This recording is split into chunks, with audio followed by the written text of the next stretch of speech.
This is 100,000 yuan. Consider it compensation for last night. Xiao Chen lay on the hotel's pristine white bed, only coming to grips with a harsh reality when a stack of crisp banknotes landed on his face. He had been picked up after a debauchery. Mississippi, this seems rather inappropriate, doesn't it? Xiao Chen gazed at the stunning woman by the bed, her wavy hair cascading elegantly as she dressed, his emotions a tumultuous mix. At that moment, her white shirt was only half-buttoned, revealing glimpses of black lace beneath, and her ample figure was barely concealed. The crimson stain on the white sheets bore witness to the fact that this woman was a novice in such encounters. This is your hard-earned reward. What is inappropriate about it? Her tone was icy, yet the flicker of panic in her eyes betrayed her composure. Reward for labor? Goodness, is money in this city so easily earned? Xiao Chen was astonished. Hadn't the old man mentioned that making money after descending the mountain was a daunting task? The last night had been tiring. It had been pleasurable. 100,000 a day, 3 million a month, over 30 million a year. Gasp. Xiao Chen inhaled sharply, realization dawning upon him. The old man had said that once he saved 100 million, he would descend the mountain to enjoy life with him at this rate of earning. He could achieve that goal in less than 3 years. If he were to exert himself a bit more each night, wouldn't he be able to bring the old man down next year at this time? Excitement stirred within Xiao Chen, and his gaze towards the woman grew fervent. I warn you, since you've accepted the money, keep today's events to yourself. If you dare to speak of it, I will not let you off easily. By now, the woman had finished dressing and glared at Xiao Chen with fierce intent. Understood. I am well aware of the rules. Xiao Chen nodded eagerly, like a chick pecking at grain. Humph. If my family hadn't pressured me to replace my sister in entertaining that scoundrel, I wouldn't have resorted to such measures with you. Seeing Xiao Chen's agreeable demeanor, the woman's expression softened slightly, accompanied by a huffy snort. With that, she limped towards the door with her bag in hand. Miss, wait a moment. Just as she was about to leave, Xiao Chen called out to her. What is it? The woman paused, leaning against the wall, her brow furrowed as she regarded Xiao Chen's handsome visage with confusion. Well, perhaps we could have another go. This time, I will give you a 50% discount. Only 50,000. Xiao Chen spoke earnestly. Get lost. Recalling the madness of the previous night, the woman's cheeks flushed, and she slammed the door behind her. Xiao Chen rubbed his nose awkwardly. She didn't even want a 50% discount. What kind of person was that? Muttering under his breath, Xiao Chen sprang off the bed, for he had important matters awaiting him. After freshening up, he retrieved a marriage certificate from a bag, the cover inscribed with the address. Villa 67, Behuan. 10 years ago, the elderly head of the Qiao family, Qiao Wenxing, had fallen gravely ill, and the old man had saved him from the brink of death with a 9 lives reviving needle. Subsequently, the two had arranged this marriage contract. The groom was Xiao Chen, while the bride was the Qiao family's young lady, Qiao Xuanning, reputed to be an unparalleled beauty. Xiao Chen had descended the mountain this time to fulfill his marital obligations to the Qiao family. It's getting late. I mustn't keep my wife waiting. Having noted the address, Xiao Chen tucked the marriage certificate into his bag and exited the hotel, hailing a taxi. What an impressive establishment. The wealthy truly are different. 40 minutes later, at the gates of the Behuan Villa complex, Xiao Chen marveled at the opulent entrance before him. Hey, go rummage elsewhere. This place is not for you. Just as Xiao Chen was about to borrow a phone to call someone from the Qiao family, a security guard in a crooked cap emerged from the booth, smoking a cigarette and gesturing dismissively at him. Rummaging, Xiao Chen's expression darkened, but he forced a smile. I'm here to see someone. Could you kindly let me use your phone? Get lost. I've heard that excuse countless times. If you knew someone in here, would you be dressed like that? The guard retorted gruffly before retreating into the security booth, leaving Xiao Chen bemused. However, he was disinclined to argue with a mere guard. At that moment, a black BMW X5 glided into view. As it approached the gate, the window rolled down, revealing an exquisite profile. What a surprise! How could it be her? Seeing that familiar side face, Xiao Chen was momentarily stunned. Wasn't she the 10,000 yuan little wealthy woman from this morning? What a coincidence he could ask her for directions to Villa 67. Hey, beautiful. Fancy meeting you here. Xiao Chen hurriedly approached, flashing a radiant smile. But the beauty in the car removed her sunglasses, scrutinizing him with a furrowed brow before coldly stating, Find someone else to flirt with, otherwise I'll call the police and accuse you of harassment. Xiao Chun was taken aback. How could a woman be so heartless for getting him after their escapade? How icy she was now, when she had been so humble yesterday. What a stark contrast. Let go. As the barrier at the entrance lifted, the woman in the car disdainfully tossed one last remark before stepping on the gas to drive away. Seriously? You pretend not to know me, but at least tell me where Villa 67 is. Xiao Chun jogged a few steps forward, urgently calling out. He couldn't afford to miss this opportunity. Encountering someone familiar here was exceedingly rare. Brother, do you even realize where you are? What is your standing? And what is hers? You think you could successfully flirt with her? Dream on. The security guard sneered at Xiao Chun through the window, full of mockery. But just then, the BMW X5, which had just entered the complex, suddenly reversed. This time, it stopped right in front of Xiao Chun, and the woman behind the wheel rolled down her window again. Her brow furrowed as she gazed at him. What's her name? Xiao Chun. At that moment, Xiao Chun discerned that although this beautiful woman bore a striking resemblance to the 10,000 yuan little wealthy woman, she was indeed someone else. The little wealthy woman had wavy hair, while this woman's hair was sleek and straight. Additionally, the dimensions of her figure were well. The little wealthy woman seemed a tad more difficult to handle. Yet, the resemblance was uncanny. Get in. Upon hearing his name, the woman in the car sighed, and once Xiao Chun entered, she pressed the accelerator and sped away. As he watched the BMW X5 vanish from view, the security guard rushed out of the booth, looking as if he had seen a ghost. How is this possible? Goodness, perhaps he should stop trying so hard. At the Qiao family villa in the living room. The elderly Qiao Wenxing, now in his 70s, sat on the sofa, smiling as he looked at Xiao Chun, who was seated opposite him. Beside Qiao Wenxing sat the aloof beauty who had driven the BMW X5. Xiao Chun could hardly believe that the high and mighty woman he had encountered at the entrance was, in fact, the very Qiao Xuanning with whom he had made a marriage pact. Beside Qiao Xuanning sat another middle-aged couple, her parents, Qiao Zhenhai and Bai Li Ping. Like tea that moment, Xiao Chun's gaze was firmly fixed upon Qiao Zhenhai's face. Ah, Xiao Chun, you must be weary from your journey. How is your master faring? Qiao Wenxing, noticing Xiao Chun's tense demeanor, kindly initiated the conversation. My master is in excellent health. He could easily live another 50 or 60 years. However, Xiao Chun responded to Qiao Wenxing before his eyes returned to Qiao Zhenhai. A dark gray mark, reminiscent of a birthmark, appeared on Qiao Zhenhai's brow. The presence of such a shadowy hue is often interpreted as an ominous sign, foreboding that one may not survive 3 days. After a moment of hesitation, Xiao Chun spoke earnestly. Uncle, I fear you may not last beyond 3 days. At his words, the atmosphere shifted dramatically. What nonsense are you spouting? Bai Li Ping's expression soured first as Qiao Xuanning's mother. She had already harbored doubts about this marriage, and now, hearing Xiao Chun's reckless words only deepened her discontent. Though Qiao Zhenhai remained silent, his countenance darkened ominously. Xiao Chun, you had better clarify. To be frank, my father underwent a comprehensive medical examination just yesterday, and no issues were detected. Qiao Xuanning frowned, remaining composed and rational despite the tension. Yes, Xiao Chun, what exactly do you mean?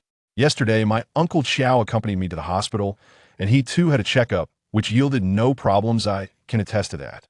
Qiao Wenxing added, his expression one of confusion. Uncle Qiao's ailment may not be detectable by conventional medical instruments, but fortunately, I am here. Xiao Chun continued to assess Qiao Zhenhai's countenance before pausing to elaborate. While Qiao Zhenhai's complexion appeared healthy, indicative of no severe illness, the dark mark on his brow suggested otherwise similar to a technique employed by practitioners of the mystical arts to siphon life energy. This method involves quietly injecting one's own vital energy into an unsuspecting individual, akin to planting a time bomb. The victim would feel no discomfort, and even sophisticated medical instruments would be oblivious to any underlying issues. However, once the time arrives, the energy would detonate, resulting in sudden death, which would typically be classified as a heart attack upon autopsy.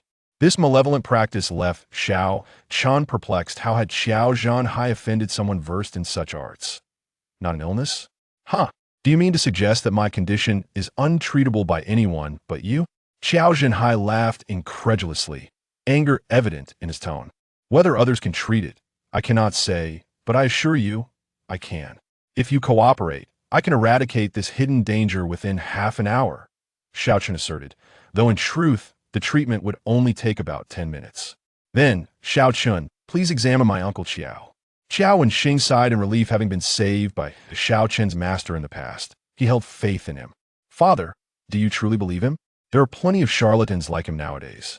He'll perform a show, and in a few days, when I'm well, he'll claim credit. Xiao Zhanhai scoffed. Xiaochen paused, exasperated. Uncle, I am bound by a marriage contract with Xuanning. How could I possibly deceive you?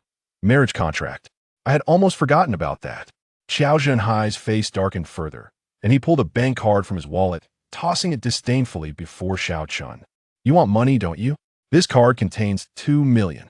Take it and leave my family. My daughter will never marry a delusional country bumpkin. Silence.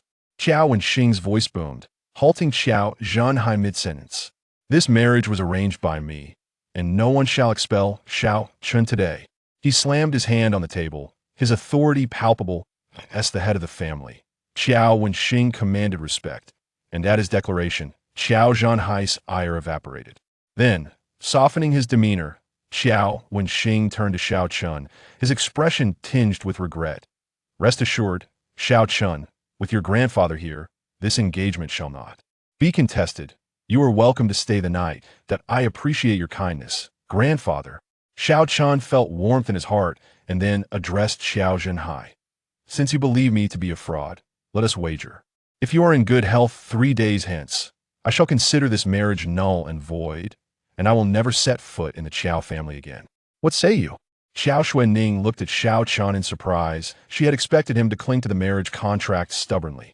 Xiao Zhanhai was taken aback as well, a flicker of doubt crossing his mind. Could it be that this young man spoke the truth? Was he truly not destined to survive 3 days? Yet, upon glancing at his wife, Bai Li Ping, Xiao Zhanhai dismissed the thought that I was able to endure 40 minutes last night. If someone with my stamina cannot live for 3 days, half the world would perish. With that reasoning, Xiao Zhanhai pointed at Xiao Chun, his voice cold. Very well, I hope you keep your word. I shall indeed.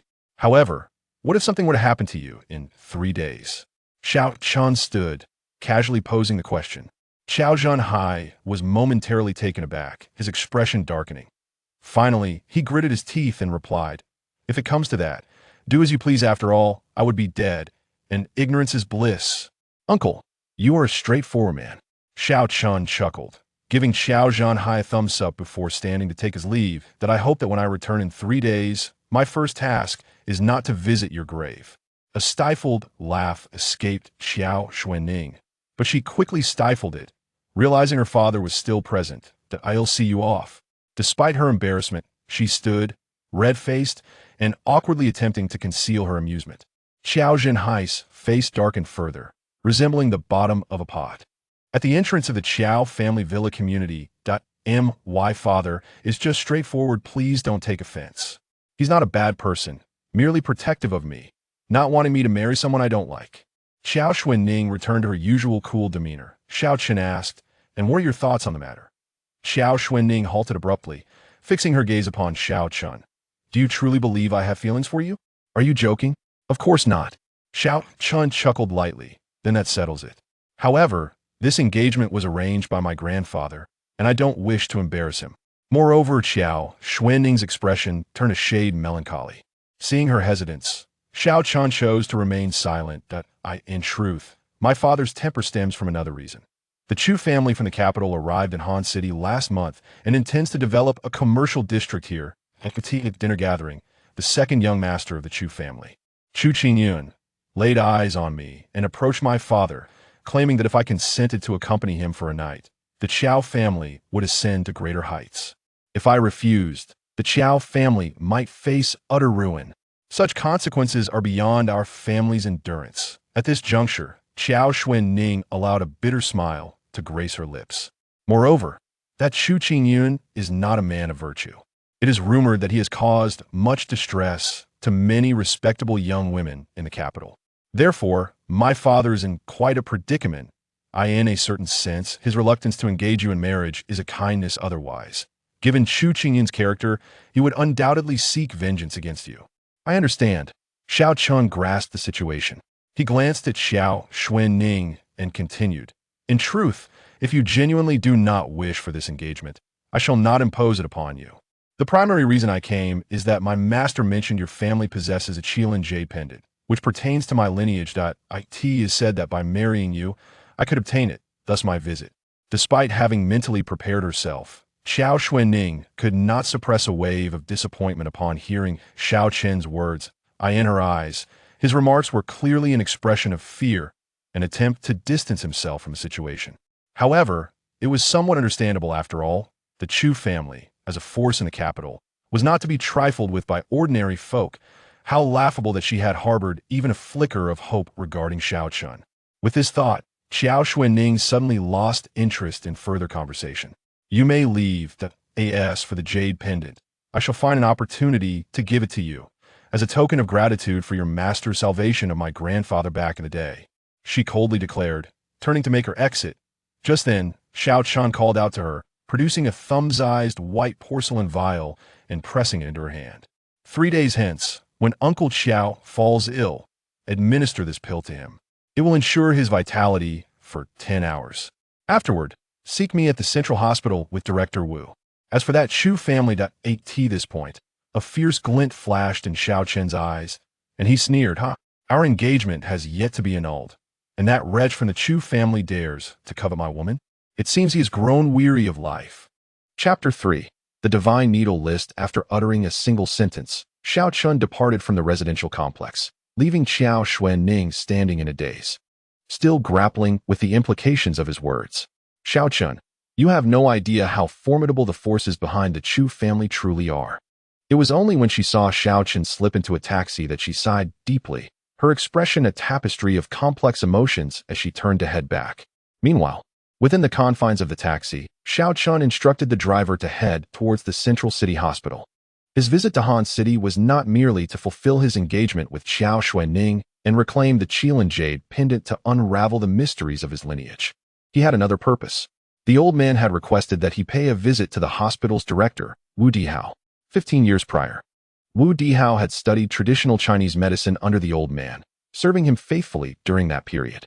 Xiao Chun, despite Wu Dihao's lack of innate talent, his earnest and diligent attitude led my master to impart to him the first 7 techniques of the Xian Yuan 13 needles, with a promise to return 15 years later to teach him the remaining 6 techniques. This was the old man's exact wording when he sent Xiao Chun down the mountain. To Xiao Chun's surprise, Wu Dihao had ascended to the position of director of the Central City Hospital at the age of over 40, solely based on the mastery of those initial 7 techniques. If he could achieve such a status with just the preliminary 7 methods, how much more formidable would I be? Having mastered the top 10 techniques of the Divine Needle List? Never mind that for now. First, I must locate Master Wu. Seated in the taxi, Xiao Chun muttered to himself. In accordance with the hierarchy of their school, the one who enters first is deemed the elder. Wu Dihao had only begun studying under the old man 15 years ago, while Xiao Chun had been by the old man's side since childhood. Thus, it was not unreasonable for Xiao Chun to refer to him as his junior. However, the two had yet to meet. Half an hour later, the taxi halted before the entrance of the Central City Hospital. Xiao Chun slung his bag over his shoulder and strode directly towards the outpatient building. Excuse me, young man. Which department do you need? An elderly nurse at the reception desk called out as he entered. Auntie, I am not here for treatment. I am looking for Wu Dihao. Xiao Chun surveyed the labyrinthine building filled with consultation rooms, feeling somewhat perplexed about where to find him. Wu Dihao? The nurse appeared momentarily taken aback. He is the director of your hospital. I consider myself his senior. Xiao Chun kindly interjected, sensing her confusion. What? You are looking for Director Wu? The nurse's voice rose in pitch, her gaze scrutinizing Xiao Chun's attire. She then scoffed impatiently. You must be joking. Do you think Director Wu is someone one can meet at will? How absurd. Off you go. Find somewhere else to wait. Xiao Chun.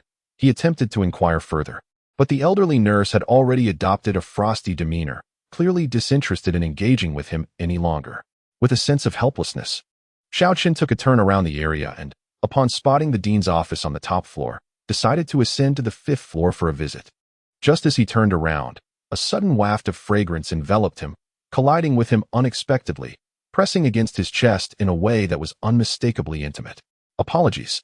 Oh, It's you?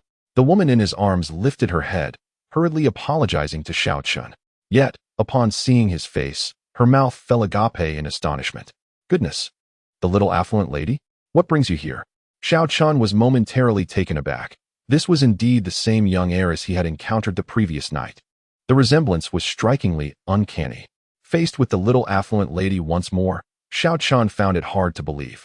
Had he not just parted ways with Qiao Xuanning, he might have thought she was merely playing a trick on him by changing her attire. However, the little affluent lady's red-rimmed eyes suggested she had recently been in tears. What happened? Who has upset you? Xiao Chen inquired with genuine concern. It's none of your business. Lu Ling Xian had not anticipated encountering this man again, and she wished to keep her distance. She coldly retorted before turning to walk away. However, after a few steps, she suddenly paused, recalling something, and turned back to Xiao Chun. What brings you to the hospital? Looking for someone? What do you intend to do? Follow me, and help me with a favor. With that, Lu Ling Xian pulled Xiao Chun into the elevator. Upon reaching the 7th floor of the intensive care unit, Xiao Chun trailed behind her as they exited the elevator. As a husband for a day brings 100 days of affection, dear affluent lady. Assisting you is a trivial matter, yet you must inform me of the task at hand, he queried, still puzzled. Get lost. Who's your wife? Lu Ling Xian snapped. Her frustration evident. Yet, a shadow of sorrow crossed her features as she spoke, her voice thick with emotion. My name is Lu Ling Xian. My grandfather is gravely ill, and he has been given a critical condition notice. He may not have much time left. He has always wished to see me married. So I need your help to meet him as my boyfriend and fulfill his wish. Consider it a small favor. My name is Xiao Chun, he replied without hesitation. Though inwardly he mused over the coincidence of their surnames.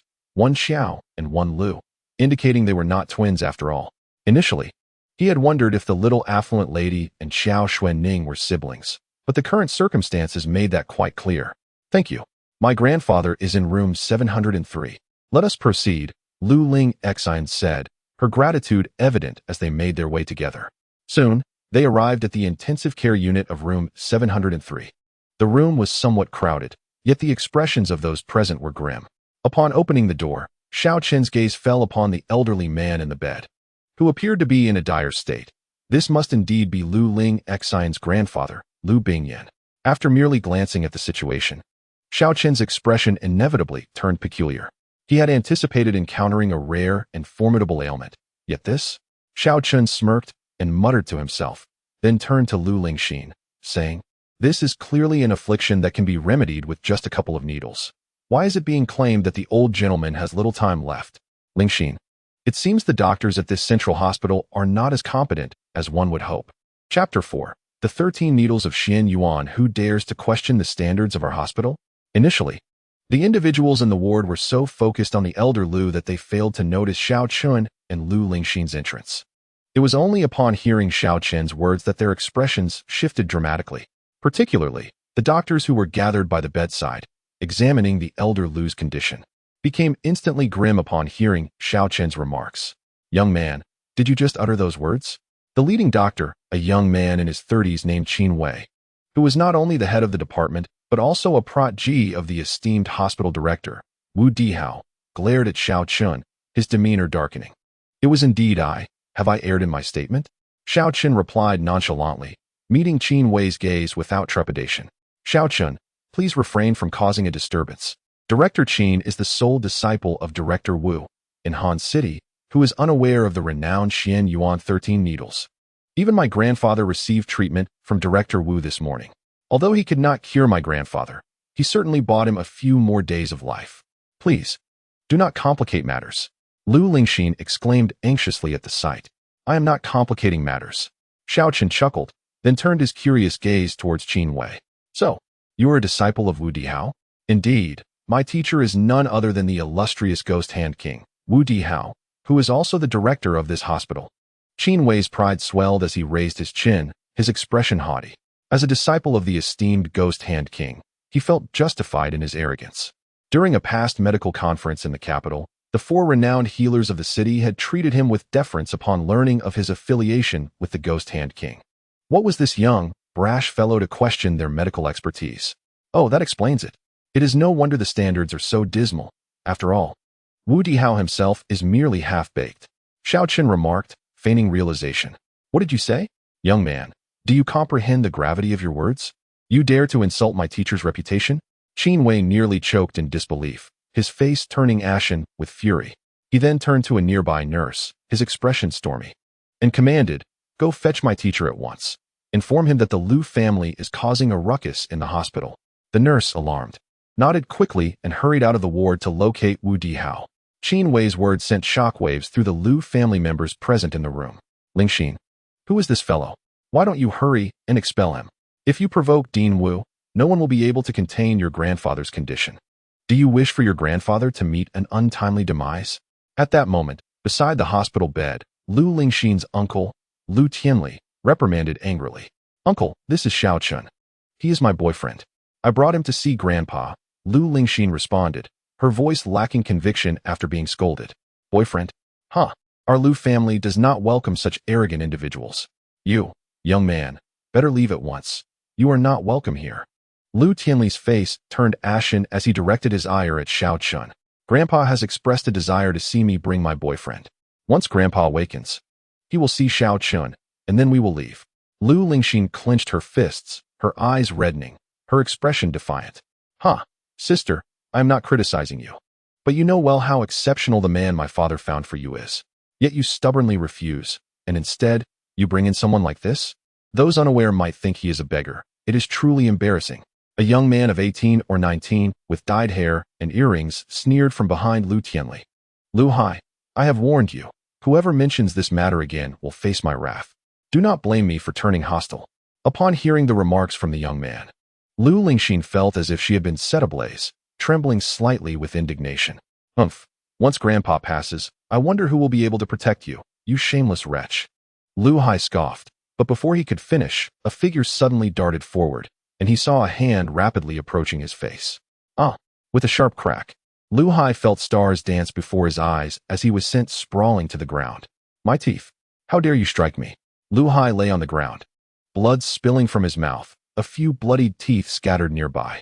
He cursed as he lifted his head, only to be met with Xiao Chen's icy gaze. As a younger brother, you ought to understand your place.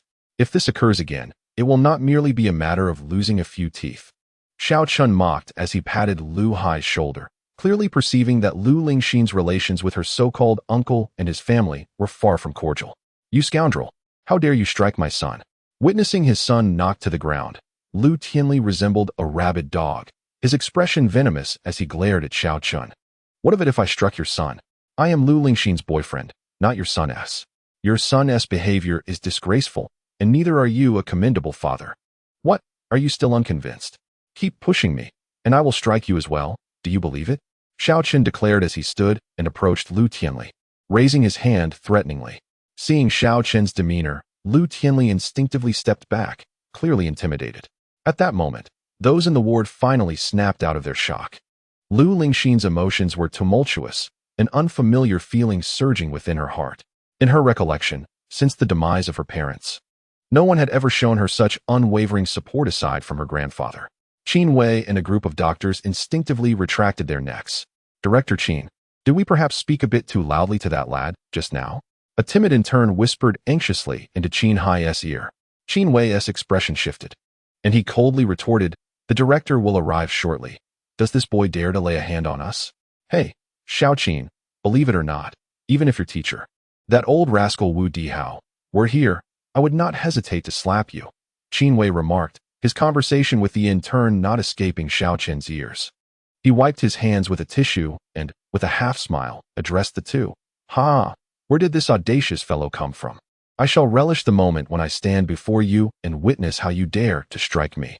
Just then, a flurry of hurried footsteps echoed from outside the ward, accompanied by a voice laced with anger, as the door swung open forcefully. A group of medical staff ushered in a middle-aged man in his 40s, sporting glasses and a short haircut. Behind this assembly of medical personnel trailed a dozen security guards wielding electric batons. Upon spotting the bespectacled gentleman, Qin Wei seemed to find his anchor and hurriedly approached, pointing at Xiao Chen. Teacher, it is this insolent fellow who not only dares to question your medical expertise, but also boldly claims he would strike you. Wu Dihao had been harboring a tempest of fury within him. Since assuming the role of director, No one had dared to treat him with anything less than utmost respect, not even daring to breathe loudly, let alone strike him. Yet now, an impudent brat had the audacity to not only challenge his medical abilities, but also threaten him, leaving him to ponder the erosion of his authority as the director. Fueled by rage, he approached Xiao Chun with a grim countenance and coldly declared, "You insolent wretch. Now that I am here, let us see if you possess the audacity to confront me." Before Wu Dihao could finish his sentence, Xiao Chun had already delivered a resounding slap to his face, causing his gold-rimmed glasses to teeter precariously on his nose. "You impertinent fool!" Wu Dihao began to protest. But once more, Xiao Chun struck him, this time sending the glasses flying to the ground, shattering the lenses. "Good, good, good. You will pay dearly for your actions today." Wu Dihao's rage reached a boiling point, yet before he could utter another word, Xiao Chun slapped him again. In that instant, the ward fell into an eerie silence, punctuated only by the crisp sound of the slap. Wu Dihao was left incapacitated, slumped on the floor, a trickle of blood seeping from the corner of his mouth. You truly dared to strike me. On what grounds? How dare you?" He sat there, dazed, gazing at Xiao Chun, his face a canvas of disbelief mingled with fury. Subsequently, Wu Dihao's eyes became bloodshot as he shouted out of the ward, "Security! What are you standing around for? Come and seize this wretched fellow," and beat him mercilessly. It seemed that Wu Dihao had truly given up on the later 6 techniques of the Xian Yuan 13 needles. At that moment, Xiao Chun suddenly fixed his piercing gaze on Wu Dihao and calmly uttered a phrase. Before descending the mountain, the old man had cautioned that if Wu Dihao had forgotten the original intention of healing and the essence of a physician over the years, then it would be of no consequence if the later 7 techniques of the Xian Yuan 13 needles were not passed on to him. What nonsense about the later 6 techniques of the Xian Yuan 13 needles. Even if the King of Heaven were here today, he would have to abide by it. Wu Dihao, utterly enraged, was momentarily taken aback and began to curse at Xiao Chun. However, as the words reached his lips, a sudden buzzing echoed in his mind. Almost instantaneously, the fury on Wu Dihao's face vanished, replaced by a ghastly pallor as he pointed a trembling finger at Xiao Chun's remarkably youthful visage, stammering, You are. Chapter 5. Everyone, be silent. Have you remembered? Do you recognize this object?" Observing the expression on Wu Dihao's face, Xiao Chun understood that the old man had finally connected the dots. He then extended his hand before Wu Dihao, revealing a smooth, jade-green ring adorning his middle finger. The Master's jade ring. The moment Wu Dihao beheld the ring, his entire body shuddered as if struck by electricity. Meanwhile, the security personnel had rushed in, brandishing their electric batons toward Xiao Chun. Following Wu Dihao's orders, these guards, accustomed to their roles in the hospital, seized the opportunity to showcase their prowess and gain recognition before the director. Consequently, they showed no mercy as they launched their assault. If it had been an ordinary person, death would not be the outcome, but broken limbs were certainly inevitable. Yes, beat him. Teach this audacious brat a lesson. Qin Wei, standing nearby, wore an expression of exhilaration, eagerly anticipating the sight of this arrogant youth being thoroughly beaten. "Stop. For heaven's sake, cease this at once." Wu Dihao suddenly sensed the gravity of the situation and hurriedly attempted to intervene. However, by the time he reacted, it was too late. He watched in horror as the electric batons descended upon Xiao Chun's head, his face turning ashen. It was over, utterly doomed. He had now committed a grave mistake. The later 6 techniques of the Xian Yuan 13 needles. This was something he had yearned for over many years. 15 years ago, although his master had promised to teach him the later 6 techniques when the opportunity arose, Wu Dihao was acutely aware that due to his mediocre talent, his master had never regarded him highly. Years have passed, and Wu Dihao had almost convinced himself that his master had forgotten about the matter, losing all hope regarding it. To his astonishment, his master had indeed sent someone, yet rather than sending a practitioner to impart his skills, he dispatched security to confront the other party. Sighing deeply, filled with regret, Wu Dihao closed his eyes in anguish. Thud, thud. The muffled sounds of groans echoed in his ears, soon filling the entire ward with agonized moans. Listening to these lamentations, Wu Dihao felt a chill settle in his heart. The security guards had acted with such brutality. It was certain that his junior brother would never forgive him now. "Wu Dihao, why are you pretending to be dead? Answer me, do you still recognize this item?" At that moment, Xiao Chen's voice pierced through the tension. Startled, Wu Dihao instinctively opened his eyes, only to see several security guards on the ground, clutching their arms and legs in agony. Xiaoqin regarded him coldly. You have injured the hospital staff. I will call the police, so brace yourself. Meanwhile, Qin Wei, recovering from his shock at the sight of the howling guards, hastily pulled out his phone, eager to impress Wu Dihao. Rest assured, teacher. Director Wang from the precinct knows you well. He will take care of this brat. Shut your mouth. Wu Dihao exploded at Qin Wei's words, springing to his feet like a startled rabbit and slapping Qin Wei across the face. Qin Wei, momentarily dazed, stared at Wu Dihao in confusion. Old teacher, why did you hit me? Wu Dihao had no time to engage with Qin Wei. After delivering the slap, he promptly knelt before Xiaoqin, exclaiming, I pay my respects to the esteemed junior master. Please accept Wu Dihao's bow. This bow left Qin Wei utterly bewildered. What on earth was happening? Covering his face, he finally grasped that the atmosphere was decidedly off and sought an opportunity to discreetly escape. What are you standing there for? Hurry up and bow to your junior uncle. Wu Dihao, noticing Qin Wei's daze, erupted in anger. Junior uncle? Qin Wei dug at his ears, confirming he had not misheard, then couldn't help but exclaim. What the hell are you saying? Wu Dihao glared, his expression darkening. If you don't bow, do not claim to be my student in the future. I do not associate with those who lack respect for their teachers. Enough, brother Wu. Do not force him. Our lineage is not something that can be entered lightly. Xiaoqin interjected with a knowing smile at Qin Wei. Qin Wei, not being required to kneel, breathed a sigh of relief, realizing the tension had somewhat eased. However, the old man once remarked that whether or not to pass on the latter 6 techniques of the Xianyuan 13 needles would depend on your medical ethics over the years. Judging by today's events, it seems, dear disciple Wu, the old man may be quite disappointed in you.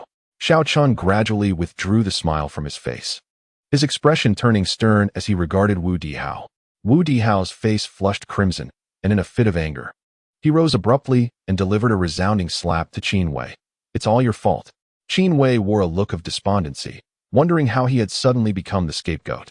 He had merely pointed out that someone was causing a disturbance. Was that a crime? Moreover, the person in question certainly appeared to be there to cause trouble. Was that also a mistake? Yet, at this juncture, Qin Wei had no choice but to swallow his indignation. For neither of the two men was someone he could afford to provoke. What are you all standing around for? Get out and disperse at once.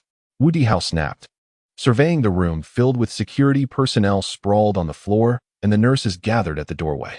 The guards wore expressions of frustration.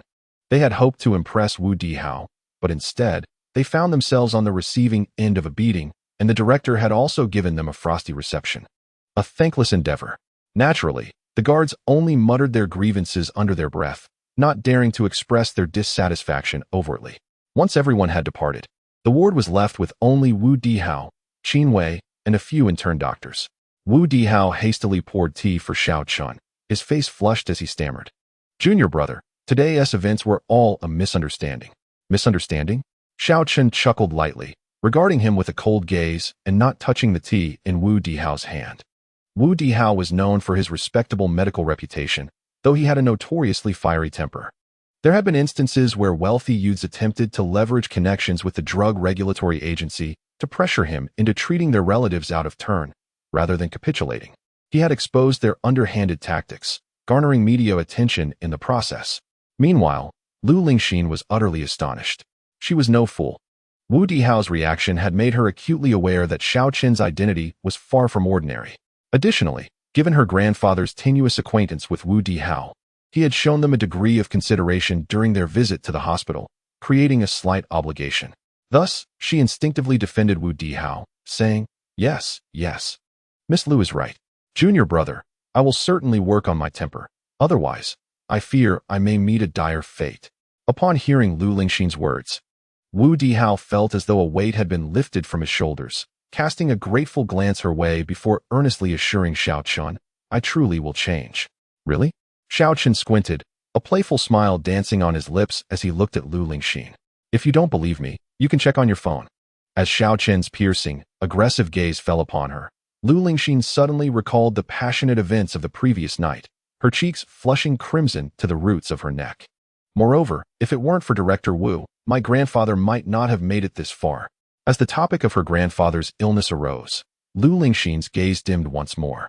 After contemplating her words, Xiaoqin replied, Very well, Brother Wu. For the sake of my girlfriend, I shall grant you another opportunity. Should you demonstrate improvement in the future, I may consider imparting the 6 needle techniques of the Xian Yuan 13 needles to you. It was indeed somewhat one-sided to judge Wu Dihao based solely on a single instance. Regardless, they would be in Han City for an extended period, allowing for further evaluation without any loss of effort. Thank you, junior brother. Wu Dihao exclaimed with exuberance, then turned to Lu Lingxin with a face full of earnestness, saying, Sister-in-law, it was my mistake to have allowed Grandpa Lu to stay in this ordinary ward. I will arrange for a special care room immediately. Sister-in-law? Lu Lingxin was momentarily taken aback, feeling an inexplicable sensation surge within her at the utterance of that title. Meanwhile, Qin Wei in the ward was equally bewildered, thinking that the events of the day had spiraled into the realm of the absurd. According to his mentor Wu Dihao's terminology, did that not mean he was to refer to Lu Lingxin as Auntie? Gazing at the young and beautiful Lu Lingxin, he felt as if he had swallowed something unpleasant. Beside them, Lu Tianli and his son dared not even exhale too loudly. A special care room was not something that could simply be arranged with wealth. It required a prominent status in Han City. Was this young man truly so formidable? Reflecting on their earlier claims of seeking retribution against him, both Lu Tianli and his son suddenly shivered. Chapter 6. The 9 Needles of Heaven's Journey. There was no need to pursue a special care room, as Grandpa Lu would not be in the hospital much longer. Xiao Chun had little time to concern himself with Lu Tianli and his son. He interjected to halt Wu Dihao's plans for a special care room for Grandpa Lu. However, as soon as Xiao Chun's words fell, the atmosphere in the ward grew heavy. Alas, it was true. Grandpa Lu had little time left, at most half a day to live, rendering any transfer to a special care room unnecessary. Wu Dihao shook his head with a sigh. Meanwhile, Lu Lingxin's eyes reddened, and she began to dab at the corners of her eyes. What's with the long faces? Why the sorrow? Xiao Chen found himself bemused by the sudden wave of sadness and quickly clarified, What I mean to say is that tonight, Grandpa will be discharged to go home and enjoy some tea. With his physical constitution, he can certainly live for at least another 20 years. What? Wu Dihao's mouth fell agape, fearing he had misheard. In contrast, Lu Tianli and his son exchanged glances, a flicker of panic flashing in their eyes. Xiao Chen, you're not deceiving me, are you? Lu Lingxin clung to the last thread of hope, her eyes glistening as she gazed at Xiao Chun with eager anticipation. Rest assured, I would not mislead you. Xiao Chun gently patted the back of Lu Lingxin's hand, but scarcely had he spoken when Qin Wei could not suppress a derisive laugh. 20 years. Haha. Teacher, this fellow is clearly a charlatan, boasting without a hint of modesty. Our hospital invested millions in this equipment, which unequivocally indicates that old Master Lu's vital signs are nearly extinguished, yet he dares to claim that he could live for another 20 years. It's utterly laughable. After enduring this for so long, Qin Wei finally seized the opportunity, feeling a great weight lifted from his chest. Junior brother, could it be that the hospital's equipment is malfunctioning? This time, Wu Dihao surprisingly did not express anger, for his thoughts aligned with Qin Wei's. The devices in your hospital are functioning correctly. Old Master Lu truly exhibits no signs of life at present. Xiao Chun chuckled softly and continued, Under normal circumstances, if old Master Lu were to linger for another half day, it would indeed be troublesome. However, since I am here, I assure you that old Master Lu will encounter no issues today. Those who wish to harm him may find their plans in jeopardy. As he spoke, Xiao Chen cast a meaningful glance at the father-son duo, Lu Tianli and his son, causing them to break into a cold sweat. Haha, young man, what audacity! If you can truly save old Master Lu, I shall be entirely convinced and will kneel down to call you Shirbua. Qin Wei scoffed. Xiao Chen, if you can restore my grandfather's health, I will grant you whatever you desire. Lu Lingxin clenched her fists, resolutely addressing Xiao Chen. Is that a promise? Xiao Chen grinned, flipping his palm to reveal 9 shimmering golden dragon-headed needles. Go. With a light command, the 9 dragon-headed needles transformed into streaks of light and vanished into old Master Lu's body. The onlookers gasped in astonishment as they observed the needles gliding through old Master Lu's veins like playful dragons beneath his exposed skin. Is that the complete Tianqing 9 needles? Wu Dihao's expression shifted dramatically as he seemed to recall something, excitement causing him to gesture animatedly. Teacher, what are the Tianqing 9 needles? Qin Wei, heart racing, hurriedly voiced his confusion. This is the 6th technique on the divine needle ranking, surpassing even my learned Xian Yuan 13 needles. The closer one approaches the top of the divine needle ranking, the deeper the intricacies of the techniques become. You may think my Xian Yuan 13 needles are impressive, Wu Dihao remarked with a cold snort directed at Qin Wei. Indeed, they are remarkable. Although Qin Wei sensed something amiss in Wu Dihao's words, he could not deny it. For Wu Dihao's reputation as a miraculous physician had been built upon these very needles. Yet, my Xian Yuan 13 needles can barely claim the 10th position on the divine needle ranking. It took me 7 years to master the first 7 techniques. At this point, Wu Dihao couldn't help but express his nostalgia. When my master imparted the Tianxing 9 needles to me, I labored for 3 years to barely grasp 2 techniques. As for the third, I could not even touch the threshold, and ultimately, I had no choice but to pursue the technique ranked 10th on the divine needle ranking. To one's astonishment, the young apprentice, despite his tender age, was able to command the 9 needles in a single breath. A manifestation of the utmost mastery of the heavenly 9 needles. Could it truly be this remarkable? Qin Wei stood dumbfounded, while beside him, Lu Lingxin's eyes shimmered with ripples of astonishment. Cough, cough. At that moment, the elderly gentleman on the sickbed suddenly erupted into a fit of violent coughing. It's working. Good heavens. Is it genuinely effective? Wu Dihao exclaimed with palpable excitement, while Qin Wei's eyes widened in disbelief, unable to suppress an expletive. Grandfather, witnessing this scene, an unprecedented hope surged within Lu Lingxin's heart. Everyone stepped back, just as the onlookers thought the old gentleman was on the verge of awakening. Xiaochen suddenly spoke with a grave expression. What's wrong? Xiaochen, what is happening? The group instinctively retreated, and Lu Lingxin, her face laden with concern, inquired. No need for alarm. The root cause of the elder's ailment is about to reveal itself. This entity is profoundly malevolent and should not involve you. Xiaochen spoke softly. Ha ha ha. Kid, just treat the illness. Why the theatrics? Although aware of Xiaochen's considerable skills, Qin Wei could not help but cast a sardonic remark. Is that so? Xiaochen fixed his gaze on Qin Wei, a cold smirk gracing his lips, then raised 2 fingers. Come forth. Whoosh. Whoosh whoosh. In an instant, 9 dragon-headed golden needles shot forth from the elder's body, seemingly imbued with sentience as they returned to Xiaochen's hand. Following the emergence of the 9 golden needles, 9 strands of dark energy suddenly erupted from the elder's mouth. In an instant, the entire ward was engulfed in darkness. The 9 strands of black mist coalesced into a colossal skull within the room. Hee. Observing the people in the ward, the mist-laden skull emitted a few ominous laughs before lunging towards them. The faces of the spectators turned pale with fear. Begone! At that moment, Xiaochen bellowed, striking the skull with his palm, sending it spinning through the air towards Qin Wei. What the hell? This was intentional. That rascal is undoubtedly doing this on purpose. Qin Wei inwardly cursed Xiaochen's ancestors repeatedly. Yet, the overwhelming terror caused him to falter, collapsing onto the ground. Sever. Realizing that he had successfully intimidated Qin Wei, Xiaochen bit his finger, allowing a droplet of blood to gently flick from his fingertip, transforming into a radiant sword light that pierced the dark skull.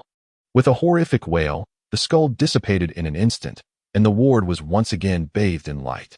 What on earth was that? Wu Dihao asked, still trembling.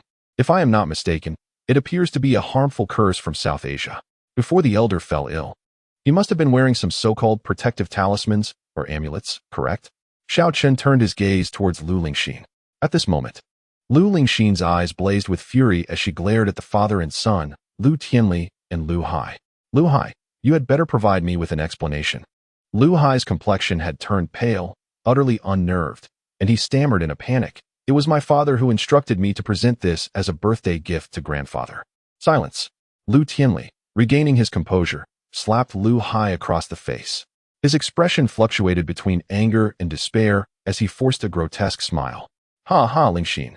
I heard from a friend that bringing this domino could bless the old man with health and safety. Who would have thought it would turn out like this? Our intentions were purely filial. Cough, cough. What a display of filial piety. Suddenly, the elderly Lu, lying on the hospital bed, coughed several times before slowly opening his eyes. He fixed a stern gaze upon Lu Tianli.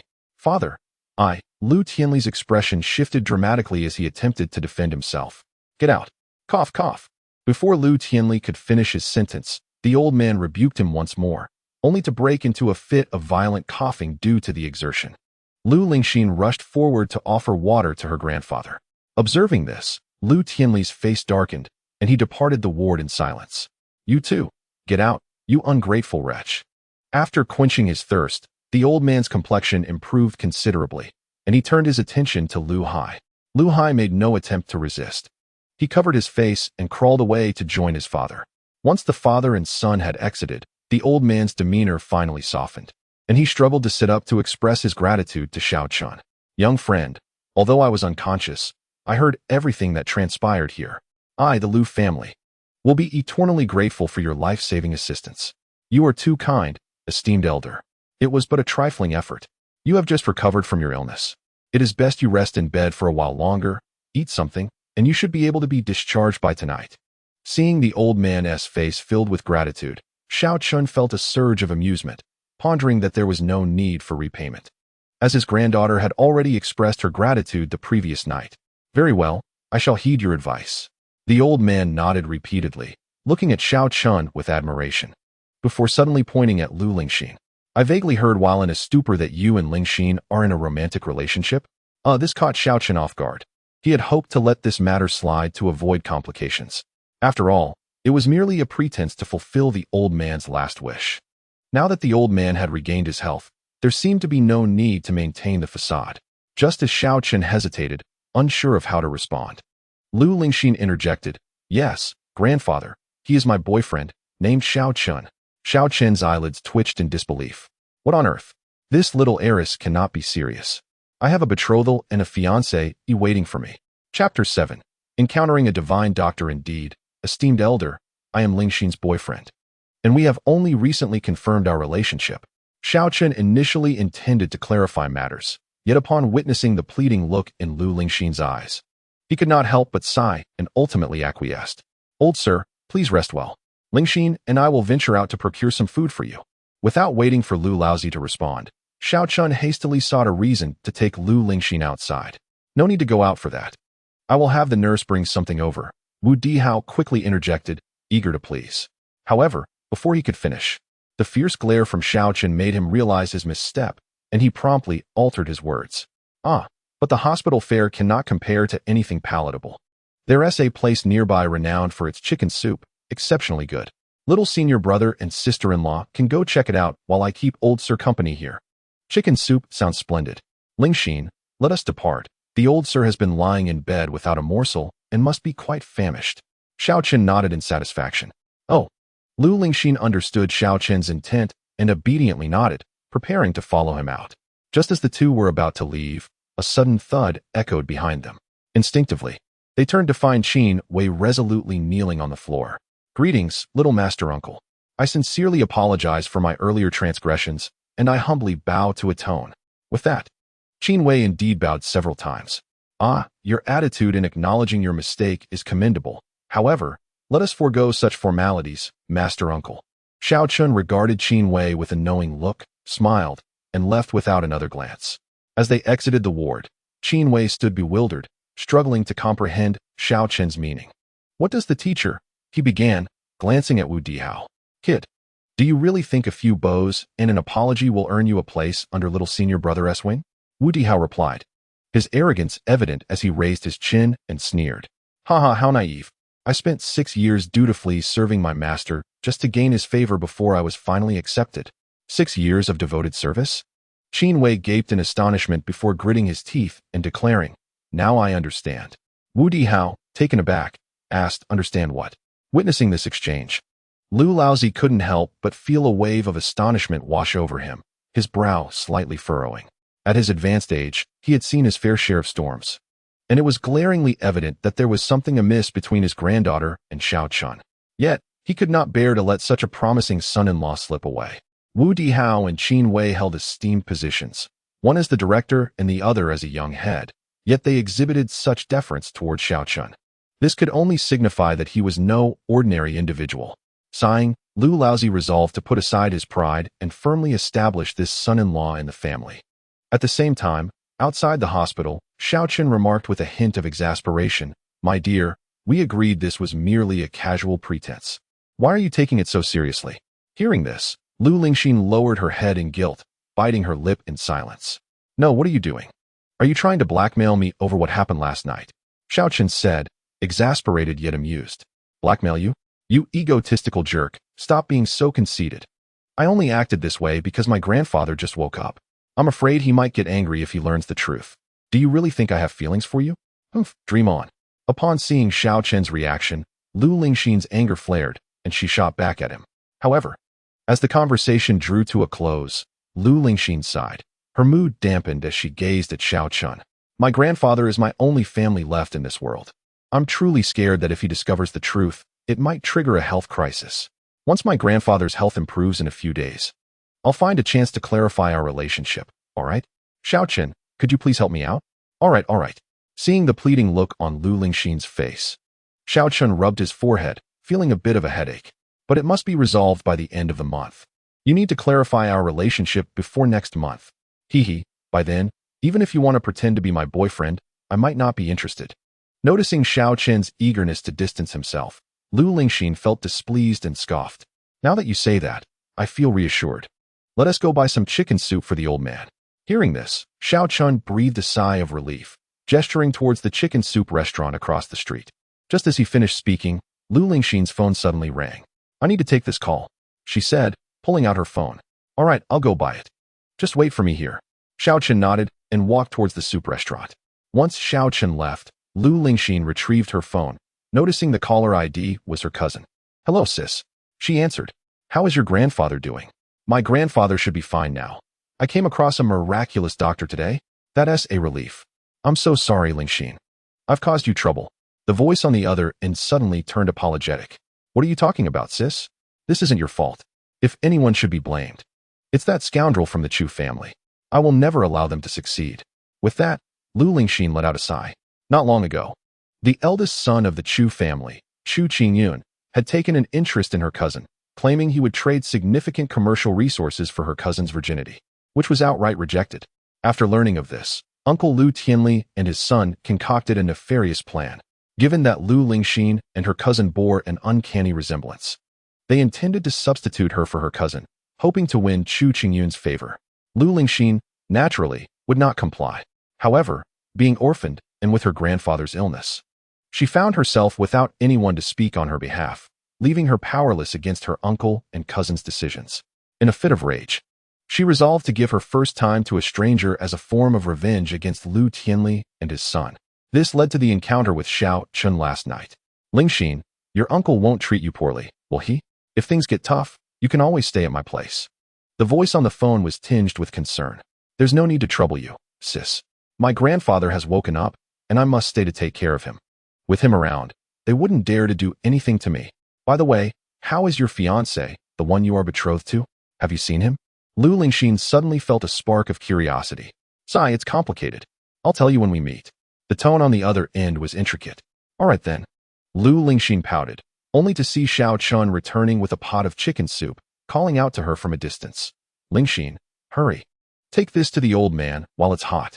I'll talk to you later, sis. I'm hanging up now. We'll chat when I have time. Seeing Xiaochen, Lu Lingxin hurriedly ended the call and approached him, curious. Why did you buy 2 portions? This one is for you. You've been toiling away at the hospital all morning and probably haven't eaten much. Xiaochen teased as he handed the soup to Lu Lingxin, reminding her, don't forget to reimburse me. Looking at the soup in her hands, Lu Lingxin felt a warmth in her heart. Despite his sometimes exasperating demeanor, this man was quite considerate. Meanwhile, at the Qiao family villa, Qiao Shue's brows furrowed as she gazed at the recently disconnected call, a flicker of confusion crossing her otherwise composed face. The last voice on the phone sounded somewhat familiar. Shue, what's the matter? At that moment, the elderly Qiao, who had just stepped out to water the flowers, noticed her expression and casually inquired. Grandpa, it's nothing. I called Lingxin to check on her grandfather's condition, and she said he has already regained consciousness. Qiao Shui replied, Old Lu has awakened? That is splendid.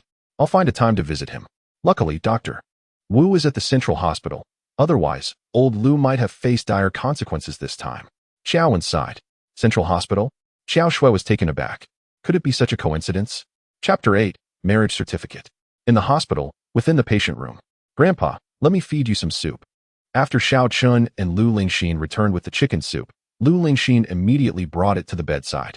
This woman is quite filial. As he watched Lu Lingxin bustling about, Xiao Chun mused to himself. Soon enough, with half a bowl of soup consumed, old Lu's complexion visibly improved. He turned to Xiao Chun and asked, Xiao Chun, is your family from Hanqing? What do you do for a living now? No. I came to Hanqing for some matters. I've only been here a few days and haven't had the chance to look for a job yet. Xiao Chun felt a bit strange. It seemed old Lu was conducting an informal inquiry. I see. Upon hearing Xiao Chun's words, old Lu felt increasingly certain of his suspicions, given that he had been ill and his granddaughter had been diligently caring for him. How could she suddenly have a boyfriend who had only recently arrived in Hanqing? It was highly likely that she was trying to pull a fast one on him. Having confirmed his suspicions, old Master Lu's eyes gleamed with mischief as he chuckled. Where did you rent a place? If it's far, I'll have Lingxin arrange a car for you. No need, old master. I'm staying at a hotel and haven't found a place yet. Xiao Chun hurriedly declined. Lingxin, who was sipping her chicken soup, observed the exchange without much thought, feeling rather pleased that her grandfather truly believed in her and Xiao Chun's pretense of being a couple. Staying at a hotel is quite inconvenient. How about this? You can come home with Lingxin tonight. We have plenty of empty rooms. At my age, I don't have many years left, and my only concern is this precious granddaughter of mine. You two should take some time in the next few days to obtain your marriage certificate, and then I can rest easy. As he spoke, old Master Lu coughed several times while holding his chest. Suddenly, Lingxin, caught off guard while drinking her soup, spluttered it out, exclaiming, Grandpa, that's too fast. Xiao Chun was equally startled. Marriage? What a jest. If they truly obtained a marriage certificate, how would he reclaim the Qilin jade pendant from Qiao Xuanning? Yet, Lingxin was dutiful and beautiful. If it weren't for his existing engagement, marrying her would not be a loss. Still, something felt amiss. He had already cured the old man's illness, so why was he still coughing? There's no need to delay. You two are clearly in love. And I'm quite satisfied with Xiao Chun as my grandson-in-law. Let us finalize this. The 15th of next month is an auspicious day, perfect for your engagement banquet, which I shall organize. Old Master Lu took a breath and continued. What on earth? Why was this old man behaving so unpredictably? Xiao Chun was taken aback. Lingxin was in a panic, beads of sweat forming on her forehead, unsure of what to do as she looked to Xiao Chun for help. He could only shake his head in a wry smile, indicating that he was equally at a loss. Grandpa, I and Xiao Chun actually. Lingxin was on the verge of tears, and with no other option, she lowered her head, preparing to reveal the truth about their charade. Otherwise, it seemed there would be no way to extricate themselves from this situation. However, before Lingxin could finish her sentence, old Master Lu suddenly coughed violently again, turning red in the face. We've actually wanted to get our marriage certificate for a long time. Seeing her grandfather cough, Lingxin panicked and swiftly altered her statement. Xiao Chun was left dumbfounded, his eyes wide with disbelief. What was this woman thinking? When had he ever expressed a desire to obtain a marriage certificate? Wonderful, wonderful. Old Master Lu perked up, grasping Xiao Chun's hand. He sighed. Xiao Chun, is what Lingxin said true?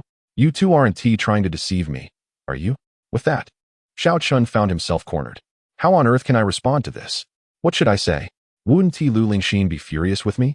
If it weren't for the fact that he had any connection with Lu Lingxin, he would have resolutely turned and left. Yet, he had taken this woman's first experience just last night. What a predicament. Grandfather, how could that possibly be? What Lingxin said was indeed true.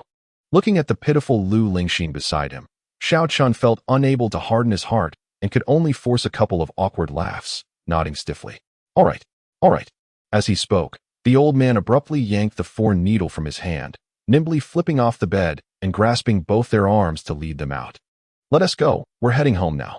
The house hasn't been cleaned, so tonight you'll share a room with Lingxin while I'll take the third floor. Don't worry, the soundproofing in the rooms is excellent. You won't disturb me. Observing the old man's series of actions, Xiao Chun's mouth slightly gaped in disbelief. Just moments ago, he was lamenting that he wouldn't live long, and now he was so sprightly? Xiao Chun wasn't foolish. He quickly grasped the situation. Damn it, he had fallen into this old rogue's scheme. Dad, what do we do now? The old man is awake. It won't be so easy to move that little vixen Lu Lingxin.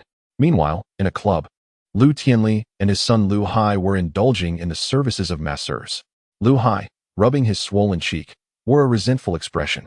I don't believe the old man can watch over her 24 hours a day. As long as we find an opportunity, we can send her to young Master Chu's bed. He will surely be grateful to us. Lu Tianli, on the other hand, wore a grim expression, his gaze icy as he said, indeed, as long as we satisfy young Master Chu's desires, our Lu family will soar with his assistance. What a splendid opportunity. And that foolish Lu Lingxin, doesn't he appreciate it? What's wrong with spending a night with young Master Chu? Due to having lost teeth. Lu Hai's speech was somewhat muffled. As he spoke, a thought seemed to strike him, and he grinned at Lu Tianli. Dad, young Master Chu initially desired the woman Qiao Xuanning. If we can deliver both sisters to his bed, how do you think he would repay us? Upon hearing his son's words, Lu Tianli momentarily paused, his expression changing to one of excitement as he tightened his fists and exclaimed, "What a brilliant idea! No wonder you're my son. If we can indeed send both Qiao Xuanning and Lu Lingxin to young Master Chu, we will have nothing to worry about. But, Dad, don't forget about that old fox Qiao Wenqing. His methods are not simple, and the Qiao family's influence in Han City far outweighs ours. If we scheme against his granddaughter, what if he retaliates?" Lu Hai expressed his concerns with a serious demeanor. What is there to worry about? Once we succeed, we will have the Chu family backing us. In front of the Chu family, 10 Qiao families would be insignificant. I refuse to believe that with the Chu family safeguarding us, that old curmudgeon Qiao Wenqing would dare retaliate against us. A glint of malevolence flickered in Lu Tianli's eyes. Indeed, age brings wisdom, and my father's foresight is commendable. Upon hearing his father's words, Lu Hai couldn't help but agree, promptly showering his father with flattery. As he basked in his son's adulation, Lu Tianli's vanity swelled with immense satisfaction, and he coldly divulged his scheme. All we need to do now is wait. When those two sisters are together, we shall seize the opportunity to deliver them into young Master Chu's bed. Chapter 9. I'll report you for invasion of privacy. Do you believe it? Unbeknownst to Xiao Chun and Lu Lingxin, Lu Tianli and his son's sinister intentions were brewing. In the afternoon, at the insistence of the elder Lu, Xiao Chun accompanied Lu Lingxin to the Lu family's villa in the southern suburbs. Although the Lu residence was an independent villa with a courtyard, its surroundings were notably inferior compared to the luxurious neighborhood occupied by the Qiao family. Lingxin, please show Xiao Chun to his room and help him settle in with his luggage. Upon arriving home, the elder Lu, anxious that Xiao Chun might flee, hurriedly instructed. "Oh, Grandpa, isn't that a bit inappropriate? After all, while we are in a romantic relationship, we are not yet officially married. Sharing a space like this seems rather improper." Lu Lingxin fretted internally, worried about the prospect of cohabiting with this man. What if he couldn't control himself? Recalling the wildness of the previous night and the lingering soreness in her thighs, a wave of anxiety washed over her. This brute was as untamed as a bull, utterly lacking in tenderness. If they were to live together for a few days, she might be utterly worn out. Moreover, judging by her grandfather's demeanor, even if this rogue were to act inappropriately, her grandfather would likely only be pleased. Who would she turn to for justice then? In desperation, Lu Lingxin sought assistance from Xiao Chun. Cough, old man. Lingxin has a point. Is it not a bit hasty? Xiao Chun awkwardly cleared his throat. Hasty? Not in the slightest. Society is open now. Isn't it common for young people to date like this? Besides, you can live together for now.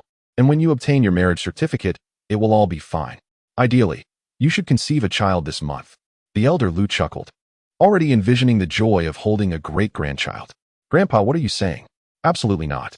I cannot agree to this. Lu Lingxin's face flushed crimson. What the heck? Xiao Chun was equally taken aback. It seemed the elder Lu was resolutely intent on solidifying the relationship between him and Lu Lingxin. Was it truly necessary? He found it perplexing. Despite possessing some skills, he was merely a country bumpkin, so why was the elder Lu so determined to embrace him as family? Disagree? Lingxin, are you trying to give your grandfather a heart attack? Upon hearing Lu Lingxin's protest, the elder Lu's expression darkened, and he clutched his chest, beginning to wheeze. Beside them, Xiao Chun observed the scene with raised brows, a playful smirk gracing his features as he anticipated the unfolding drama. The old man's woeful acting skills were likely only sufficient to deceive Lu Lingxin. Grandfather, what troubles you? Lu Lingxin, indeed flustered, began to panic, stamping her feet and accidentally spilling the pot onto Xiao Chun, exclaiming, as long as Xiao Chun agrees, I have no objections, is that acceptable?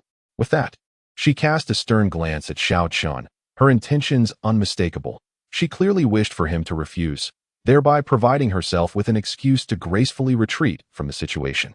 Xiao-chun, if Ling Xin, a girl, has no qualms, you surely wouldn't mind, would you? The old man directed his gaze toward Xiao-chun. Damn, this old fellow was quite cunning. Xiao-chun inwardly cursed, his rationality urging him to decline, lest he and Lu Lingxin become ensnared in further complications. Yet, upon witnessing Lu Lingxin's warning gaze, his inherent stubbornness surged forth. What does that mean? I came to assist, not to bear the blame. Moreover, as the saying goes, one may only shoulder blame once or countless times. Thus, he resolutely refused to indulge this young lady. Grandfather, I have no issues. My earlier reluctance stemmed from concern for Lingxin's reputation. Since she herself has no objections, I am even less inclined to mind. Xiao-chun chuckled inwardly before expressing his thoughts aloud. Lu Lingxin's eyes widened in astonishment, her fierce gaze seemingly capable of incinerating Xiao-chun. Very well. As long as you don't mind.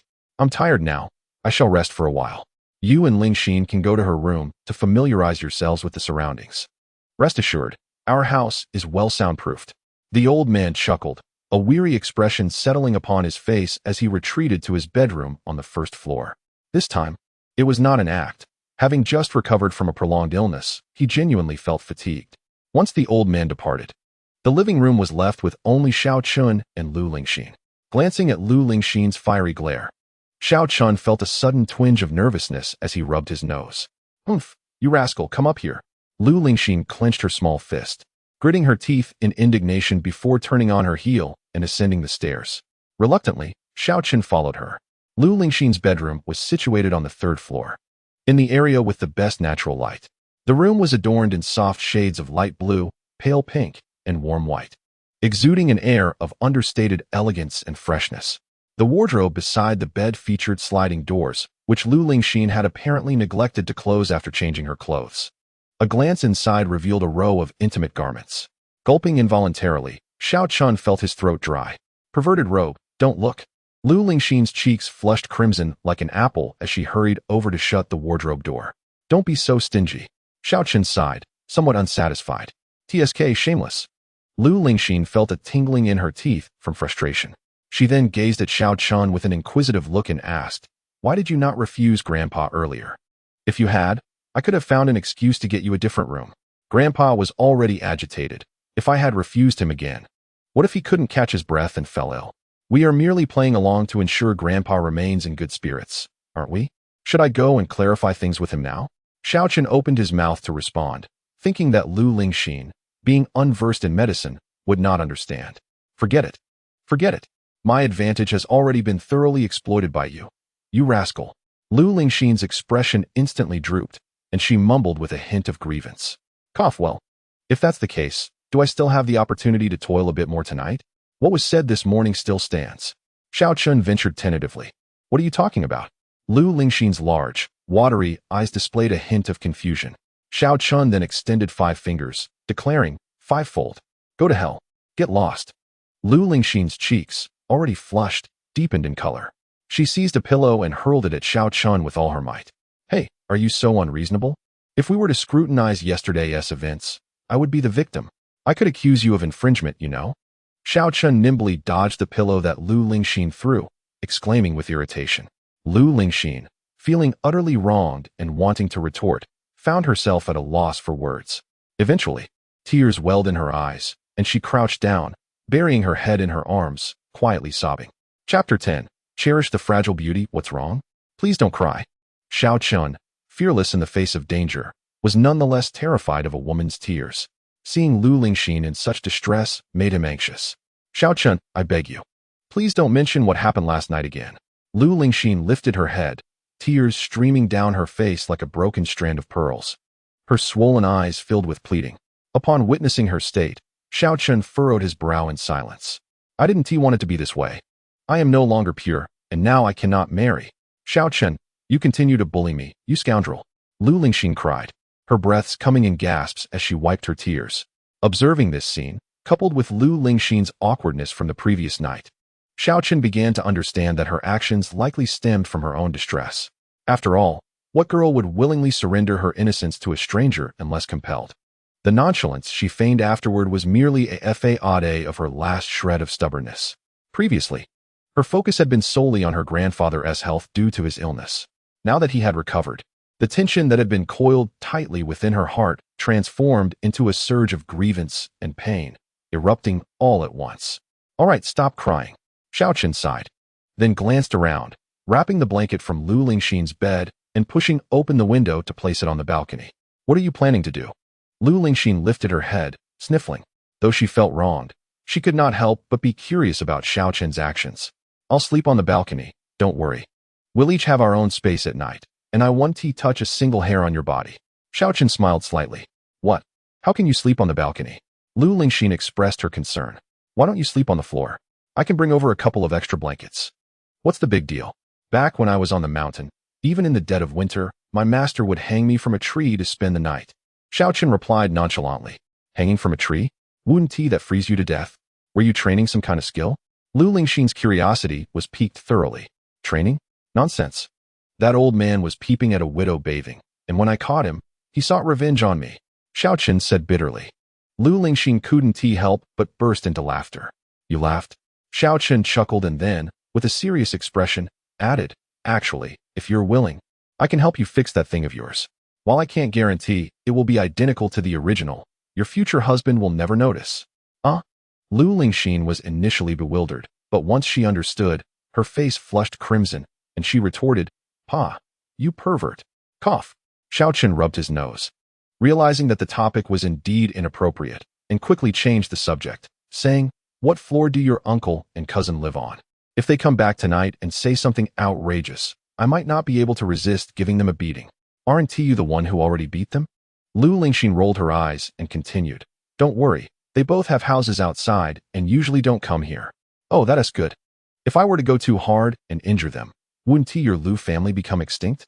Xiaochen sighed in relief, teasingly remarked, "That won't happen. After all, my uncle isn't biologically related to my grandfather. My grandfather's comrade, who is my uncle's real father, sacrificed himself during a mission long ago. My uncle's mother was in poor health and passed away shortly after giving birth. With no relatives, the only option for my uncle was the orphanage. My grandfather, unable to bear it, adopted him." At this point, Lu Lingxin sighed and continued, "My uncle wasn't always like this. It was only after he learned about his origins that he felt my grandfather wasn't truly sincere towards him, which gradually changed his temperament." No wonder. Xiaochen understood. Indeed, every family has its own struggles. However, he had no intention of meddling further. As for living in the Lu family's villa, Xiaochen had already come to terms with it. After all, he had just arrived in Han City and didn't have a place to stay. So staying here for a while was not a bad option. At this moment, Lu Lingxin wiped her reddened eyes and said, "Let us go downstairs, otherwise, if we linger too long in the room, Grandpa will surely misunderstand again."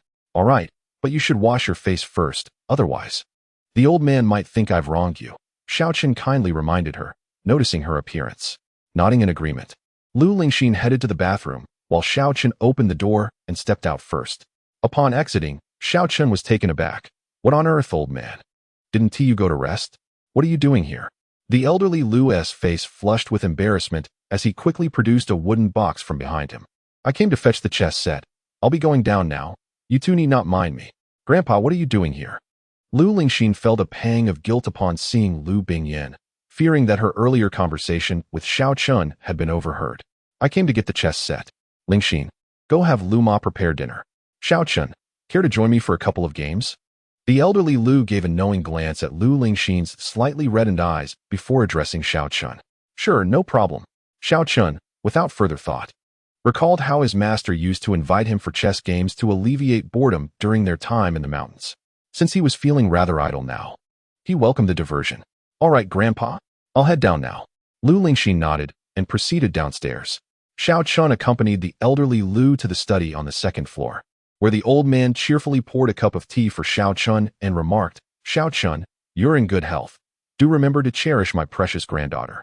She is my only treasure, so don't wear her out." Xiaochen nearly spat out the tea he had just sipped. What a misunderstanding, he thought. This old man doesn't seriously think that Lu Lingxin was crying because of me, does he? "Grandpa, please don't misunderstand. Lingxin and I were merely chatting." Xiaochen hastily clarified. "Hey, There's no need to feel embarrassed, young man. At my age, I understand quite a bit. I distinctly heard you two talking. Could it be that a mere conversation left you both breathless? Now, let us play some chess. Lu Bingyan chuckled lightly as he began setting up the chessboard. Xiaochen found himself at a loss for words, yet he couldn't be bothered to explain further. Let the old man think whatever he wished. They continued their chess match until evening, only pausing when Lu Lingxin called them for dinner.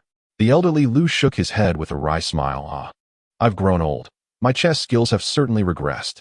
Lu Lingxin was somewhat surprised, as she was well aware of her grandfather's proficiency in chess. As for Xiaochen, he merely smiled and remained silent.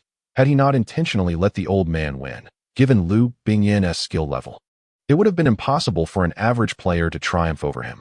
By this time, Xiaochen was feeling hungry, and he didn't hesitate to feast heartily at the dining table.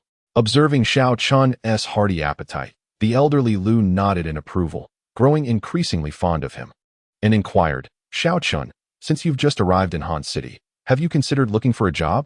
I haven't thought it through yet. I'll just see how things unfold for now, came the reply. Xiaochen pondered for a moment before responding. Very well, if a suitable opportunity does not arise, I can assist Ling Xin in managing her stores. She has opened several chain cosmetic shops in the city and is overwhelmed on her own. Old Master Lu chuckled. Several stores? Quite impressive, Xiaochen remarked while glancing at Lu Lingxin, realizing why this woman had so generously offered him 100,000 at the outset. All the goods are supplied by my cousin's company. Without her assistance, I would not have been able to establish myself. Lu Lingxin explained, then turned to Old Master Lu, saying, Grandfather, you need not worry about Xiaochen. You are well aware of his medical expertise. Indeed. How could I have forgotten such a matter? Lu Bingyan exclaimed, having overlooked Xiaochen's medical knowledge. I do have some matters to attend to during this time, and I will also seek some medicinal herbs to thoroughly restore grandfather's health. Rest assured, if I find time, I will visit Ling Xion's store. Xiaochen remarked, not dwelling too much on the cousin Lingxin mentioned. That works as well. I shall not delay you any further. Rest early today? Old Master Lu said, casting a knowing glance at Xiaochen. Xiaochen replied, very well, grandfather. Should you feel unwell this evening, please be sure to inform me, and Xiaochen. Lu Lingxin, unaware of any underlying tension, obediently nodded. Chapter 11. The divine Dr. Lu Yangming. The following morning, Xiaochen slowly opened his eyes on the balcony. The period from late night to dawn is when the spiritual energy in the world is at its peak, the most opportune moment for cultivation. However, the spiritual energy in the city pales in comparison to that found in the mountains. Alas, it seems I must retrieve the Qilin Jade pendant to unravel the mystery of my meridian deficiencies. Xiaochen furrowed his brow as he sensed the qi within his meridians. In the realm of cultivation, there are 6 major stages: body refinement, qi training, foundation establishment, spirit transformation, void realm, and unity with Tao, each encompassing 3 minor stages. In this era of scarce spiritual energy, surpassing even a minor stage in cultivation is akin to scaling a mountain. Many practitioners spend their entire lives only to remain at the foundational body refinement stage, unable to touch the threshold of qi training. Only upon reaching qi training does one truly step onto the path of cultivation. Since becoming the apprentice of the old master, Xiaochen's rate of advancement has astonished even his mentor. According to the old man's estimations, Xiaochen is highly likely to reach the foundation establishment stage before the age of 20. Indeed, Xiaochen did not disappoint. He attained the pinnacle of qi training 3 years ago, yet since then, he has made no further progress. After extensive examination, the old master gravely declared that Xiaochen's meridians were incomplete, which is the root of his inability to break through to the next stage. As for the specific reason behind the deficiency, even the old master could not clarify, ultimately speculating that it might be related to Xiaochen's background. This is precisely why Xiaochen must retrieve the Qilin Jade pendant from the Qiao family. Did you really spend the night on the balcony? Inside the room, Lu Lingxin gazed curiously at Xiaochen, who was meditating on the balcony. What do you think? Is there any doubt? After having breakfast, Lu Lingxin handed Xiaochen a mobile phone. This is one I used before, but it is still functional. I bought it last year and have used it for less than a year. The SIM card is from another phone I seldom use, so take it for now. Otherwise, I won't be able to find you when you're out. All right, as long as it can make and receive calls. Xiaochen had modest expectations for the phone, and given the inconvenience of not having a mobile device in the city, He accepted it without hesitation. Where are you planning to go today? I'll drive you there. Lu Lingxin inquired. Thanks. Just drop me off at the nearest herbal market. I need to buy some herbs to help the old man with his health. Xiaoqun replied after a moment's thought. Sure. The herbal trading market in the southern suburbs of Han City was over 30 kilometers from the Lu family's villa. While it was called a market, it was essentially a street a few hundred meters long, lined with herbal shops and vendors selling herbs. At first glance, it appeared somewhat crowded and chaotic. However, Xiaoqun did not expect to find any exceptional herbs in such a place. As long as the herbs were effective enough for an ordinary person, that would suffice for his purpose. After Lu Lingxin dropped Xiaoqun off at the entrance of the market, she drove off to her store. Hey handsome, here to buy herbs? Come take a look at what I have. It's all good stuff. As soon as he got out of the car, a vendor selling herbs noticed Xiaoqun and called out eagerly. Xiaoqun approached to have a look. The herbs were standard, albeit overpriced. After glancing around, he shook his head and moved on. He then arrived at a larger stall where an elderly man dressed in traditional attire was carefully selecting herbs. Boss, I'll take all of this Angelica and prepared Rehmannia.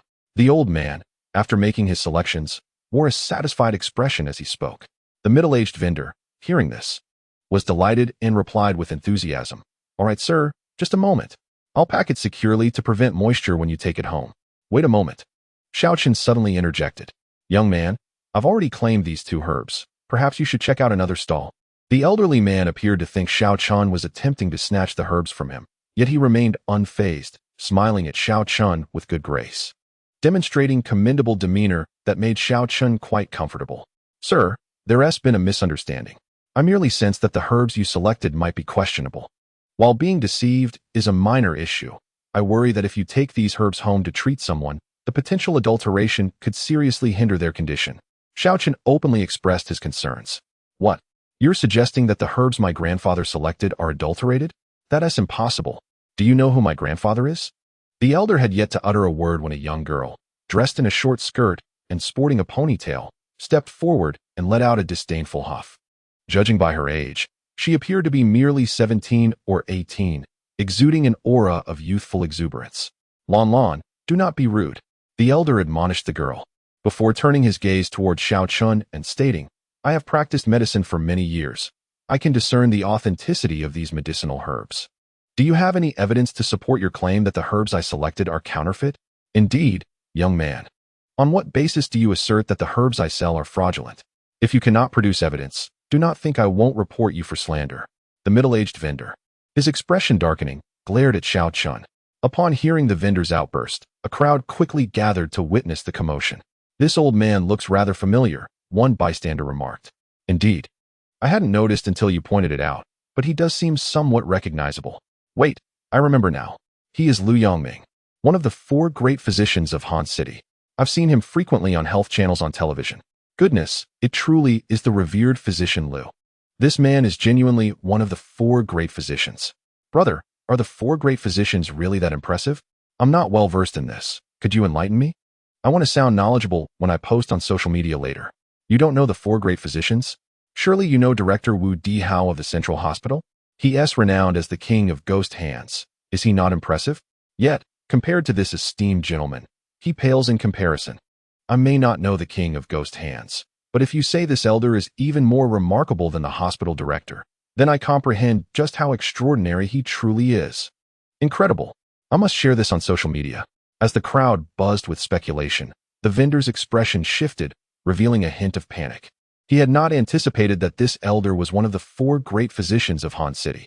Xiaoqun, noticing the vendor's change in demeanor, cast a knowing glance at the middle-aged man and coldly remarked, whether it is slander or not, you will know once you empty these 2 large bags of herbs. Young man, each of these bags contains over 100 pounds of herbs. If you empty them, the medicinal properties will be compromised. Are you prepared to compensate for that? The middle-aged vendor retorted with a fierce glare at Xiaoqun, although his confidence seemed to wane. Then, a cunning glimmer flickered in the vendor's eyes as he turned to Lu Yongming, flattering him. Elder Lu, you are a renowned physician. Surely you can discern whether these 2 basic herbs are genuine or not. Please do not heed the words of this unknown youth. If a mistake arises, it could tarnish your esteemed reputation. Upon hearing this, Lu Yongming's expression darkened. He was well aware of the vendor's ulterior motives. implying that if the herbs truly were counterfeit, it would reflect poorly on his abilities as one of the four great physicians, suggesting he lacked even the most fundamental skill of distinguishing genuine herbs. Such a situation would undoubtedly have a dire impact on his reputation as a physician. Xiaoqian naturally contemplated this matter, a playful expression overtaking his features as he regarded Lu Yongming with a semblance of a smile. He was eager to observe how this so-called divine doctor would navigate the treacherous waters of fame and fortune, whether he would choose to protect his own interests and suffer in silence or remain true to the noble heart of a healer. If he could not even admit to this minor transgression, it was likely that Lu Yongming had already strayed far from his initial intentions as a physician, and his skills would stagnate, never to ascend to greater heights. The onlookers were certainly not naive, their eyes widening in anticipation of the unfolding drama. Lan, pour out these 2 bags of medicinal herbs. After a moment's hesitation, Lu Yongming finally spoke, and in that instant, the complexion of the middle-aged vendor turned ashen. Witnessing this shift in the vendor's demeanor, Lu Yongming felt a weight settle in his heart. If the herbs are sound, I will compensate you double. However, if they are flawed, he let out a cold snort, realizing that the herbs were most likely indeed problematic, as indicated by the vendor's reaction. The elderly gentleman was a man of integrity, worthy of admiration. Observing Lu Yongming's decisive choice, Xiaoqian could not help but express a hint of appreciation. His surprise grew when he saw the girl named Lan effortlessly lift the heavy sack of herbs and pour over 100 pounds of them onto the ground. This vibrant young maiden, radiating youth, was evidently a martial artist, at least at the condensation stage. The 3 minor realms of physical refinement are bone tempering, condensation, and post-heaven. Achieving the condensation stage at the tender age of 17 or 18 is quite commendable, even suggesting potential for reaching the post-heaven stage before 30. It is noteworthy that post-heaven martial artists are already a rarity among the common folk. Should one manage to transcend to the innate stage, they would enter the first minor realm of the Qi refinement stage. Although it appears merely a single character separates post-heaven from innate, the distinction is profound. Attaining the innate stage signifies a genuine grasp of the path of cultivation, as one begins to generate true energy within, granting them power that overwhelmingly surpasses that of post-heaven martial artists. However, the journey from post-heaven to innate is a path walked by only a select few, necessitating not only extraordinary talent, but also substantial resources for cultivation. Some lesser clans in the secular world expend their entire fortunes and still struggle to produce an innate martial artist. Even across the vast expanse of Han City, it is unlikely to find more than 10 individuals who have reached the innate stage. Thus, those at the condensation stage are regarded as the backbone of the martial community. As Xiaoqian pondered these thoughts, the girl named Lan had already emptied the 2 bags of herbs onto the ground, while the elder Lu Yongming began to furrow his brow, searching for the source of the herb's problems. As the minutes passed, Lu Yongming's expression suddenly turned troubled. After all, the 2 bags of medicinal herbs weighed over 200 pounds combined, and being dried, they lay on the ground resembling a small mountain. Searching through them to identify the problematic herbs was akin to finding a needle in a haystack. Lu Yongming grasped several handfuls of herbs, but discerned no issues, leaving him in a moment of perplexity. However, the middle-aged vendor's earlier reaction clearly indicated that there was something amiss with these herbs. Dr. Lu, I told you not to trust the words of this dubious fellow. My herbs are undoubtedly flawless, and you just stated that you would provide double compensation. Seeing Lu Yongming unable to find any faults, the vendor's initial panic faded, replaced by a smug gleam in his eyes as he taunted Lu Yongming. Humph. If indeed there are no problems, I shall honor my word and compensate you at double the price. Confronted with the vendor's audacity, even Lu Yongming, known for his magnanimity, felt his patience wearing thin. Grandfather, could it be that this man is deliberately toying with us? Should I teach him a lesson? Exclaimed a young lady named Lan, her dissatisfaction evident as she cracked her knuckles and glanced at Xiaoqian. Little beauty, you are no match for me. Be cautious, or I shall strike you. Xiaoqian chuckled at her remark, waving his hand suggestively beneath her short skirt, implying a playful challenge. Ah, you scoundrel, do you dare to provoke me? The young lady could hardly tolerate such insolence. Her teeth clenched as she prepared to retaliate, only to be restrained by Lu Yongming. Lan, mind your language. Such talk is unbecoming for a young lady. Lu Yongming admonished, then turned to Xiaoqian, clasping his hands in a gesture of respect. Upon examining these herbs, I find no discrepancies in their properties or moisture content. Might I inquire what basis you have for claiming they are adulterated? I would appreciate your guidance. Indeed, if you cannot identify any faults, not only must you compensate for the herbs, but I shall also ensure you face severe repercussions. The young lady added indignantly. That's right. I will file a complaint against this boy for slandering me. If my modest business loses its reputation, no one will want to trade with me. The middle-aged vendor chimed in, fanning the flames of the situation with a sneer. Very well. I shall disabuse you of your notions. Xiao Chun retorted playfully, glancing at the vendor before stepping towards the mound of Angelica and reaching deep within, pulling out a handful and presenting it to Lu Yongming. Pray, do not keep us in suspense. This is no different. Lu Yongming replied with a wry smile, beginning to suspect that this young man was indeed jesting with him. Old man, these Angelica slices are already cut and dried, and given the substantial quantity, it is understandable that you might not discern the differences immediately. After all, the vendor is quite clever. The adulteration is minimal. With that, Xiao Chen flicked his hand, producing a few slices of herbs with a slightly deeper hue and placing them in Lu Yongming's palm, smiling gently. Here, old man, give this a sniff. Good. Lu Yongming tore the medicinal herbs in half, and his expression suddenly changed. Is this duhua? Duhua, a type of traditional Chinese medicinal herb, resembles Angelica slices when dried, yet its price is significantly lower. Consequently, many herbal vendors mix duhua into Angelica to sell it at inflated prices. Indeed, the old man possesses remarkable insight. Xiao Chun chuckled lightly and then spoke calmly. Although the proportion of duhua mixed in these Angelica slices is minimal. Imagine if one day the old man unwittingly used duhua as Angelica while practicing medicine. What dire consequences might ensue? In the realm of traditional Chinese medicine, a slight deviation can lead to catastrophic errors. At that point, the old man's lifelong reputation could be irrevocably tarnished. Hearing Xiao Chen's words, Lu Yongming's expression darkened, and he couldn't help but break into a cold sweat. The middle-aged vendor selling the herbs turned pale and collapsed onto the ground in shock. Chapter 13. A case of inability to recognize precious jade. Lu Yongming's face was grim enough to wring water from it as he approached a bag of processed He Wu, taking a handful to sniff before ultimately selecting a piece to chew.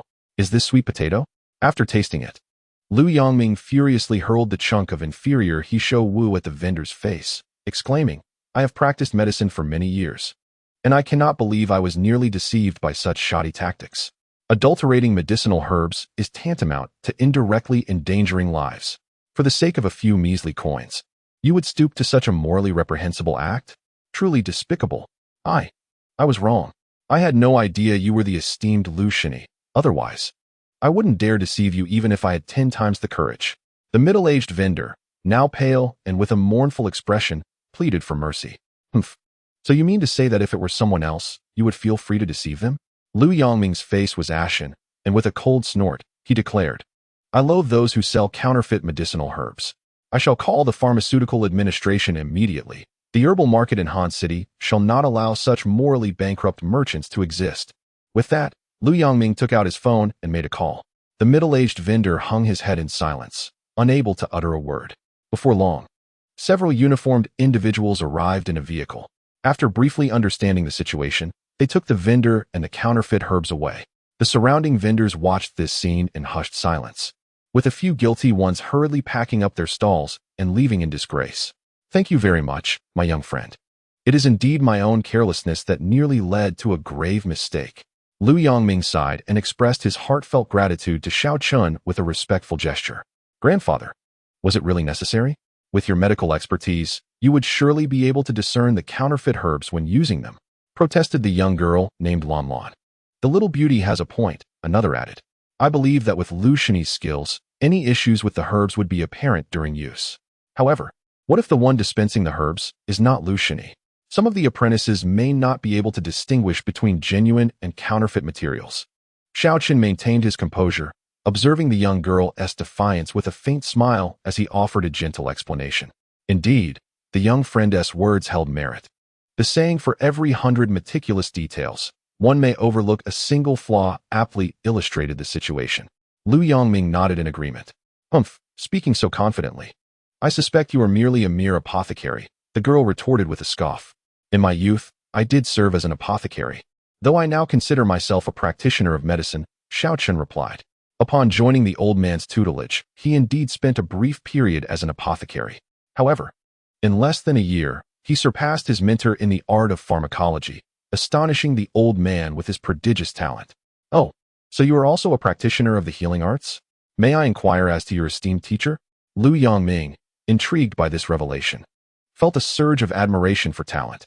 A mere rustic from a mountain village, it is best left unspoken, Xiao Chun jested, recalling the old man's warning to never disclose his identity, lest he attract unforeseen peril. Since the young friend prefers to remain discreet, I shall refrain from further inquiries. Here is my contact information. Should you find the time, feel free to visit my healing hall for a discussion on medical techniques, Lu Yongming offered, presenting a business card, indicating his intent to mentor the younger generation. In Lu Yongming's mind, upon receiving the card, the young man should be overwhelmed with gratitude and emotion. Yet, Xiao Chun's expression remained largely unchanged. Thank you, esteemed elder. I shall return your call shortly. My name is Xiao Chun, he stated, retrieving his phone to dial the number inscribed on the card. I have matters to attend to, so I shall not trouble you further. Farewell. With that, Xiao Chun waved and turned to leave. Grandfather, this arrogant fellow. How many individuals in the entire Chinese medical community are queuing for an opportunity to exchange knowledge? Yet he merely offers a thank you and departs? How ungrateful. The girl exclaimed in frustration. Life has its own course. If this young man fails to recognize the opportunity, it can only be said that such fortune is not destined for him. Lu Yongming chuckled, unconcerned. After all, extending the card was merely an impulsive act of goodwill toward a promising talent. Of course, if Xiao Chun did not value this opportunity, it would not be a loss for Lu Yongming. Little did he know that Xiao Chun harbored similar sentiments, considering it a rare fortune to engage with Lu Yongming in matters of medicine. After bidding farewell to Lu Yongming, Xiao Chun made his way to the herbal market, wandering and selecting various herbs that were notably effective for physical well-being. After a thorough exploration, the time had approached noon. Just as he was about to leave in search of a meal, a commotion erupted outside a nearby apothecary. You filthy bumpkin. You dare demand 30,000 for such worthless herbs? Have you lost your mind? Get out. A sharp and scathing rebuke echoed, followed by a resounding thud. Ouch! Why are you hitting me? Xiao Chun turned towards the sound and beheld a plainly dressed countryman being unceremoniously shoved out of the apothecary. Due to his frail physique, the man fell directly to the ground upon being pushed. Nevertheless, he clutched a wooden box tightly to his chest. Hit you? Do you believe I would shatter your worthless herbs to feed the chickens? Accompanied by a torrent of insults, the acerbic owner of the apothecary emerged, his handlebar mustache accentuating his caustic demeanor as he strode up to the fallen man and kicked the wooden box from his grasp. My herbs, the countryman protested, feeling wronged. You may not wish to purchase my herbs, but why must you bully me so? What's wrong with bullying you? The apothecary owner retorted vehemently. I am targeting scoundrels like you, who flaunt deceit. He continued to berate the man while addressing the gathering crowd. Everyone, take a good look. This pitiful root dares to demand 30,000. Shouldn't he be taught a lesson? Do you think we run an apothecary as a charity? Our earnings don't come from thin air. At that moment, after the apothecary owner's kick, the wooden box lay shattered on the ground, its lid flung open to reveal a root the thickness of a radish, dark crimson in hue. What herb is this? After years in the herb trade, I can't identify it. Could it possibly be ginseng? Ha ha ha, radish-thick dried ginseng? My heavens, even dried Korean ginseng isn't that large. How could it be ginseng? It looks more like a tree root to me. No tree root could fetch 30,000. Isn't this extortion? There's always a reason for the pitiful. Only a fool would spend 30,000 on this. I wouldn't take it for 30 bucks. In an instant, the crowd erupted in lively discussion, filled predominantly with mockery and ridicule. Hearing the chatter, the countryman felt utterly bewildered, his face flushing crimson. After all, he understood little about the value of the item, relying solely on his deceased father's words that it was indeed precious. Yet, as the herb traders around him spoke, doubts began to creep into his heart. Was this item truly worthless? Had his father deceived him? Uncle, where did you acquire this herb? 30,000. I'll take it. Suddenly, a voice rang out, silencing the crowd in an instant. Chapter 14. Spirit blood would wait. Did I hear correctly? Someone genuinely wants it? After a brief silence, the crowd erupted once more, turning their gazes eagerly to the source of the voice. They were curious to see which unsuspecting soul would part with 30,000 for such a thing. It turned out to be a mere boy, which was no surprise. As they recognized Xiao Chun, the crowd erupted with glee at his expense. "Sir, do you still sell this medicinal herb?" Without paying heed to the reactions of those around him, Xiao Chun approached the rustic man, assisting him to his feet, and inquired gently, "Ah, young man, do you truly wish to purchase it? They all say this item is worthless. Wouldn't you be at a loss?" The rustic man, taken aback by Xiao Chun's presence, hesitated before responding. On one hand, he felt a flicker of joy at the prospect of selling his herb. On the other, he feared that it might indeed lack value and mislead Xiao Chun. Observing Xiao Chun's youth and attire, the rustic man felt a pang of sympathy. "Ha, do you see? Everyone. He doesn't even know what it is and dares to ask for 30,000? Truly, he must be out of his mind for money." The apothecary owner scoffed, provoking a wave of laughter from the onlookers. "Rest assured, sir, I am genuinely interested in purchasing your herb. However, could you enlighten me on its origins?" Xiao Chun replied, casting a displeased glance at the apothecary owner. "Well, young brother, to speak candidly, my name is Zhao Ligui. My grandfather was once in the antique trade, but he was deceived and lost all his wealth, leaving only this item. According to my father, it was purchased for 30,000 back then. After my grandfather passed, it was bequeathed to my father.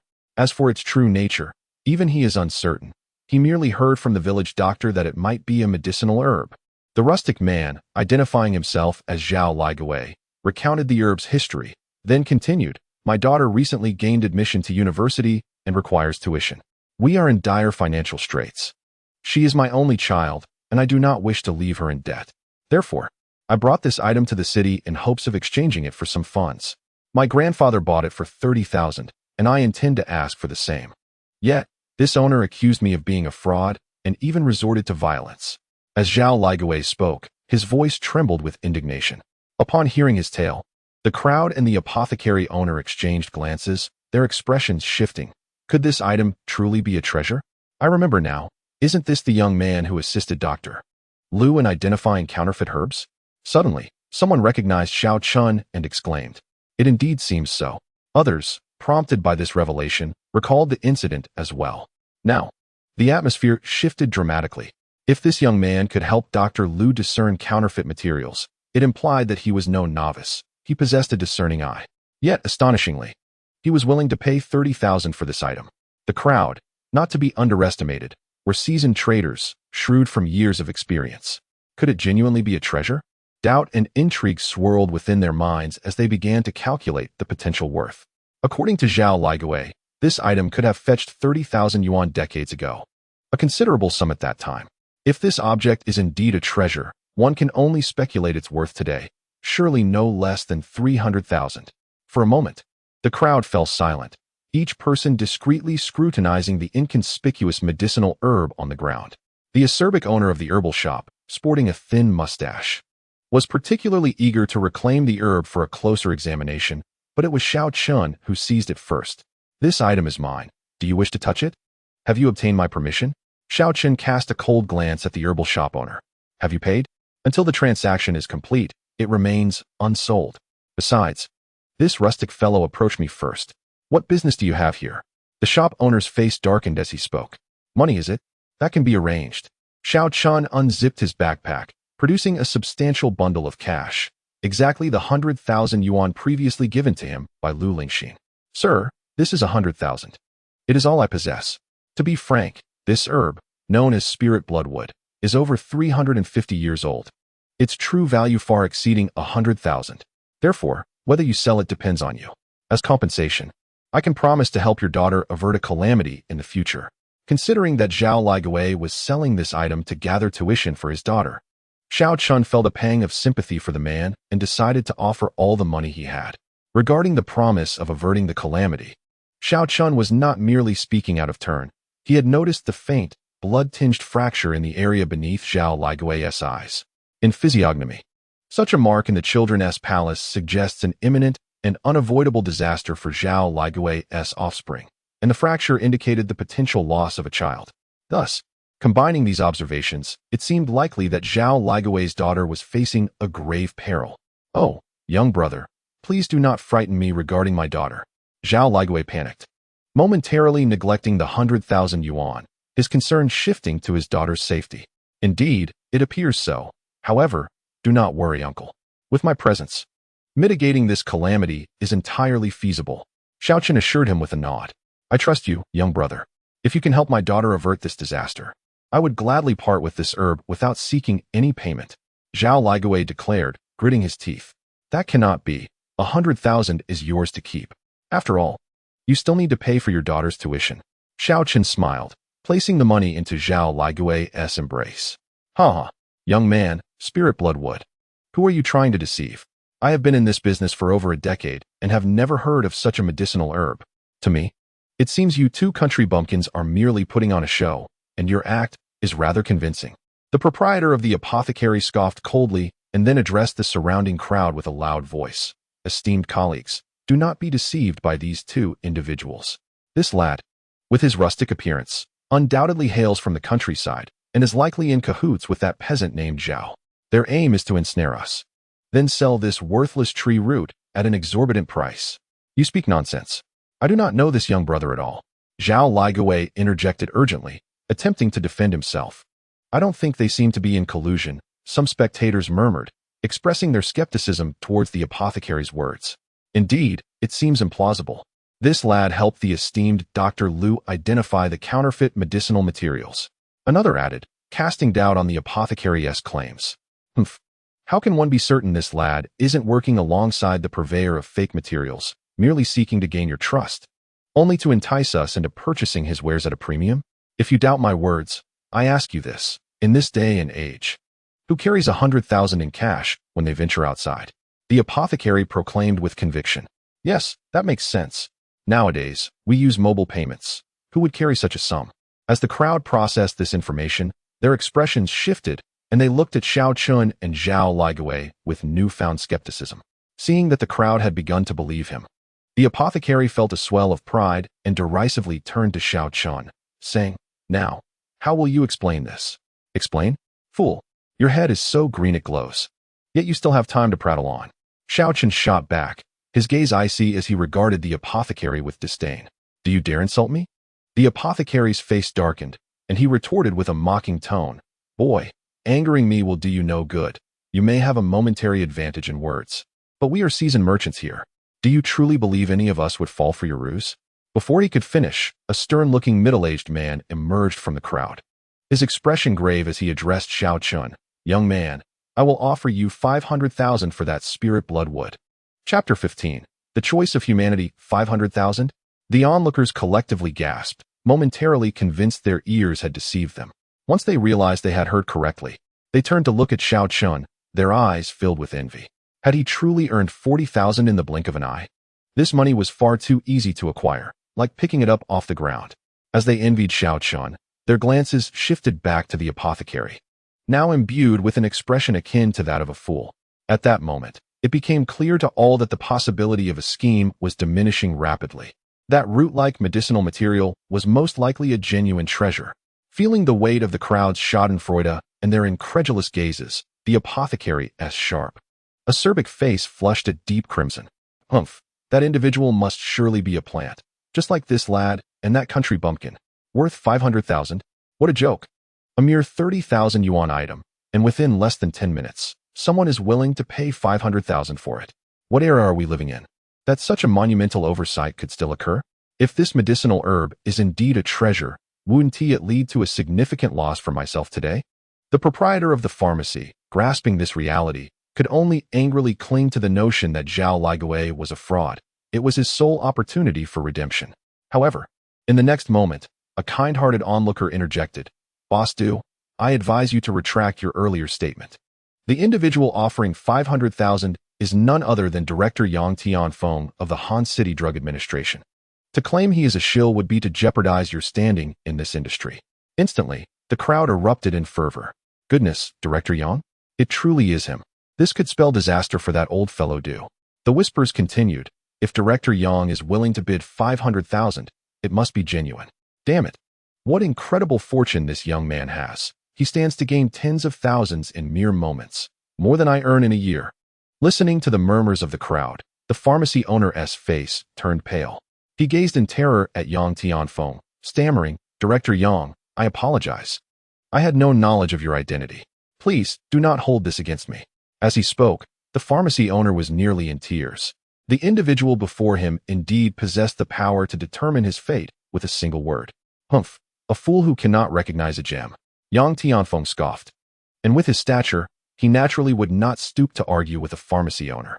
After a sharp reprimand, he turned his attention to an elderly gentleman in traditional Chinese attire and a young lady behind him, Lu Yongming and the previous girl, Lan Lan. Dr. Lu, is this indeed the spirit bloodwood? Yang Tianfeng inquired. Without a doubt, it is spirit bloodwood. Lu Yongming nodded solemnly, his heart filled with astonishment. In this world, only a select few could identify spirit bloodwood. Even he had only encountered references to it in an exceptionally rare herbal compendium, enabling him to recognize it. But how did Xiao Qin discern its nature? Contemplating this, Lu Yongming's admiration for Xiao Qin deepened. If he had merely wished to offer a casual hint before, he now entertained the thought of taking Xiao Qin as his apprentice to inherit his legacy. For years, Lu Yongming had sought a suitable disciple, but had found none. Now, Xiao Qin was exceedingly close to his ideal candidate. Thank you, Elder Lu. With that, Yang Tianfeng stepped forward and earnestly addressed Xiao Qin. Young brother, I am offering 500,000. Might you consider selling this piece of spirit bloodwood to me? In Yang Tianfeng's view, his bid of 500,000 was quite substantial, especially since the other party had acquired it for merely 100,000. Observing Xiao Qin, he appeared anything but affluent. In the blink of an eye, a fortune of 400,000 was amassed, quintupling one's worth. Any sensible person would surely seize the opportunity to act. Thus, when Yang Tianfeng spoke, he had not even contemplated that Xiao Qin might refuse. However, he was soon left bewildered. Xiao Qin paid him no heed, instead casting a bemused glance at Lu Yongming, who stood behind Yang Tianfeng, and softly remarked, since Master Lu is a discerning individual, perhaps he might enlighten Director Yang regarding the true value of this spirit bloodwood. Ahem.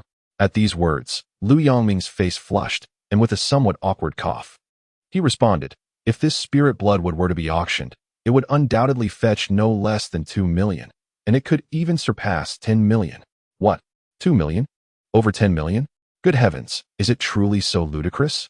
What kind of extraordinary luck has this young man stumbled upon? The apothecary owner felt a jolt of shock, his insides twisting with regret. However, it was too late to lament, for the wealth that rightfully belonged to him had slipped through his fingers. Upon hearing Lu Yongming's words, Yang Tianfeng's expression darkened. He could easily part with 500,000, but 2 million caused him to hesitate, even with his stature. Yet, thinking of his daughter's illness, Yang Tianfeng gritted his teeth and declared, fine, I will offer 2 million. Apologies, but I shall not sell, Xiao Qin replied with a light chuckle. Those words transformed the countenance of everyone present. This young man refuses to sell, even for 2 million? Has he lost his senses? Indeed, to turn down such a sum suggests he is unreasonably greedy. The murmurs of the crowd caused Yang Tianfeng's face to darken further. And even Lu Yongming could not suppress a frown, for Xiao Qin's actions were undeniably excessive. Boy, are you mocking me? Yang Tianfeng's expression hardened, the authority he had long wielded surging forth, rendering ordinary individuals speechless. Yet Xiao Qin remained unfazed. The item belongs to me. Whether I choose to sell it is entirely my prerogative. Is it truly unreasonable to decline to part with what is mine? His retort left Yang Tianfeng and the gathered crowd momentarily speechless. Very well, Yang Tianfeng said, his anger mingling with incredulity. He then turned to Zhao Ligui, stating, my good fellow, you have yet to accept the 10,000 from this young man, have you? This implies that the transaction is not finalized. Should you wish to retract your agreement, I am willing to increase my offer to 220,000 for this spirit bloodwood. What say you? Listening to Yang Tianfeng's proposition, Xiao Qin narrowed his eyes, directing his gaze at Zhao Ligui. For Yang Tianfeng was correct. If Zhao Ligui were to back out at this juncture, it would indeed complicate matters. 220,000? Zhao Ligui, a simple farmer, had never encountered such a sum in his lifetime. 220,000. Enough to secure a peaceful and worry-free existence for the remainder of their days, given the living standards in the countryside. Thus, in a moment of turmoil, Zhao Ligui found himself ensnared in a challenging dilemma. Observing Zhao Ligui's predicament, Yang Tianfeng allowed a confident smile to grace his lips, fully aware of the allure that 220,000 possesses for an ordinary person. I have no regrets. This young man has already bestowed upon me 100,000. The item now rightfully belongs to him, and whether he chooses to sell it is entirely his prerogative. It has no bearing on me, especially since he is also aiding my daughter in averting disaster. One must not be ungrateful. After much contemplation, Zhao Ligui suddenly steeled himself and made his choice. Chapter 16. Teach me to act? Do you even deserve it? With Zhao Ligui's declaration, a wave of astonishment washed over all present. To relinquish over 200,000 so readily? The assembly was perplexed. Yang Tianfeng was particularly baffled. Yet, Xiao Qin merely smiled. Truth be told, Zhao Ligui's decision took him by surprise. In the face of such temptation, few in this world can remain steadfast. Although Zhao Ligui's choice appeared foolish, Xiao Qin understood that one day, Zhao Ligui would be grateful for the decision made today. Should Zhao Ligui waver, his daughter would be of no assistance to him. He was no saint. Though capable, he only aided those fated to cross his path. Brother, do you truly believe this lad's fanciful claims about your daughter facing a death calamity? Yang Tianfeng scoffed in disbelief. I do. For this young man is a good person, Zhao Ligui affirmed without hesitation. In my view, he merely seeks to swindle this precious blood spirit wood from you at a bargain. Then wait for a suitable opportunity to sell it at a higher price.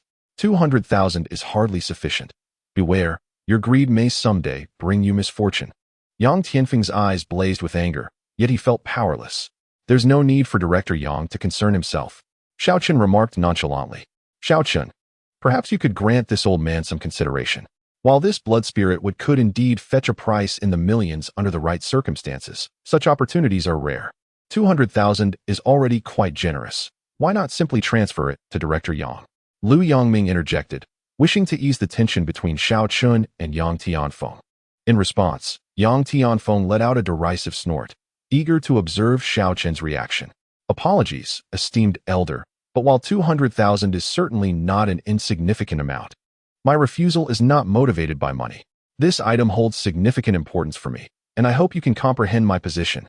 Xiao Qin shook his head, graciously declining Lu Yongming's suggestion. Xiao Qin spoke no falsehood. The blood spirit wood was indeed of paramount importance to him. The medicinal properties of the wood, being exceptionally potent and yang in nature, were invaluable for mending the fractured meridians within his body. Thus, parting with this blood spirit wood was out of the question. Not even for 200 million would he entertain the thought. Yet Lu Yongming remained oblivious to these matters, perceiving Xiao Qin as somewhat ungrateful, a youth who, despite his tender age, exhibited insatiable greed. In an instant, any prior fondness he harbored for Xiao Qin vanished completely. Initially, I regarded your evident talent in the medical arts with admiration, even contemplating accepting you as my disciple. Alas, Xiao Qin, I did not expect that at such a young age, your eyes would be solely fixated on monetary gain. A person like you, regardless of innate talent, will find it challenging to achieve greatness in the future. Lu Yongming expressed his disappointment, his face marred by disillusionment. He then coldly declared, I retract my previous invitation for you to join me at my healing hall to discuss medical knowledge. Xiao Qin, you are unworthy to step foot in my domain. Lu Yongming's words astonished the onlookers once more. This young man had indeed garnered the attention of the esteemed healer? Yet, what good was it now that Lu Yongming had turned against him? Such a splendid opportunity had slipped away. Indeed, countless individuals had yearned to stand beside Lu Yongming. Yet this young man, driven by greed, had foolishly forsaken a golden chance. Listening to the murmurs around him, Xiao Qin found amusement in the situation. With a hint of irritation, he retorted to Lu Yongming, Old man, I addressed you as Lu the healer out of respect for your age.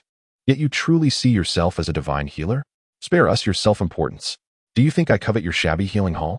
To speak candidly, you are not even worthy to take me as a disciple, let alone instruct me in my endeavors. Do you believe yourself deserving? Lu Yongming felt no remnants of goodwill toward Xiao Qin, who likewise regarded the elder as someone incapable of discerning right from wrong, having lived so many years in vain. Consequently, Xiao Qin spoke with a natural disdain. What an arrogant, illegitimate child. A child who cannot be taught. Lu Yongming fumed, his face flushed with anger, shaking his head in frustration at Xiao Qin. You insolent brat. How dare you speak of my grandfather in such a manner? I shall teach you a lesson. A young girl named Lan Lan, unable to contain her indignation, had long harbored a dislike for Xiao Qin. Had it not been for her grandfather's intervention earlier, she would have certainly given Xiao Chen a severe reprimand. Finally, seizing the opportunity, she exclaimed in anger and leaped towards Xiao Chen, delivering a fierce kick. Lan, be careful not to harm him. This time, Lu Yongming refrained from intervening, merely advising the girl to exercise caution. Fear not, grandfather, I shall merely break his leg. Lan responded, though her intent was unyielding, already envisioning the scene of Xiao Chen writhing in pain after receiving her kick. It is worth noting that even among her peers in the family, few could withstand her full-force strike. However, in the next moment, all she heard was Xiao Chen's mischievous laughter. Little beauty, why do you not heed my warning? Xiao Chen chuckled lightly, and without any visible movement, simply tilted his body slightly, causing her kick to miss entirely. He then casually raised his hand and seized her ankle with ease. The entire process appeared remarkably effortless, requiring little more than a breath. The young girl was momentarily taken aback, unable to respond. Having declared that she was no match for him, she remained unconvinced. After all, he had cautioned her against underestimating him, warning her not to blame him for his lack of courtesy. With a light chuckle, Xiao Chen released his grip, and as he did so, the girl lost her balance and fell directly into his embrace, their bodies pressed closely together. Startled, both Xiao Chen and the girl froze. You rogue! How dare you! She exclaimed, her cheeks flushing a deep crimson. In a fit of indignation, the girl, named Lan, raised her small fists and struck at Xiao Chen with fervor. Cough, cough, I did not intend to. Xiao Chen responded, his expression awkward. Lan quickly wriggled free, stepping back a few paces to regain her composure, her eyes ablaze with fury. Lecher, I shall have my revenge. Ling Lan, return. Lu Yongming interjected, his brow furrowed as he called her back. Enraged, the girl was oblivious to the deeper implications of the situation, yet Lu Yongming was acutely aware. He understood well the capabilities of his granddaughter, and it was evident that she was no match for Xiao Chen. Consequently, a startling realization surged through his mind. This young man, Xiao Chen, was also a martial artist, certainly at least at the condensation stage, and likely had attained this level of mastery in a time frame comparable to that of his granddaughter. It was even conceivable that he had reached the acquired realm. Realizing this, Lu Yongming could not help but gasp in astonishment. The hierarchy of martial artists is vast, with each level representing a significant leap in power. The acquired realm is worlds apart from the condensation stage. What sort of family or influence could possibly nurture such a young martial artist? No wonder this young man had the audacity to claim she was unworthy of his instruction. If he were to provoke the forces behind him, the consequences could be dire. In an instant, Lu Yongming felt a weight settle in his heart, prompting him to call the girl back. Grandfather, she protested, clearly unwilling to relent. Come back. Lu Yongming commanded once more. Ah, you annoying old man. Lan fumed, her frustration palpable. Despite her many grievances, she ultimately chose to heed Lu Yongming's directive, stamping her foot in irritation before returning to his side. Ah, Dr. Lu, it seems the spirit bloodwood is indeed beyond my reach, Lu Yongming lamented, mirroring Yang Tianfeng's thoughts. With a resigned sigh, he shook his head. Do not lose heart, Director Yang. Although we lack the spirit bloodwood, the remaining herbs can still mitigate the severity of the ailment, albeit with somewhat diminished efficacy, Lu Yongming reassured him, patting the pouch of herbs at his waist. That will have to suffice, Yang Tianfeng replied, equally resigned. Following the commotion with the girl, Xiao Chen's earlier irritation had nearly dissipated, softened by the unexpected encounter.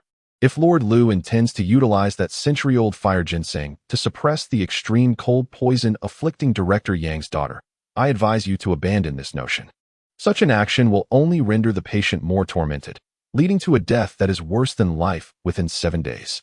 Upon overhearing the conversation between Lu Yongming and Yang Tianfeng, Xiao Chen pondered for a moment before speaking, then paused to add, furthermore, to be candid, even if I were to offer my spirit bloodwood to Director Yang, it would be futile.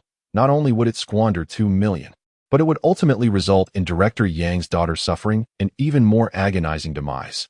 However, should Director Yang be willing to bestow that century-old fire ginseng upon me, I could, without holding past grievances against him, completely eradicate the cold poison within both him and his daughter. Chapter 17. Spitting blood within the medicinal pouch at Lu Yongming's waist. Xiao Chen also sensed the potent and fiery essence of a remarkable herb. If he were to acquire this century-old fire ginseng and combine it with the spirit blood would to mend his own damaged meridians, the medicinal effect would be enhanced by at least half. How could Xiao Chen possibly remain indifferent? Yet, upon hearing Xiao Chen's words, Yang Tianfeng's expression shifted dramatically. How do you know my daughter is afflicted by extreme cold poison? Yang Tianfeng could not contain his astonishment as he gazed at Xiao Chen. This trivial ailment is easily discernible. Is it so difficult? I not only recognize that your daughter is afflicted by extreme cold poison, but I also know that this poison likely originated from your late wife, who must have passed away not long ago, correct? Such a pity. Had we met earlier, I might have been able to save your wife. Xiao Chen sighed softly, his voice tinged with sorrow. Is what you say true? Can you cure this strange illness? Yang Tianfeng's voice trembled, for, as Xiao Chen had stated, his wife had recently passed away, succumbing to the uncontrollable extreme cold poison that ultimately invaded her organs, leading to her demise. Would I jest about such matters? This minor ailment is merely a trifle, Xiao Chen retorted, exasperated. A minor ailment? Ha! I did not expect such youthful arrogance from you. I must have been blind to consider your talent worthy of my mentorship. Lu Yongming, initially surprised that Xiao Chen could discern the cold ailment within Director Yang's daughter, could not help but laugh in anger upon hearing the latter's words. Using the potent and fiery properties of herbs to suppress the extreme cold poison in Yang Tianfeng's daughter was precisely the treatment plan proposed by Lu Yongming. He had contemplated this unique method for a considerable time, but he had no means to cure the ailment entirely. Not only was he unable to cure it himself, but even if he summoned the 3 other esteemed physicians of Han City, they would likely only manage to suppress it, not claim to provide a complete cure. Yet this young man had the audacity to label the cold poison within Director Yang's daughter as a minor ailment. This was undoubtedly a slap in the face. As one of the 4 great physicians in Han City, Lu Yongming had always prided himself on his medical skills. How could he tolerate such an affront? Old man, why are you so stubbornly oblivious? Did I ever imply that I wished to take you as my master? What gives you such an inflated sense of superiority? Just because someone flatters you as a miraculous healer, you truly believe yourself to be the most exceptional physician in existence? There are countless skilled practitioners in this world. Yet you, having lived for so many years, remain a mere frog at the bottom of a well. What a waste of life. You aspire to be my master? Take a good look at yourself. Do you truly deserve such a title? At this point, Xiao Chen had completely lost his patience with Lu Yongming. How could this old man be so hopelessly self-indulgent and unable to grasp reality? You fool, Lu Yongming exclaimed, only to spit out a mouthful of blood. This startled Xiao Chen and his companions. How could he be so enraged as to vomit blood? All right, I concede. Xiao Chen waved his hand impatiently, realizing he dared not provoke the old man further. Engaging in a war of words was futile. He feared that if he pushed too hard, Lu Yongming might suffer a serious consequence. Not wanting to escalate the situation, Xiao Chen chose to refrain from further argument. However, Lu Yongming interpreted Xiao Chen's demeanor as a sign of defeat, only serving to infuriate him further. Fine, old man, I shall no longer converse with you. Xiao Chen relented. Turning to Director Yang Tianfeng. Director Yang, I have spoken my piece. It is up to you to decide whether you believe me. Director Yang, in my opinion, this young man is merely attempting to swindle the century-old fire ginseng. If you place your trust in his words, I shall consider myself unacquainted with you and refuse to treat you in the future. Lu Yongming, in a fit of rage, presented Yang Tianfeng with an ultimatum. Hearing Lu Yongming's declaration, Yang Tianfeng found himself in a difficult position. After a prolonged moment of hesitation, he chuckled lightly and stated, I naturally believe in Dr. Lu. In my view, this young man is indeed a fraud. A fraud? Xiao Chen was taken aback, bewildered. Was this person out of his mind? Humph. I admit I was nearly deceived by you earlier. Unfortunately, you inadvertently let slip a critical detail. Yang Tianfeng retorted with a cold laugh. Let slip? How was I even aware of that? Xiao Chen laughed in disbelief. You claimed you could entirely expel the cold poison from both my daughter and me, correct? Yang Tianfeng pressed. Indeed, that is what I said. Xiao Chen nodded. However, the one afflicted with cold poison is my daughter. I am perfectly healthy with no issues. To assert that I too harbor such poison is sheer nonsense. Yang Tianfeng regarded Xiao Chen with a face full of derision. I truly cannot fathom how you became a director, Xiao Chen remarked, feeling exasperated. Just as he was about to explain himself, he lost interest, muttering, forget it. You can't reason with a fool. As previously mentioned, Xiao Chun was not one to be overly kind. If it weren't for the allure of the century-old fire ginseng, he would not have bothered with such futile discussions. Since the other party is not convinced, so be it. Although he desires that century-old fire ginseng, it is not an absolute necessity. At present, the acquisition of this spiritual blood would has already brought him considerable satisfaction. 3 years have passed. There is no need to rush at this moment. However, Xiao Chen's reaction, in Yang Tianfeng's eyes, transformed into something entirely different. What is this? Have I exposed the loophole in your words, leaving you unable to refute or explain? Young man, I advise you to reconsider your misguided path. Otherwise, once I gather irrefutable evidence of your medical fraud, the Drug Administration will ensure you pay a heavy price. Yang Tianfeng sneered. Director Yang, why bother with such a morally corrupt individual? Sooner or later, he will reap the consequences of his actions. Let us hasten to your home and see how your precious daughter is faring, Lu Yongming said, gradually calming his emotions. Indeed, this charlatan has nearly made me forget the most crucial matter. I must thank you, Dr. Lu. Yang Tianfeng responded, his expression turning serious. Director Yang, you flatter me. Lu Yongming said with a slight bow. Then, feeling petulant, he huffed at Xiao Chun. The three turned and prepared to leave. What are you huffing about? 3 fools. Xiao Chun fumed. The departing trio stumbled slightly at his words, but ultimately chose silence, their faces darkening as they turned away, for attending to Yang Tianfeng's daughter took precedence. Nevertheless, Xiao Chen's image had already sunk to the lowest depths in their minds. This enmity was now firmly established. Chapter 18. Secrets in the Album TSK. Having offended Dr. Lu and Director Yang, this lad will likely find it impossible to navigate Han City now. Indeed, he is still too young and impulsive. The onlookers, having witnessed the lack of excitement, began to disperse, for they had business to attend to. Ding-ling-ling. Just as the crowd began to scatter, Xiao Chen's phone rang, displaying the name Adorable Young Lady. What the? Who is this? So self-absorbed. Should I answer? After all, this is the phone previously used by Lu Lingxin. It would be awkward if it were her seeking her. After a moment's hesitation, Xiao Chen swiped the screen to answer the call. Xiao Chen, where are you? Lu Lingxin's voice came through as soon as the call connected. Ahem, I'm still at the herbal market. What's up? Xiao Chen said, awkwardly rubbing his nose. Realizing it was the little heiress. Indeed, she was quite charming. However, this seemingly fierce young lady had an unexpected softer side. Otherwise, she wouldn't have saved such a nickname for him. Perhaps Lu Lingxin forgot to change it when she gave him her phone. I've replaced some wooden display racks for cosmetics in my shop, and I can't manage it alone. Could you come help me? As a reward, I'll treat you to lunch. On the phone, Lu Lingxin felt a throbbing headache. Today, she had ordered a batch of merchandise shelves. But little did she expect them to be so heavy that she alone could not install them. Originally, she contemplated hiring a few workers at a high price. But after contacting them, the earliest they could arrive would be at 3 in the afternoon. With the goods piled up and her shop unable to conduct business during this time, she had no choice but to seek help from Xiao Chun. All right, send me your location. I'll take a cab over, but you must reimburse me for the fare. Xiao Chun readily agreed.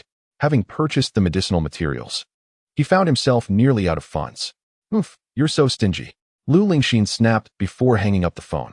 The young woman's temper flared, and Xiao Chun mused to himself, when the opportunity arises, I shall teach her a lesson. Confused by her outburst, he stood in a daze for a moment before turning to Zhao Ligui. After pondering for a while, he addressed the smug owner of the pharmacy nearby. Boss, do you have a spare one to lend? No, and even if I did, I wouldn't lend it to you. The pharmacy owner glared at Xiao Chun, harboring no goodwill towards him after the young man had ruined his fortunes and insulted him. Thus, the owner flatly refused.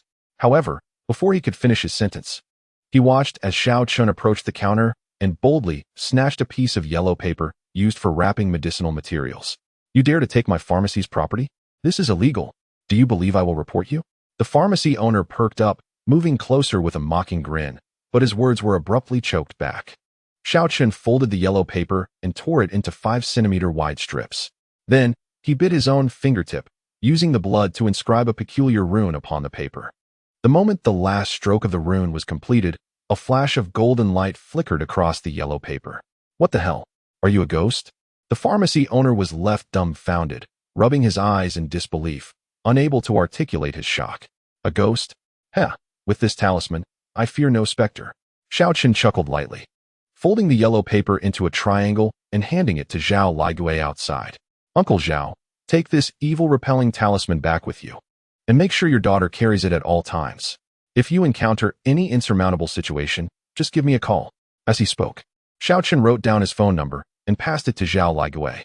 All right, I will ensure Yuru carries it with her. Zhao Ligui expressed his heartfelt gratitude. Young man, I truly appreciate your help. Without you, I might not even receive 30,000 yuan. I've realized how unscrupulous these bosses in the medicinal market can be. Even if they recognize the value of my materials from the beginning, they would undoubtedly attempt to drive the price down. Therefore, I am genuinely thankful to Xiao Chun for the 10,000 yuan today. As for the actual value of the medicinal herb, Zhao Ligui has come to terms with it. He is a man who understands the importance of contentment. Moreover, if anything were to happen to his daughter, no amount of money could ever rectify that. Excuse me. I have other matters to attend to. I shall take my leave. With that, Xiao Chen bid farewell to Zhao Ligui and turned to the apothecary owner at the counter, who was still in shock. With a sympathetic expression, he advised, "Thank you for the paper, but I must urge you to seek medical attention regarding your congenital infertility. With today's medical advancements, there may still be hope for a remedy. How dare you speak such nonsense? I have children." The apothecary owner, Du Yuanji, with a thick mustache, erupted in anger at Xiao Chen's words. After all, no man could tolerate such an affront. However, halfway through his tirade, he caught sight of Xiao Chen's enigmatic smile. And suddenly, he realized something, leaving him speechless. Just wait. If I discover that you are deceiving me, I will make you pay. Du Yuanji spat out a threat, then took out his phone to call his wife. The phone rang for a considerable time, but no one answered. Du Yuanji's expression soured, and he dialed again. After a tense wait of several seconds, the call finally connected. Honey, is something the matter? Nothing. I'll be home late today. Don't wait for me to eat. Du Yuanji replied flatly, hanging up the phone. In the past, Du Yuanji had encountered similar situations while making calls. His wife indeed had a penchant for yoga and running, which explained her enviable figure. Thus, he had never given it much thought. However, after Xiao Chen's insinuations today, his suspicions were thoroughly awakened. You'd better watch out, kid. If you're toying with me, you'll regret it. After hanging up, Du Yuanji cast a resentful glare at Xiao Chun and grabbed his car keys to lock up the shop. As he watched Du Yuanji's black Audi roar out of the herbal market, Xiao Chun couldn't help but let out a sigh of exhilaration. What a thrill! After bidding farewell to Zhao Ligui, Xiao Chun exited the herbal market and hailed a taxi by the roadside, heading to the address provided by Lu Lingxin. Her shop was located in the city center, and the journey would take over 40 minutes. Bored in the taxi, Xiao Chun aimlessly fiddled with his phone. Although he had encountered mobile phones while on the mountain, those older models were nothing compared to the smart device Lu Lingxin had gifted him. By some strange twist of fate, he opened the photo album on his phone, which contained snapshots of culinary gatherings and scenic landscapes. However, at the very bottom of the album, there was an encrypted folder. Without much thought, Xiao Chen attempted to unlock it using the screen lock password, and, to his surprise, gained access. Why are there so many videos? Xiao Chun mumbled to himself, casually selecting a video from the multitude available. Chapter 19, The Pursuer. The young man appeared astonished, nearly drooling at what he beheld. The taxi driver, displaying concern, inquired, "Is everything all right?" "No worries. Could you pass me some tissues?" Xiao Chen replied, his face flushed with embarrassment. "Here is a whole pack for you." "Young man, what are you watching? Take care of your health." The driver chuckled. "It's nothing. Just watching a live stream for a bit."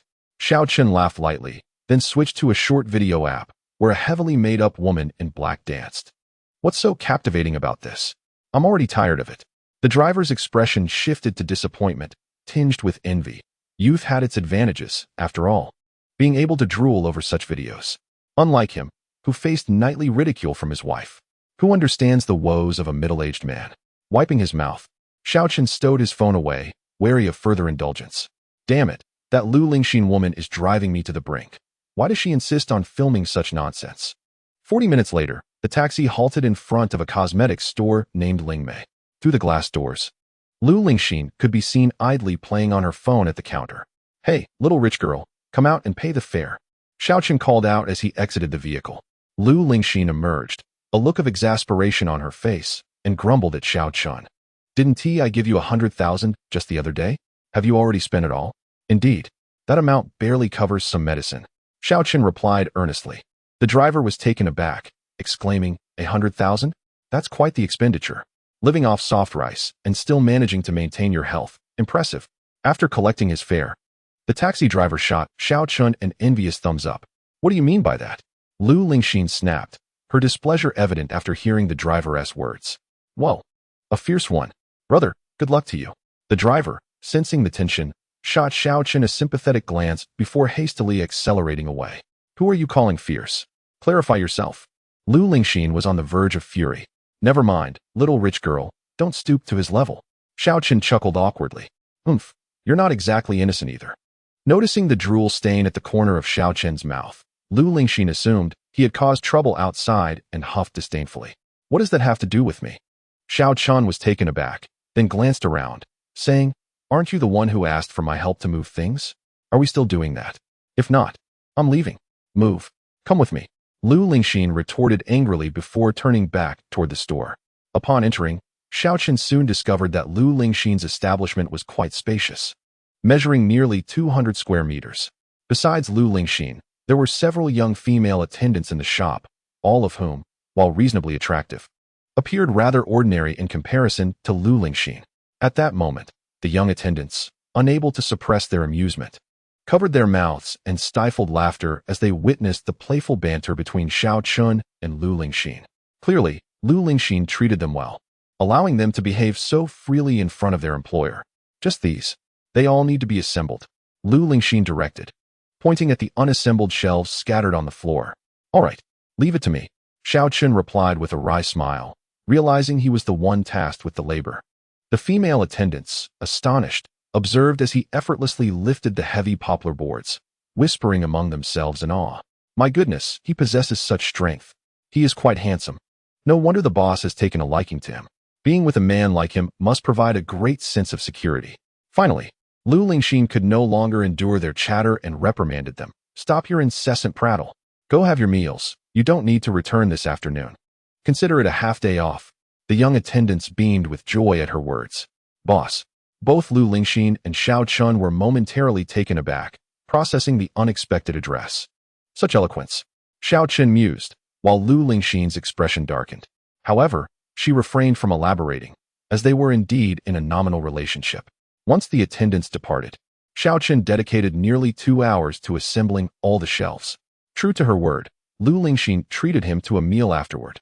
However, upon their return, they were greeted by the sight of a Porsche 918 parked outside the shop. Lu Lingxin's expression suddenly soured at the sight of the luxury vehicle. Xiao Chun, let's go home, she said, her brows furrowing. What's wrong? Xiao Chun asked, puzzled. Nothing, just not pleased with some people. Lu Lingxin replied tersely, turning toward her own car. Not pleased with some people? Xiao Chun was taken aback, mulling over whether he was included in that category when a well-dressed young man, sporting a suit and a pristine demeanor, emerged from the Porsche, holding a large bouquet of roses. Lingxin, why do you leave as soon as you see me? Do you truly despise me that much? The young man, Zhou Hong, the second son of the prominent Zhou family, approached with a self-satisfied smile and intercepted Lu Lingxin, offering her the roses. Zhou Xiao, I appreciate your sentiment, but I'm afraid we are simply not suited for each other. Please, give your flowers to someone else. I must go home now, so kindly do not obstruct me. Lu Lingxin's eyes flashed with disdain, yet she forced her tone to remain calm, aware of the young man's esteemed lineage. In comparison to the esteemed Zhou family, the Lu family is akin to a flickering firefly against the radiant moon, a vast chasm apart. Thus, even though Lu Lingxin harbors an intense disdain for Zhou Hong, she dares not to sever ties outright or speak too harshly. Lingxin, one must engage with another to discern compatibility, would you not agree? If you are unwilling to spend even a moment with me, what could possibly be the reason? Should you choose to be with me, I vow to treat you with utmost kindness, and with the resources of the Zhou family, we can elevate the Lu family to new heights. Once more rebuffed by Lu Lingxin, Zhou Hong maintained a facade of politeness, yet internally, he raged with invective. You wretched woman, just wait until I possess you. Then we shall see how I toy with you. His gaze lingered on Lu Lingxin, filled with longing. However, he knew he must temper his emotions and project an air of gentlemanly decorum.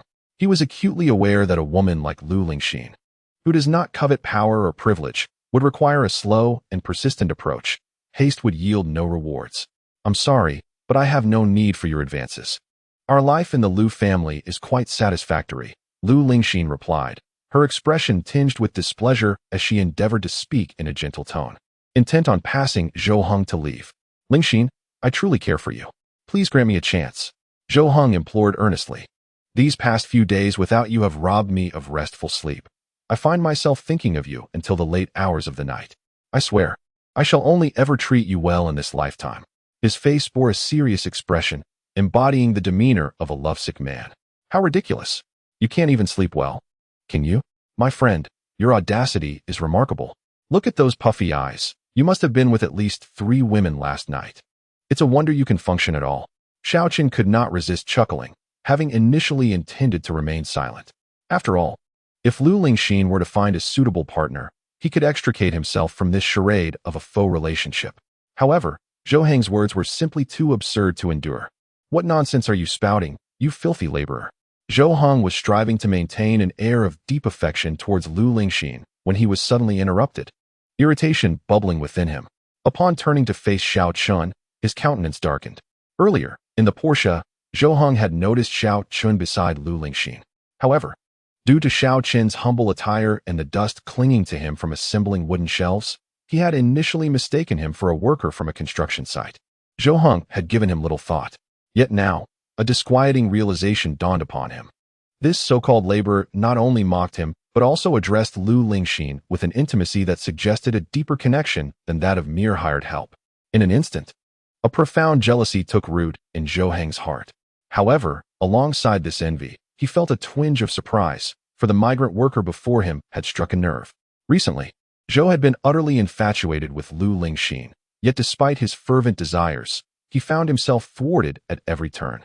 In his obsessive thoughts, his psyche began to warp, leading him to lavish considerable sums on 5 or 6 women resembling Lu Lingxin.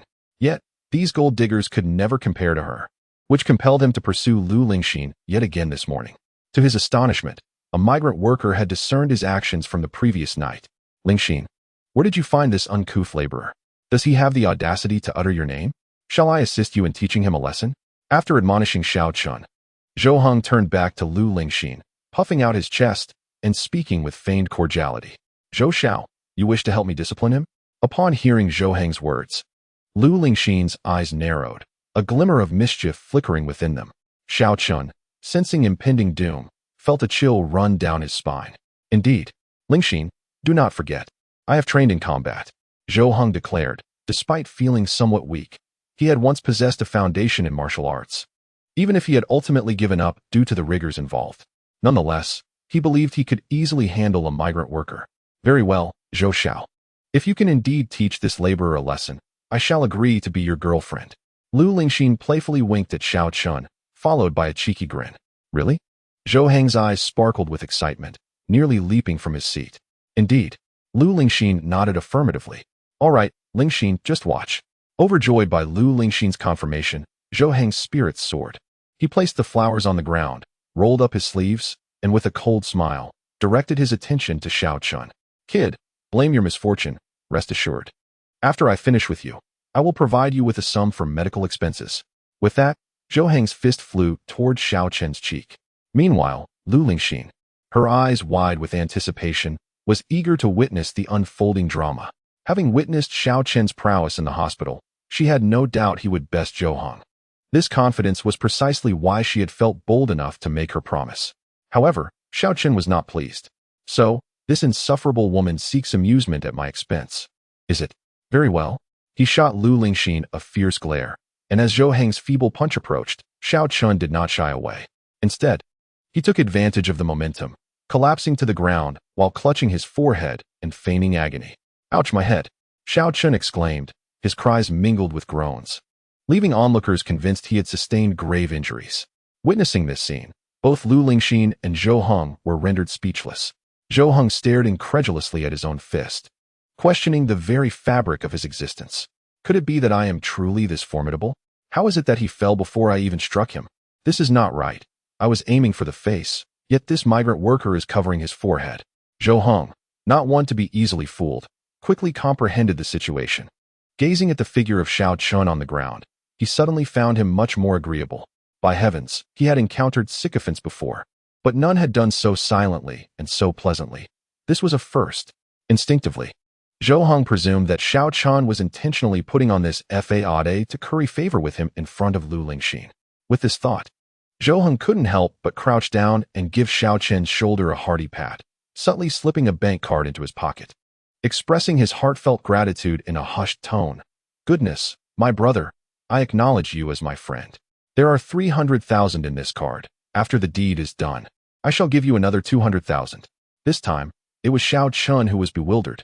What was going on? He had acted this way to provoke Lu Lingxin. Had Zhou Heng lost his senses? 300,000. Truly, a fool with too much money. Meanwhile, Lu Lingxin was nearly fuming, her eyes blazing with indignation. How could she not understand that Xiao Chen was deliberately staging this to retaliate against her? What should she do now? She had personally promised Zhou Heng that she would agree to be his girlfriend as long as he taught Xiao Chen a lesson. Observing Lu Lingxin's flustered state, Zhou Heng was elated, picking up a rose and briskly presenting it to her once more. "Lingxin, can we now be in a relationship?" Lu Lingxin stood frozen, caught in a dilemma. "Lingxin, surely you wouldn't break your word?" Zhou Heng's expression turned icy. If Lu Lingxin was toying with him, he had 100 reasons to stir up trouble for the Lu family, and he wouldn't fear her refusal then. "Xiao Chen, what is the matter with you? Look at how pale you've become. Zhou Xiao hasn't even laid a hand on you, and you're already dizzy and collapsed." Faced with Zhou Heng's inquiry, Lu Lingxin dared not give him any leverage. Suddenly, a clever idea struck her, and she feigned shyness, hastily rushing to assist Xiao Chen on the ground. "Zhou Heng." Xiao Chen's mouth twitched as he contemplated arguing, but meeting Lu Lingxin's murderous gaze, he could only remain silent. The scene before Zhou Heng was utterly confounding. He glanced between Xiao Chen and Lu Lingxin. "You two. My apologies, Zhou Xiao. I forgot to mention that Xiao Chen is my boyfriend, and he currently lives with me. My grandfather has already tacitly approved of our cohabitation." Lu Lingxin offered a somewhat apologetic smile, her cheeks tinged with a delicate blush, exuding a unique charm. Upon hearing this, Zhou Heng felt as if struck by lightning. The woman he had ardently pursued had already taken a boyfriend. Moreover, they were living together. What was even more infuriating was that he was merely a migrant worker. Were they both conspiring against him?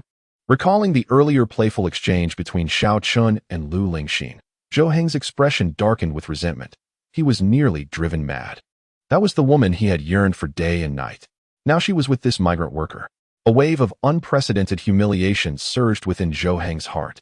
Chapter 21.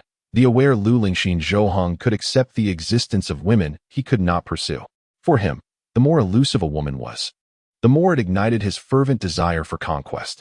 However, he could not tolerate the thought of the woman he was pursuing colluding with another man to mock him. In Han City, anyone who dared to toy with him faced only one fate: death. "Young Master Zhou, please do not speak in such a manner. When have I ever toyed with you?" Lu Lingxin quickly defended herself. She had merely aimed to irritate Xiao Chen with her earlier comments. Deep down, Lu Lingxin harbored complex feelings towards the man who had inadvertently taken her first time. She felt it was too easy for Xiao Chen, leaving her with a lingering frustration.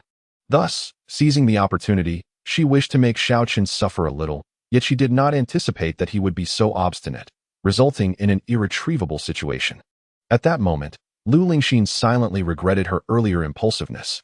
"Then how do you explain what just happened?" Zhou Heng sneered. "I did not speak incorrectly, young Master Zhou. Although Xiao Chen is my boyfriend, if you can defeat him and give him a proper lesson, I will undoubtedly fulfill my promise." Lu Lingxin stated calmly, enunciating each word. She then added, "However, it cannot be as it was just now. You clearly did not touch Xiao Chen, yet he fell to the ground. Do you think I did not notice? How can I fulfill my commitment under such circumstances? In my opinion, it is you who is toying with me." Her words left Zhou Heng's expression fluctuating between anger and frustration, yet he found himself unable to refute her, for he had indeed not laid a hand on Xiao Chen. "Very well, this time I shall truly give that brat a beating. If you object again, I shall be curious to see how you will extricate yourself."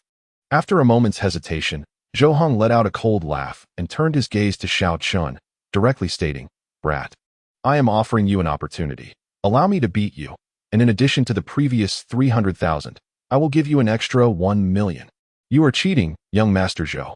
Upon hearing Zhou Heng's words, Lu Lingxin was immediately alarmed, her heart racing. Had Xiao Chen already accepted 300,000 from Zhou Heng? How had she not known? Did Xiao Chen feign compliance with Zhou Heng earlier due to that sum? If that were the case, she would have unwittingly dug her own grave today. As these thoughts raced through her mind, Lu Lingxin could not help but feel anxious. Cheating? Huh, Lingxin.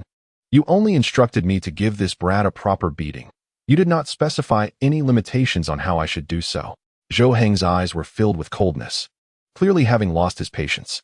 To him, Xiao Chen's attire indicated he was likely a poor fool, likely with Lu Lingxin only for her money. Moreover, since Xiao Chen had already accepted 300,000, he would undoubtedly be unable to resist the allure of an additional 1 million. Zhou Heng contemplated this notion, and naturally, Lu Lingxin shared his apprehensions. She had only known Xiao Chen for 2 days. Could she truly expect a man who would so readily forsake his integrity for a mere 100,000 to possess any principles? 1 million. Lu Lingxin gazed at Xiao Chen with trepidation, her eyes betraying the turmoil within her heart. Come on, make your decision.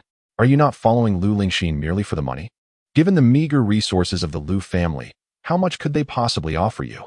I have already provided you 30,000, and with an additional 100,000 afterward, a mere beating could yield a total of 130,000. What are you still hesitating for? Zhou Heng directed a scornful and impatient glance toward Xiao Chen, viewing his indecision as nothing more than a facade of false modesty, confident that he would ultimately consent. Zhou Xiao? Xiao Chen managed to muster an exceedingly radiant smile. What is it? Have you agreed? If so, stop dawdling and stand still so I can give you a proper beating. Zhou Heng, noticing the smile on Xiao Chen's face, snorted disdainfully, his impatience palpable. Agree? To what? And by the way, when did you give me 30,000? You cannot make such reckless claims. I do not even possess $30 in total. Where would I acquire 30,000? Speak carelessly again, and I shall report you. Xiao Chen replied with an expression of innocence. Damn it, are you deliberately teasing me? It's in your jacket pocket. Zhou Heng, convinced that he might be mishearing, was overtaken by fury. Look for yourself. Where is it? Xiao Chen promptly removed his jacket and searched through every pocket, finding them empty. Damn it, you scoundrel. How dare you toy with me? I will end you. Zhou Heng, now fully aware of the situation, recognized that while he was uncertain if Lu Lingxin had deceived him, he was unequivocally certain that this laborer had been mocking him from the start. In a fit of rage, Zhou Heng snapped, his expression fierce as he drew a folding knife from his waist and lunged toward Xiao Chen. Armed with a knife and bolstered by his prior training in combat, Zhou Heng felt assured that this laborer would lack the courage to resist. Yet, in the next moment, Zhou Heng merely glimpsed a fleeting shadow before Xiao Chen seized his wrist, the knife clattering to the ground as Zhou Heng let out a pained cry, a sharp crack echoing as he felt a surge of agony coursing through him. Such foul language warrants correction. Xiao Chen narrowed his eyes slightly, delivering a resounding slap to Zhou Heng's face, followed by a kick that sent Zhou Heng flying. You all wait for me. Zhou Heng, bloodied and with teeth scattered across the ground, staggered away, leaving behind a venomous threat before losing consciousness. Is that it? He fainted so quickly? How unamusing. He didn't even endure as much as Lu Hai. Xiao Chen shook his head in mild disappointment. Lu Lingxin, my little wealthy lady, let us depart. Do not jest with me in such a manner again. Xiao Chen gently remarked. As Lu Lingxin sat in a daze, she nodded slowly, following Xiao Chen into the car. Once the engine roared to life and they were on the road, she turned her head, guilt washing over her. Xiao Chen, I'm sorry. I shouldn't have acted so impulsively. You struck Zhou Heng, and the Zhou family will undoubtedly seek revenge. I'm truly sorry. It's all my fault. Reflecting on her earlier actions, Lu Lingxin realized the impropriety of her behavior. Well, this isn't your fault. Even if you hadn't intervened, the outcome would have been the same. As long as our relationship stands, Zhou Heng, having pursued you for so long, would have eventually found a way to target me. With my temperament, do you think I could endure that? So the result remains unchanged. Xiao Chen bore no grudge against Lu Lingxin, primarily because Zhou Heng was indeed a scoundrel. As for the Zhou family's retaliation, he chuckled lightly, dismissing it entirely. To put it bluntly, if they wish to come after me, let them. I promise I won't act like this again. Lu Lingxin raised her head, her eyes reddened from remorse. Observing the exquisite face of the young heiress, Xiao Chen sighed, muttering to himself about the perils of beauty. Although she could be rather willful at times, her sincere acknowledgement of her mistakes was commendable. How could one remain angry? Xiao Chen, did Zhou Heng really claim you took 30,000 from him? Is there any truth to that? Lu Lingxin inquired, her eyes glistening with unshed tears, her lips pouting in a pitiful manner. About that. Xiao Chen flipped his hand, producing a bank card that Zhou Hong had just given him. He then recounted the events to Lu Lingxin. Upon hearing that Zhou Hong had mistakenly believed Xiao Chen feigned collapse to flatter him, Lu Lingxin couldn't help but chuckle softly. Xiao Chen, you're quite mischievous. Well, what should we do with this card? Xiao Chen couldn't suppress his amusement. Just toss it away. Zhou Hong isn't truly foolish enough to hand over money without caution. By the time he awakens, he'll likely freeze the account. Even if you manage to use it before then, he could track the transaction records, and, if he insists it was stolen from him, the Zhou family's influence would ensure you faced severe consequences. You wouldn't be able to clear your name, even if you jumped into the Yellow River. Lu Lingxin rolled down the car window, snatching the bank card and tossing it out into the breeze. The gentle wind flowed through the car, causing her hair to dance gracefully, accentuating her already stunning features. Sensing that her action might displease Xiao Chen, she bit her lip lightly and earnestly spoke. Xiao Chen, I understand you just arrived in Han City and may be in need of funds. However, as a man, you must rely on your own abilities to earn money. Otherwise, I might lose respect for you. As she uttered those final words, a faint blush colored Lu Lingxin's cheeks, and an inexplicable emotion surged within her. Hearing her words warmed Xiao Chen's heart, a slight smile gracing his lips. This woman, it seemed, was not entirely foolish. Chapter 22. Deteriorating condition. As Xiao Chen and Lu Lingxin were driving home, the atmosphere in the residence of Director Yang Tianfeng of the Drug Administration was notably tense.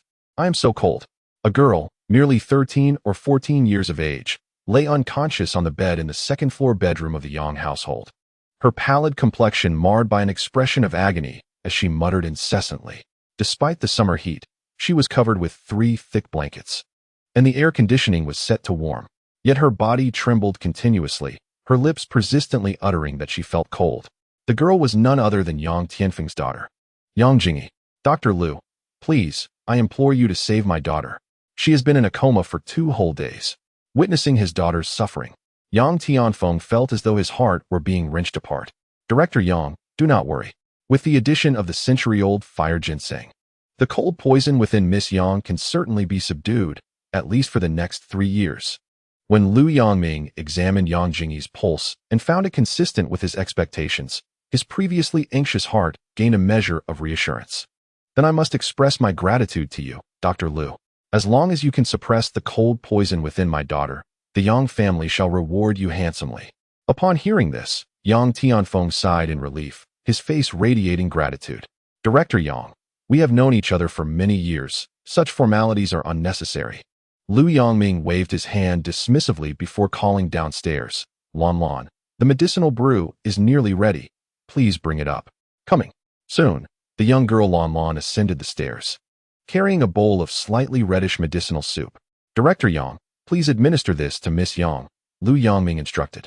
Without delay, Yang Tianfeng took the bowl, tested its temperature, and carefully fed his daughter with a small spoon. Before long, the entire bowl of medicinal soup was consumed by Yang Jingyi. It's working. After administering the medicine, Yang Tianfeng spoke excitedly, noticing that his daughter's once pale face had taken on a hint of color and she no longer murmured about feeling cold. Grandfather, how remarkable! Exclaimed Lan Lan, her excitement palpable. Once I administer another needle, Miss Yang should awaken. Lu Yangming stroked his beard, a weight lifted from his heart. Thank you, Dr. Lu. I am relieved that I did not heed that charlatan's words at the herbal market. Otherwise, my daughter would have been in grave danger. Yang Tianfeng expressed his gratitude, a wave of fear washing over him.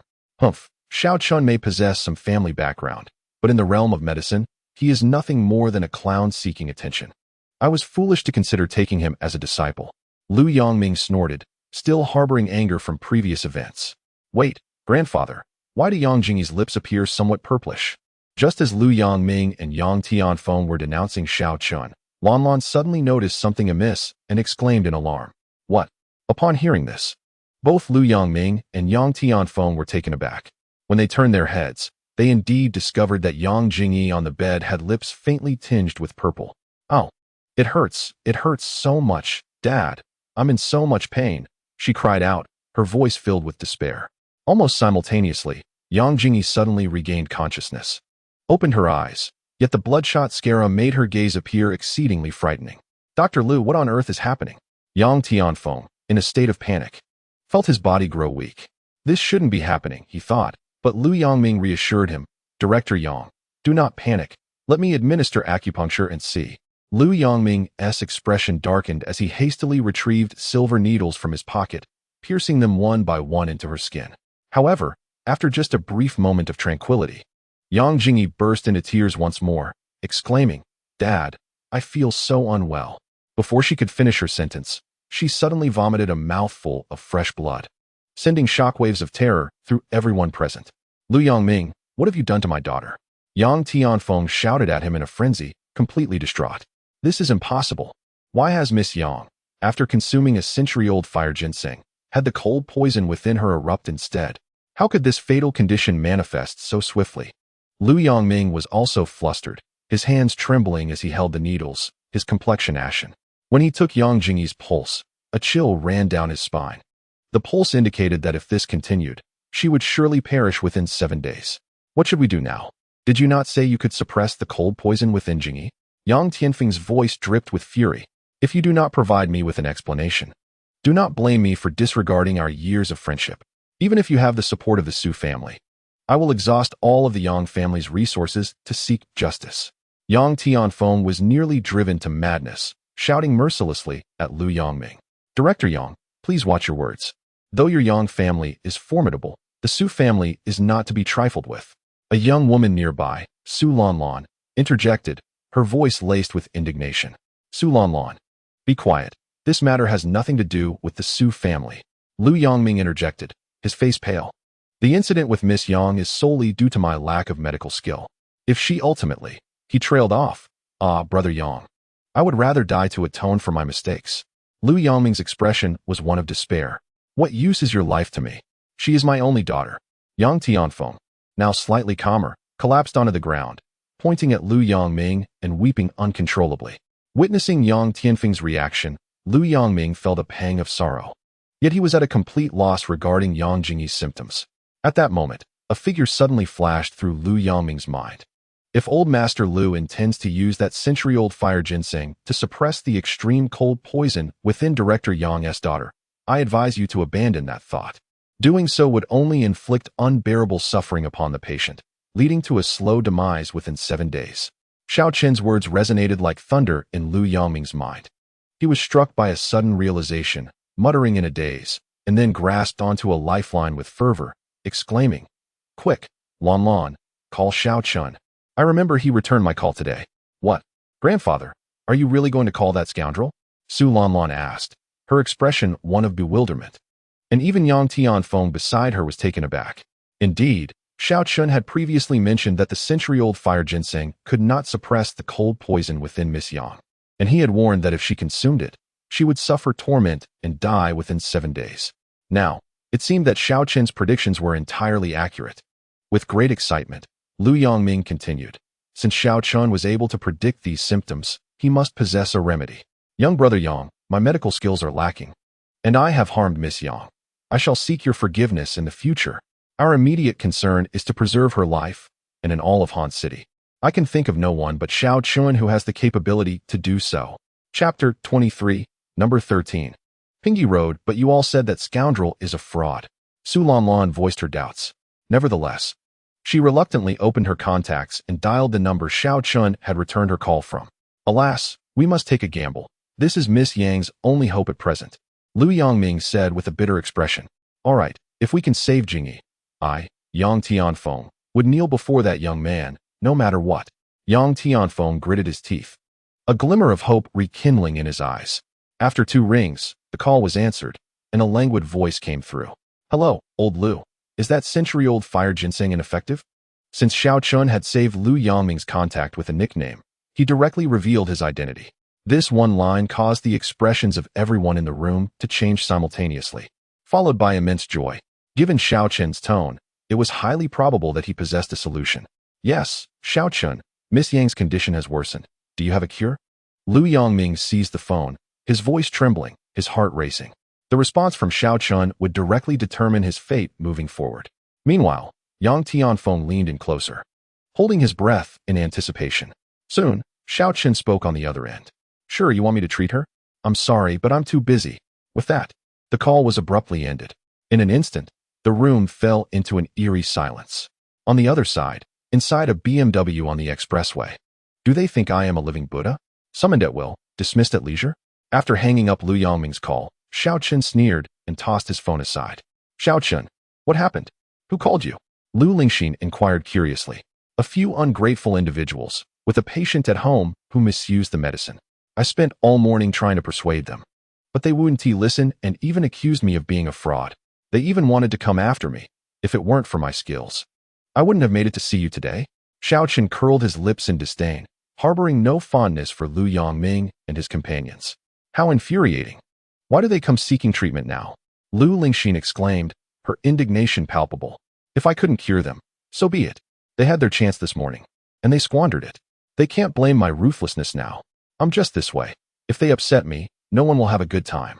Xiaoqun snorted lightly. But before he could finish his sentence, his phone rang once more. How annoying. He picked up the device, refusing to answer, and simply hung up. Yet, mere seconds later, the phone rang again. Xiaoqun, why not pick up and see what the situation is? Just as he was about to turn off the phone, Lu Lingxin pondered for a moment and could not help but speak. She had deeply felt the despair of being unable to treat her grandfather when he fell ill. Fine. Xiaoqun sighed, answering the call and turning on the speaker. Xiaoqun, this is Yang Tianfeng. I apologize for today's incident. Please, I beg you to save my daughter. She is only 13, and I just lost my wife last year. She is my only child. Xiaoqun, I implore you. Indeed, Xiaoqun. This morning's matter was my fault. The child is innocent. Please, direct your anger at me. As long as you can save Miss Yang, I will accept any punishment you deem fit. You scoundrel. If you can heal Yang Mimi, I shall overlook the incident of you slapping me today. Is that not acceptable? Damn it. Xiaoqun hastily covered the phone and hung up, but it was too late. Lu Lingxin abruptly slammed on the brakes. Her expression filled with anger as she glared at Xiaoqun. Xiaoqun, is this the person you referred to as hitting you? She spat through gritted teeth. Oh, are you jealous, rich girl? Don't forget the nature of our relationship. You wouldn't be developing real feelings for me, would you? Xiaoqun awkwardly rubbed his nose and, with a teasing glance at Lu Lingxin, continued, Pa, how self-indulgent. I simply cannot stand your demeanor. Lu Lingxin's cheeks flushed crimson. Her heart a tumultuous whirlwind. Damn it, Lu Lingxin. What does his teasing of other girls have to do with you? Why are you angry? The more she thought about it, the more confused she became. She understood the logic, yet her discomfort was undeniable, leaving her at a loss for words. Xiaoqun, don't misunderstand. I'm upset because that girl is only 13. Can you bear to watch such a precious life be ravaged by illness? Lu Lingxin, fuming, shifted the subject. Rich girl, there are countless people in this world to save. I am not a villain, but I certainly cannot be deemed a hero. I hope you understand this. Xiaoqun chuckled lightly, his tone suddenly turning cold. In that moment, Lu Lingxin felt an unfamiliar distance from Xiaoqun, a sense of alienation she had never experienced before. She yearned to inquire of Xiaoqun whether his actions, rescuing her grandfather and feigning the role of her boyfriend, were solely a consequence of that fateful night when he claimed her innocence. That evening had merely been a series of unfortunate misunderstandings. If that were indeed the case, she suddenly found Xiaoqun to be rather terrifying. While she could comprehend and even wholeheartedly agree with his reluctance to be a do-gooder, the patient on the other end of the line was merely a 13-year-old girl, wholly innocent from beginning to end. In such circumstances, to turn a blind eye to her plight transcended the realm of medical ethics. It became a matter of character. Just as Lu Lingxin hesitated internally about whether to sever ties with Xiaoqun, he abruptly retrieved his phone and, with an irritable demeanor, dialed the number from his call history. Old Lu, I am truly exasperated with you all. Whether you have reason or not, it's always the same with you. I'll treat this illness, so send me the address promptly. Do you have silver needles? Use them to pierce the patient's GN point, 3 fingers deep. Before I arrive, do not touch the patient again. Otherwise, even the King of Heaven himself won't be able to save her. Watching Xiaoqun angrily end the call, Lu Lingxin was momentarily stunned, then smirked, unable to suppress a smile. Humph, a sharp tongue but a soft heart. Soon, the address was sent over. After glancing at it, Lu Lingxin was taken aback. Number 13, Hepping Road? Those residing on Hepping Road typically had official ties. They were either retired dignitaries from the political sphere or individuals with current influence within the system. Under normal circumstances, one would not qualify to live on Hepping Road. Who exactly was Xiao Chun berating over the phone? Though astonished, Lu Lingxin, wise enough not to inquire further, turned the car around and sped towards the address on Xiao Chun's phone. Chapter 24. Lu Lingxin's shock at the second-floor bedroom of the Yang residence on Hepping Road. Su Lanlan, witnessing Lu Yangming hang up the phone with excitement, asked curiously, "Is that scoundrel really coming over?" Yang Tianfeng, equally tense, looked at Lu Yangming. He agreed to treat Miss Yang and is currently on his way. Lu Yangming sighed in relief. Wonderful. If he can save Jingyi, I will certainly apologize profusely. Yang Tianfeng exclaimed, brimming with excitement. Humph, grandfather, Director Yang, don't get too carried away. What if that scoundrel is merely a braggart? Su Lanlan couldn't help but murmur. It was always a gamble. Xiao Chun's arrival indicated he must possess genuine skills, for otherwise, it would be folly to accept our request. Who would be foolish enough to risk humiliation? Lu Yangming sighed. Indeed, we were at fault from the outset. Even if Xiao Chun cannot cure Jingyi, I owe him an apology for his magnanimity. Recalling their earlier encounter at the herbal market, Yang Tianfeng felt a pang of guilt. However, just moments ago on the phone, Xiao Chun mentioned something that left me somewhat uncertain. Yang, my dear brother, it seems this decision rests upon your shoulders. With that, Lu Yangming suddenly spoke with a hint of difficulty. What matter? Yang Tianfeng inquired, puzzled. Xiao Chun instructed me to pierce Miss Yang's Ju-K acupoint with a silver needle, penetrating 3 inches deep. However, given Miss Yang's current condition, this acupoint is akin to a fatal point. Should we refrain from this procedure, she could survive at least another week. Yet, if I proceed with the needle, I cannot ascertain how much longer she may endure. Lu Yangming said with a bitter smile. As one of the 4 great healers of Hansheng, he found himself utterly perplexed by Xiao Chen's intentions behind this needle technique. Lu, let us follow Xiao Chen's instructions. I have already prepared for the worst, Yang Tianfeng resolved, gazing at his daughter on the bed. Her lips tinged with purple and a look of agony etched across her face. Very well. Seeing Yang Tianfeng's agreement, Lu Yangming hesitated no longer. He gently lifted Yang Jingyi's garment from her abdomen and deftly inserted the silver needle into the Ju-K acupoint above her navel. Upon insertion, Lu Yangming and Yang Tianfeng both instinctively held their breath. Yang Tianfeng dared not glance at his daughter, fearing that this needle might extinguish her life. It worked. Suddenly, Lu Yangming exclaimed with delight. How curious. Grandfather, did you not say this acupoint was a fatal one? Why, after the silver needle's insertion, has the purple hue on Yang's face receded? Moreover, she no longer cries out in pain? Su Lanlan remarked in astonishment. I too am perplexed. Perhaps it is indeed as Xiao Chun suggested. After years of practice, I find myself a mere frog at the bottom of the well. Quite laughable. Lu Yangming could not provide an answer to Su Lanlan's confusion, as even he was at a loss, ultimately offering only a complex smile of self-deprecation. Yang Tianfeng, hearing the conversation, turned to see his daughter's complexion had returned to normal, and the girl who had been crying out in pain was now breathing steadily in a deep slumber. I shall wait for Xiao Chun at the door. Witnessing this scene, Yang Tianfeng could no longer contain himself and dashed out, unable to wait another moment. Half an hour later, a red sedan slowly approached and came to a stop at the entrance of courtyard number 13. Lu Lingxin gazed at the seemingly ordinary courtyard gate before her, her heart pounding with astonishment. Could it truly be Peace Road number 13? On her way, she had pondered whether it might be a mere coincidence of similar addresses. However, upon seeing the 2 uniformed guards at the entrance, Lu Lingxin could harbor no further doubts. The so-called number 13 courtyard was not merely one of many on Peace Road. Rather, it was the sole courtyard on this road, aptly named courtyard number 13. Within the courtyard, there were numerous distinct residential areas that appeared unremarkable. Yet those privy to the truth understood the caliber of individuals residing within. As Lu Lingxin parked the car, 2 guards at the entrance promptly approached to halt their vehicle. At a critical moment, Yang Tianfeng rushed over, and upon seeing Xiao Chun in the passenger seat, his expression shifted dramatically. He exchanged a few words with the guards, who then allowed them to pass. This place is anything but ordinary.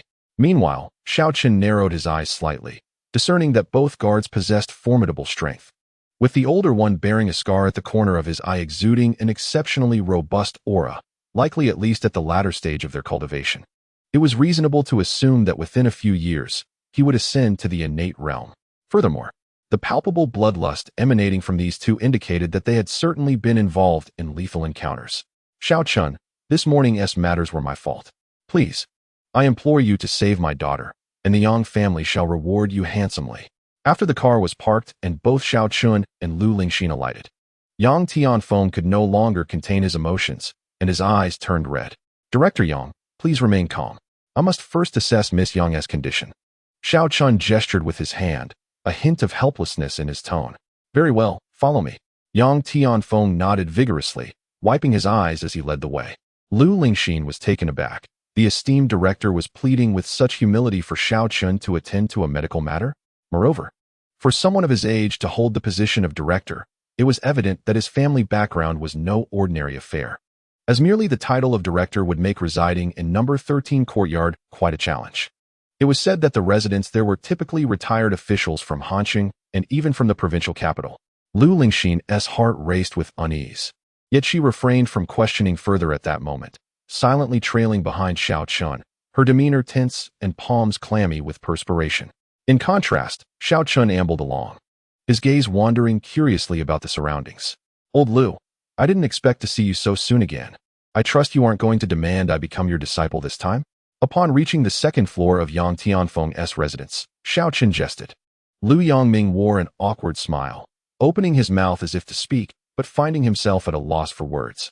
Meanwhile, Lu Lingxin, upon entering, couldn't help but scrutinize Lu Yangming with keen interest. There was something strikingly familiar about this elderly gentleman in traditional attire, yet she couldn't quite place him. Hey, you scoundrel, what are you so pleased about? If you fail to cure Miss Yang, just wait and see how I deal with you. Su Lanlan fumed, shaking her tiny fists at Xiao Chun. Oh, little beauty, if you wish to teach me a lesson, be my guest. However, should you find yourself at a disadvantage, do not label me a rogue. Xiao Chun raised an eyebrow, and just as he finished speaking, Lu Lingxin pinched him sharply in the back, causing him to grimace in pain, though he refrained from retaliating. Meanwhile, Su Lanlan erupted in fury. Ah, I'm going to kill you. Lanlan, hold your temper. Lu Yangming hurriedly admonished. Grandfather, the mere sight of this fellow infuriates me. I can no longer tolerate this. If he fails to cure Miss Yang's ailment, I shall summon all 23 of my cousins to deal with him. Su Lanlan gritted her teeth in response. 23 cousins? Xiao Chun was taken aback, pondering who would dare to marry such a woman. Nonsense. Lu Yangming lightly scolded, then turned to Xiao Chun with a forced smile. Xiao Chun, do not take Lanlan too seriously. Please examine Miss Yang's condition.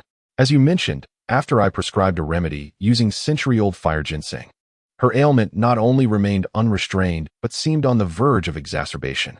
What could be the reason behind this? Chapter 25. Bowing in apology. Lu Laotu.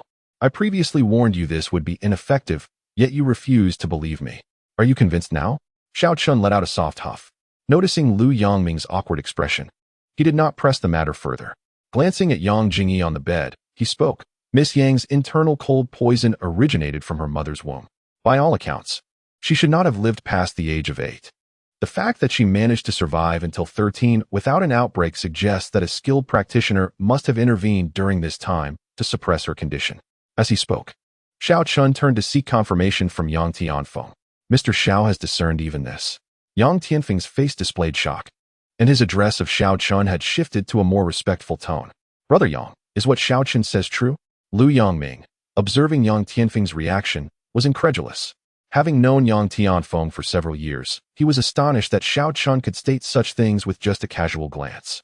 Indeed, when Jingyi was 5 years old, my father exerted considerable effort to invite a martial arts master from the capital to impart a sliver of true martial energy to her, claiming it could help her survive the perilous age of 8. Yang Tianfeng nodded, sighed, and continued. As expected, Jingyi safely passed the age of 8, but recently, her cold poison finally manifested. My father had rushed to the capital a fortnight ago, hoping to consult that master once more, yet there has been no news, and phone calls go unanswered. Is there not a martial arts master in Han City? Our Su family is also a lineage of martial artists. Perhaps someone among us could assist. Why must we seek help in the capital? Su Lanlan queried with a hint of confusion. Lu Yangming mirrored her perplexity as he looked at Yang Tianfeng. Ah, Miss Su's goodwill is duly noted. Yang Tianfeng expressed his gratitude with a bow, before shaking his head with a wry smile. My father has long since visited your family, though you may not be aware of it. At that time, Old Master Su stated that only those who have reached the level of a martial arts grandmaster could inject true martial energy into another's meridians. Martial arts grandmaster? Su Lanlan exclaimed in surprise. Lanlan, what is your grandfather's current level of mastery? Lu Yongming inquired, as he himself was not particularly well versed in the realms of martial arts. In his eyes, Su Lanlan's grandfather, Su Qingzhou, was already the most formidable martial artist he had encountered. Grandfather, my grandfather is currently at the innate 9th rank, just one step away from becoming a grandmaster. However, he has remained at this threshold for 15 long years. Su Lanlan pondered for a moment before speaking. And what of the Zhao family? Lu Yongming inquired, furrowing his brow. The Zhao family is another martial arts clan in Han City, possessing strength comparable to the Su family. Yet they harbor long-standing grievances against each other, akin to fire and water.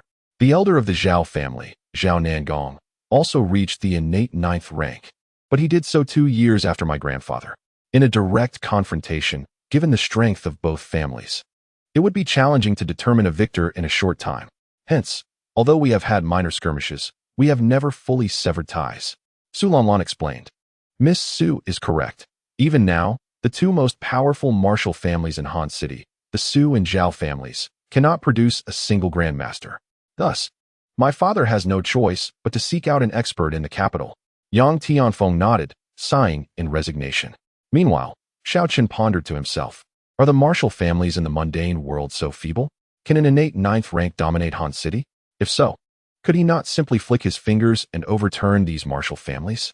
The term innate refers to the initial stage a martial artist enters after surpassing the fundamental body tempering phase and stepping into the first small realm of qi cultivation. The body tempering phase consists of 3 smaller realms: bone forging, energy condensation, and postnatal. In contrast, the qi cultivation phase also comprises 3 smaller realms: innate, grandmaster, and great grandmaster. Unlike the body tempering phase, entering the qi cultivation phase signifies that a martial artist has officially embarked on the path of cultivation. Thus, each major realm beyond this point is further divided into 9 ranks. Only upon breaking through the 9th rank, when the 9 return to 1, can one ascend to the next small realm. The difficulty of this endeavor is, indeed, formidable. This is why martial artists above the innate level are so scarce. Hey, what are you muttering about over there? Su Lanlan, noticing Xiaoqin's incessant murmuring, expressed her displeasure. Oh, it's nothing. I merely remarked that even if old Master Yang were to invite a grandmaster from the capital, it would be of little use. Given the current severity of the cold poison in Miss Yang's body, a mere grandmaster's true essence would be insufficient to suppress it. Xiaoqin replied casually. Huh, just a mere grandmaster? How arrogant. Su Lanlan rolled her eyes. Yang Tianfeng, feeling somewhat awkward, managed to smile. Although he too deemed Xiaoqin's words overly presumptuous, he attributed it to Xiaoqin's ignorance of the true significance of the title grandmaster. Furthermore, with the expectation of Xiaoqin treating his daughter's illness, he chose not to provoke him unnecessarily. Little beauty, in time, you shall see whether I am indeed arrogant. Xiaoqin did not dwell on Su Lanlan's comment and returned to the main topic, gesturing toward Yang Jingyi on the bed. Over the years, the cold poison within Miss Yang has remained in a state of equilibrium, suppressed by the martial true essence. Although an episode occurred later, the poison has not erupted suddenly due to the constraints of that true essence. Rather, it has gradually infiltrated Miss Yang's internal organs. The century-old fire ginseng I utilized, once absorbed by Miss Yang, inadvertently stimulated the cold poison, disrupting the balance and leading to a sudden outbreak of the affliction. Xiaoqin, is this the essence of the matter? Lu Yongming, with a flushed complexion, suddenly spoke with excitement. Indeed, Lu old man. It seems you have not wasted the years devoted to your medical studies. Xiaoqin nodded in satisfaction at Lu Yongming, adopting an expression of commendation towards his junior. Curiously, however, Lu Yongming found himself unable to feel anger. Instead, he experienced a profound sense of fulfillment akin to the wisdom of enlightenment. Given the severity of Miss Yang's current condition, Xiaoqin, are you truly capable of alleviating it? Alas, it is all my fault. Had it not been for me, Miss Yang's condition would not have worsened. Lu Yongming spoke with a look of guilt. Indeed, Mr. Xiao, Do you truly possess a method to alleviate my daughter's condition? Yang Tianfeng curiously inquired once more. Alleviate? Xiaochun looked at the two, bewildered. Is there a difficulty? Yes, Xiaochun. Is there truly no solution? Did you not mention on the phone? Yang Tianfeng and Lu Yongming's hearts raced as they perceived Xiaochun's reaction. I did not mention alleviation. How is it, Director Yang? Do you not wish for your daughter's cold poison to be thoroughly eradicated?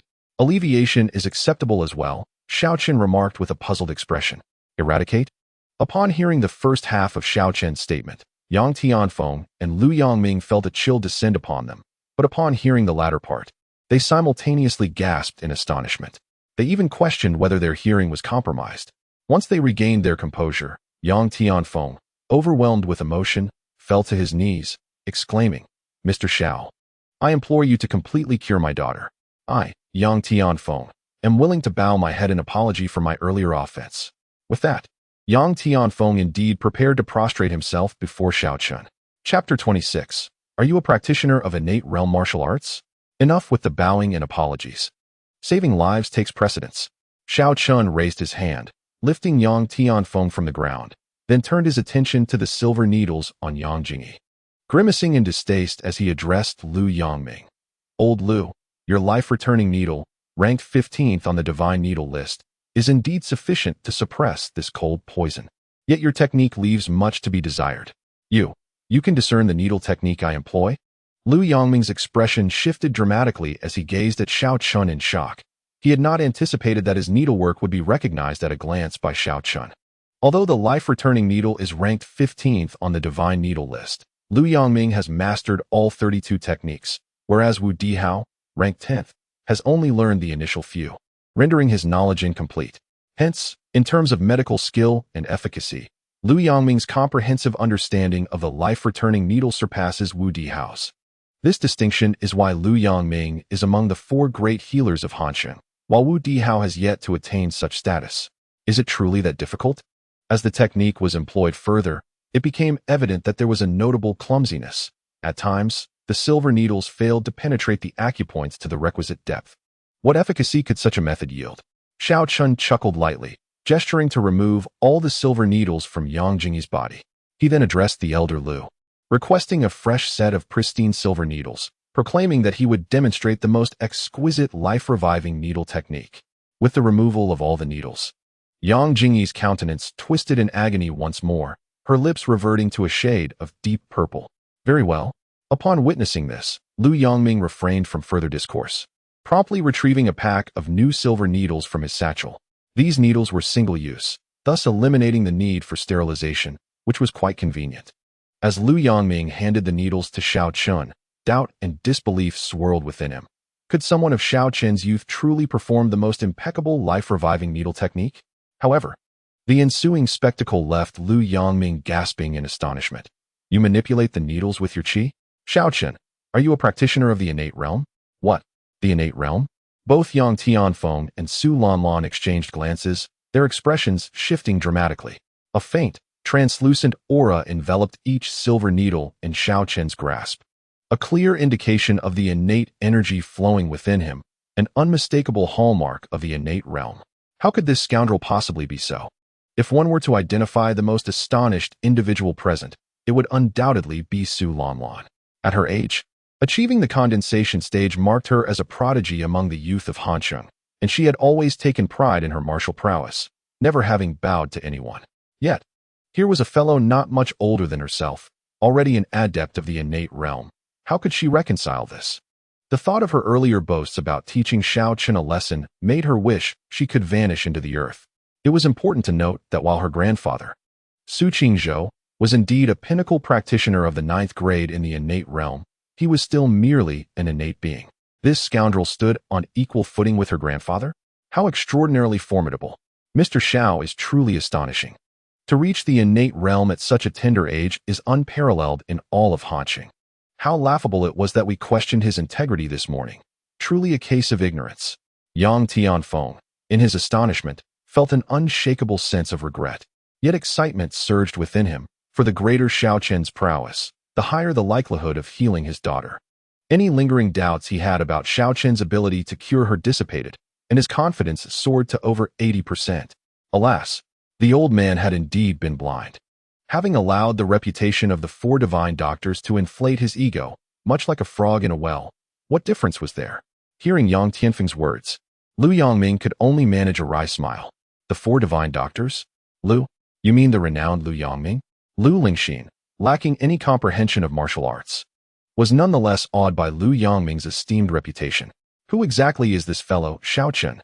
First, he has the esteemed director Wu Dihao of the Central City Hospital, and now he is in the company of Director Yang and the esteemed Dr. Lu. Each of these individuals is someone the Lu family must revere and aspire to befriend. Yet, before Xiao Chen, they appear so humble. As she is struck by astonishment, Lu Lingxin glances at the enchanting Su Lanlan beside her, radiating youthful vitality. Although this girl seems merely 17 or 18, she is undeniably striking. Moreover, she refers to Dr. Lu as her grandfather, suggesting a lineage of considerable standing. At this moment, Su Lanlan is observing Xiao Chen with bright, sparkling eyes. This demeanor, however, takes on a different flavor in Lu Lingxin's eyes, as an inexplicable sense of crisis and jealousy surges within her heart. Please do not misinterpret. I am not of the innate realm. Xiao Chen ambiguously remarks. The innate realm? That is a matter from years past. Rest assured, Mr. Xiao, we will not speak of this to anyone. Yang Tianfeng and Lu Yongming respond, their expressions indicating that they have misunderstood, believing Xiao Chen wishes to conceal his true prowess. Conversely, Su Lanlan's previous disdain for Xiao Chen has now transformed. From the moment she learned of his innate status, her attitude has subtly shifted. Such is human nature. When two individuals stand on similar grounds of strength and status, jealousy and dissent may arise. However, when one person significantly surpasses the other in power and stature, such feelings often morph into admiration and reverence. Recalling the slap she received earlier that day, a peculiar sensation flickers through Su Lanlan, causing her cheeks to flush intensely. This scene, witnessed by Lu Lingxin, feels even more unsettling. All right, pay attention. I shall begin the acupuncture demonstration. Old Lu, take note. I will only perform this once. And how much you grasp depends entirely on your own ability. Without disputing their words, Xiao Chen allows them to assume he is of the innate realm, which is not entirely unfavorable. Having spoken, Xiao Chen deftly flicks his fingers, and 3 silver needles swiftly pierce the acupuncture points on Yang Jingyi's body. Upon witnessing this, Lu Yongming is left bewildered. Can acupuncture truly be executed in such a manner? It is worth noting that when he performed his technique earlier, it took him over half an hour, with each needle requiring more than a minute to insert. Even then, he considered himself quite swift. While some practitioners of the returning heaven needle might take over 10 minutes for each insertion. Yet now Xiao Chen, in the blink of an eye, 3 needles have been inserted precisely at the correct depth. In just a matter of moments, all 32 silver needles have been embedded in Yang Jingyi's body. The technique of returning heaven needle becomes increasingly intricate as one progresses, demanding exacting standards regarding the acupoints and the depth of needle insertion. Nevertheless, throughout the entire process, Xiao Chen's movements remain fluid and uninterrupted, executed with remarkable finesse. Is this truly the legendary heavenly return needle? Lu Yongming circled the bed, his eyes wide with astonishment as he meticulously scrutinized each position where the silver needles had pierced. With every glance, his amazement deepened, culminating in a state of near ecstasy and madness. Unlike the earlier deterioration of Yang Jingyi's condition under Lu Yongming's technique, after Xiao Chen's treatment, Yang Jingyi's complexion had notably regained its rosy hue, indicating that the chilling poison within her had been effectively subdued. Lu Yongming regarded Xiao Chen with an expression of profound complexity, and after a prolonged silence, he exclaimed, "In my decades of medical practice, I have finally witnessed what a true miracle worker looks like. The younger generation is indeed formidable." Chapter 27. Jade Essence. To what extraordinary heights has Mr. Zhao's medical prowess ascended? Yang Tianfeng, unfamiliar with the intricacies of medicine, inquired, observing Lu Yongming's rapt fascination. I cannot fathom the depths of Xiao Chen's skills.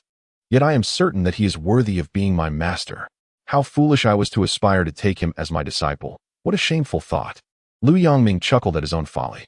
Upon hearing Lu Yongming's remarks, Yang Tianfeng and the others were once again struck with astonishment. What an extraordinary individual, Su Lanlan murmured, biting her lip, her curiosity towards Xiao Chen intensifying. At that moment, Lu Lingxin felt an inexplicable urge to hasten Xiao Chen back home. Director Yang, please fetch a basin of hot water. The cold poison within Miss Yang has been contained, and I shall now expel it completely. Xiao Chen addressed Yang Tianfeng, unfazed by the discussions around him. Understood. I shall procure the hot water immediately. Yang Tianfeng, filled with excitement at the prospect of purging his daughter's poison, rushed downstairs without delay. Xiao Chun and the others awaited in the room. Soon, Yang Tianfeng returned, carrying a basin of steaming water. Director Yang, be sure to place it carefully, otherwise, your house may become uninhabitable. Xiao Chun instructed, gently lifting Yang Jingyi's wrist and piercing it lightly with a silver needle, causing crimson droplets of blood to emerge. Is this the cold poison? The onlookers voiced their confusion. Certainly not. Xiao Chen chuckled lightly, swiftly pressing his fingers onto the acupoints corresponding to Yang Jingyi's internal organs with astonishing speed. Finally, he channeled a surge of vital energy into her body. Almost instantaneously, the blood droplets from her wrist transformed into a pale blue hue, emanating a chilling aura. The cold poison has resided within Miss Yang for many years. Thus, it cannot be expelled all at once. Doing so could potentially harm her vital essence and shorten her lifespan. Xiao Chun elucidated, then turned to Su Lanlan. My dear, could you kindly fetch more hot water and alternate with Director Yang? Huh, is there not already hot water? Su Lanlan pouted, her previous assertiveness entirely dissipated, as she queried in confusion.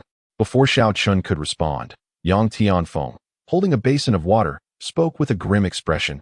Mr. Xiao, it is exceedingly cold. Upon hearing Yang Tianfeng's words, the others suddenly sensed something amiss. After a drop of pale blue blood dripped from Yang Jingyi's wrist into the basin, the once steaming hot water instantaneously turned cold. When another droplet fell into the basin, the water visibly began to form ice shards. Is this the chilling poison? How ferocious it is! It is hard to fathom the torment Miss Yang has endured all these years. Lu Yangming lamented, his words causing Yang Tianfeng's eyes to redden. As a father, this was the most unbearable sight. Little beauty, if you wish to spare Director Yang's hands from frostbite, you ought to remain here, Xiao Chen jested. Humph, his frostbite is none of my concern. He was the one who threatened us earlier. Su Lanlan retorted with displeasure. Mr. Xiao, I am fine and can endure. Please do not trouble Miss Su. Yang Tianfeng awkwardly chuckled. I hope you can maintain such bravado later. Xiao Chen chuckled. Lanlan, why are you still here? Do you want me to go instead, or perhaps have Mr. Zhao's girlfriend do it? Lu Yangming's expression darkened immediately as he scolded. All right, I'll go. No need to be so fierce, old man. How do you know this beautiful sister is that scoundrel's girlfriend? Humph. Su Lanlan shot a glance at Lu Lingxin, huffing indignantly. Lu Lingxin's face flushed, and she smiled politely at Su Lanlan. Little sister, what offense has Xiao Chen committed against you? I shall teach him a lesson when I return home tonight. Her words brilliantly revealed the intricacies of women's sentiments. Thank you, sister. Please keep a close watch on this scoundrel. These wretched men are particularly fond of young girls. Su Lanlan returned Lu Lingxin a radiant smile before huffing down the stairs to fetch hot water. Lu Lingxin was on the verge of explosion. At merely 20 years of age, she had been subtly mocked by Su Lanlan as an older woman, yet she found herself unable to retort. Considering the latter was only 17 or 18, Xiao Chun and Lu Yangming, standing by, were utterly bewildered by the unfolding situation. A few minutes later, when Su Lanlan returned with a basin of hot water, Yang Tianfeng was nearly at his limit, trembling uncontrollably. The water in the basin had formed a thick layer of ice, and with the continual dripping of the chilling poison, the ice continued to thicken. Upon seeing Su Lanlan, Yang Tianfeng felt as if he had been granted reprieve. Mr. Xiao, what should we do with this basin of water? Yang Tianfeng inquired, remembering that Xiao Chun had instructed him not to place it on the ground, feeling somewhat at a loss. Hand it to me. Xiao Chun took it, then retrieved a piece of commonly found transparent chalcedony, which he had specifically purchased with Lu Lingxin on the way. This item was not expensive. After receiving the basin of water, Xiao Chun infused his vital energy into the jade marrow, and the onlookers witnessed the jade absorb the pale blue chill emanating from the ice within the basin as if it were a sponge. What is this? Lu Yangming inquired, perplexed. This chilling poison possesses an exceptionally invasive nature. If left on the ground, it would seep into the floor and travel through the walls into the earth, rendering this dwelling akin to a perpetual ice cave. Hence, The most effective remedy is to encapsulate it within the jade marrow. Worn on one's person, it offers the benefits of cooling the blood and prolonging life, making it a rare treasure for those with fiery blood. Xiao Chen explained with a light chuckle. Then why not directly absorb this poison with the jade marrow? Why must it first be dissolved in water? Lu Yongming pressed further. The poison is too potent. Direct absorption would compromise the structure of the jade marrow, leading to its shattering. By first diluting the poison in water, the subsequent absorption by the jade marrow can occur without such risk, Xiao Chen elucidated. Marvelous. Today, I have truly gained insight. Lu Yongming exclaimed, stroking his beard, his gaze fervently returning to the jade marrow in Xiao Chen's hand.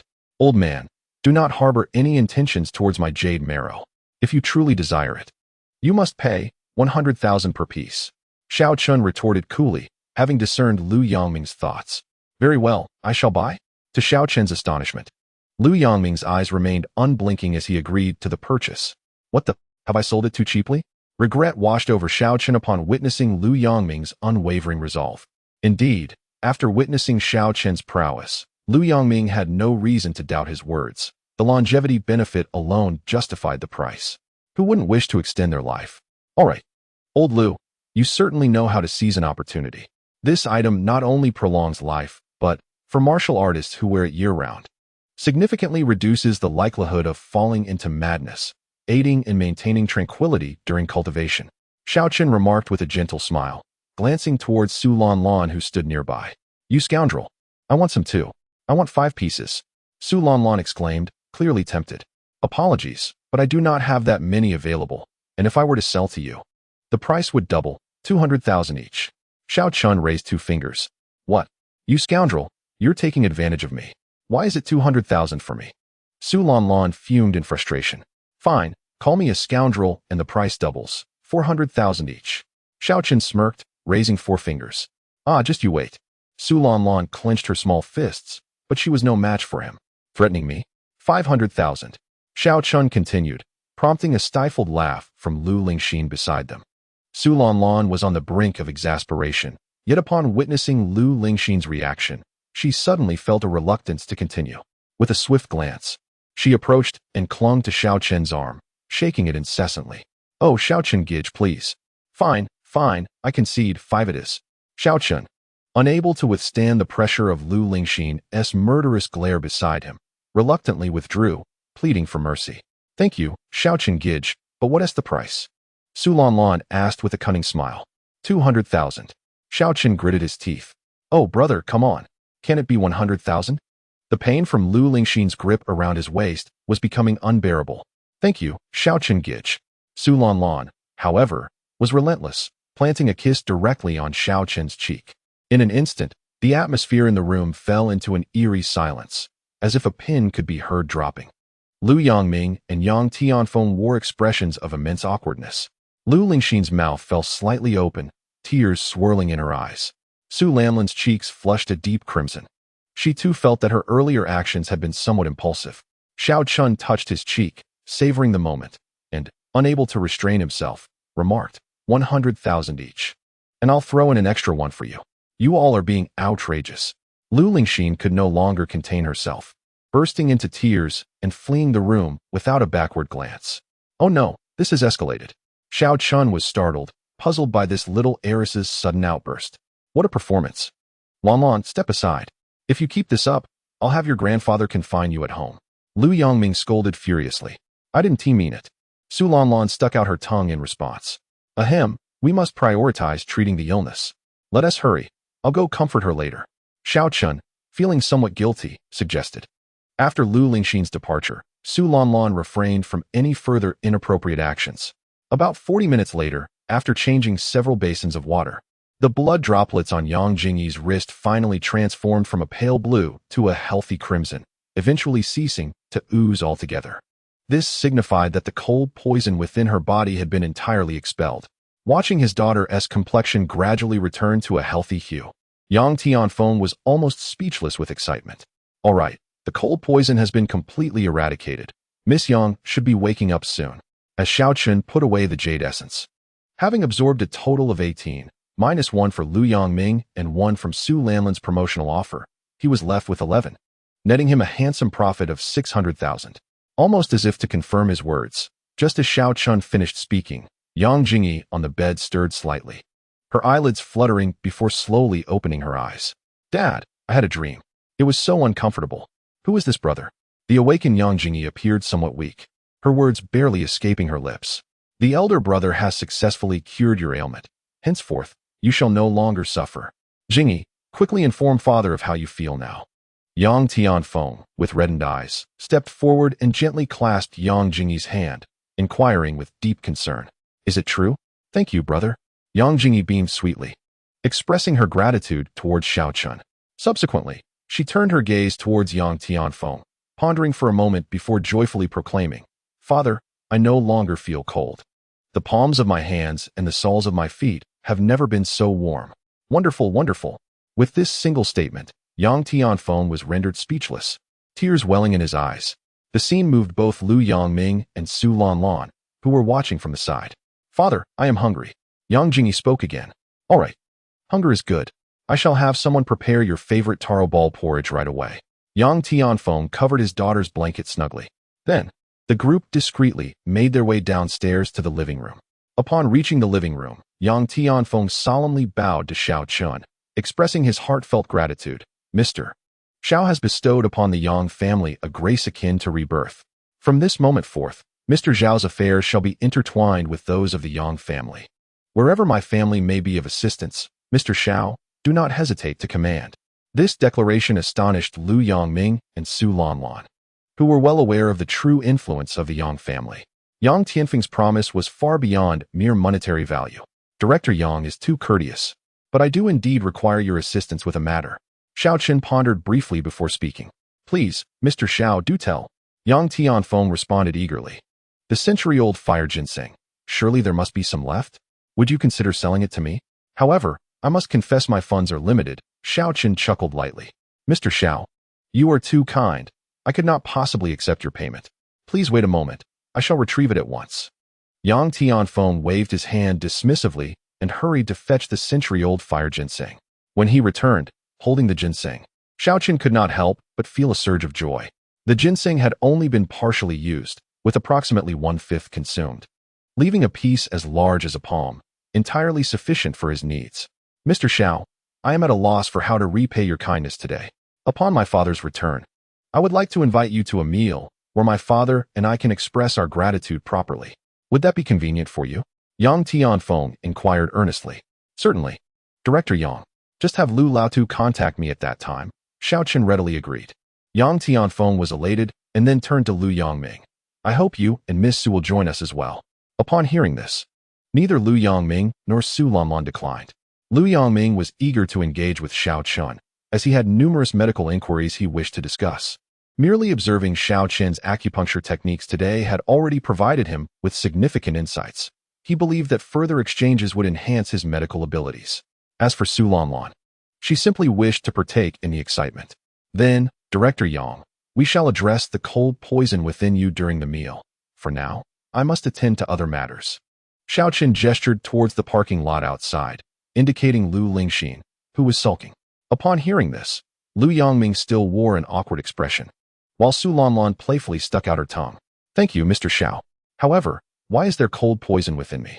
Isn't this poison hereditary and non-contagious?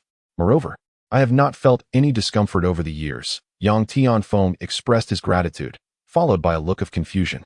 Indeed, it is non-contagious. If I am not mistaken, this cold poison should be a familial ailment passed down from your wife, correct? May I inquire about your wife's family background? Xiao Chen asked curiously. You are correct, Mr. Xiao. It indeed comes from my wife. Yang Tianfeng nodded, then sighed with a wry smile. However, even I am not entirely aware of her family background.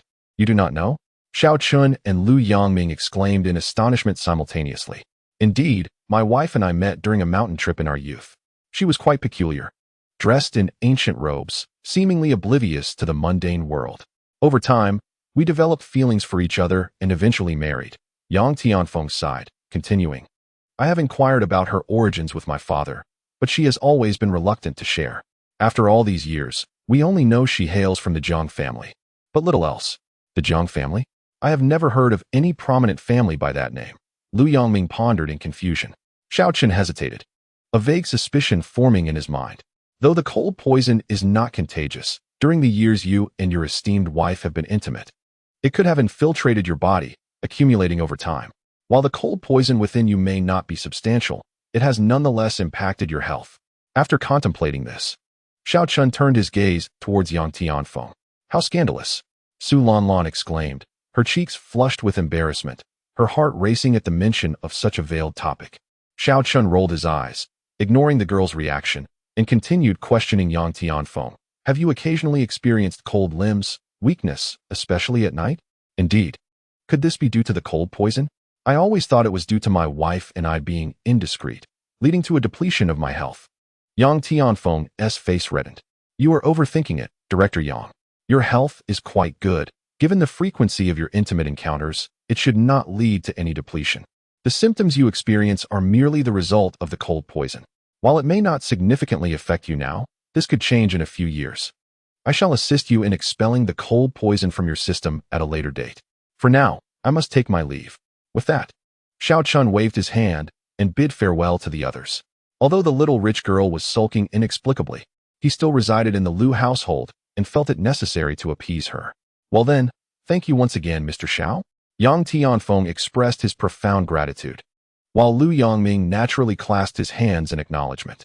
Su Lanlan, with a cunning glint in her eyes, slyly noted down Xiao Chen's phone number in her mobile device. In another location, within a dental clinic, a tense atmosphere prevailed. Young master, I have investigated. There are no transaction records associated with that card. It seems we cannot convict that fellow, a respectful bodyguard informed Zhou Heng, who sat grimly in the observation room after receiving dental work. That cunning scoundrel. This complicates matters, as I cannot pursue normal judicial procedures to have him incarcerated. What a pity, Zhou Heng replied, his voice laced with frustration. Shall I teach him a lesson? The bodyguard inquired earnestly. No need. If you intervene, it will become known that I was bested by this brat.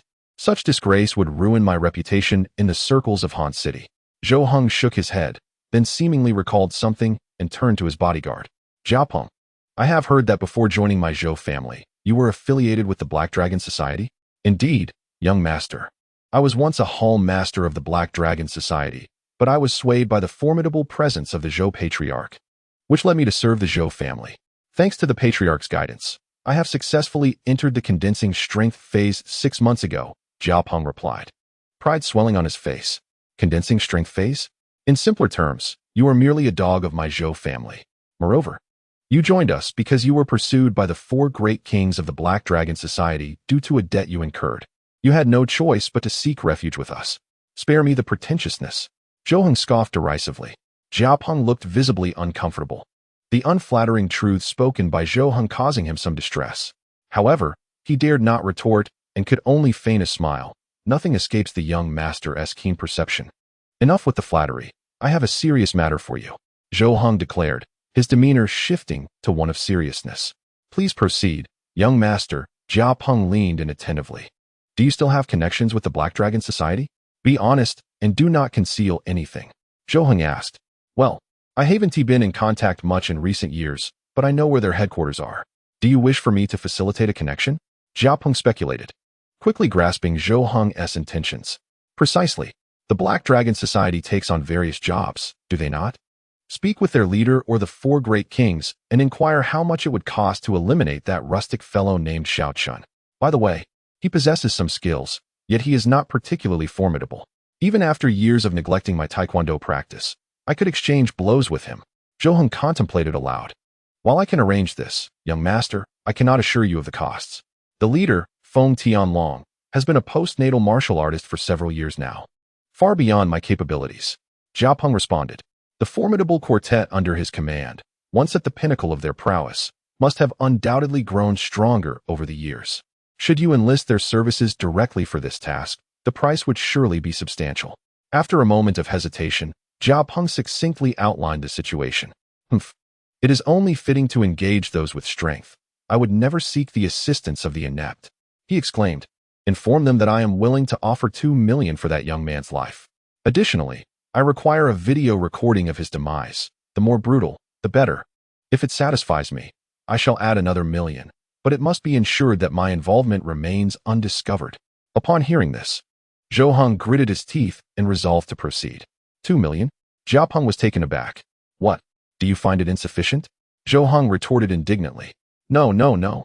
Young master, 2 million could secure the life of a practitioner at the bone forging stage. That young man is merely an ordinary person. This sum is more than adequate. Rest assured, I will see this matter through.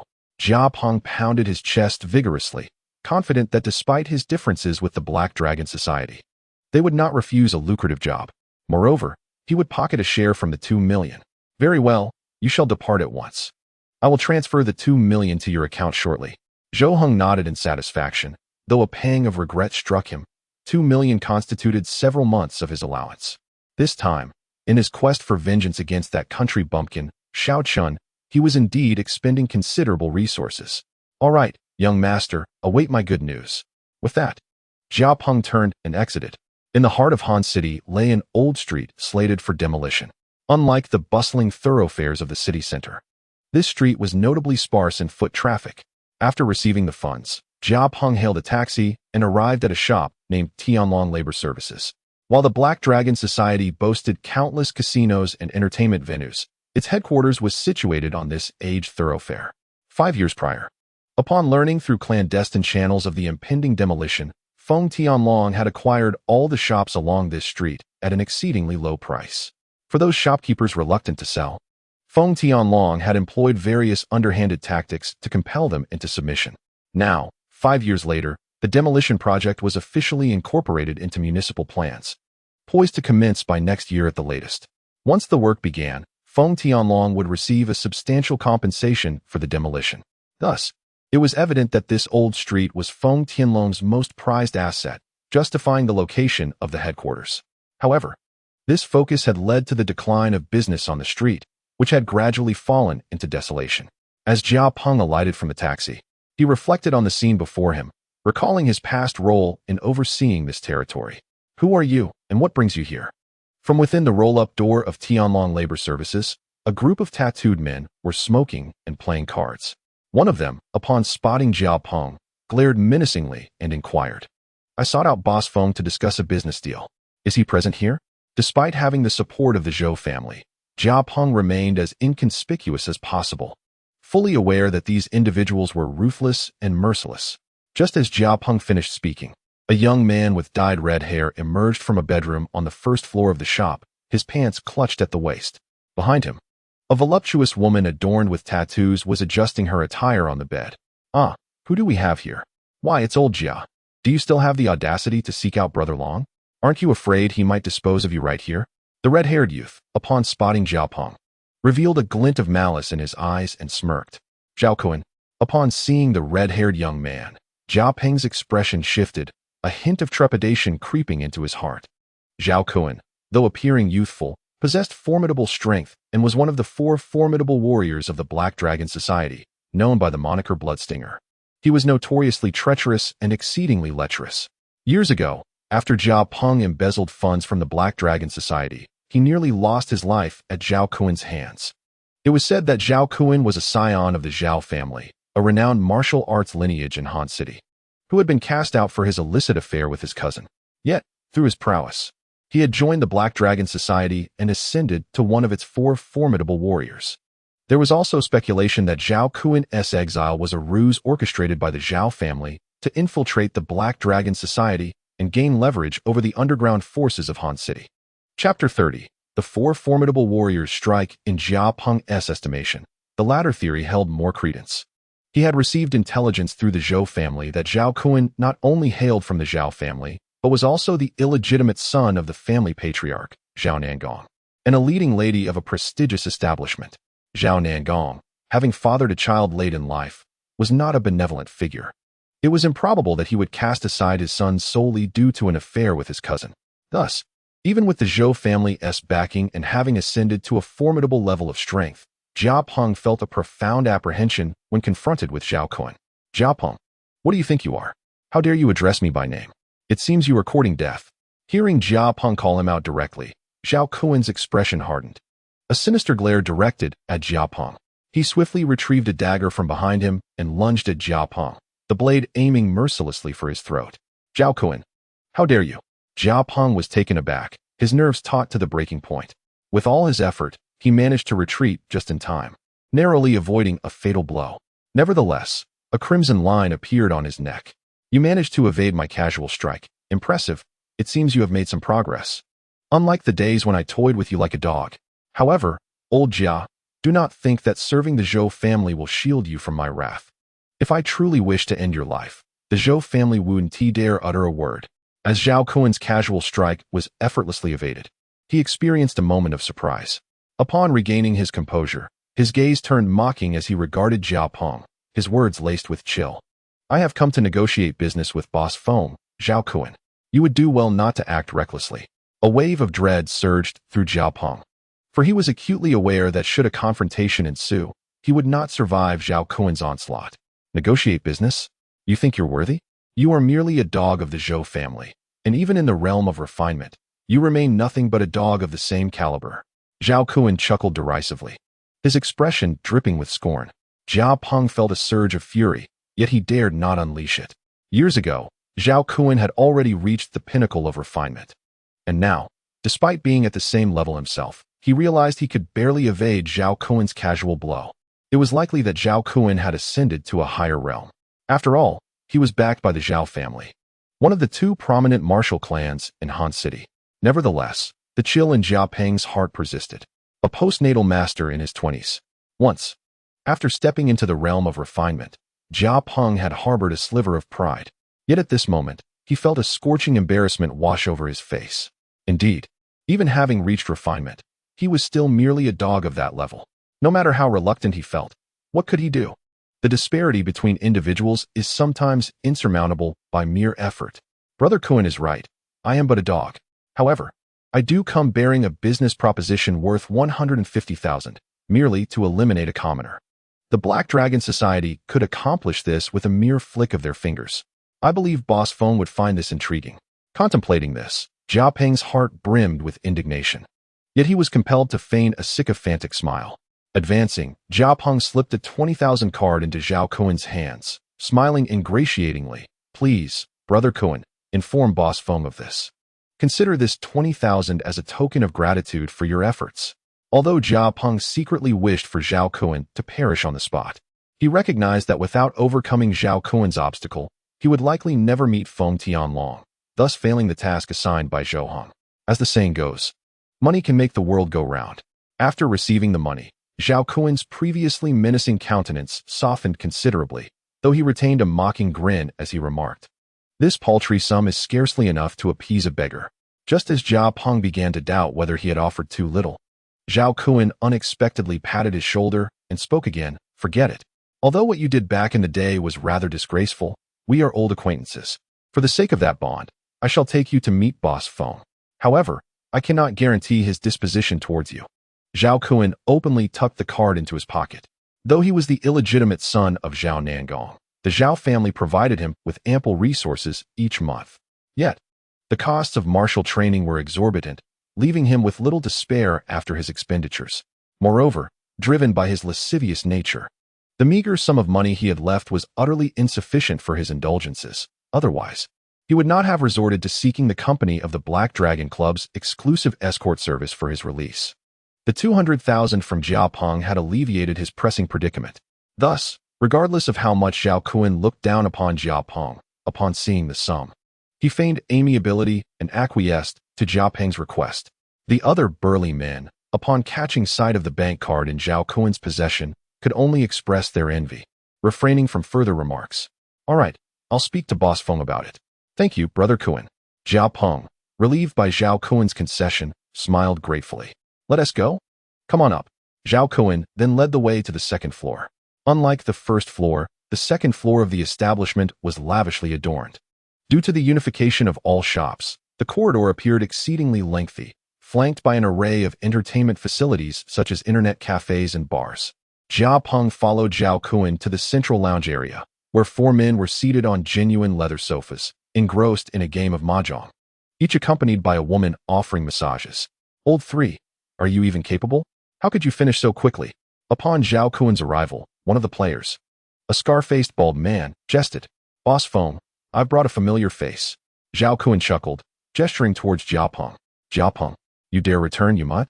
Just because the Zhou family paid for your life doesn't mean I'll forgive you for absconding with the funds.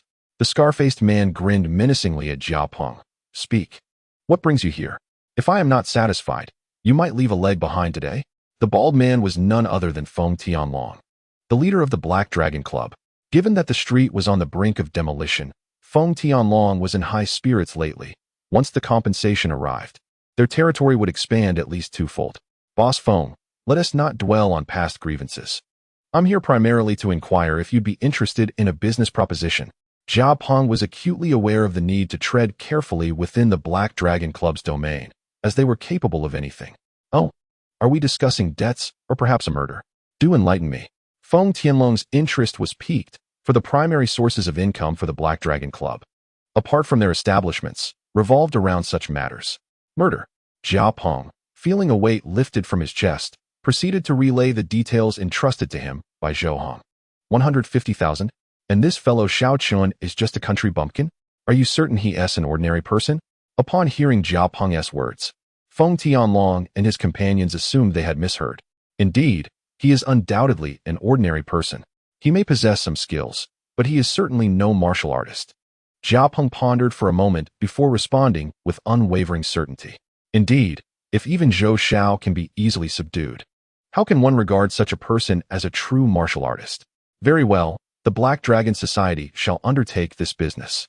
Feng Tianlong was evidently tempted. After all, an ordinary individual, particularly one from the countryside, could be disposed of with utmost ease and without any complications. 1,500,000. Such a sum felt like a windfall. $1 million as a deposit, with the remaining 500,000 to be settled later. Furthermore, Zhou Xiao mentioned that if a video of the brutal execution of Xiao Chun could be recorded, an additional reward of 800,000 would be granted. However, the sole stipulation was that this affair must not trace back to him. Jiao Peng once again produced a card and placed it upon the table before Feng Tianlong. Zhou Xiao is generous, and you are well aware of how the Black Dragon Society conducts its affairs. In light of this lucrative deal, I shall overlook the matter of you embezzling funds from years past. Feng Tianlong scoffed, tossing the bank card into a drawer before turning to Zhao Kun and the others. You'll not find someone to handle this. Just ensure the payment is divided according to our usual arrangement. Brother, I might as well go myself. I've been quite idle lately and could use a change of scenery. Before Feng Tianlong could finish, a burly man seated at the mahjong table interjected. Lao Si, I see you are eager to take this opportunity to pursue women outside, aren't you? Fine. If you wish to go, then by all means, just be discerning in your choices. You may select any ordinary married woman, but do not involve those who ought not to be disturbed, lest you draw trouble upon the Black Dragon Society. Feng Tianlong half-warned, half-jested. Meanwhile, Jiao Peng was elated. For this robust man was none other than Peng Li, the fourth of the Black Dragon Society's 4 kings, known as the Iron Ape, renowned for his formidable strength. With one of the 4 kings taking charge, this matter was as good as secured. Jiao Peng had already devised a strategy to negotiate a higher price with Zhou Hong, confident that Xiao Chun would meet a most unfortunate fate. Thus, a higher price would not be unreasonable, would it?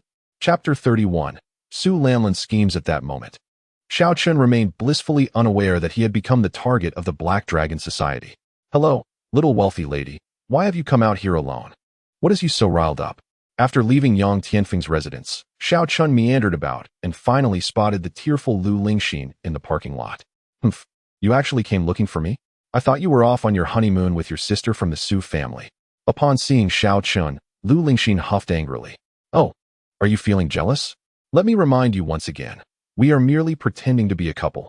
You have no right to meddle in my personal affairs. Though truth be told, there was never anything between me and that girl from the Su family. Xiao Chun rubbed his nose, but then his expression turned serious as he looked at Lu Lingxin and asked, Little wealthy lady, you aren't actually developing feelings for me, are you? Me? Develop feelings for you? Xiao Chun, you are exceedingly vain. Even in the next life, I could never harbor such feelings for you. Upon hearing Xiao Chun's words, Lu Lingxin erupted like a furious kitten, her teeth gritted in indignation. That is good, that is good.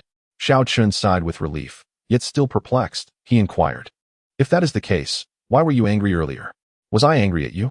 No, I was incensed at that little vixen from the Su family. Humph. She is clearly provoking me. Although we were merely pretending, I am still, in name, your girlfriend, and yet you did not stand by me. Do I not deserve some dignity? Look at her smug expression. As Lu Lingxin grew more agitated, she turned abruptly, flung open the car door, and entered the vehicle. Starting the engine.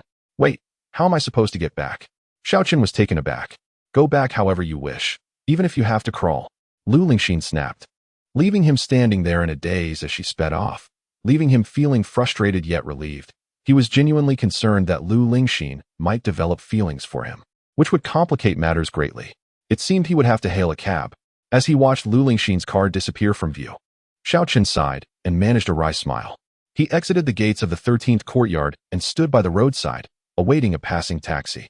Yet, whether due to the peculiar reputation of the 13th courtyard or some other reason, there were hardly any pedestrians, let alone taxis. Just as Xiaoqin contemplated whether to ask Yang Tianfeng for a ride home, the sound of an engine suddenly erupted from the entrance of the 13th courtyard. He turned to see a red Ferrari roaring out with great fervor. At first, he paid it little mind. After all, he did not recognize anyone capable of driving such an extravagant vehicle out of the 13th courtyard.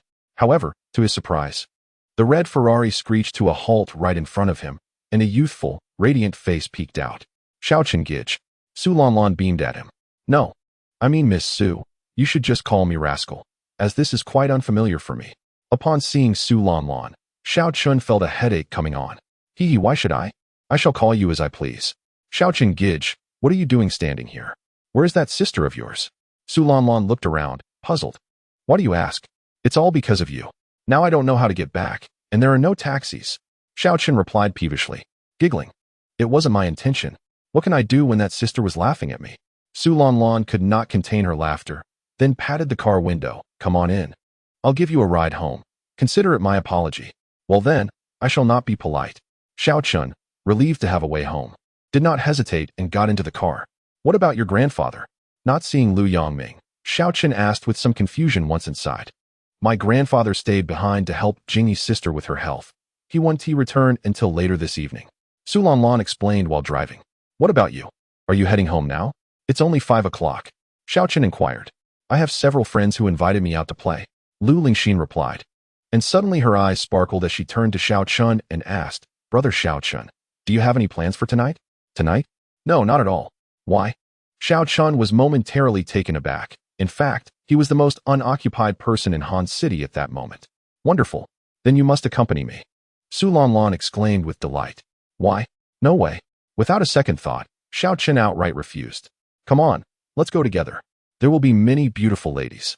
All my good friends. I can introduce one to you. Besides, what if I get drunk and encounter some bad people? There are plenty of unsavory characters in bars. Aren't you worried about me? Su Lanlan insisted, trying to tempt Xiaoqin. Hee, I believe I should be more concerned about those bad people. Xiaoqin shot her a look. Given Su Lanlan's skills, there were hardly any who could pose a threat to her in Han City. Uffed. Su Lanlan couldn't help but laugh at his response. Then, with a sudden thought, she turned to Xiaoqin and winked. My grandfather has a 300-year-old ice mountain snow lotus. Would you like it? A 300-year-old ice mountain snow lotus? Xiaoqin's eyes widened in astonishment. What a treasure! The century-old fire ginseng and spiritual blood wood were both remarkable herbs, and when paired with the 300-year-old ice mountain snow lotus, they would perfectly balance the intense properties of the fire ginseng and spiritual bloodwood. Xiaoqin was intrigued. Considering he had nothing to do that evening, and that Lu Lingxin was still upset, it would be rather awkward to face her at the Lu family home. So, he nodded. All right, but let me make it clear. I will only be responsible for your safety. Everything else is none of my business. Deal. Su Lanlan replied joyfully. Now you must tell me where we are going, Xiaoqin inquired, curious about what place could make this girl of the so apprehensive. You will find out when we arrive. Su Lanlan thought for a moment, giving Xiaoqin a mischievous glance before accelerating. After more than an hour, Su Lanlan drove Xiaoqin around most of Han City before finally pulling into an underground plaza, stopping at a place called the Dragon and Tiger Fighting Bar. A fighting bar? Upon exiting the car, Xiaoqin gazed at the large sign of the bar, suddenly feeling as if he had been led into a trap. Come on. Let's go? It's going to be so much fun inside. Without allowing Xiaoqin to ask further questions, Su Lanlan eagerly urged him to enter the bar. As they entered, Su Lanlan approached a counter at the entrance and whispered something, after which a waiter respectfully handed Xiao Chen a token. The token bore the number 7. Not thinking much of it, Xiao Chen assumed it was a table number and took it. "Brother Xiao Chen, let me take you to meet my friends." Su Lanlan grinned mischievously, then took Xiao Chen's hand and led him further into the bar. Upon entering, Xiao Chen quickly discerned that the decor and ambience of this establishment were akin to that of a typical bar. The place was teeming with individuals ensnared in a world of indulgence, particularly the women, who were scantily clad, using merely 3 pieces of fabric to shield their modesty, posing provocatively atop tables for the patrons. If one were to pinpoint a distinguishing feature, it would be the expansive layout of the bar, which nearly encompassed the entirety of the plaza, complete with 2 levels of surrounding booths. At the center, a ring enclosed by hemp ropes hinted at its intended purpose. Before long, Su Lanlan led Xiao Chen to a booth where several individuals were already seated. Observing the group, Xiao Chen mused that the girl had indeed spoken the truth. Aside from 3 girls, there was only one quiet young man with long hair, exuding an aura of martial prowess. "Oh, Lanlan, who is this? You two seem quite intimate," teased a round-faced, charming girl from the booth. "Humph, dressed so poorly, like a country bumpkin. Lanlan, you truly have no sense of style," remarked another voluptuous girl adorned with a rose tattoo, her eyes flashing with disdain upon seeing Xiao Chen's attire. Xiao Chen chuckled. It seems Su Lanlan had not been entirely truthful about her friends. "Zhao Qian, mind your words, or I shall tear your mouth apart," Su Lanlan retorted sharply, her face turning frosty. "Humph, you chose such a tasteless companion. That's a fact, and if it's the truth, am I not allowed to comment?" Zhao Qian scoffed, her expression dripping with sarcasm. Unable to restrain himself, Xiao Chen cast a critical glance at Zhao Qian, then sneered, "Even if I lack taste, I would never desire a worn-out plaything like you. At your age, to be so debauched is truly rare." Chapter 32. Just trash. As soon as Xiao Chen's words fell, the atmosphere shifted palpably. "Who are you calling trash?" Zhao Qian's youthful face turned a shade of ashen fury, her chest heaving with indignation. "Lanlan, quickly rein in your brother Xiao Chen. The Zhao family is not to be trifled with," the round-faced girl urged Su Lanlan, casting furtive glances. "Brother Xiao Chen."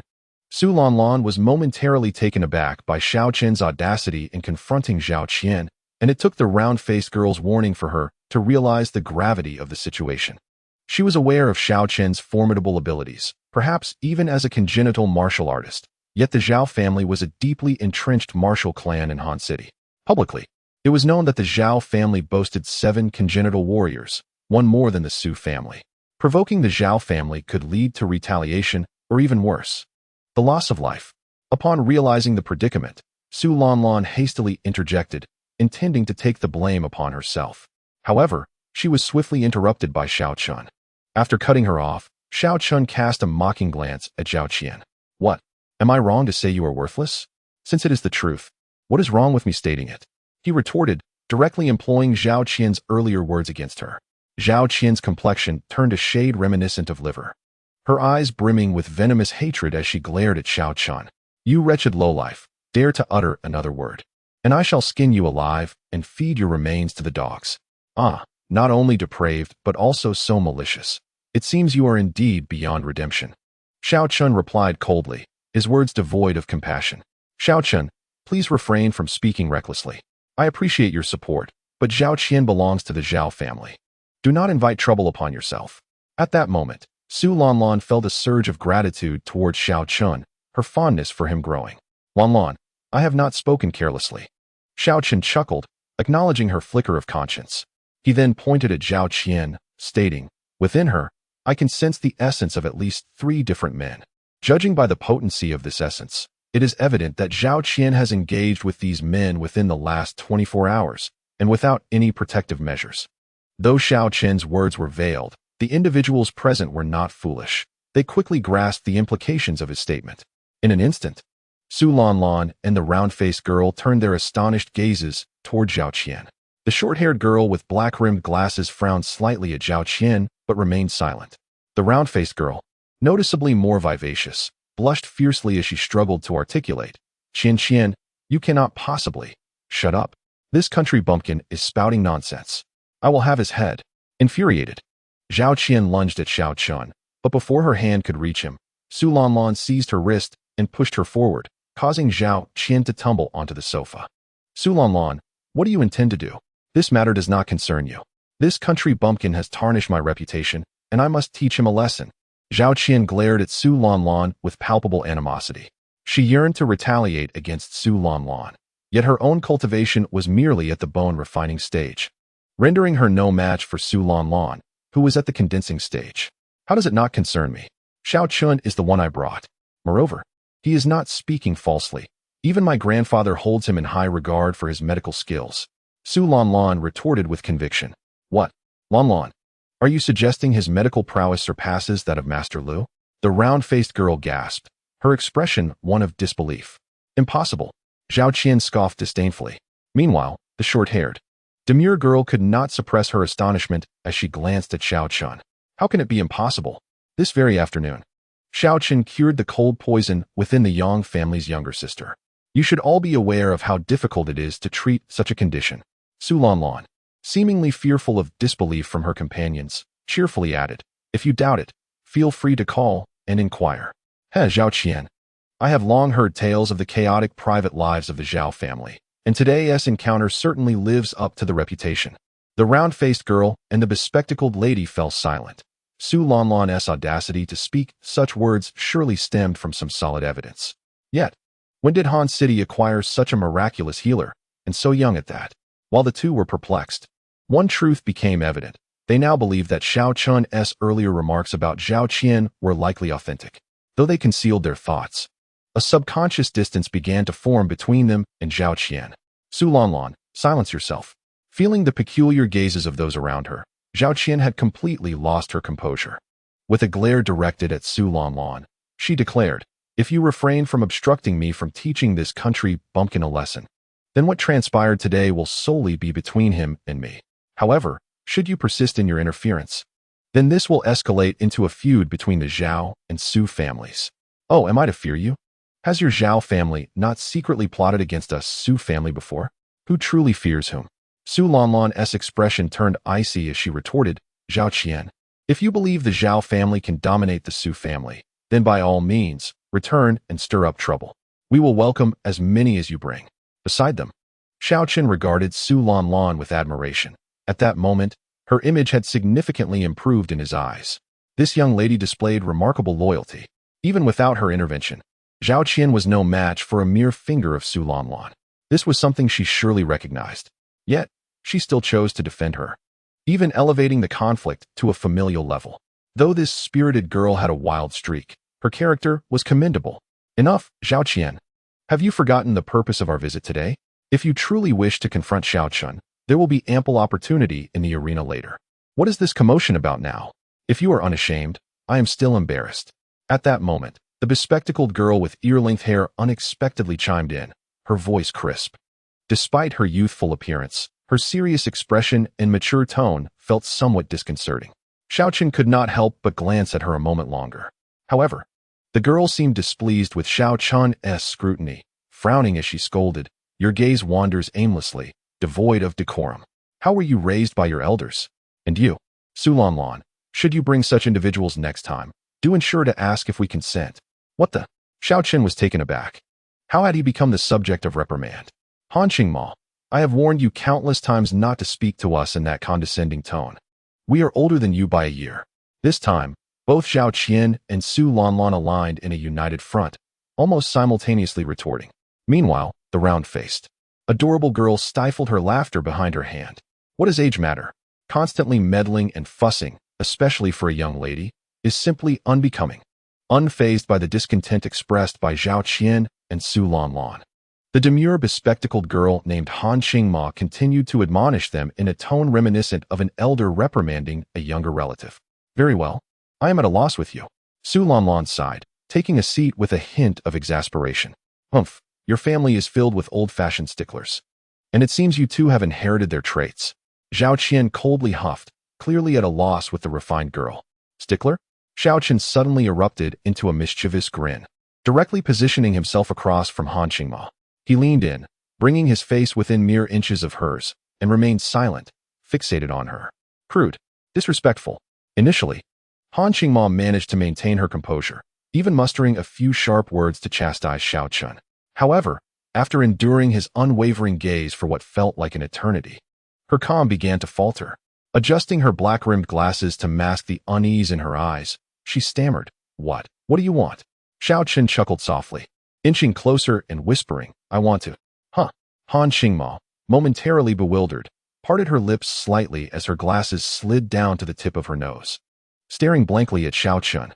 Yet, realization quickly dawned upon her, and her cheeks flushed crimson, akin to a boiled crab, as if they might bleed from the intensity of her embarrassment. Xiao Chun found her reaction utterly delightful. She was simply too amusing, adorably daft. Chapter 33. Speaking of rules, due to the soft tone of Xiao Chun's voice, Su Lanlan and the others nearby were oblivious to the exchange between him and Han Qingma. Goodness, Lanlan. Am I seeing things? Qingma is actually blushing? Xiao Chun is quite something, exclaimed the round-faced girl seated next to Su Lanlan, tugging at her arm. It really seems like she is blushing. Su Lanlan was equally stunned, taking a while to process the scene before her. Having known Han Qingma for so long, it was her first time witnessing the girl turn red. Han Qingma's face burned, especially upon hearing the comments from Su Lanlan and the others, amplifying the fiery sensation on her cheeks, her heart racing like a startled deer. I need to use the restroom. In her flustered state, Han Qingma adjusted her glasses and, after leaving a hurried remark, stumbled towards the restroom. Xiao Chun watched her retreating figure and couldn't help but glance at Su Lanlan, intrigued. TSK, I truly wonder how you all became friends. This girl is as innocent as a blank canvas. This remark, however, struck Zhao Qian's ears with a particularly harsh resonance. You insolent fool, I wonder how long you can bask in your arrogance. Later, in the arena, I shall have your limbs broken and chain you up like a dog in my Zhao family. Your eloquence is commendable. I hope you can maintain such exuberance while on duty. Zhao Qian's expression darkened ominously. So it's the Zhao family, is it? Very well. I shall await your arrival. Upon hearing this, Xiao Qian narrowed his eyes slightly, a glimmer of coldness flickering within them. Initially, he had refrained from engaging too much with Zhao Qian, considering her youthful age. However, her words made him acutely aware that malice knows no age. Therefore, if Zhao Qian did not seek to provoke him, he would let it be. Yet, if she were to overstep her bounds, he would not hesitate to erase the Zhao family from the face of Han City. How long can you remain so arrogant? With so many witnesses present, Zhao Qian was seething with rage, wishing nothing more than to see Xiao Chun utterly destroyed. In her view, Xiao Chun's bravado was merely an attempt to win Su Lanlan's favor. She was confident that he would be left in tears before her. For behind her stood the Zhao family. Zhao Qian, do you truly believe I am insignificant? Su Lanlan remained steadfast, unwavering in her defense of Xiao Chun. Oh dear. Let us not quarrel, shall we, Lanlan and Qianqian? We agreed to resolve matters in the arena today. The round-faced, charming girl stepped in as a peacemaker. As she spoke, she poured a glass of wine for Xiao Chun and cheerfully handed it over, saying, Since Lanlan calls you Brother Xiao Chun, I shall not be courteous either. Brother Xiao Chun, have a drink to ease the tension. It is our first meeting, after all. Very well. Such a delightful girl brought a smile to Xiao Chun's face, and he gladly accepted the glass, downing its contents in one go. Brother Xiao Chun, you are quite forthright. Allow me to introduce myself. My name is Zhou Yayun, and I hail from the Zhou family of Han City. Upon witnessing Xiao Chun drink so readily, Zhou Yayun's eyes narrowed into crescent moons, her cherubic face making her appear an adorable little girl. However, upon hearing her name, Xiao Chun abruptly spat the remaining wine from his mouth and pushed the glass back with a frigid expression. The sudden turn of events left Zhou Yayun momentarily stunned. Su Lanlan was equally taken aback, bewildered as to how the warm smile that had adorned Xiao Chun's face moments ago had vanished. What is your connection to Zhou? Xiao Chun asked with a smile that held no warmth. Brother Xiao Chun, do you know my cousin? Zhou Yayun replied, somewhat perplexed. Meanwhile, Zhao Qian watched this unfold with growing delight. Could it be that Xiao Chun had a conflict with the Zhou family? Splendid. Offending both the Zhou and Zhao families. She was eager to see how the Su family would protect this scoundrel. Su Lanlan felt a sinking feeling in her heart. If Zhao Qian could recognize the implications, surely she could too. If Xiao Chun had indeed crossed both the Zhao and Zhou families, he would be in grave peril. Then, Xiao Chun's next words confirmed their suspicions. We hardly know each other. He merely gave me a beating. Xiao Chen chuckled softly, then spoke to Zhou Yeyun in a tone that was rather indifferent. Sister, it would be wise not to call me brother. Otherwise, if your Zhou family causes me any trouble, I might find it inconvenient to retaliate. Zhou Yeyun's eyes immediately reddened. She sat there, utterly flustered, her face a portrait of grievance, tears welling up in her eyes, on the verge of spilling over. All right, it seems my presence here tonight is rather inappropriate. Lan, I shall wait for you outside. Upon witnessing her distress, Xiao Chen clapped his hands. He had already offended 3 out of the 4 young women present. What was he still doing here? Were it not for the promise of the 300-year-old Ice Mountain Snow Lotus made by Su Lan, he would have considered leaving outright. Having said that, Xiao Chen disregarded Su Lan and stood up, preparing to exit. However, just as he had taken a few steps, a waiter suddenly approached him, blocking his path, and politely inquired, "Sir, where are you heading?" "Outside. What is the matter?" Xiao Chen recognized this as the waiter who had previously delivered his number tag. Although he was puzzled as to why the waiter was stopping him, he maintained a courteous tone in response, given the waiter's polite demeanor. Yet, the corner of the waiter's mouth curled into a smirk as he replied, "I'm afraid, sir, you cannot leave until the arena matches are concluded." "Arena? What arena? What does that have to do with me?" Xiao Chen was taken aback, a flicker of realization dawning within him. "Sir, the number tag in your hand signifies your matchup. Having accepted your tag implies your consent to participate in the arena's free combat." At this moment, the waiter's gaze towards Xiao Chen had shifted. He perceived Xiao Chen merely as a plaything deceived by a wealthy young lady. During his tenure as a waiter, he had encountered many wealthy young women who would deliberately bring impoverished suitors to challenge them, often without their knowledge.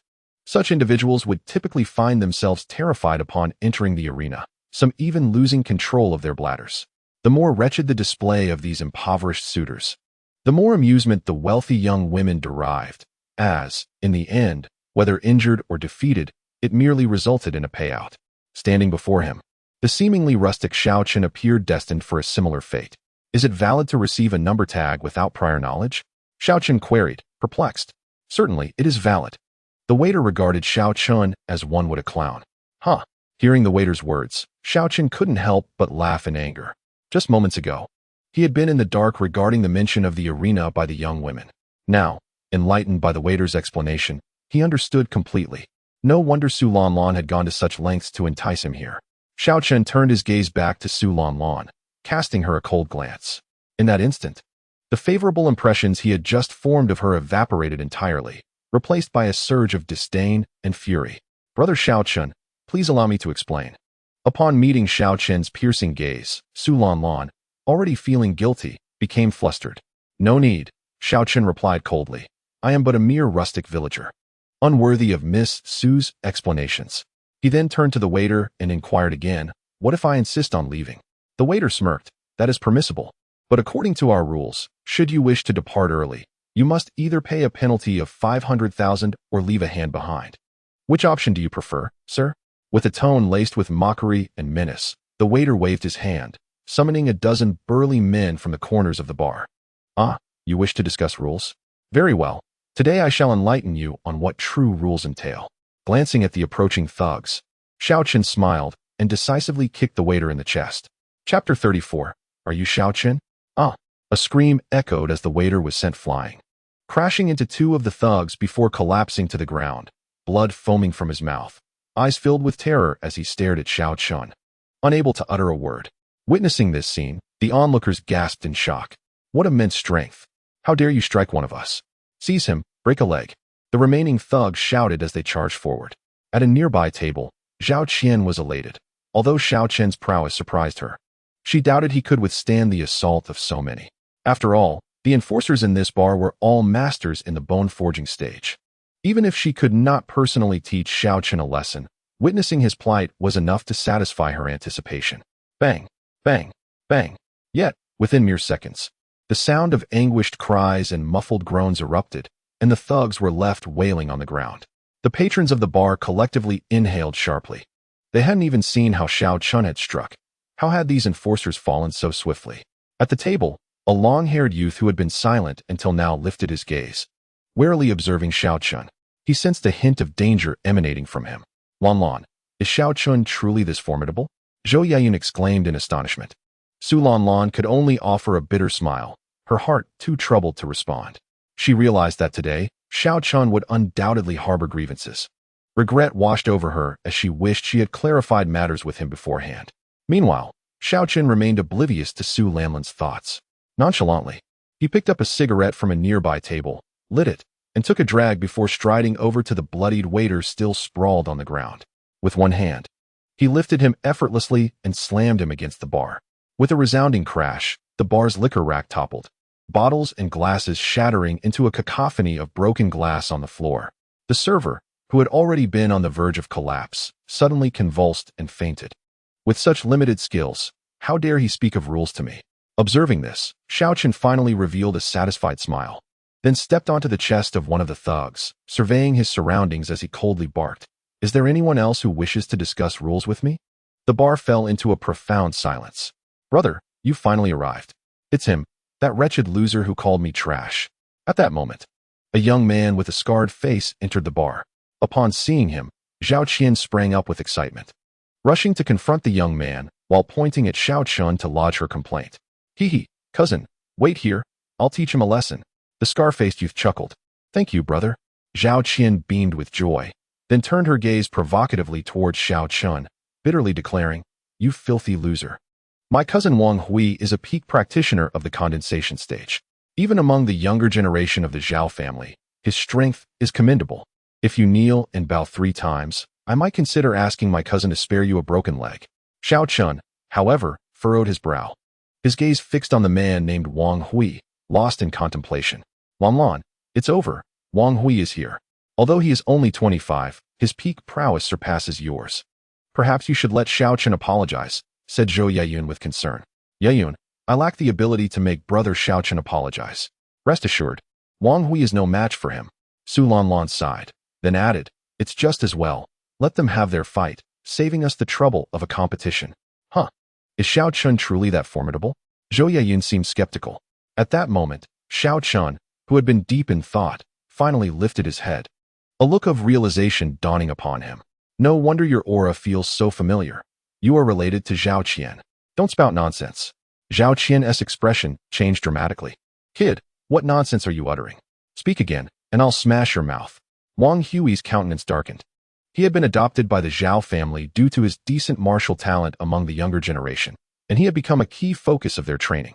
By the age of 25, he had achieved peak condensation stage prowess, thus elevating his status within the Zhao family. He was also taken in as a foster son by Zhao Qian's aunt, who was unable to bear children, establishing their cousin relationship. As a collateral branch of the Zhao family, Zhao Qian, coupled with her lackluster martial talent and her status as a woman, was not particularly favored within the family. Yet, her arrogant and domineering personality often led her into trouble, forcing her to rely on Wang Hui to resolve her issues. Given Zhao Qian's youthful beauty, Wang Hui found delight in showering her with attention. Consequently, their relationship blossomed. A few days ago, Zhao Qian, Su Lanlan, and Han Xingma made an agreement to compete for a precious beauty elixir at an auction. Each of them pledged to find a capable assistant under the age of 25 to represent them in this contest, with the finest assistant winning the elixir. Zhao Qian immediately thought of Wang Hui and spent the night in his room to persuade him to assist her. She assumed this intimate arrangement would remain a secret, but to her dismay, Xiao Chun revealed it publicly. Both were naturally incensed. "Cousin, do not hold back. Make sure to beat this wretched fool to a pulp, ideally. Break his limbs and leave him as our doorman." Zhao Qian declared vehemently. "Rest assured, this little rascal has successfully provoked me. Even if you hadn't said anything, I would have ensured he suffers unbearably." Wang Hui replied darkly, grasping Zhao Qian firmly before charging at Xiao Chun with a mocking grin. "Boy, prepare to die." As Wang Hui approached, he suddenly leaped into the air, his bronze fist aimed at Xiao Chun with a velocity that far surpassed his previous henchman. "Cousin, how impressive!" Zhao Qian exclaimed, exhilarated as Wang Hui's skin glimmered bronze, a hallmark of peak energy consolidation. Such strength was formidable, even within the Zhao family. "Make me die? What audacity you have! If I were you, I would be too embarrassed to utter such words, fearing ridicule." Xiao Chun scoffed, flicking away his cigarette, but as Wang Hui's fist was mere centimeters from him, Xiao Chun swiftly grasped it firmly. "What? Impossible!" Wang Hui gasped, disbelief flashing in his eyes. How could this fellow so effortlessly withstand his full-force strike at the pinnacle of energy consolidation? Suddenly, a thought struck Wang Hui, and a wave of fear washed over him. "You are a postnatal realm martial artist?" He shrieked in terror. "A postnatal martial artist around 20 years old? How is that possible?" "Guess," Xiao Chen replied cryptically, not affording Wang Hui the chance to seek clarification. With a sly smile, he exerted force and slammed Wang Hui onto the ground. Crack! The sound of shattering bone echoed as Wang Hui's wrist bent at a horrifying angle. A piercing scream escaped his lips. "Ah, my hand. Since you wish to break my limbs, I shall return the favor." Xiao Chen smiled gently at Wang Hui. "Why you dare? I am from the Zhao family." Wang Hui stammered, his heart racing at Xiao Chen's smile. "The Zhao family? Merely a bunch of insignificant pests. If you wish for revenge, feel free to come at me." Xiao Chen replied coolly, interrupting Wang Hui before he could finish, and then he forcefully stomped down on Wang Hui's thigh bone. Chapter 35, Chu Qingyana. Accompanied by the sound of cracking bones, Wang Hui's face contorted in agony as he let out a piercing scream. The onlookers in the bar, initially entertained, suddenly changed their expressions, falling silent in fear. Zhao Qian's face turned ashen. Now it was his right leg. Yet, Xiao Chun remained unmoved by Wang Hui's cries of despair, his expression cold as he uttered a single phrase. "Xiao Chun, I was wrong. Please, let me go. I beg you." Upon hearing Xiao Chen's words, Wang Hui was genuinely frightened, disregarding his pride as he cried out for mercy. However, the response he received was the heavy thud of Xiao Chen's foot descending once more. Wang Hui's right leg snapped under the force. This time, he could not endure. His eyes rolled back, and he collapsed. Is he truly unconscious already? He still has 2 arms. Nevertheless, Xiao Chun had no intention of sparing Wang Hui, lifting his foot again to crush both arms, then kicking the limp figure away like a discarded ragdoll until he lay at Zhao Qian's feet, sneering. "Is there anyone else?" Zhao Qian, both shocked and furious, glared at Xiao Chun. "You will pay for this. How dare you break my cousin's limbs? The Zhao family will not let you off." "Enough," Xiao Chun snapped, striking Zhao Qian down to the ground with a single slap. "I've already told you, if your Zhao family wishes to seek revenge, come at me directly. Why must you prattle on endlessly?" Casting a glance at Zhao Qian, Xiao Chun spoke with impatience. Observing this scene, Zhou Yeyun shrank back in her seat, nervously clutching Su Lanlan's hand. "Lan Lan, Xiao Chun is so terrifying."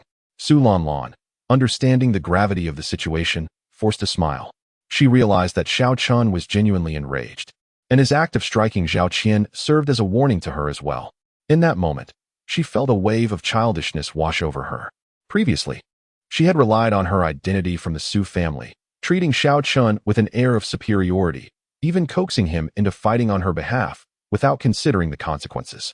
In her eyes, despite Xiao Chen's medical prowess and certain capabilities, he would undoubtedly look up to and seek to please the Su family. Yet just moments ago, the slap Xiao Chun delivered to Zhao Qian had shaken her awake. If Xiao Chun disregarded the Zhao family, what right did the Su family have to command his respect? It should be noted that among the prominent families in Han City, the Zhao family ranked slightly higher than the Su family. Thus, Su Lanlan found herself in a tumultuous state, her cheeks burning as she struggled to meet Xiao Chen's gaze. Meanwhile, in a well-soundproofed private room on the 2nd floor of the bar, the owner, Chen Yuhu, entertained guests. Before him, a fair-skinned, delicate young man reclined on the sofa, his hands exploring the neckline of a beautiful woman. Behind him stood an elderly man, quietly resting with his eyes closed. Upon seeing the elder, Chen Yuhu could not help but tense his face, forcing a smile as he spoke. "Young Master Chu, it is not that I, Chen Yuhu, lack discernment. Rather, this bar is the most profitable venture of mine. For you to demand its relinquishment is akin to snatching away my lifeblood. I implore you, young Master Chu, to show mercy and allow me some respite. In due time, I shall express my profound gratitude." He could not afford to be careless, for seated before him was none other than Chu Qingyun, the 2nd young master of the Chu family, who had journeyed from the capital to Han City. "Gratitude? What could you possibly offer me?" Upon hearing Chen Yuhu's words, Chu Qingyun, who had been indulging in the company of a woman, suddenly wore a frosty expression. With a mocking tone, he continued, "It is your honor that the Chu family has taken an interest in your affairs, Chen Yuhu. Do not be so ungrateful. If you were to dutifully surrender the bar, the Chu family might yet show you favor, and your prospects in Han City would be bright. However, Should you insist on courting your own demise and misjudge your own worth, do not blame me for not granting you an opportunity. Young Master Chu, I may be willing to relinquish other assets, but this bar, I sincerely cannot concede. If you insist on being so ruthless, you must know that I, Qin Yuhu, am not one to be easily subjugated in Han City after years of toil. Qin Yuhu's face grew exceedingly grim at this response. He had risen from nothing in Han City, achieving his current standing with great difficulty. Among the underground forces of Han City, he was respected as Tiger Master. Indeed, if he were to bide his time and gather strength for a few more years, he was confident that he could contend with the most formidable underground force, the Black Dragon Society. Now, just as he was on the verge of furthering his power, the unexpected arrival of Chu Qingyun, the second young master of the Chu family from the capital, demanding his most lucrative establishment, was utterly unacceptable. Yet, the Chu family was not one to be trifled with. Thus, in the face of Chu Qingyun's excessive demands, Qin Yuhu could only continue to lower himself, pleading for leniency. However, it seemed that the other party had no intention of relenting. With this realization, Qin Yuhu steeled his resolve and began to emanate his martial aura. A martial artist? Second tier of the innate realm? Tiger Master, your talent is indeed commendable. In response to the aura exuding from Qin Yuhu, Chu Qingyun was momentarily taken aback. At over 40 years of age, Qin Yuhu's attainment of the second tier of the innate realm was, in fact, quite remarkable within Han City. After all, the Zhao and Su families, both renowned martial arts clans, had their strongest members merely at the 9th tier of the innate realm. Thank you for your kind words. Young Master Chu. Qin Yuhu cupped his hands and lifted his chin with a hint of pride. Do not rejoice too soon, Li Lao. Show these bumpkins what true depth entails. Chu Qingyun sneered, casting a glance at the elders standing behind him. Yes, young master. The elder, referred to as Li Lao by Chu Qingyun, slightly opened his eyes and nodded. He then turned his gaze towards Qin Yuhu, a mere second tier of the innate realm. And you presume to consider yourself something extraordinary? Take heed. With that, Li Lao unleashed his own formidable aura. In an instant, an invisible pressure permeated the private room, rendering Qin Yuhu's complexion pale. He gazed in terror at the elder before him, a perfected innate 9th tier. Although Qin Yuhu had surmised that the opponent possessed formidable strength, he had presumed that this elder, who had always stood behind Chu Qingyun, was merely of innate 5th tier caliber. Yet, the aura emanating from him indicated otherwise. Most concerning to Qin Yuhu was the faint layer of energy enveloping the elder's physique, a clear sign that he was on the verge of transcending to mastery. Under such circumstances, the elder could easily dictate Qin Yuhu's fate with but a single hand.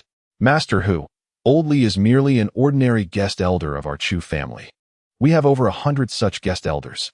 Chu Qingyun remarked with a subtle smile, speaking in a casual tone. What? Upon hearing Chu Qingyun's words, Qin Yuhu, already in a state of shock, paled further and stood up in a flustered manner. It was no wonder.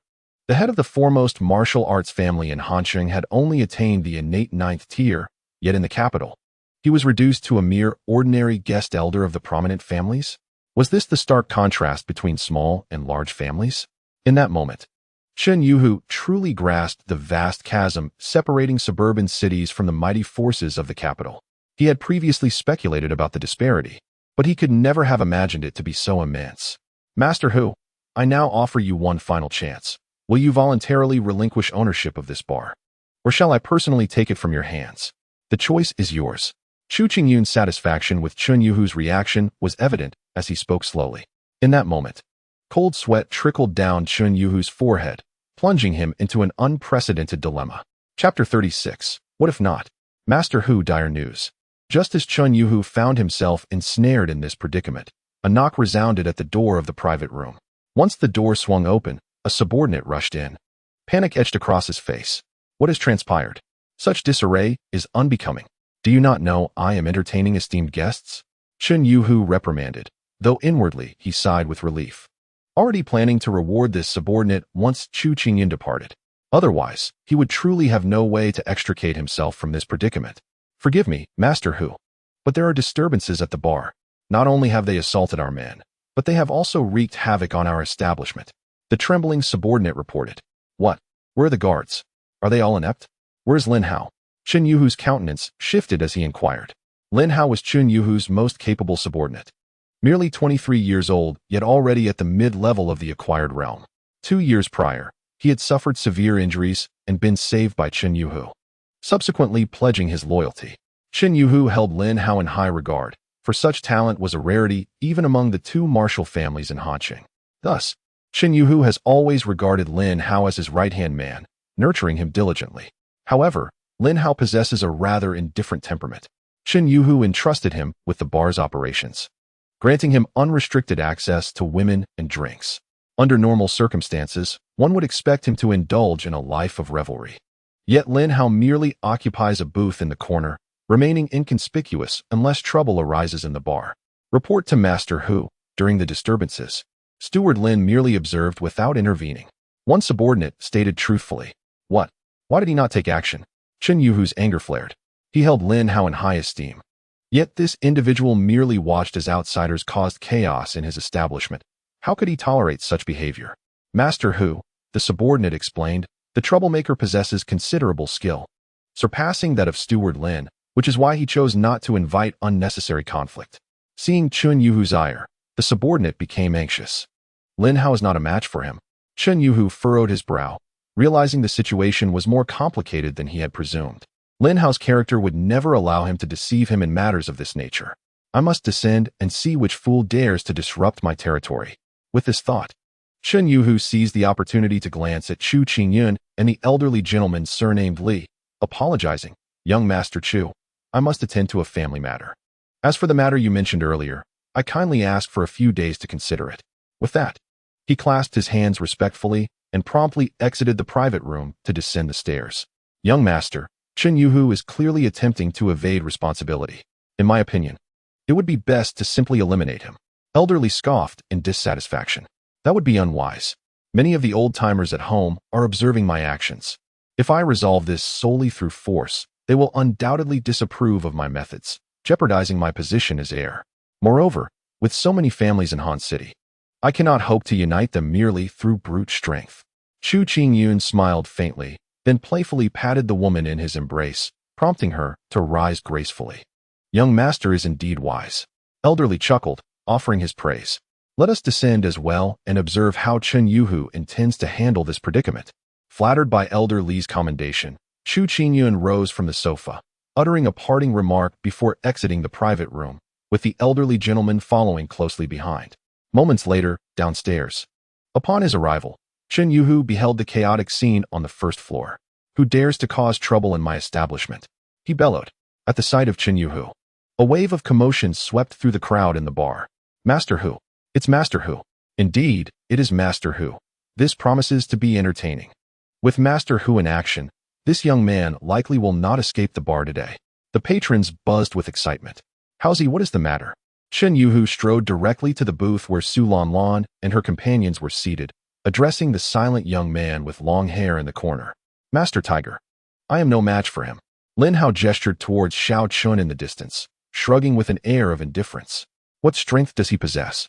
Even though he was mentally prepared, Chen Yuhu could not help but be taken aback upon hearing Lin Hao's admission. "I do not know." Lin Hao shook his head and fell silent. Chen Yuhu did not blame Lin Hao for his attitude. He had grown accustomed to it long ago. He then turned his cold gaze towards Xiao Chun. "You, young man, are causing trouble in my territory?" "Causing trouble?" Xiao Chun was taken aback, then chuckled softly. "Is that so? You are the boss here?" "Indeed." Chen Yuhu nodded, intrigued by what this young man intended to do. 1 million. And we shall consider today's incident forgotten. What do you say? 1 million? Chen Yuhu was momentarily stunned, then burst into hearty laughter. "Ha, young man. You've wrecked my venue and harmed my people, and you think 1 million will make it all go away? You must be jesting." "Oh, you are right. It seems 1 million is insufficient. Let us say 5 million. How does that sound?" Xiao Chen pondered for a moment before speaking. 10 million. And you must sever your own hands. Chen Yuhu replied coldly. TSK, 10 million, plus a pair of hands. Truly, Master Tiger is formidable.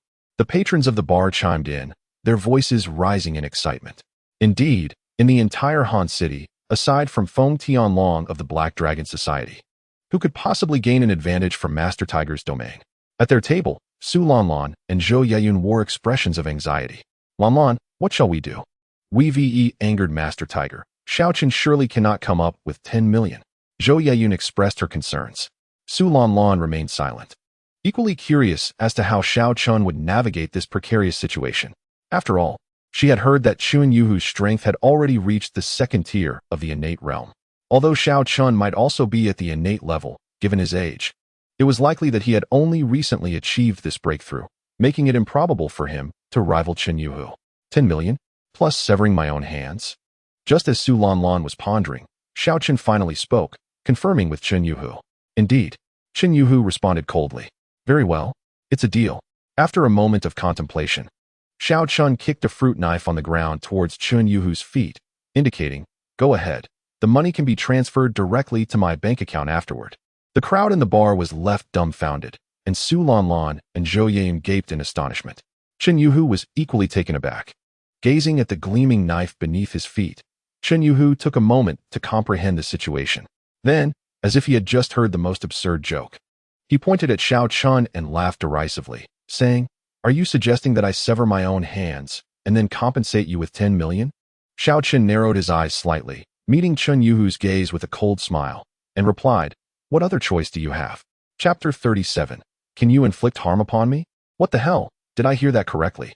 This kid actually demands that the Tiger Lord sever his own hands and then pay him 10 million? Brother, you heard it right. He truly means that. Insanity, sheer madness. It appears this lad is genuinely reckless. As soon as Xiao Chen's words fell, the entire bar erupted in commotion. On the staircase, Chu Qingyun and the elderly man surnamed Li had just descended from the second floor, coincidentally witnessing this spectacle. Quite intriguing. Chu Qingyun observed Xiao Chun with keen interest. Hee, young master, are you taken with this fellow? The elderly man noted, having detected the change in Chu Qingyun's demeanor. Indeed, at such a young age, it is rare to find someone in Hansheng who can confront Chun Yuhu without displaying fear. Li Lao, is this lad from one of Hansheng's prominent families? Chu Qingyun inquired, nodding in acknowledgement. Prior to arriving in Hansheng, the elderly man had familiarized himself with the major families and their influences, so Chu Qingyun routinely sought his counsel on such matters. Replying to the young master, not at all. Among the younger generation of Hansheng's prominent families, I am aware of all the outstanding individuals, and none fit this description. He is likely a rising dragon from outside. The elderly man, surnamed Li, pondered momentarily before speaking. A rising dragon? He dares to claim such a title? Chu Qingyun scoffed, expressing dissatisfaction with Li Lao's terminology. I misspoke. Young master, please forgive me. Before you, in all of Hansheng, no one possesses the qualifications to be deemed a rising dragon. The elderly man quickly apologized. Now that is more like it. However, if this lad can endure 3 moves from Chun Yuhu, I will need you, Li Lao, to intervene and rescue him. Chu Qingyun continued with a haughty demeanor. Upon hearing this, the elderly man looked surprised. Does the young master wish to recruit this individual? Indeed, if he can withstand 3 moves from Chun Yuhu, he must possess at least the perfected realm of acquired strength. Such talent deserves some favor. Once he matures, he could become my very own loyal aide. Chu Qingyun lifted his chin, a proud glint flashing across his face. Young master is indeed wise. The elderly man promptly commended. Meanwhile, Chun Yuhu's expression had turned a deep shade of iron, but he suddenly broke into a relieved smile. To be fair, he felt quite grateful to Xiao Chun. Had it not been for this disturbance, he would have struggled to find an excuse to evade Chu Qingyun. Moreover, Chun Yuhu harbored a genuine appreciation for talent. Over the years, he believed his own cultivation was not significantly inferior to Feng Tianlong of the Black Dragon Society. Yet it is precisely because Feng Tianlong is accompanied by the 4 great kings as his aides that the overall strength of the Black Dragon Society is elevated to a higher echelon. Turning our gaze upon him, apart from Lin Hao, he scarcely has anyone capable of bearing the weight of responsibility. The young lad before him, not much older than Lin Hao, possesses the uncanny ability to compel the traditionally proud Lin Hao to acknowledge his own inadequacy. It would be a grave misfortune not to draw such talent close. Of course, from the earlier exchange, it is evident that this youth still possesses too much sharpness. A lesson must be imparted to smooth his edges, ensuring he can be wielded with ease. With this thought, Chun Yuhu let out a cold chuckle and addressed Xiao Chun. Young man, I offer you a chance to retract your earlier statement. Otherwise, today's outcome will be far graver than merely losing a hand. Xiao Chun, without a moment's hesitation, retorted with equal fervor. I return your words.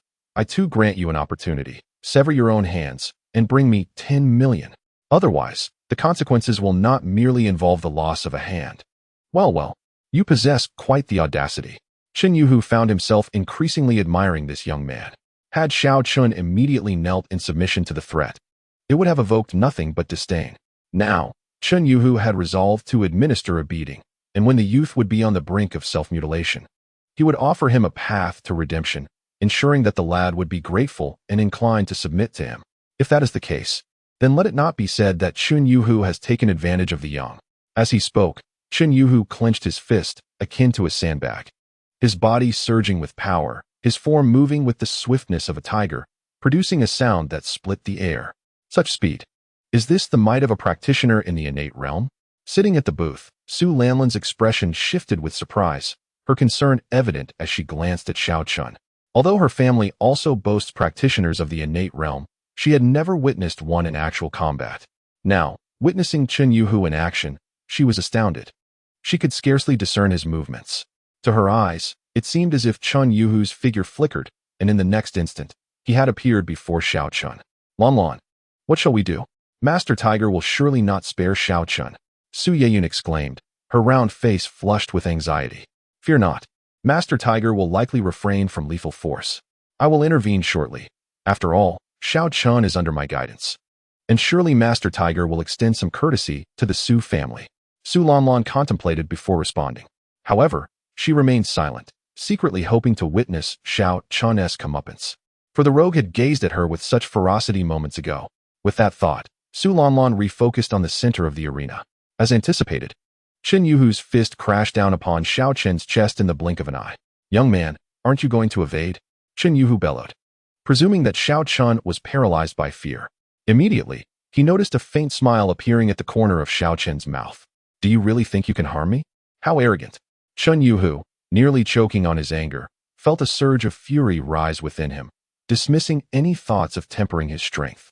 With a resounding thud, Chen Yuhu's fist struck Xiao Chen's chest, producing a sound reminiscent of a drumbeat. Following that echo, the expressions of those present shifted dramatically. Such immense power. This punch from Tiger Master could likely fell a bull, couldn't it? Indeed, with such a commotion, that boy's chest must surely be shattered. Huh, this lad has truly kicked a metal plate. The patrons of the bar engaged in animated discussions. As the saying goes, the uninitiated revel in the spectacle, while the seasoned discern the subtleties. In contrast to the bar's crowd, the long-haired youth Lin Hao, seated at the booth, stood up in shock, exclaiming, how is this possible? Su Lianlan's eyelids also twitched. The elderly man named Li, beside Chu Qingyun, displayed a look of astonishment. TSK, this young man's physique is remarkably resilient. Could it be that he practices external martial arts? To outsiders, Chen Yuhu's punch landing on Xiao Chen's chest and creating such a tremendous noise suggested that Xiao Chun would either be dead or gravely injured. However, individuals like Lin Hao, Su Lianlan, and the elderly, who hailed from martial backgrounds, understood that the thunderous sound produced by Chen Yuhu's strike was not merely a testament to his strength. Rather, it indicated that Xiao Chen's physical prowess was sufficiently robust. When absorbing the impact, the resonance of his muscles was what generated such a sound. It was akin to striking a drum. If one's strength is insufficient to break the drumhead, the force applied will produce a deep, resonant sound. Conversely, if the force is great enough to rupture the drumhead, it will instead emit a sharp, deflating noise. At that moment, Xiao Chun was precisely in that state. Are you all right? Chen Yuhu, maintaining his attacking stance, was astonished to see Xiao Chen's unperturbed demeanor, almost doubting his own eyes. Do you think I should be? Xiao Chun replied mockingly, before coldly declaring, now, it's my turn. With that, Xiao Chun executed a swift side kick, so rapid that Chen Yuhu could hardly react, landing a powerful blow upon his shoulder. Chapter 38. The Scapegoat. With that kick, Chen Yuhu turned pale as a sheet, soaring through the air like a kite with its string cut, spewing blood mid-flight. He ultimately crashed into several tables before tumbling to the ground. Tiger Master, you dog! How dare you strike Tiger Master? Everyone attack him! Witnessing Chen Yuhu's pitiful state, his subordinates in the bar, driven by a frenzy, roared and charged towards Xiao Chun. Quite the loyal bunch, aren't they? Xiao Chun scoffed, bemused at having already felled Chen Yuhu. these minions still dared to advance. This clearly illustrated that Chun Yuhu must treat his subordinates well in normal circumstances. Stop. Everyone, cease at once. On the ground, Chun Yuhu valiantly suppressed the turmoil within him, wiping the blood from the corner of his mouth. Clutching his shoulder, he rose painfully, gritting his teeth. To his astonishment, this young lad was also a practitioner of the innate realm. I, Chun, have been blind to the greatness before me. Today, I concede defeat. As he glared at Xiao Chun, a glimmer of fear crept into his eyes. A practitioner of the innate realm at merely 20 years of age. What kind of background must one possess to nurture such a prodigy? Such a person, even if one were to ponder with their toes, is not someone I, Chun Yuhu, could afford to offend. As Chun Yuhu's words echoed, the bar fell into a hushed silence, all eyes turning to Xiao Chun as though he were a mythical creature. Among them were Su Lanlan and Zhou Yeyun. Indeed, he was of the innate realm, and not merely at the initial stage. Although Su Lanlan had suspected this possibility during her time at Yang Tianfeng's residence, witnessing it firsthand stirred a tumult of emotions within her. Despite their similar ages, Xiao Chun had already become an existence she needed to look up to. Meanwhile, Lin Hao, the long-haired youth, regarded Xiao Chun with a surge of competitive spirit. An innate practitioner, within 2 years, he too would undoubtedly achieve a breakthrough. Oldly, what is this boy's strength? Can you discern it? Chu Qingyun was momentarily taken aback before he grasped the scene before him. A practitioner of the innate realm at around 20 years of age was indeed a remarkable figure. Even among the prominent families of the capital, jealousy surged within him. If he were also an innate practitioner at 20, would he still need to vie for power within the Chu family? Surely, the elders would have eagerly placed authority in his hands. In this desolate place, how could such a genius possibly exist? Young master, based on the power of that kick he delivered earlier, he is at least a 4th-grade innate practitioner.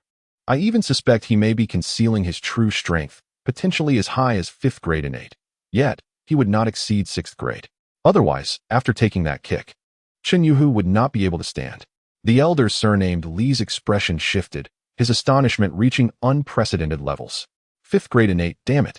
Old Li, what was your realm at his age? Chu Qingyun's countenance darkened, replying to young master. At his age, I had barely just entered the acquired realm. Feeling the scrutiny of Chu Qingyun, Elderly appeared somewhat awkward as he spoke. And when did you attain the 5th-grade innate realm? Chu Qingyun pressed on.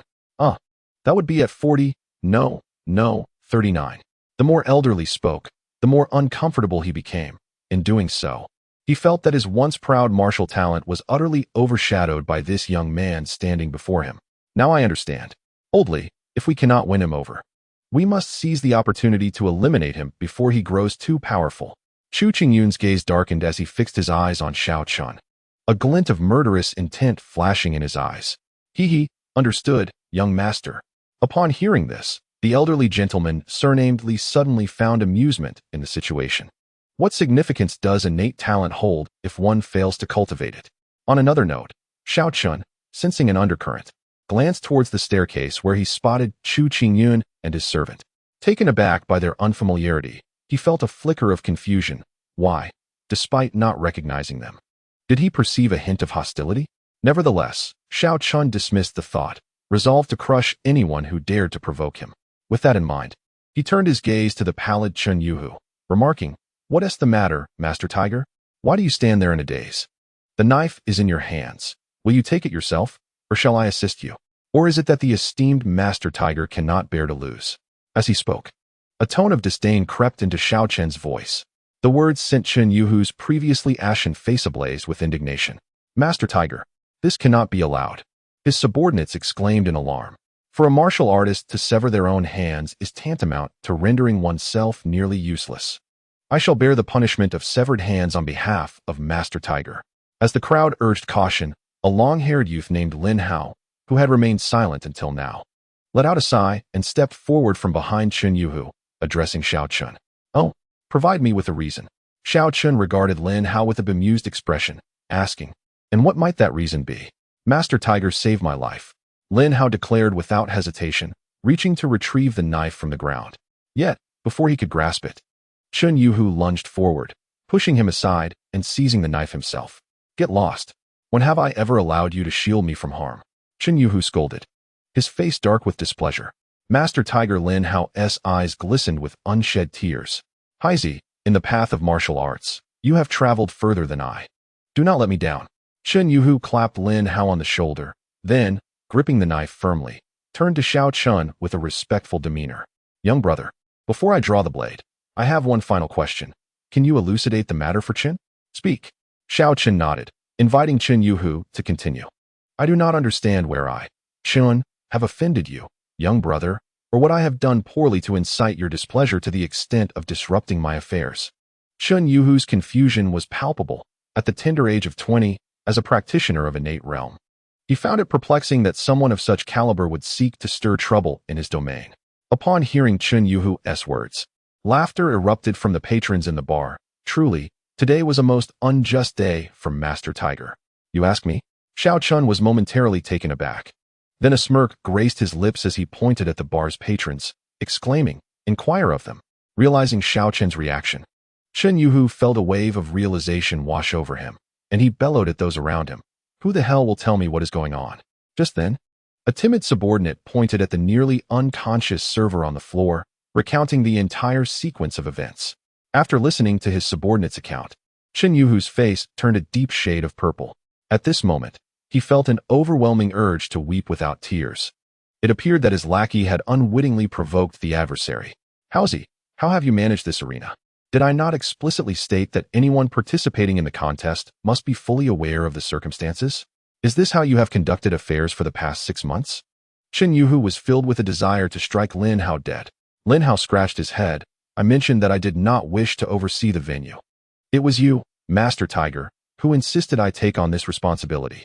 Besides, with all this chaos, how could I keep track? As long as someone shows up to fight, that's all that matters. Moreover, I actually promised the young lady from the Han family that I would assist her in the contest.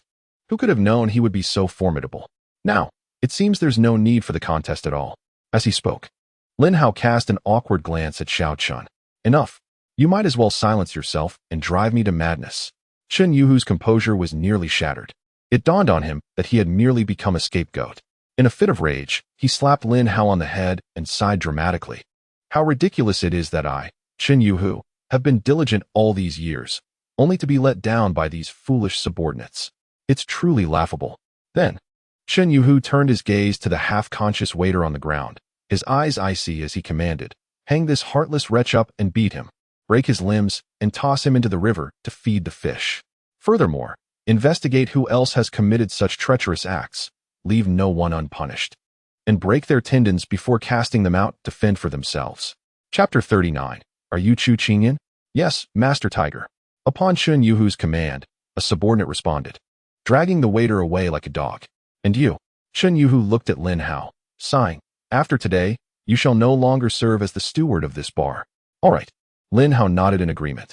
Once all orders were given, Chen Yuhu turned to Xiao Chun, offering a wry smile. The 10 million will be delivered to the young brother shortly. What transpired today is merely the retribution that I, Chun, deserve. I harbor no grievances. As he spoke, Chen Yuhu raised a dagger, aiming for his wrist. However, in a swift motion, Xiao Chun flicked his finger, sending a bottle cap flying that knocked the knife from Chen Yuhu's hand. Brother, what is your intent? After losing his weapon, Chen Yuhu looked at Xiao Chun, perplexed. What do you think your hands are worth? Xiao Chun pondered before asking, having no intention of letting Chen Yuhu off the hook, but realizing that Chen's self-mutilation would hold little value for him. Presently, what Xiao Chun truly needed were rare herbs aged hundreds of years, which would cost a fortune. Rather than allowing Chen Yuhu to sever his hands, it would be more practical to utilize this situation as leverage to acquire some funds. You mean to say my hands could be purchased with money? In an instant, Chen Yuhu grasped Xiao Chen's meaning, his breath quickening with excitement. What is your price? 5 million. Xiao Chen hesitated briefly before extending 5 fingers. 5 million. Chen Yuhu was taken aback, instinctively responding with a question. What? Do you believe your hands are not worth 5 million? Xiao Chen furrowed his brow, pondering if he had perhaps asked for too much. Worth it. Worth it indeed. I shall add another 3 million. Chen Yuhu was almost beside himself with excitement, nodding vigorously at Xiao Chen's words. Bring forth 18 million for this young brother. Without a hint of hesitation, Chen Yuhu thought that even if Xiao Chun demanded 500 million, he would find a way to gather the funds. Though modern medicine could reattach his hands, the inevitable after-effects were unavoidable for a martial artist. Having hands that could not obey his commands or suffering from any lingering effects was akin to stripping him of his very essence. Under Qin Yuhu's orders, within a mere 5 minutes, one of his subordinates presented a bank card to Xiao Chun. Naturally, Xiao Chun accepted it without reservation, slipping it into his pocket before turning to Qin Yuhu and saying, "All right, Brother Tiger, since the payment has been settled, our matters are clear, yes? Of course. If you wish for revenge, feel free to come at any time. By the way, my name is Xiao Chun. No. I, Qin Yuhu, swear to the heavens. I harbor no thoughts of revenge." Upon hearing Xiao Chun's words, Qin Yuhu's expression changed, shaking his head vigorously. What a joke, revenge. He could hardly withstand a single blow, let alone retaliate. Rising from humble beginnings to achieve his current status in Han City, Qin Yuhu was not foolish. He not only had no thoughts of revenge against Xiao Chun, but was also contemplating how to cultivate a good relationship instead. The absence of revenge was preferable. So I shall take my leave. Satisfied with this, Xiao Chun nodded and prepared to exit after uttering a final remark. Brother Xiao Chun, please wait a moment. Qin Yuhu suddenly called out to stop him. What? Are you having second thoughts? Xiao Chun frowned. Brother Xiao Chun, do not misunderstand. I, Chun, am a man of my word, and I never renege on promises. Moreover, with your strength, how could I possibly dare to go back on my word? Qin Yuhu said with a wry smile. Then what do you want? Xiao Chun replied impatiently. Brother Xiao Chun, I am immensely grateful for your mercy today, and here is my business card. Qin Yuhu respectfully presented a business card to Xiao Chun, having intended to offer both hands as a gesture of sincerity, but regrettably, he could not raise one of his arms. Should you ever require my assistance in the future, do not hesitate to call. I shall do everything in my power to repay the kindness of today. Qin Yuhu spoke earnestly. Very well, then I shall not be modest. As the saying goes, one should not strike a smiling face, and given Qin Yuhu's genuinely sincere demeanor, Xiao Chun accepted the card. Certainly, it is of utmost importance that Xiao Chun, in his quest to uncover his lineage, inevitably interacts with various factions. In a city like Hancheng, having someone like Qin Yuhu as an ally would indeed prove advantageous. After accepting Qin Yuhu's business card, Xiao Chun turned to leave. However, just as he reached the doorway, he found himself suddenly confronted by an elderly man and a young boy who had previously blocked his path on the stairs. Upon witnessing Chu Qingyun and the elderly man with the surname Li obstructing Xiao Chun, Qin Yuhu's expression shifted, yet he wisely refrained from speaking. For him, whether it was Xiao Chun or Chu Qingyun, he was unable to confront either. Contemplating this, Qin Yuhu felt a bitter pang. How could the esteemed Tiger Lord find himself in such a predicament? Good dogs do not block the way, Xiao Chun remarked, casting a glance at the two obstructing his exit. You scoundrel! How dare you speak to my young master in such a manner? The elderly man with the surname Li retorted, his expression darkening. The words that come from my mouth are my own concern. Do you presume to silence me? If you wish to play the role of a roadblock, must I remain silent? Xiao Chun had no intention of being polite to these two, especially since he had sensed a faint aura of hostility emanating from them. This presented an opportune moment to gauge their true intentions. Qin Yuhu, feeling his heart race with anxiety, thought, this is exhilarating. If only Xiao Chun could confront that Chu family's lackey. Although Qin Yuhu harbored discontent towards Chu Qingyun, he lacked the power to act upon it and had to endure.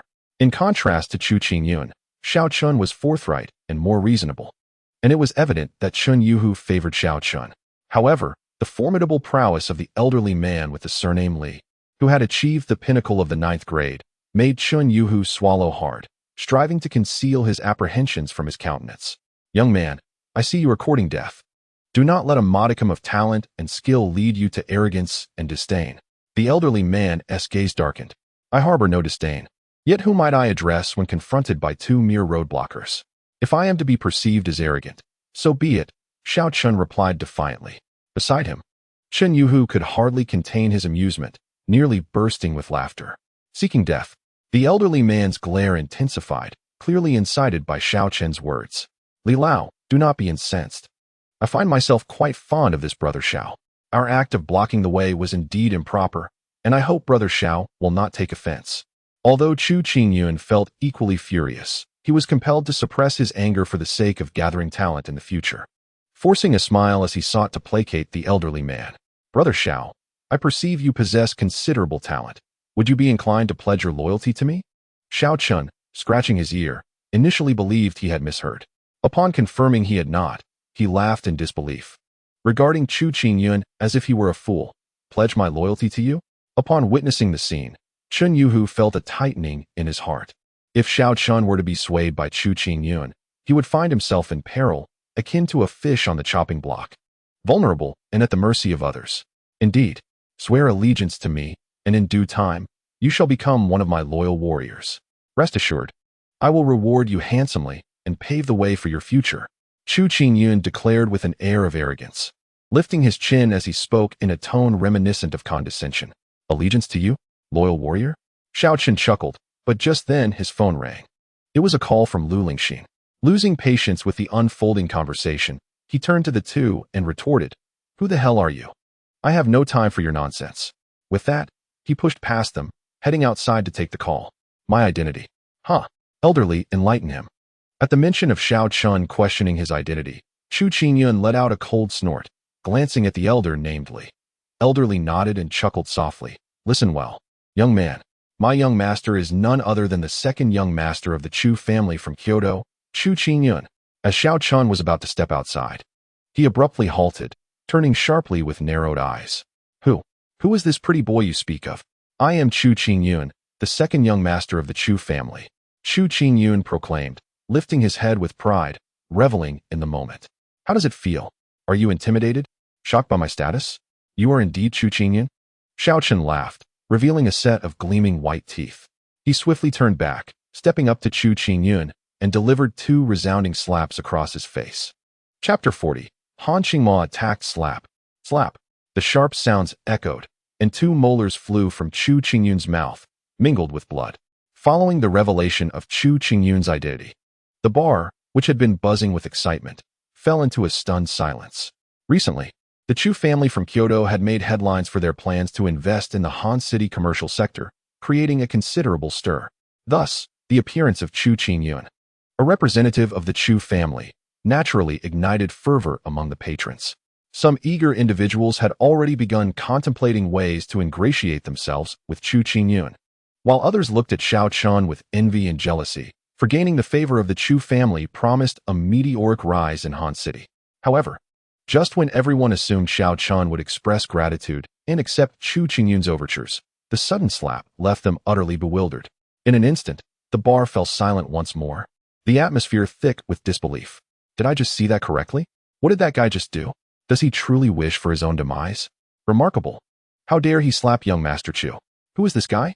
Hush. To defeat the formidable tiger at such a young age, and then slap young Master Chu. This individual is undoubtedly extraordinary. We should refrain from speaking recklessly.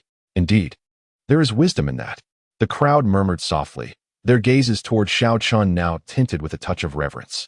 On the other side, Su Lanlan gazed at the unfolding scene with a mixture of astonishment and uncertainty. In that moment, she came to a profound realization. Xiao Chun had indeed never regarded the Su family with any measure of respect. How foolish she had been to cling to her noble lineage, perpetually exuding an air of superiority. In truth, she was nothing more than a complete fool. Compared to the illustrious Chu family of the capital, what was the Su family worth? In stark contrast to Su Lanlan's embarrassment, Zhao Qian was nearly beside herself with joy. To dare strike the young master of the Chu family meant she no longer needed to worry about how to deal with Xiao Chun. Equally elated was Chun Yuhu. Having navigated the murky waters of both the underworld and the elite for many years, Chun Yuhu prided himself on his discerning eye. The fact that Xiao Chun had achieved innate mastery at such a young age spoke volumes about his extraordinary background. Just moments ago, he had been concerned that Xiao Chun might be swayed by Chu Qingyun. Yet now, not only had Xiao Chun spurned the olive branch, he had delivered 2 resounding slaps. What did this signify? It indicated that Xiao Chun had never regarded Chu Qingyun with any seriousness, and there must surely be some hidden animosity between them. This was rather intriguing. Should they come to blows, Chun Yuhu would ultimately find himself at ease. Simultaneously, a thought took root in Chun Yuhu's mind. You dare to strike me, you wretched cur. Similarly stunned by Xiao Chen's unexpected assault was Chu Qingyun. He had anticipated that Xiao Chun would approach him with a fawning demeanor or engage in a game of push and pull to elevate his own status. Even if it meant uttering a few flattering words before ultimately rejecting him, he would have found that outcome unremarkable.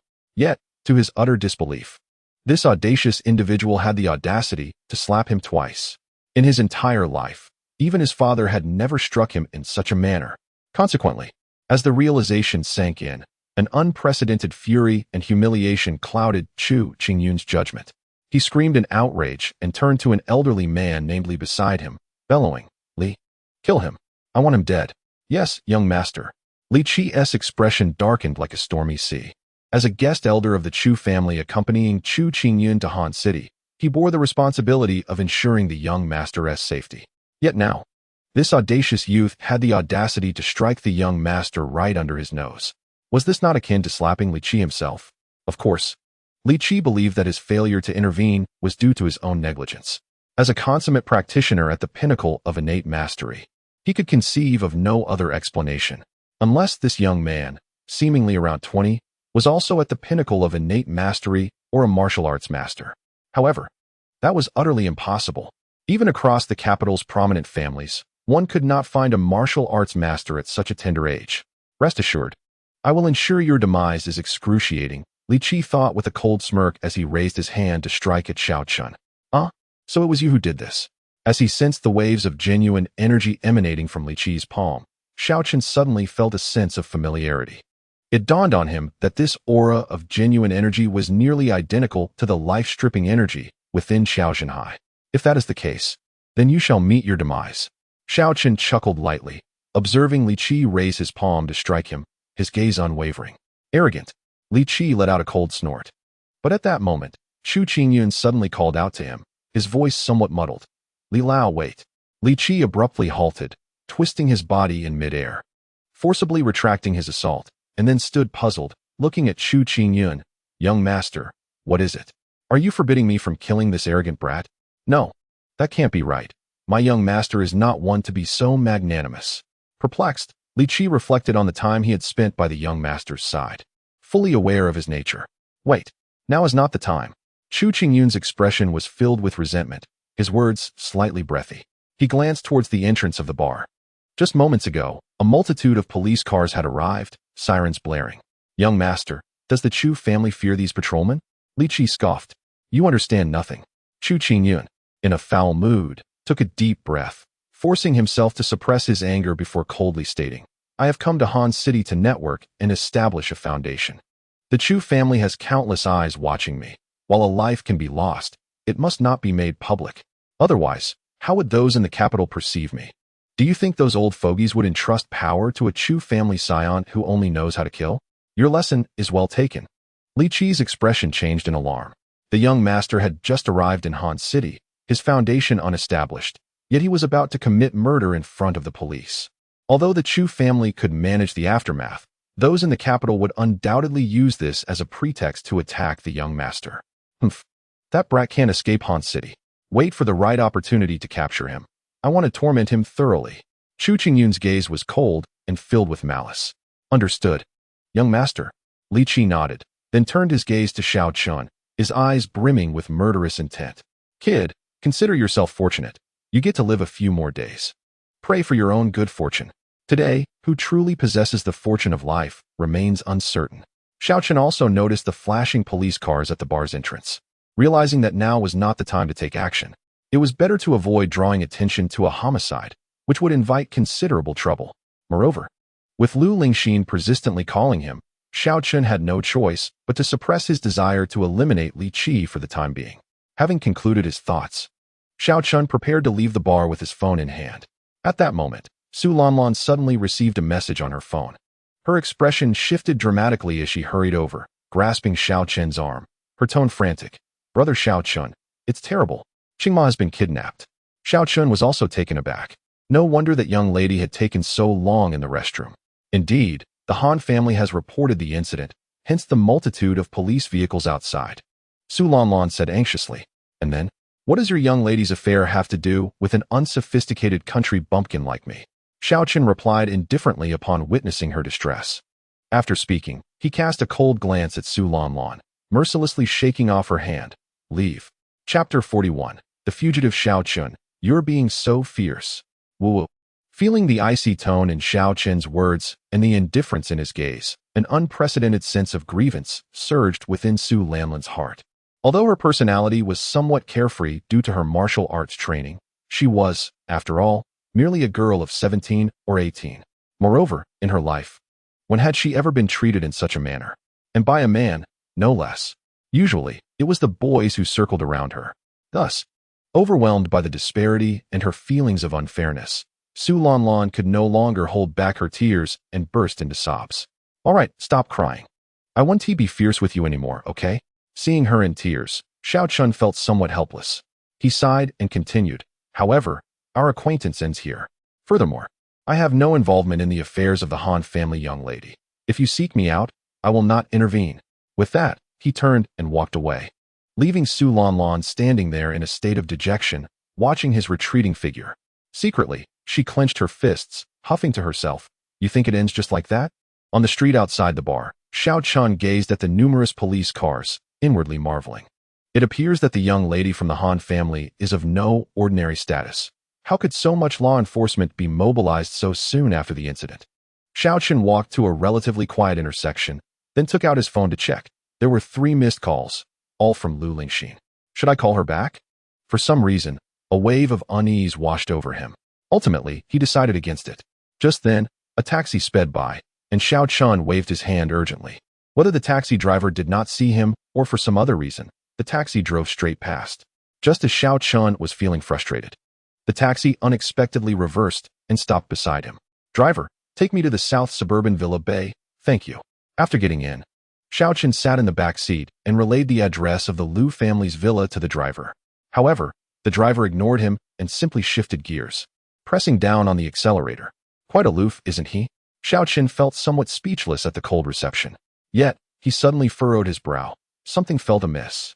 A faint scent of blood pervaded the vehicle. This odor was subtle, imperceptible to an ordinary person, but it did not escape Xiao Chun's keen senses. Moreover, the metallic scent of blood did not emanate from the vehicle itself. Xiao Chun leaned forward, quickly identifying the source of this odor, the taxi driver. He had encountered a fugitive. Xiao Chun raised an eyebrow. Although the driver was neatly dressed, he exuded a faint, yet unmistakable, scent of blood, which could only signify one thing. This individual was stained with the lives of many. Master, this is not the route to the South Suburb Villa Bay, is it? To validate his suspicion, Xiao Chun asked tentatively. Stop with the nonsense. I will take you the way I choose. The taxi driver replied in a hoarse, chilling tone. With that single utterance, Xiao Chun realized his intuition was correct. Recalling the earlier disappearance of Han Qingma in the bar, he couldn't help but chuckle softly. It seemed he and that young lady from the Han family were indeed fated to cross paths. Having grasped his current situation, Xiao Chun relaxed, reclining in the back seat to rest his eyes. He was curious to see where this fugitive would take him. Maintaining a speed exceeding 100, the taxi darted along the narrow roads. After approximately half an hour, the vehicle arrived at an abandoned factory. Due to the absence of lighting, visibility relied solely on the car's headlights. Yet, Xiao Chun's vision was unaffected. He surveyed the factory and discerned at least a dozen shadowy figures, each seemingly wielding weapons. How intriguing. It appears that those who have kidnapped the young lady from the Han family are no ordinary individuals. Xiao Chun murmured with amusement. 5 minutes later, the taxi halted within an expansive garage, and the car door swung open. Lonely Wolf, how could you procure such a vehicle? What if the cameras caught us? A displeased voice inquired. Rest assured, the license plate has been removed. I avoided the camera zones on my way here. The taxi driver replied coldly. That is good. Why did you bring someone back? Keep him. Our target this time is not simple. There are many officers outside, and we should avoid drawing attention for the next few days. We must wait for Lord Yu and Lord Song to arrive for the handover. Having an ordinary person with us will facilitate matters considerably. How do you intend to make him obey? What if he decides to inform someone? Fear not. I have my methods. Very well. We must avoid any mistakes. Otherwise, I will hold you accountable. Listening to the conversation outside, Xiao Chen's lips curled into a wry smile. An ordinary person? This fellow likely had no inkling of the caliber of the individual he had brought back. He wondered if the young lady from the Han family was present as well. Furthermore, who were the lords these two spoke of? As Xiao Chun pondered these questions, the rear door swung open, and a dark barrel of a gun was pressed against his temple. Who are you? What do you want? Feeling the cold metal against his forehead, Xiao Chun feigned a state of utter panic. Do not ask questions that ought not to be posed, young man. Obey my commands. Whatever I dictate, you shall follow. Otherwise, you may as well meet your demise. Upon exiting the vehicle, Xiao Chun finally beheld the figure of the taxi driver, known as Lone Wolf, standing at approximately 5 feet 7 inches, with a hawkish nose and slanted eyes. He bore the visage of a quintessential outlaw. Very well. Please spare my life. I shall heed your every word. In an effort to allay the driver's suspicions, Xiao Chun immediately feigned fear. Indeed, it is best to proceed in such a manner. Blood Knife, confine this fellow, and ensure he shares a cell with that young woman. The man, codenamed Lone Wolf, uttered with a lewd grin, this lad appears rather presentable. In a few days, we shall hand him over to Lord Yu, and the young lady to Lord Song. Huh. If both gentlemen are pleased, they may reward us with a few blood condensation pills. Quite reasonable, lad. You are fortunate indeed. Lord Yu's skills in the art of harmonious unity are unparalleled. The man known as Blood Knife cast a sympathetic glance at Xiao Chun, then, with a smirk, produced a black cloth to blindfold him before escorting him into the factory. Xiao Chun, meanwhile, was filled with curiosity. Within just a few minutes, he had heard mention of the enigmatic Lord Yu and Lord Song 3 times. Their identities remained shrouded in mystery. However, from their words, it seemed that Lord Yu was a woman, and it appeared that he was to be offered to her for the practice of harmonious unity. A smile crept upon Xiao Chun's face. Could this be a fortuitous turn of events? Chapter 42. The young policewoman get inside. In the darkness, Xiao Chun was thrust into a room by the man known as Blood Knife. The door was subsequently shut and locked. Once the figures outside had departed, Xiao Chun removed the blindfold, only to discover a silhouette curled up in the corner of the room. As the figure faced away from him, its features were obscured, but the outline suggested it was a girl. Considering the events of the day, Xiao Chun instinctively assumed the figure to be Han Qingmao. Han, are you all right? Do you need me to help you out? If it truly was Han Qingmao, it would simplify matters, although Xiao Chun had not intended to inquire about her. Encountering her now presented an opportunity to rescue her without much effort. With this thought in mind, Xiao Chun approached and reached out to tap her shoulder. However, just as his hand made contact, the curled figure suddenly spun around, preparing to seize his arm and pin him to the ground with a grappling maneuver. Ah! A startled exclamation escaped the darkness. Then, the woman, flushed with indignation, declared, I shall fight you. Wait, I did not mean to. Did not mean to? Huh. I shall take your life. The woman across from him was evidently flustered. She swiftly extracted a gleaming object from her waist and, without a word, clamped it around Xiao Chun's wrist. His eyelids flickered in surprise, for the shiny object was unmistakably a pair of handcuffs. Upon seeing this, even Xiao Chun, who was typically slow to react, grasped the gravity of the situation and recognized her identity. Officer, I am a good person, he hastily exclaimed. Humph, a good person? The young policewoman clearly had no intention of letting Xiao Chun off easily. Indeed, I was also captured by those scoundrels. Realizing the truth of her identity, Xiao Chun resolved not to retaliate. After all, given the young officer's capabilities, she posed little threat to him. Upon hearing Xiao Chun's claim of being captured by outsiders, the young officer paused momentarily before releasing the handcuffs with a fierce determination. She sat back down, snorting, those bastards. Once I find a chance to escape, I shall ensure they are all imprisoned. Would you like me to help you make a call? Xiao Chun queried as he took out his phone.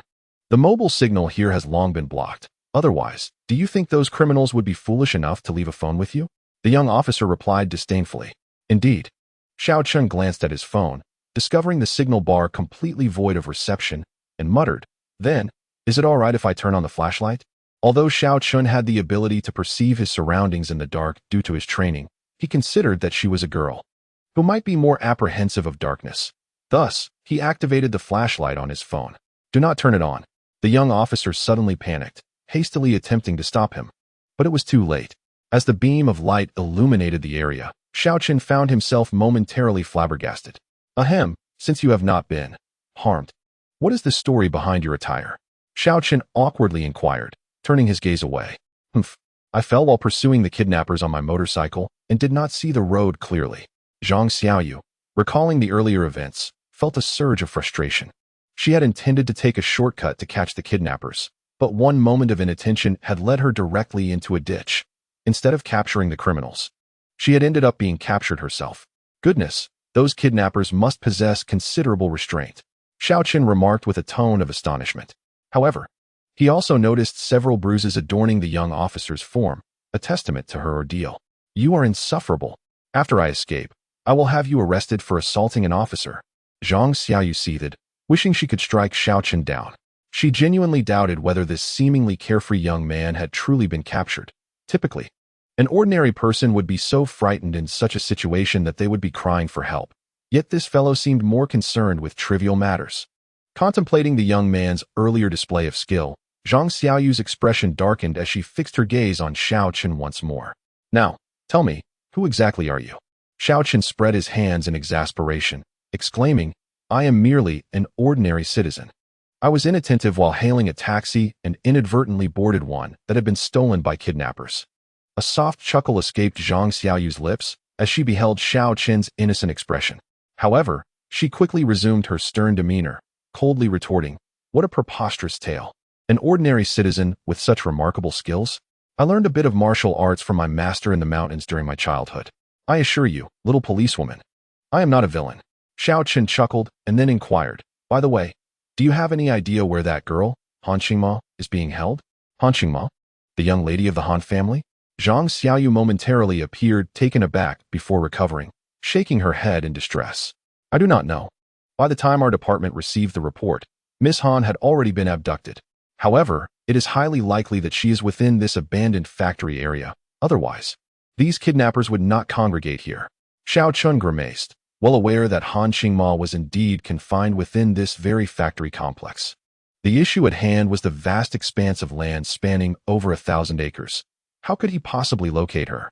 Just as Zhang Xiaoyu was about to speak again, Xiao Qin suddenly raised an eyebrow and whispered, Hush, someone is approaching. Chapter 43. The Valley of Bliss. Elder Yu, Elder Song. I did not expect your arrival to be so swift. Cut the pleasantries. Where is she? She is right in this room. I thought I would have to wait several days for your arrival. Take us inside, and remember, that girl from the Han family is of great importance to the leader. There must be no mistakes. Rest assured, she is secured in the cold storage. There will be no issues. Soon, footsteps and voices echoed from outside. One voice, familiar to Xiao Chun, belonged to the man known as Bloodblade. Before he could ponder further, the door was abruptly kicked open.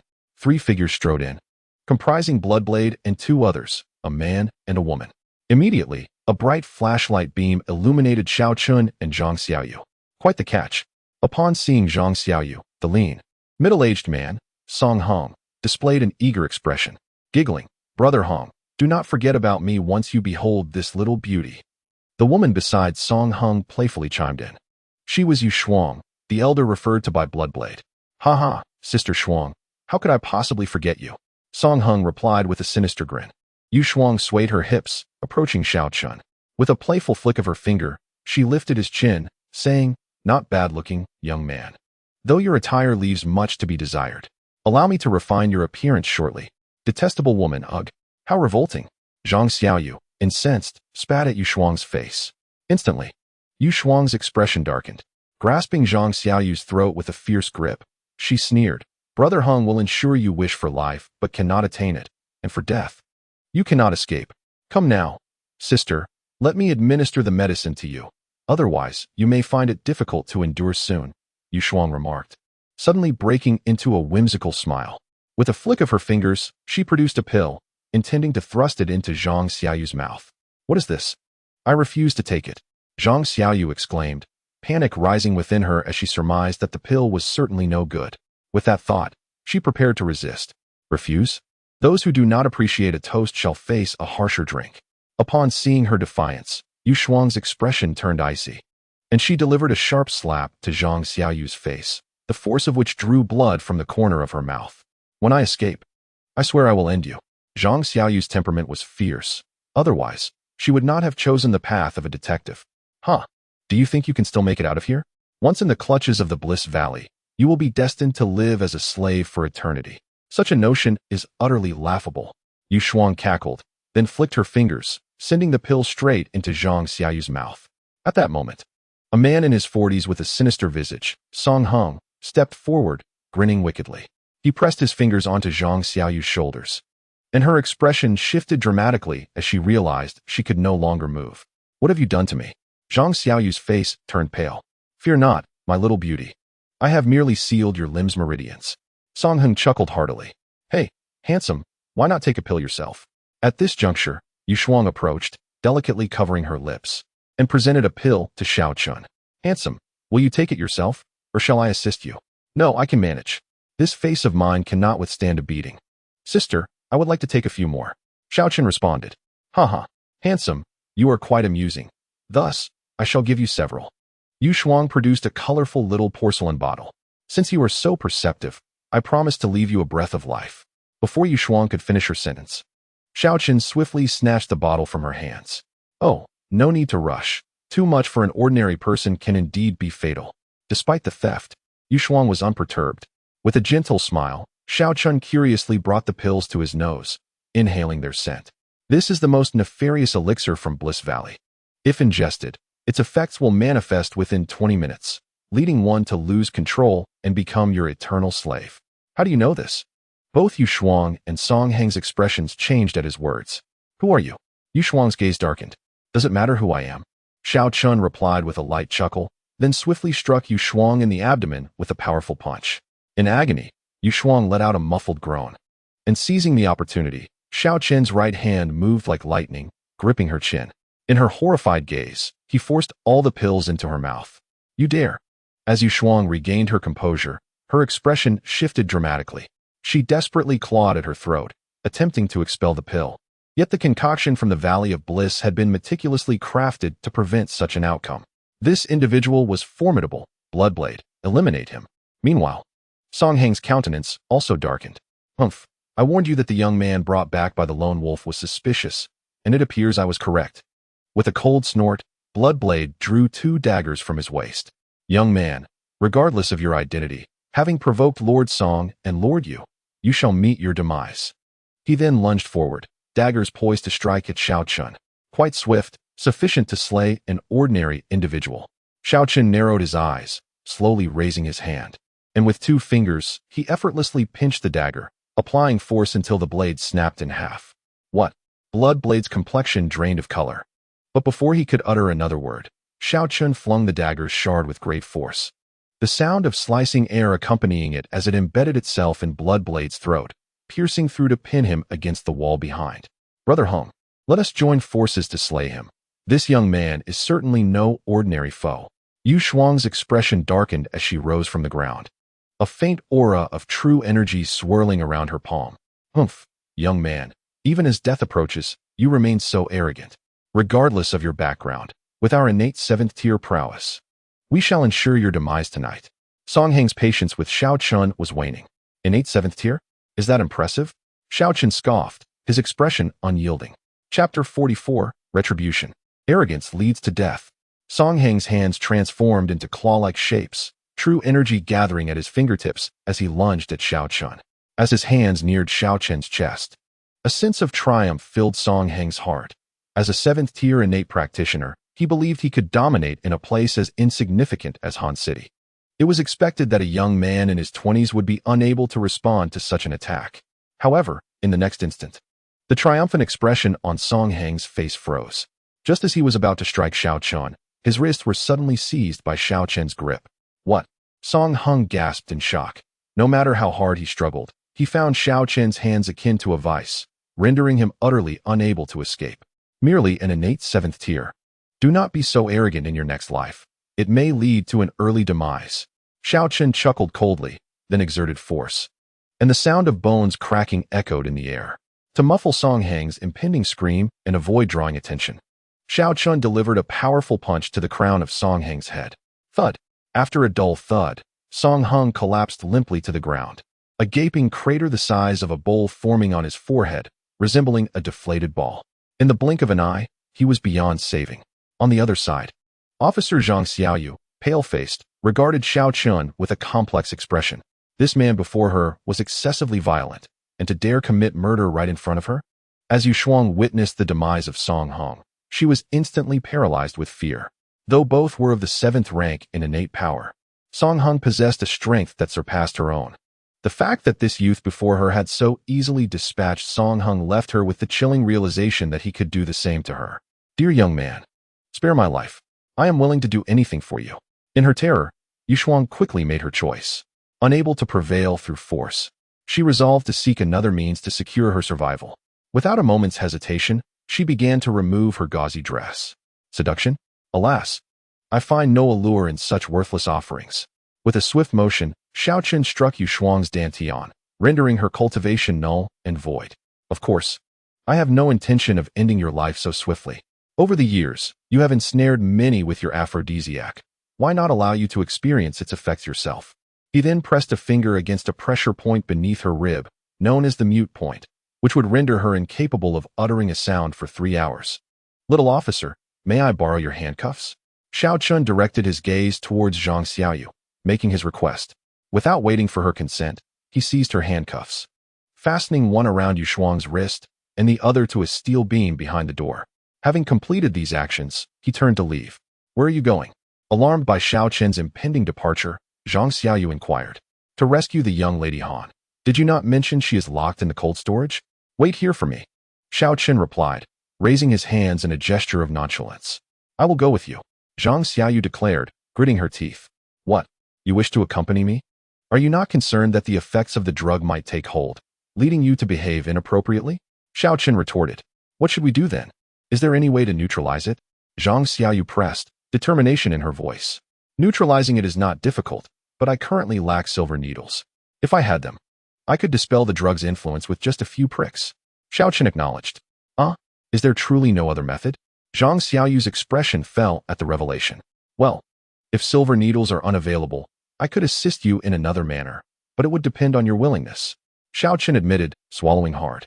A hint of embarrassment in his demeanor. Speak. What is the method? I can endure any pain as long as it resolves the issue. Despite her apprehension, Zhang Xiaoyu urged him to continue. The discomfort shouldn't be excessive. However, if this is your first experience, it may sting a bit, but once you endure it, the relief will be quite pleasant. At least, I believe so. Xiaoqun pondered for a moment, his expression somewhat troubled. You will feel quite comfortable afterward? Zhang Xiaoyu was thoroughly perplexed. Suddenly, she realized what Xiaoqun had meant, her delicate face flushing crimson in an instant as she glared fiercely at him. You wish? She exclaimed. Cough, cough. I wasn't negotiating with you. But since you refuse, then so be it. Xiaoqun, feeling a bit guilty, cleared his throat. Was there truly no alternative? Although Zhang Xiaoyu was angered, she found no justification to unleash her wrath. None, unless you can endure for at least half an hour. I will find that girl Han Qingmao, and then purchase a set of silver needles. Xiaoqun pondered for a moment before voicing his thoughts. Are you certain that half an hour will resolve the issue? Zhang Xiaoyu hesitated. Approximately. Xiaoqun estimated and responded. All right, I shall trust you this once. If you dare deceive me, I will ensure you pay dearly. Zhang Xiaoyu nodded to reassure herself. Fine, let us proceed to locate the cold storage first. As Xiaoqun spoke, he helped Zhang Xiaoyu to her feet, and they exited the room. Just as he was closing the door, he caught sight of Yushuang, who was chained to the steel bars behind the door, her face pleading. A mischievous grin spread across his face as he glanced around, finally picking up a wooden stick the thickness of a wrist and tossing it at Yushuang's feet. Don't say I haven't been kind to you. You might find this useful shortly. At that moment, Yushuang's cheeks were unnaturally flushed due to an excess of pills. Upon seeing the stick Xiaoqun had thrown, realization dawned on her, and a surge of anger surged within her. She glared at Xiaoqun, her mouth moving in a torrent of curses. Unfortunately, due to being silenced, not a single word escaped her lips. However, judging by her lip movements, it was likely something akin to, even as a ghost, I won't let you off. Evil begets evil. Those whom you have harmed, what agony did they endure before their demise? Today, you shall taste the same bitterness. Xiaoqun's smile gradually faded as he shot a cold glance at Yushuang before locking the door. Little police officer, don't force yourself, for this could indeed lead to dire consequences. He then turned to Zhang Xiaoyu and added, you needn't worry, but I warn you. Should you dare take advantage of my vulnerable state, you will regret it for a lifetime. Zhang Xiaoyu gritted her teeth and said resentfully. Xiaoqun merely scoffed, ignoring her as he made his way towards the factory workshop, where the taxi driver codenamed Lone Wolf awaited him. Since he had already taken action, he might as well deal with all those involved. with the primary objective being to extract the location of Han Qingma's cold storage from them. Chapter 45. Respecting rules depends on the person. Who exactly are you? After exiting the room, Zhang Xiaoyu followed closely behind Xiao Chun. Her emotions towards his somewhat nonchalant demeanor were indescribably complex. As a detective, Zhang Xiaoyu was not entirely ignorant of the realm of martial artists. It was rumored that the heads of the esteemed martial arts families, the Su and Zhao clans in Han City, were merely at the 9th level of innate prowess. Yet, these families ranked among the top in the city. The seemingly nonchalant individual before her had just effortlessly dispatched Song Hong, an innate 7th level fighter. What did that signify? Little police officer, I've already stated that I am merely an ordinary citizen, having only dabbled in medicine and martial arts, Xiao Chun replied with feigned indifference. Feeling exasperated by Xiao Chun's demeanor, Zhang Xiaoyu could do nothing but huff in frustration, declaring, I witnessed you kill someone just now. They were all villains. You needn't award me any medals for bravery. I have no interest in hollow fame. Xiao Chun responded with a grin, then raised his index finger to Zhang Xiaoyu, saying, Shoo, someone's coming. Allow me to take care of them. Zhang Xiaoyu's expression tightened as she followed Xiao Chun's gaze, spotting several patrolling figures moving about. Be careful. They are armed. Despite her disapproval of Xiao Chun's attitude, she felt compelled to warn him. Are you worried about me? Xiao Chun chuckled. Go to hell. Zhang Xiaoyu's face flushed, perhaps influenced by the earlier pill, as she felt a peculiar sensation stirring within her. Hey, I won't die? Xiao Chun laughed lightly before striding toward the patrolling individuals. The figures in the darkness, now alerted to the commotion, shifted uneasily upon seeing Xiao Chun emerge. Who goes there? One burly man with a scar on his face narrowed his eyes at Xiao Chun, instinctively reaching for his waist. Lord Yu and Lord Song are hungry. I'm merely fetching some food. Xiao Chun replied, his expression unflinching. You serve Lord Yu and Lord Song? The scar-faced man's eyes widened with surprise, a mix of skepticism and newfound respect flickering within them. Indeed, Xiao Chun chuckled softly, his form moving like a wraith as he swiftly struck the scarred man's throat with 2 fingers. With a muffled thud, the man collapsed to the ground. Before the other companions could react, Xiao Chun was already upon them. As she heard the muffled sounds from the shadows, Zhang Xiaoyu felt a surge of worry mixed with an unsettling sense of panic. She realized her body was becoming increasingly heated. Damn it. The effects of the pill must be kicking in. What should I do? If I lose control, it could benefit this guy.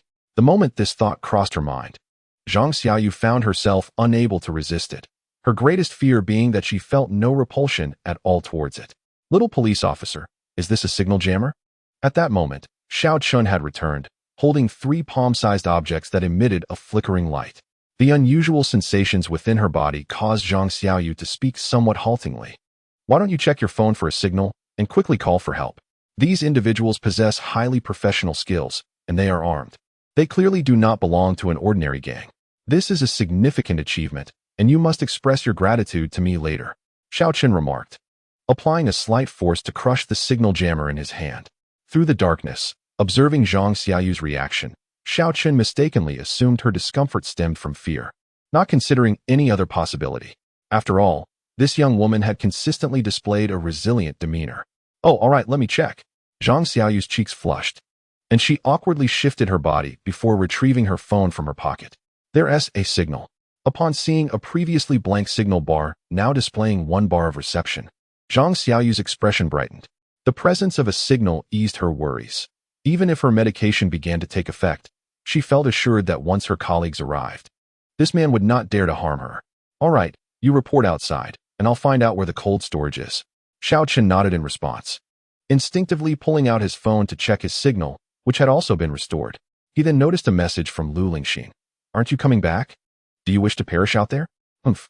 After reading the message, Xiao Chun rubbed his nose, bemused. It was peculiar.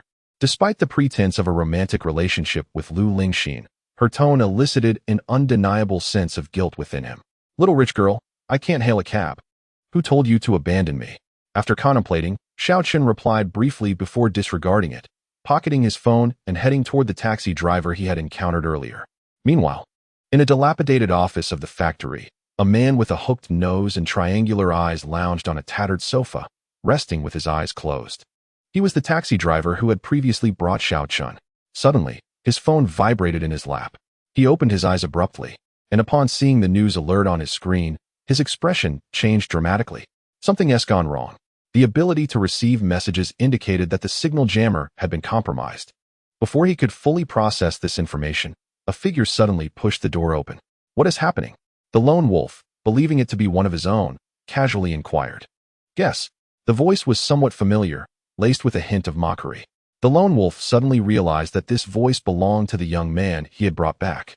However, before he could utter a word, a sharp crack of breaking bones echoed, accompanied by a searing pain radiating from his shoulder. "Don't scream. If you do, I'll snap your neck." Xiao Chun pressed one hand firmly on the lone wolf's shoulder while gripping the nape of his neck with the other, speaking coldly. "Are you from the Han family?" The lone wolf felt a cold sweat bead on his forehead.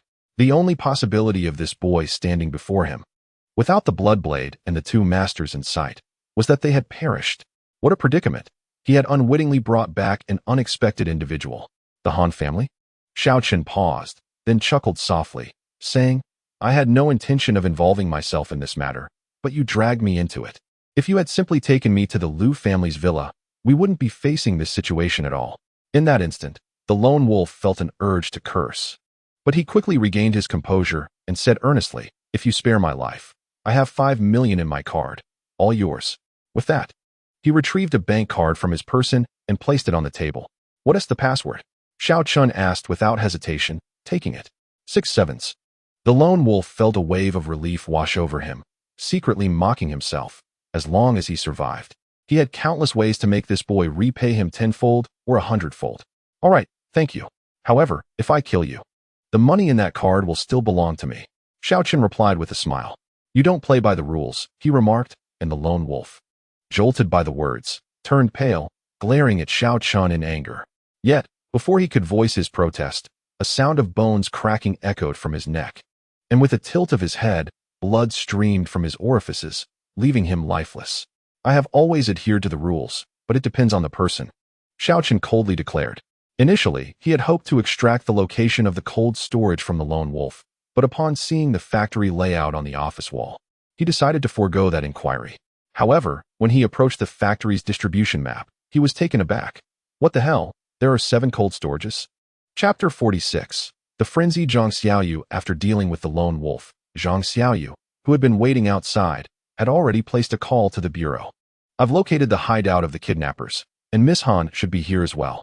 I've sent you the coordinates."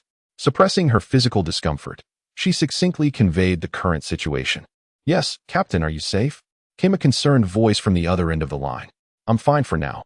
Hurry over, the sooner the better." Zhang Xiaoyu's cheeks flushed with heat, and as she spoke, she could barely control her breath, urging them before hanging up. Just as she ended the call, she spotted Xiao Chun emerging from the abandoned office. "How did it go?" Zhang Xiaoyu's voice trembled slightly. "It's manageable. There are a total of 7 abandoned cold storages here. We can search them one by one." The night concealed the unnatural redness of Zhang Xiaoyu's face, and Xiao Chun responded casually, "All right, let us move quickly."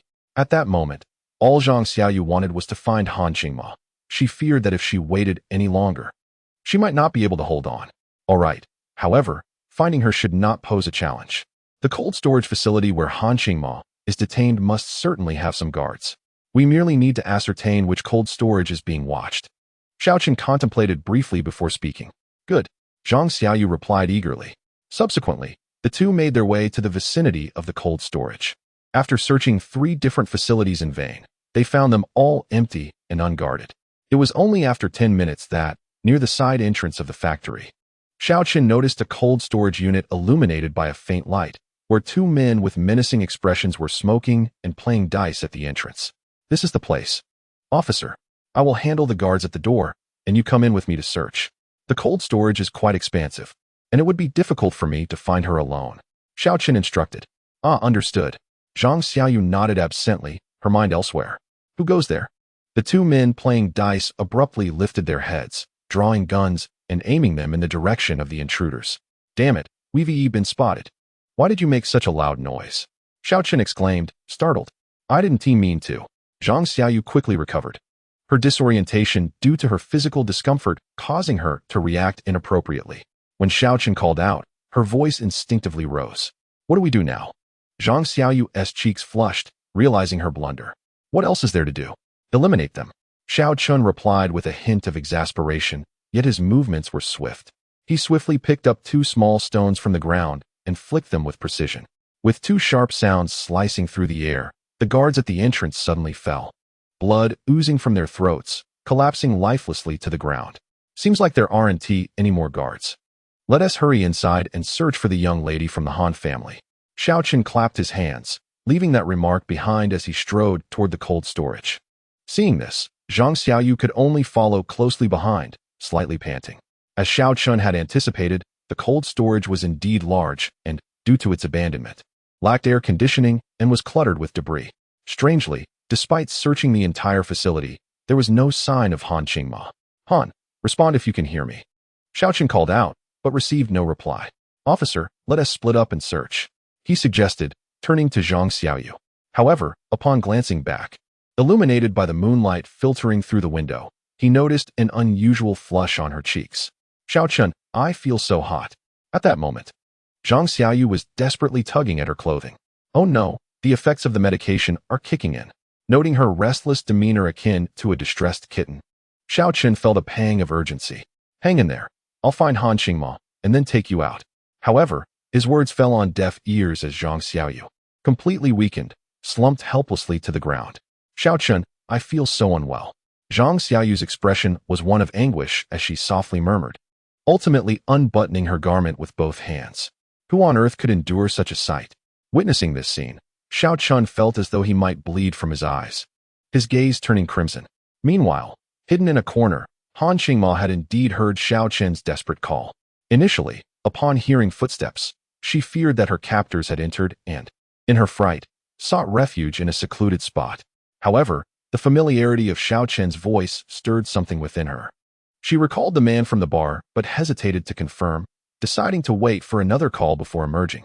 Strangely, the calls ceased, replaced instead by faint, peculiar sounds echoing in the desolate cold storage.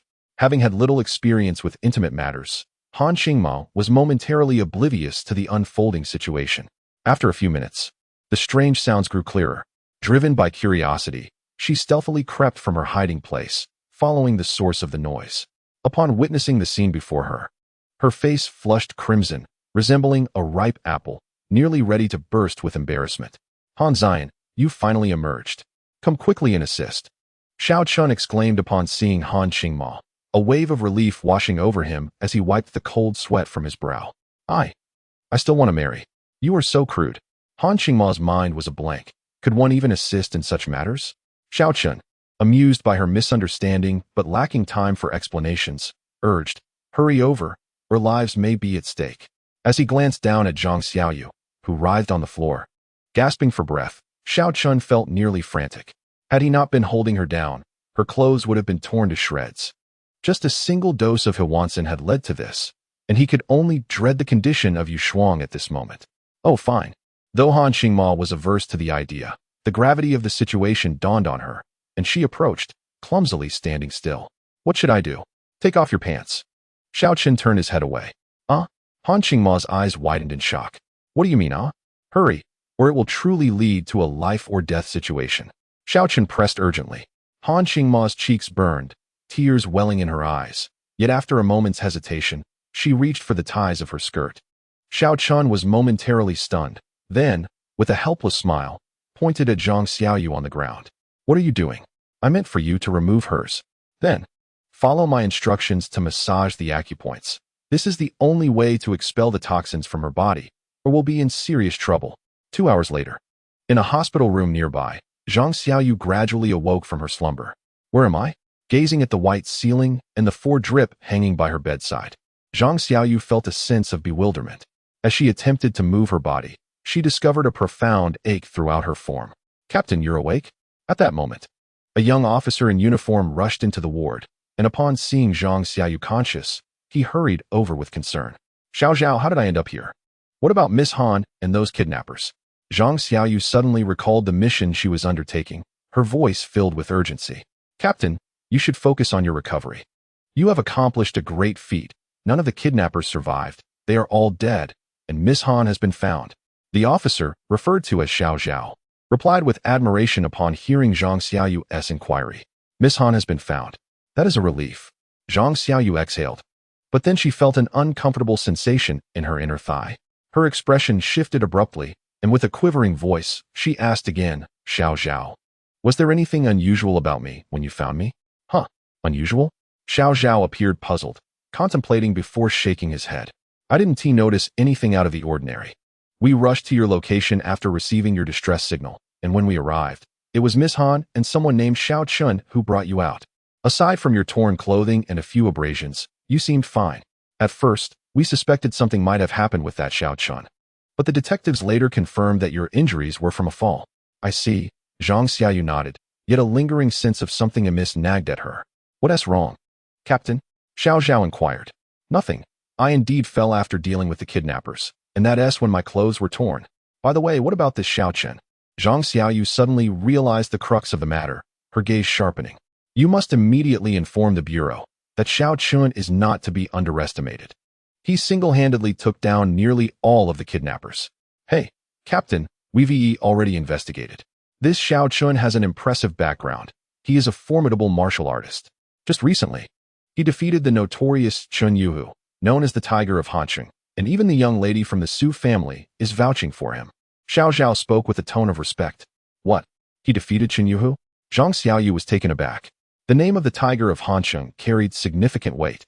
Yet recalling how Xiao Chun had effortlessly dispatched the innate 7th-grade martial artist Song Hong, she found herself less surprised. Naturally, at this moment, Zhang Xiaoyu's curiosity about Xiao Chun grew even more intense. With this thought, she turned her gaze back to Xiao Zhao. Where is Xiao Chun now? After providing his statement at the Bureau, he was taken away by the Special Affairs Bureau, as Miss Han's kidnapping case involves martial arts factions, and the Special Affairs Bureau specifically handles such matters. Therefore, he was called in for questioning by their personnel. Xiao Zhao replied candidly, glancing at Zhang Xiaoyu with curiosity and confusion. Captain, why are you so concerned about this person? That is none of your business. Zhang Xiaoyu retorted sharply, then promptly removed the needle from her hand. Captain, where are you going? Xiao Zhao was bewildered. To the restroom, of course. Zhang Xiaoyu coldly tossed out her response. Then without looking back, slipped into the women's restroom. Although Xiao Zhao's words suggested that nothing was amiss, she still felt uneasy. The only solution was to personally verify that her most cherished possession was indeed intact. Soon, Zhang Xiaoyu entered a stall and slowly removed her hospital gown. Humph, that scoundrel. At least he didn't take advantage of the situation. After a thorough examination, she confirmed that her most precious item was still there. A sense of relief washed over her, and a heavy burden lifted from her heart. Her fondness for Xiao Chun increased significantly. When I see him next, I must express my gratitude, Zhang Xiaoyu murmured to herself. As she stood up from the toilet, preparing to don her clothes once more, her expression suddenly turned pale. Zhang Xiaoyu rubbed her eyes again, ensuring she wasn't mistaken. But her body began to tremble uncontrollably. No, it can't be. Her eyes reddened, an unprecedented wave of panic enveloping her, and tears streamed down her cheeks uncontrollably. She distinctly remembered not putting her clothes on incorrectly that morning, yet upon waking after fainting, her garments were inexplicably reversed. The only explanation was that someone had redressed her. She could think of no one but Xiao Chun who would dare to do such a thing. Bastard, how despicable. A profound sense of humiliation made Zhang Xiaoyu's entire being tremble, her voice thick with tears. Meanwhile, at the entrance of the Han City Bureau, Mr. Xiao, thank you for your cooperation. I am Gao Feng, the director of the Han City Special Management Bureau, Gao Feng, said as he shook Xiao Chen's hand and handed him a business card. You're welcome. By the way, what happened to that woman from the Valley of Extreme Bliss? Named you Shuang? Xiao Chen inquired curiously. Well, it's rather tragic. For a martial artist faction so vile, their demise is well-deserved.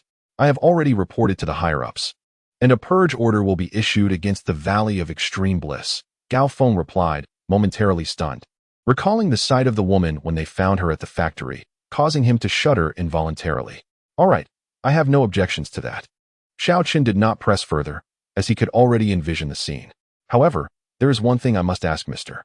Xiao to remember.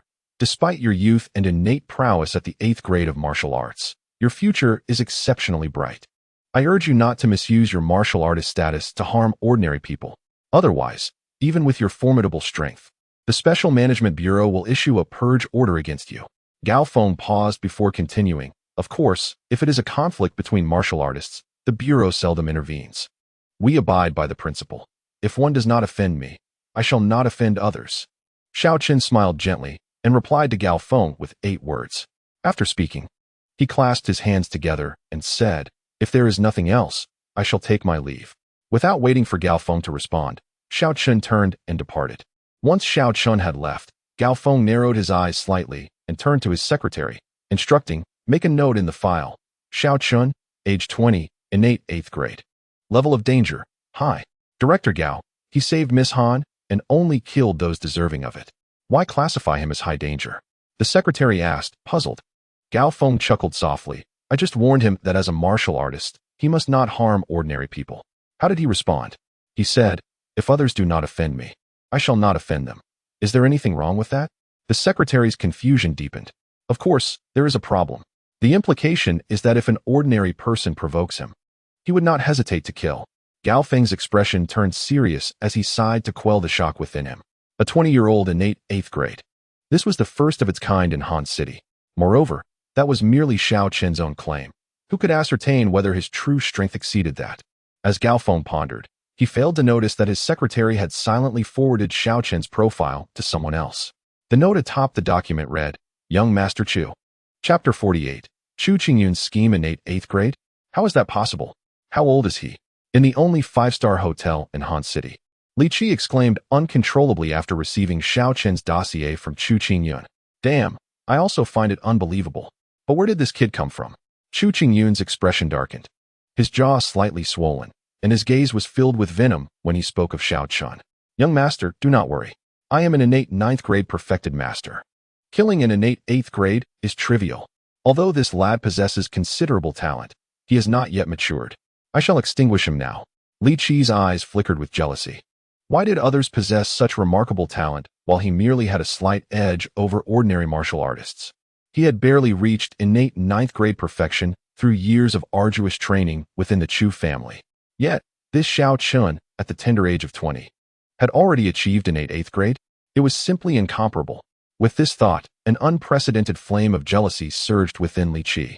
Yet, the anticipation of being able to personally extinguish such a gifted individual brought him a peculiar thrill. This trip to Han City would not be in vain after all. Do not act impulsively. Upon hearing Li Qi's words, Chu Qingyun's expression changed, and he spoke with evident concern. "Young master?" Seeing this, Li Qi grew anxious and insisted. "Young master, with such talent, we cannot allow this boy any time to grow. Once he breaks through to innate 9th grade, it may become much more troublesome to deal with him." In comparing the perfection of the innate 9th rank with the innate 9th rank itself, despite possessing a significant advantage in strength, the prospect of delivering a lethal strike appears nearly impossible. Conversely, if we consider the innate 8th rank with full exertion, there exists a glimmer of confidence in achieving a decisive blow. Should this young man break through his current realm and escape unscathed, it would undoubtedly pose a grave threat in the future. Thus, Li Qi finds himself perplexed by Chu Qingyun's intervention. What is the urgency? Surely, the young master comprehends the rationale. Chu Qingyun's expression darkens, and he admonishes Li Qi, stating, "Old Li, what if this young man conceals his true power from the Special Management Bureau, concealing one's strength?" Li Qi's countenance shifts in shock as he inhales sharply, exclaiming, "Impossible. This young man cannot possibly be of the innate 9th rank. While I share your disbelief, we cannot dismiss the possibility." Chu Qingyun scoffs coldly and continues, "Old Li, as a practitioner, you should recognize the significance of concealing one's true abilities while navigating the world as a warrior." Upon hearing these words, Li Qi's expression changes, and a chill runs down his spine. For it is indeed a fact that as warriors, they often employ the tactic of hiding their true strength, allowing them to catch adversaries off guard when the moment arises. "Old Li, have you considered that if this young man were merely of the innate 8th rank, how could he exhibit such audacity in our presence at the bar? The only inference is that he possesses absolute confidence in surviving your onslaught." As these thoughts unfold, Chu Qingyun's face turns a shade of iron, and he gazes intently at Li Qi. Moreover, this young man is fully aware of the consequences of offending our Chu family. How could he possibly reveal his true prowess when questioned by the Special Management Bureau? The young master's reasoning resonates profoundly. Heavens! If this young man truly embodies the innate 9th rank, What a monstrous talent he would be. Such a scenario demands that we prevent his growth at all costs. Li Qi, feeling an unsettling sense of dread, responds. Thus, my young master, I implore you to refrain from hasty actions. Once we strike, we must possess absolute certainty in eliminating this young man to prevent future repercussions. Chu Qingyun clenches his fists, affirming his stance. However, young master, should this young man indeed ascend to the innate 9th rank, eliminating him becomes exceedingly challenging unless we seek assistance from the family head in the capital, requesting a master-level cultivator to aid us. Li Qi's expression darkens, and he speaks to Chu Qingyun with a hint of shame. Seek assistance? Huh. I would never deign to solicit help from those old fogies in the capital. While they might dispatch a master-level cultivator to assist me, I would inevitably find myself subjected to their meddling. Chu Qingyun's demeanor turns icy as he rises and gazes out at the nightscape of Han City. A surge of ambition igniting within him. The powers of Han City, I shall grasp firmly in my hands, wielding absolute authority. No one from the capital shall interfere. Not even the family head. Such lofty aspirations, young master. Yet, how shall we proceed to eliminate this young man? I now possess the confidence to eliminate him. However, I am apprehensive that this fellow may indeed be concealing his true strength. If I fail to vanquish him in one strike, and he retreats to seclusion, it would create complications. Li Qi expressed his dilemma. Who said we must act now? Chu Qingyun narrowed his eyes, gazing meaningfully at Li Qi. Li Qi felt a chill run down his spine, wondering if his young master might have developed an unusual penchant for darker proclivities. Li, if you were to break through to the master realm, would you have absolute certainty in dispatching this scoundrel with a single blow? Chu Qingyun suddenly inquired. If I were to step into the master realm, I could crush this wretch with but a fingertip. Not only him, but even all the martial artists in Han City combined would pose no challenge. Upon hearing Chu Qingyun's words, Li Qi responded almost without hesitation. However, after speaking, he turned to Chu Qingyun with a rueful smile. Yet, young master, there exists an insurmountable chasm between the master realm and the innate realm. Although I claim to have one foot in the master realm, no one can predict when I might truly break through. With good fortune, it might be possible within 3 years. With ill fortune, I may remain trapped in the pinnacle of the innate realm for my entire life, unable to advance. Li, if you think that way, you underestimate me greatly. Chu Qingyun proudly raised his chin. Young master, do you have a plan? Li Qi, not lacking in intelligence, quickly grasped the hidden meaning in his master's words. Upon realizing it, his face flushed with excitement, and he fell to his knees before Chu Qingyun, proclaiming, if you can assist me in reaching the master realm, I shall serve you faithfully, like an ox or a horse, swearing unwavering loyalty regardless of the circumstances. Excellent. Observing Li Qi's reaction, Chu Qingyun nodded with satisfaction. However, the situation has changed. Previously, Li Qi's loyalty lay with the Chu family, not with him personally. But now it is different. Young master, what is your plan? Li Qi inquired with a hint of hesitation and curiosity. Do you doubt me? Chu Qingyun smirked slightly, then revealed, before my arrival, I received news that the Zhao family in Han City possesses a low-grade mirror-breaking pill, which was acquired by the head of the Qiao family, Zhao Nangong, during his travels decades ago. The legendary mirror-breaking pill, which purportedly enhances the probability of breakthrough by 50%. Li Qi's expression brightened considerably, and he clenched his fists in excitement. If you can procure the mirror-breaking pill for me, I would have a 70% chance of breaking through to the master realm within a month of consumption. Very well, I await your good news. Chu Qingyun understood that a 70% chance was indeed substantial, and he nodded in agreement. Then, an idea struck him, and he narrowed his eyes with a sinister expression. However, before that, there is another matter to attend to. Chapter 49. The Gratitude of the Han Family Young Master. What is it? Li Qi asked, slightly taken aback. We shall first visit the Qiao family tomorrow. If the Qiao family remains unappreciative, Li, you know what must be done. Do you not? Chu Qingyun scoffed. Understood, young master. I have long infused a surge of true energy into Qiao Zhenhai's body. With but a single command from you, he is certain to meet his demise. Upon hearing this, Li Qi promptly expressed his eagerness to comply. Very well. Tomorrow I shall observe whether Qiao Zhenhai values his own life or that of his daughter. The thought of Qiao Xuenning's exquisite figure, visage, and grace ignited a fervor within Chu Qingyun's core, prompting him to speak with venomous disdain. Li Lao, many in Han City are currently watching. Should I act too aggressively? The entire city will unite to expel me, the outsider. This is precisely why I have been courteous to the Qiao family these past few days. With a heart full of anticipation, Chu Qingyun turned to Li Qi.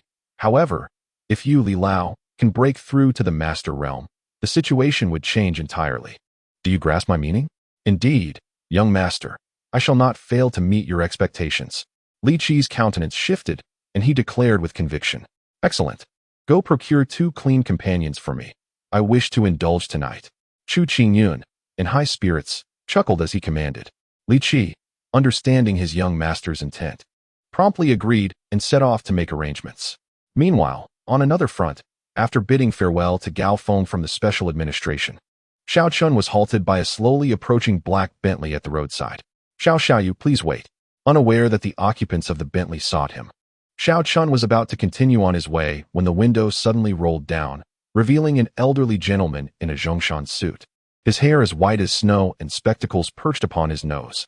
Elder, may I inquire who you are? Xiao Chun asked, somewhat perplexed. In response to Xiao Chun's query, the elderly gentleman offered a warm smile as a middle-aged man stepped out first, nodding kindly at Xiao Chun before opening the door to assist the elder. As they approached, the middle-aged man spoke. Xiao Chun, I am Han Shuicheng, the father of Qingma, and this is her grandfather, my father, Han Huayan. Ah, from the Han family. Xiao Chun was taken aback, yet he subtly discerned their purpose. Indeed, Xiao Chun, my father and I have come specifically to express our gratitude, Han Shuicheng said with a grateful expression. Yes, without you, Mr. Xiao, Qingma would surely have faced dire consequences at the hands of those ruffians. The venerable Han Huayan sighed, grasping Xiao Chen's hand with earnest appreciation. It was merely a trivial matter. Well, if there is nothing else, I shall take my leave. It is getting late. Realizing their visit was indeed due to the events of the previous evening, Xiao Chun exchanged pleasantries before preparing to depart. He had attempted to contact the wealthy lady several times, but she had not responded. The father-son duo, Han Huayan and Han Shuicheng, were momentarily taken aback by Xiao Chen's reaction. In the entirety of Han City, no one had ever maintained such composure in the presence of both father and son. Yet this young man before them appeared to be somewhat impatient. However, one cannot wholly blame Xiao Chun, as he was utterly unaware of the significance that the Han family represented in Han City. Of course, even if he were informed, it is likely that Xiao Chun would still exhibit the same demeanor. Qingma, why are you not hastily coming out to express your gratitude to Mr. Xiao? What is this behavior in front of your savior? Do you not understand the least bit of courtesy? Han Shuicheng reprimanded from within the car. At this moment, Xiao Chun discovered that seated in the back of the car was, in fact, Han Qingma. Upon hearing Han Shuicheng call her, Han Qingma reluctantly opened the car door and slowly descended. The sight of Han Qingma brought an uncontainable smile to Xiao Chen's face, as he recalled the scene of her giving Zhang Xiaoyu a massage in the cold storage earlier that evening, an undeniably tempting image. Feeling the teasing gaze of Xiao Chen upon her, Han Qingma's face flushed with warmth, her heart racing like a rabbit's. It was a sensation she had never experienced before. Although Han Huayan and Han Shuicheng were aware that Xiao Chun had saved Han Qingma, they were oblivious to the details of what had transpired. Thus they did not dwell on it further. Thank you, Han Qingma stammered. How improper. This is your savior, and you cannot even muster a complete thank you? Han Shuicheng admonished, before turning to Xiao Chun and saying, Xiao Chun, thank you for rescuing my daughter. I wonder what you desire in return. The Han family will certainly oblige. No need for that. If you must express gratitude, then why not simply drive me home?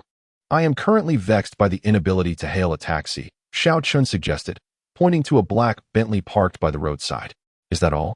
Han Shuicheng could hardly believe his ears.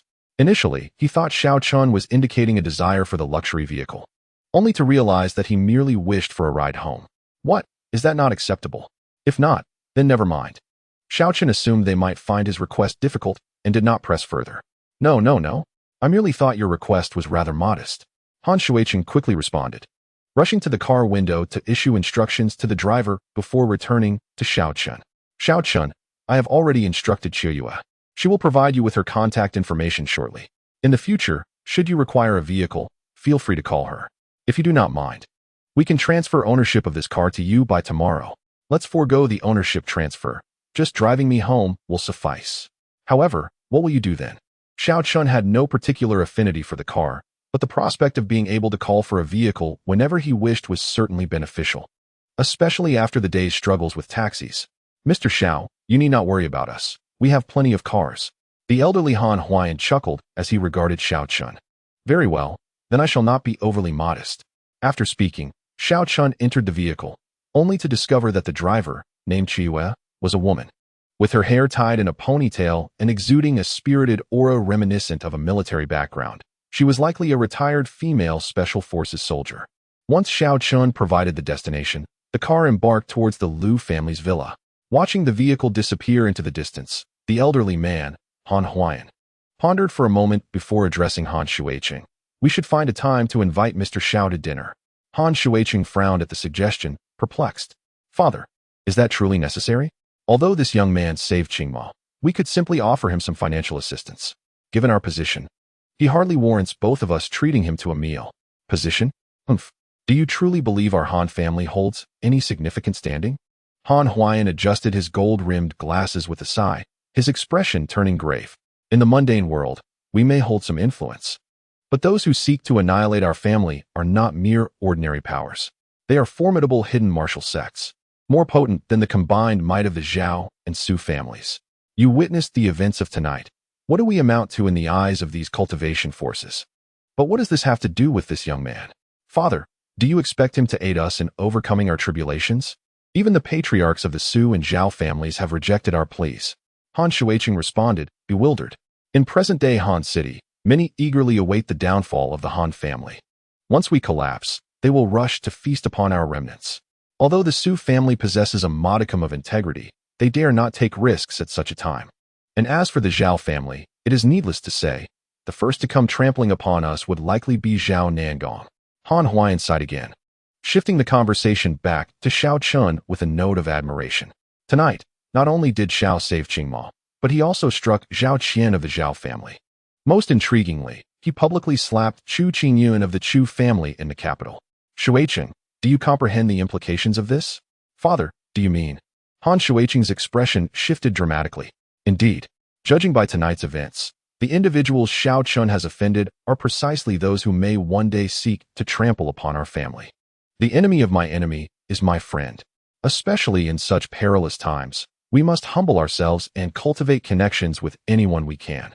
Han Huayan gazed thoughtfully in the direction Xiao Chun had vanished, murmuring gravely, moreover, this young man is an exceptionally gifted martial artist.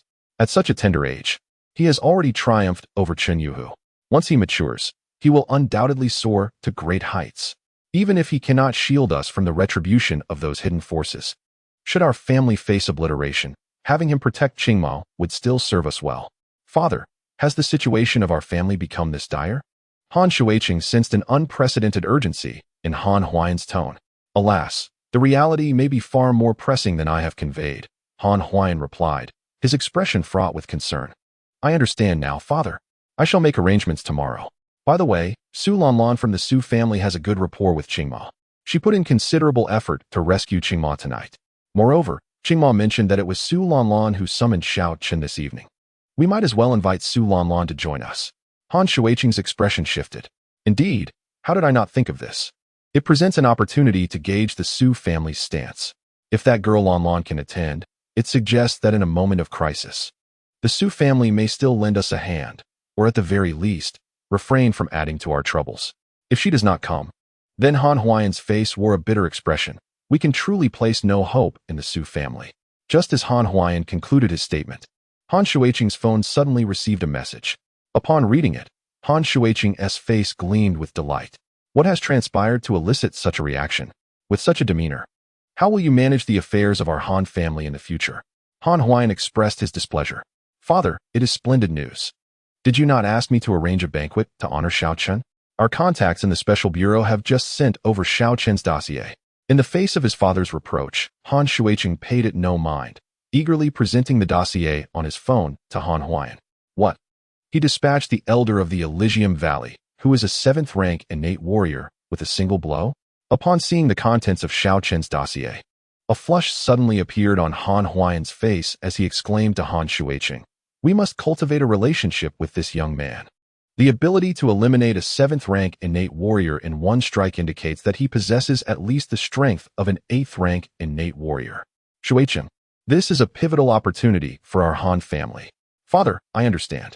I will ensure that everything is arranged perfectly. Han Shuicheng also recognized the significance of this gathering. We must not allow any mistakes. Good heavens, an innate 8th-rank warrior at the age of 20, what extraordinary talent. It is worth noting that the heads of the Su and Zhao families, at such a young age, have barely stepped into the 9th rank of innate warriors. Securing a friendship with Xiao Chun could mean that our Han family might gain a master-level expert in the future. Han Huayan's hands trembled with excitement. And suddenly struck by a thought, he exclaimed, "Let us host the banquet at our residence tomorrow and publicly declare that it is a family feast to express our gratitude to Xiao Chun for saving our daughter." Excellent.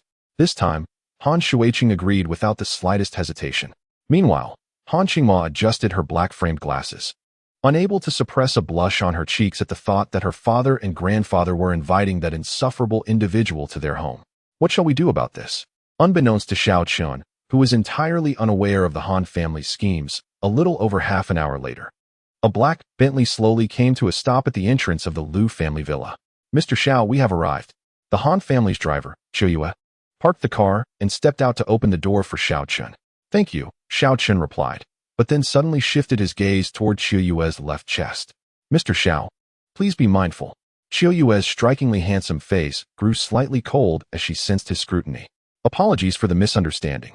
I merely noticed the concealed injury on your left chest out of curiosity. It's getting late. Please convey my gratitude to the Han family." With an awkward smile, Xiao Chun uttered these words before turning to leave. As he entered the Liu family villa, Qiao was taken aback, unaware of Xiao Chun's identity and strength. She was astonished that he could discern the hidden injury within her. After a moment's hesitation, Qiao got into her car and drove away. This scene was clearly observed by the elderly Liu, who was enjoying tea on the balcony above. "Is that the Han family's vehicle?" The old man forgot to sip his tea, gazing in bewilderment at the departing black Bentley, his heart filled with astonishment. How could Xiao Chun be connected to the Han family? However, he recalled hearing that the Han family's situation had recently deteriorated. Pondering this, the old man fell into deep thought. Meanwhile, Xiao Chun stealthily ascended to the 3rd floor, retrieving his keys to unlock the door. At this hour, the little wealthy lady was likely asleep. To avoid waking Lu Lingxin, Xiao Chun moved quietly, and upon entering, he found the room shrouded in darkness. It appeared she was indeed asleep. Not bothering to inspect the bed closely, he decided to take a shower before heading to bed himself. Chapter 51. Wu Dihao's call. At that moment, Lu Lingxin, just awakening from her slumber, was blissfully unaware of Xiao Chun's entrance. He, too, was momentarily taken aback by the unexpected situation, caught in indecision, unable to leave or enter, and thus pressed himself tightly against the wall, scarcely daring to breathe. Soon, Lu Lingxin gradually stood up from the toilet, sleepily dressed, and exited the bathroom without casting a glance in his direction. "That scoundrel Xiao Chun still hasn't returned," she murmured drowsily as she settled back into bed. Xiao Chun's heart raced upon hearing her mutter his name, but he felt relieved when he soon heard her snoring. How absurd. She was scolding him even in her sleep. Xiao Chun couldn't help but chuckle. After all, it was Lu Lingxin who had left him behind. Had she not abandoned him, none of this evening's events would have transpired. The thoughts of a woman are indeed inscrutable. However, recalling the earlier scene in the bathroom, Xiao Chun sighed, finding it quite torturous. Shaking his head, he refrained from showering to avoid disturbing Lu Lingxin and instead quietly approached the window, gently opening it before sitting cross-legged to begin his cultivation. Yet, due to the deficiencies in his meridians, the scant spiritual energy from the surroundings barely remained after being absorbed into his body. "It seems I must find time to refine the spirit bloodwood and the century-old fire ginseng." After circulating his internal technique a couple of times, Xiao Chun opened his eyes and sighed softly, speaking to himself. He then closed his eyes once more to meditate. Before long, the night passed. With a light chuckle, she remarked, "Oh, so you decided to return?" The following morning, as Lu Lingxin awakened from her slumber, her instinctive gaze wandered immediately to the balcony. Upon catching sight of the figure seated cross-legged outside, a sigh of relief escaped her lips. She had genuinely feared that Xiao Chun, in a fit of anger, might not come back, leaving her at a loss to explain to her grandfather. Yet, recalling how she had made several attempts to reach him the previous night, all of which he had ignored. A flicker of annoyance ignited within her. I returned late last night and saw you were already asleep. So I hesitated to disturb your rest, Xiaochun said, a hint of guilt in his tone, refraining from mentioning the incident in the bathroom from the night before. You are aware of your late return? Who knows which woman you were cavorting with? Lu Lingxin glared at Xiaochun, her teeth clenched in indignation. Dear little heiress, that accusation is quite unfounded. Besides, you were the one who abandoned me. Xiaochun, fearing further inquiry, hastily diverted the subject by pulling out his phone and extending it towards Lu Lingxin. What is it? Lu Lingxin's heart raced, fearing that Xiaochun intended to return the device and sever ties with her. Well, there are some matters on your phone that you might want to address. After all, they belong to you, and I wouldn't presume to take charge. Xiaochun awkwardly displayed his phone's photo gallery before handing it back to her. My belongings? Lu Lingxin received the phone, her expression shifting to one of confusion. Upon discovering the encrypted album, her demeanor transformed, and she glared at Xiaochun like an irate kitten. Did you access it? Out of curiosity, I unlocked your phone to try it out. It was not intentional, I assure you. Who sets such a simplistic password for a private album? Xiaochun defended himself, feigning innocence. I will have your head for this, you scoundrel. How dare you label me foolish? Lu Lingxin clenched her tiny fists, a mix of embarrassment and anger washing over her. Indeed, who in their right mind would choose such a uniform password? Xiaochun retorted with confidence, determined not to appear at fault. By the way, you didn't set your payment password to be the same, did you? Lu Lingxin ground her teeth in frustration, realizing that he had hit the nail on the head. Due to her notorious forgetfulness, she had indeed set nearly all her passwords to be identical, including the payment one. A fact she had overlooked when handing her phone to Xiaochun. I shall change it immediately, she declared, fuming as she prepared to modify her password. Just then, her phone rang with an incoming call. Hello, who is this? Noticing the unfamiliar number, Lu Lingxin answered without a second thought. Hello, brother Xiaochun, it's Lanlan. Hee. Are you still upset? I was wrong last night. Can I apologize? The cheerful voice of Su Lanlan emanated from the receiver. You were with her last night. Lu Lingxin naturally remembered Su Lanlan. Upon hearing Su Lanlan's voice, Lu Lingxin suddenly felt a pang of grievance. No, it's not as you think. Xiaochun hurriedly tried to explain, but before he could finish, Lu Lingxin threw her phone at him. You don't need to explain to me. I have no right to demand an explanation. With reddened eyes, Lu Lingxin uttered this and stormed out without a backward glance. Damn it, but it's the truth. Xiaochun was at a loss for words. Setting aside the fact that nothing had truly happened the night before, even if something had, given the fictitious nature of their relationship, there was no reason for her to be angry. How did it end up making him feel guilty? Hey, brother Xiaochun, you two are actually living together. On the other end of the line, Su Lanlan, dressed in loose pajamas, lay on her bed, feeling a sudden pang of jealousy. Cut the nonsense. We'll discuss last night later. Goodbye. Xiaochun hung up irritably. Wow, why so fierce? Su Lanlan tossed her phone aside, muttering to herself. However, she soon brightened up, thinking that Xiaochun's remark about discussing the previous night later meant there was still a chance to mend things. After Xiaochun ended the call, he hesitated about clarifying the events of last night to Lu Lingxin. But in the end, his stubbornness prevailed. Whatever happens, happens. After freshening up, Xiaochun descended the stairs and saw Lu Lingxin and old Master Lu seated at the dining table. Xiaochun, you're awake? You must be hungry. Come eat. Old Master Lu greeted him with a cheerful smile. I've already eaten. Grandpa, I'm heading to the shop. Upon seeing Xiaochun, Lu Lingxin dropped her utensils, spoke briefly to old Master Lu, then grabbed her car keys and left without a backward glance, not even sparing Xiaochun a glance. Oh, it's normal for young couples to quarrel. Xiaochun, you should try to coax her more. Make sure to come home earlier in the future. Men face many temptations outside, and I understand. In my youth, I was quite the charmer myself. Old Master Lu, observing Lu Lingxin's departure, seemed unperturbed and instead comforted Xiaochun with a jovial demeanor. Old Master, where are you going with that train of thought? Xiaochun replied, both amused and exasperated. I understand. Come, let us eat. Old Master Lu said no more and simply prepared the utensils for Xiaochun. This gesture made Xiaochun feel a twinge of guilt. As they were eating, Old Master Lu's phone suddenly rang. After answering, he handed the phone to Xiaochun, saying, Xiaochun, Dean Wu is looking for you. Dean Wu? Xiao Chun was momentarily taken aback, then realized it was Wu Dihao who was seeking him. Simultaneously, he understood that it was likely a matter regarding Qiao Jinhai's predicament.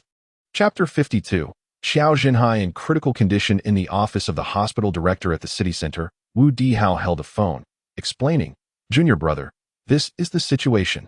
This morning, as soon as I sat down at my desk, my phone rang. It was a woman calling. The individual on the other end of the line specifically requested to speak with Xiao Chun, and their tone conveyed an urgent sense of distress, revealing that her father had encountered a mishap. Wu Dihao was unaware that the caller was Qiao Xuanning, yet given the direct request for Xiao Chun, he felt compelled to act swiftly and hurriedly contacted Elder Lu. Understood. Please inform her that I shall arrive forthwith. Came Xiao Chen's voice from the other end before the call was abruptly terminated. On my way?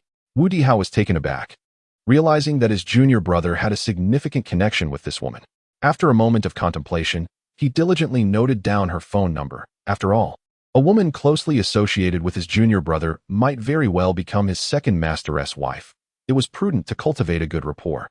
Resolved in his intention, Wu Dihao wasted no time in returning Qiao Xuanning's call. Hello, miss, this is Wu Dihao.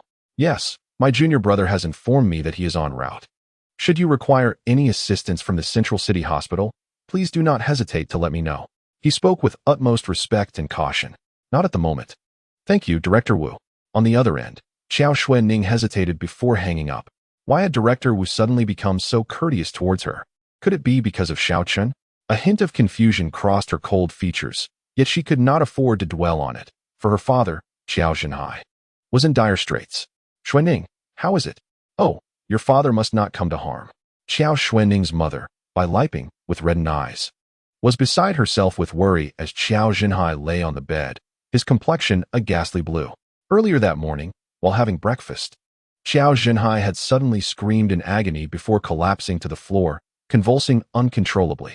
Mother, Xiao Chen said he would be here shortly. Qiao Xuanning reassured Bai Liping. But can your father hold on until he arrives? Bai Liping was already in a state of panic. What nonsense. If Xiao Chen assured us that he could prolong Jinhai's life for 10 hours, he would not deceive us. Although Qiao Wenxing was also anxious, he maintained his composure, having weathered many storms over the years. Indeed, mother, since Xiao Chun could foresee my father's condition, he will undoubtedly be able to save him.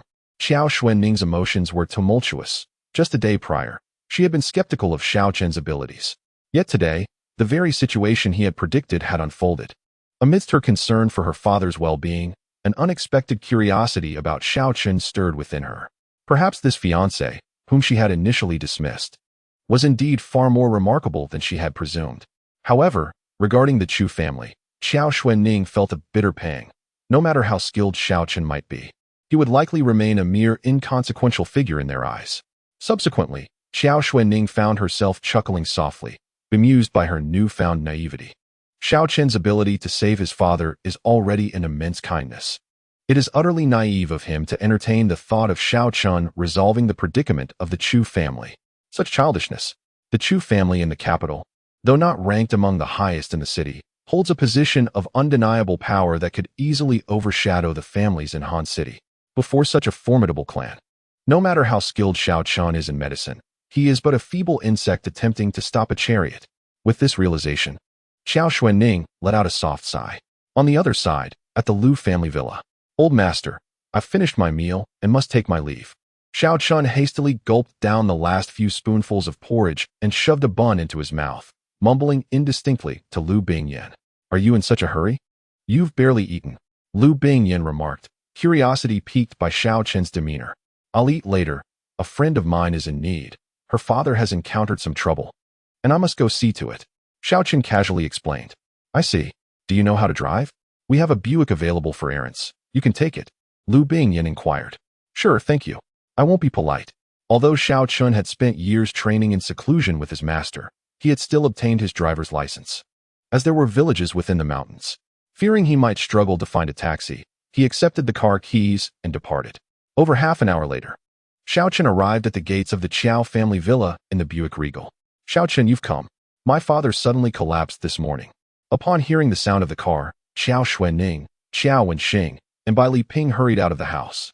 Seeing Xiao Chun was akin to grasping a lifeline. Qiao Xuanning was the first to speak, detailing Qiao Zhenhai's condition. Oh no, it's just like before. Even having met her once, seeing Qiao Xuanning again felt surreal to Xiao Chun. Xiao Chun, it's all my Uncle Qiao's fault. Please save him. Bai Li Ping pleaded, wiping her tears. Andy, what are you saying? I'm not that petty. Where's Uncle? Lead me to him. Xiao Chun finally regained his composure. Indeed. What do you take this boy for? If Xiao Chun weren't capable of saving him, would he have come? Qiao Wenxing huffed, his brow furrowing. Despite his words, Qiao Wenxing's worry prompted him to add, Xiao Chun, your Uncle Qiao. Rest assured, grandfather. Xiao Chun reassured, then turned to Qiao Xuanning. My dear, have you administered the pills I gave you to Uncle Qiao? I have. Qiao Xuanning instinctively replied, but then her expression turned cold as she carefully articulated. I will remember the debt of gratitude for saving my father, but I hope there will not be a next time for what you just said. Very well. Xiao Chun found the situation rather uninteresting. Although the two women bore a striking resemblance to one another, their temperaments were distinctly different. Lu Lingxin was prone to anger, her cheeks flushing with emotion, her character displaying a clearer spectrum of joy and sorrow. In contrast, Xiao Xuanning was as frigid as an iceberg. What nonsense is this? You and Xiao Chun have long since settled this matter. What harm is there in calling you wife? Qiao Wenxing rebuked. Grandfather, please respect my wishes. Xiao Xuanning sighed in response to his admonition, her tone devoid of any hint of compromise. Well, let us discuss this matter later. I will first assess Uncle Qiao's condition, Xiao Chun interjected diplomatically. Upon mentioning Qiao Zhenhai, the group shifted their focus away from the engagement and led Xiao Chun into the room. Upon seeing Qiao Zhenhai on the bed, Xiao Chun approached to check his pulse. And upon sensing a lingering vitality within him, he felt a slight relief. Had the medicinal pill been administered any later, and if Qiao Zhenhai's life force had completely dissipated, even he would have been powerless to intervene. How is it, Xiao Chun? Is there hope for Uncle Qiao? Qiao Wenxing inquired. Do not worry. A couple of acupuncture sessions will suffice. Xiao Chun replied with a light chuckle, as long as he could expel the obstructive energy from Qiao Zhenhai's meridians. Given his constitution, recovery should be relatively swift. Chapter 53. Chu Qingyan arrives. Xiao Chun, are you truly serious? Xiao Wenxing and Bai Li Ping expressed their disbelief at how simple he made it sound. Meanwhile, Qiao Xuanning observed Xiao Chun with a scrutinizing gaze. Xiao Chun offered no further explanation. He turned Qiao Zhenhai onto his side and produced a golden needle, targeting the 7-inch mark beneath his neck before swiftly administering 2 punctures. Swish! The onlookers witnessed 2 visible energy orbs shoot forth from the site of the golden needle's insertion, accompanied by the sound of air being sliced. They ultimately struck the chandelier above. Crash! The chandelier shattered, its fragments raining down on the floor. Almost instantaneously, the dark bruises on Qiao Zhenhai's face began to fade noticeably. All done. Uncle Qiao should awaken within half an hour. Xiao Chun announced. Really? That is wonderful. But, Xiao Chun, what was that just now? Qiao Wenxing and the others were taken aback, their voices raised in astonishment. That was true energy. The energy of a 9th-tier innate martial artist. Xiao Chun replied nonchalantly. 9th-tier innate. Upon hearing this, Qiao Wenxing's expression shifted dramatically as he turned to Qiao Xuanning. What on earth is going on? How could Zhenhai have gotten involved with a martial artist, having built his fortune from scratch in Han City over the years? Qiao Wenxing was well aware of what the 9th-tier innate status signified in that region. For a modest family like the Qiao clan to attract the attention of a 9th-tier innate martial artist was tantamount to facing annihilation. Qiao Xuanning found herself rather unclear about the realm of martial artists, as she seldom interacted with the Su and Zhao families. Consequently, she lacked a precise understanding of the innate 9th grade. However, witnessing her grandfather's reaction, Qiao Xuanning was not oblivious and subtly sensed the gravity of the situation. Grandfather, is the innate 9th grade really formidable? She inquired, harboring her doubts. Haha. Qiao Wenxing forced a bitter smile and replied.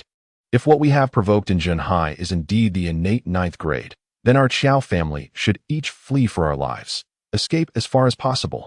Is it truly that severe? Grandfather, are you exaggerating? Qiao Xuanning was taken aback. Exaggeration? Qiao Wenxing sighed with concern and continued. Are you aware of the Zhao family, ranked 2nd in Han City, and the Su family, ranked 4th? These 2 clans are deeply rooted martial families in Han City, esteemed by our Qiao family. However, Xuanning, do you know the true strength of the heads of these martial families? Qiao Xuanning fell silent. The head of the Zhao family, Zhao Nangong, and the head of the Su family, Su Wentian, are merely at the innate 9th grade. Could it be that Zhun Hai has offended these two clans?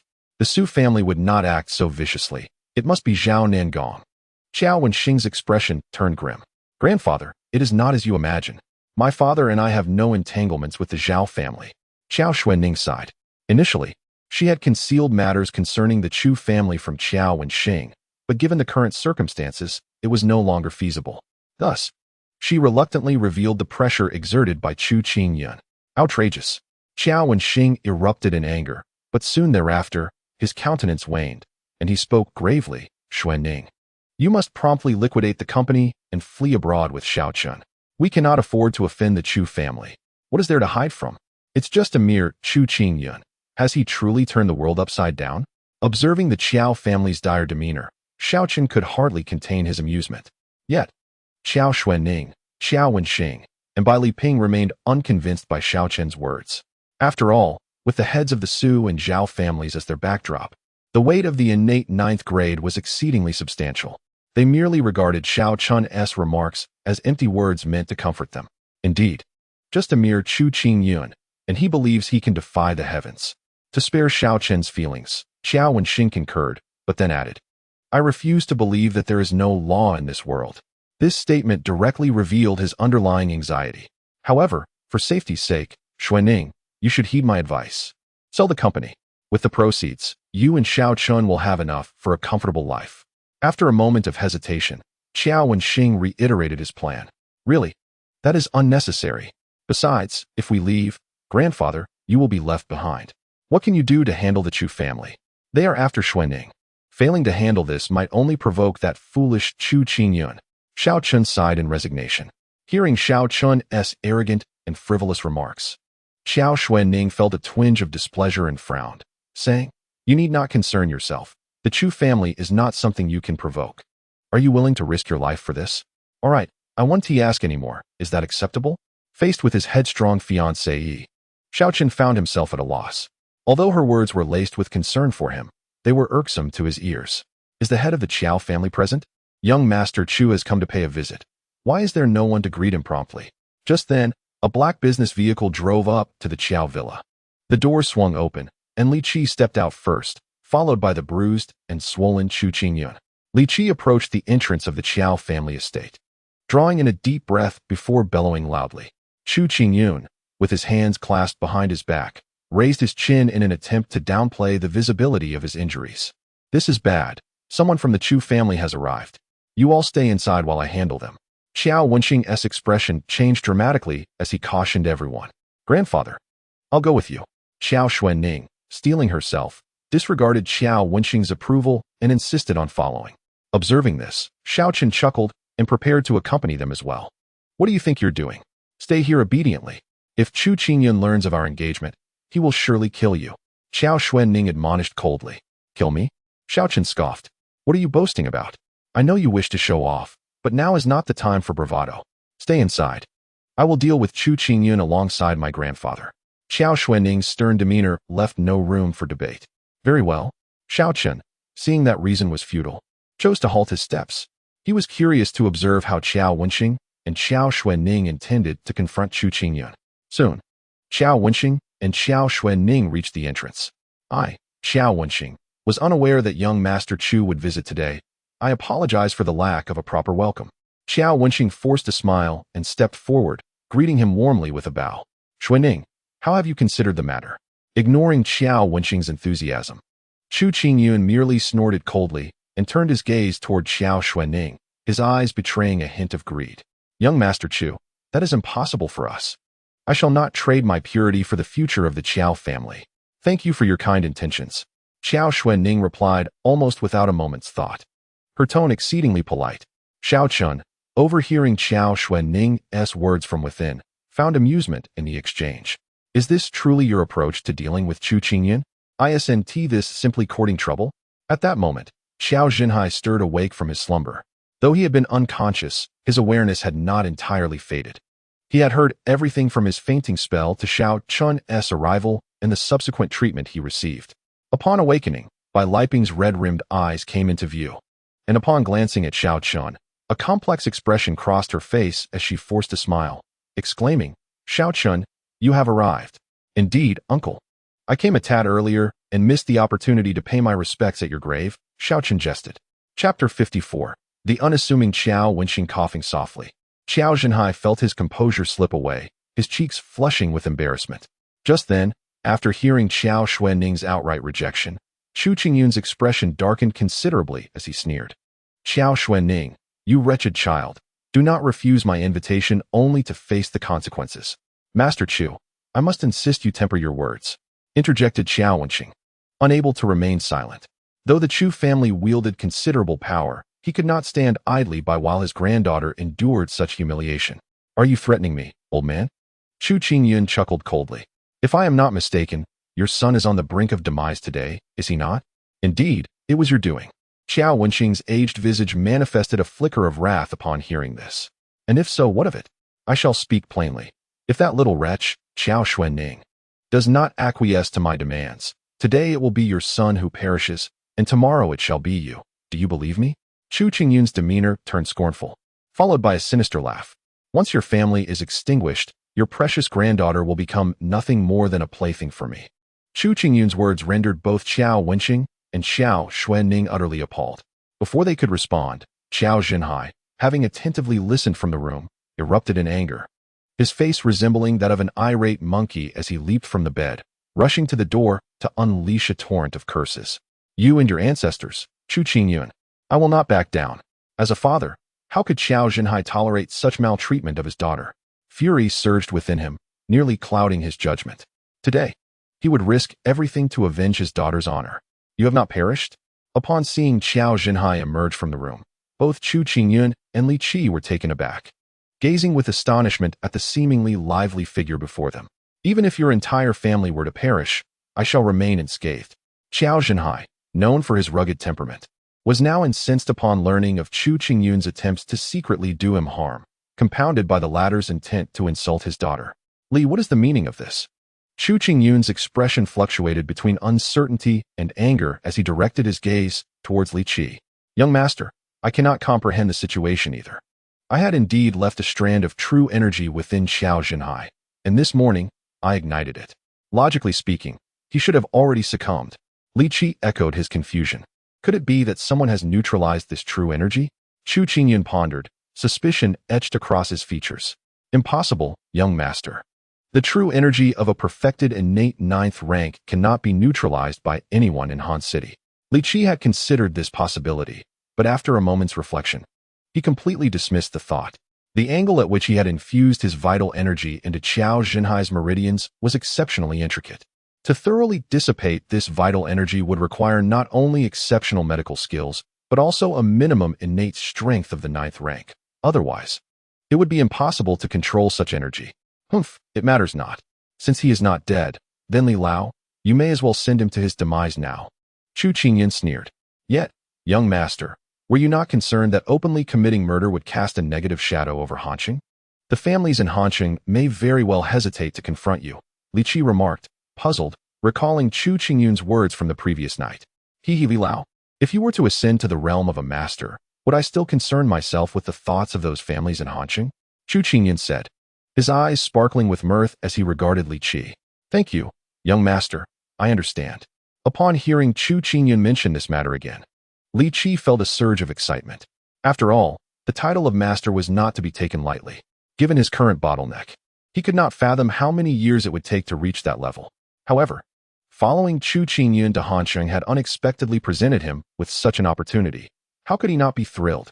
"That is good to hear," Chu Qingyun replied with a gentle smile, then turned his gaze to the three members of the Qiao family, saying calmly, "Proceed, but remember not to harm that little wretch, Qiao Xuanning." "Yes, young master." Li Qi nodded. "Wait."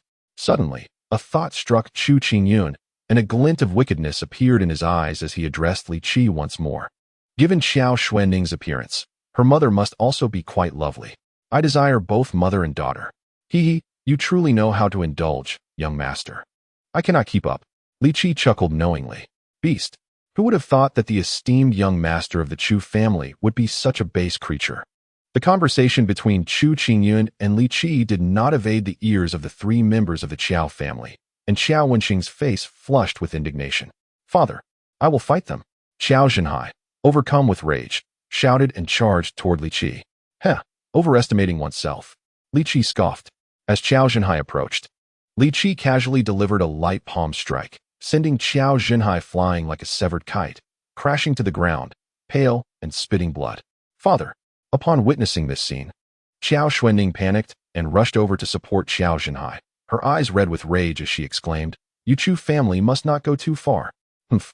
And what if we do? Miss Qiao, had you agreed to the young master earlier, your family would not be facing such a fate today. Instead, you would have soared to become one of Hanqing's elite families. Alas, you were offered a chance, yet you chose to reject it. Li Qi sneered. Hee. I would rather die than allow you, a beast, to have your way. Qiao Xuanning gritted her teeth, casting a sorrowful glance at Chu Qingyun. Oh, a family heiress devoid of martial prowess truly believes herself to be a paragon of virtue. Chu Qingyun stood with his hands clasped behind his back, sneering as he remarked. Merely a plaything, who claimed that the Qiao family lacked martial artists. At that moment, Qiao Wenqing beside him displayed a flicker of hesitation, and after seemingly resolving his inner turmoil, he sighed and began to speak.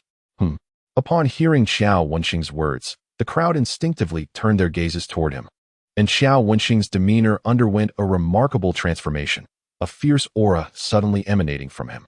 Grandfather, Qiao Xuanning exclaimed in surprise. Father, the bloodied Qiao Zhenhai on the ground looked up in astonishment at his father. His old man was a martial artist? How had he remained unaware all these years? Meanwhile, in the room, Xiao Chun was equally taken aback. The old man has concealed his talents. Xiao Chun observed the unfolding scene with keen interest.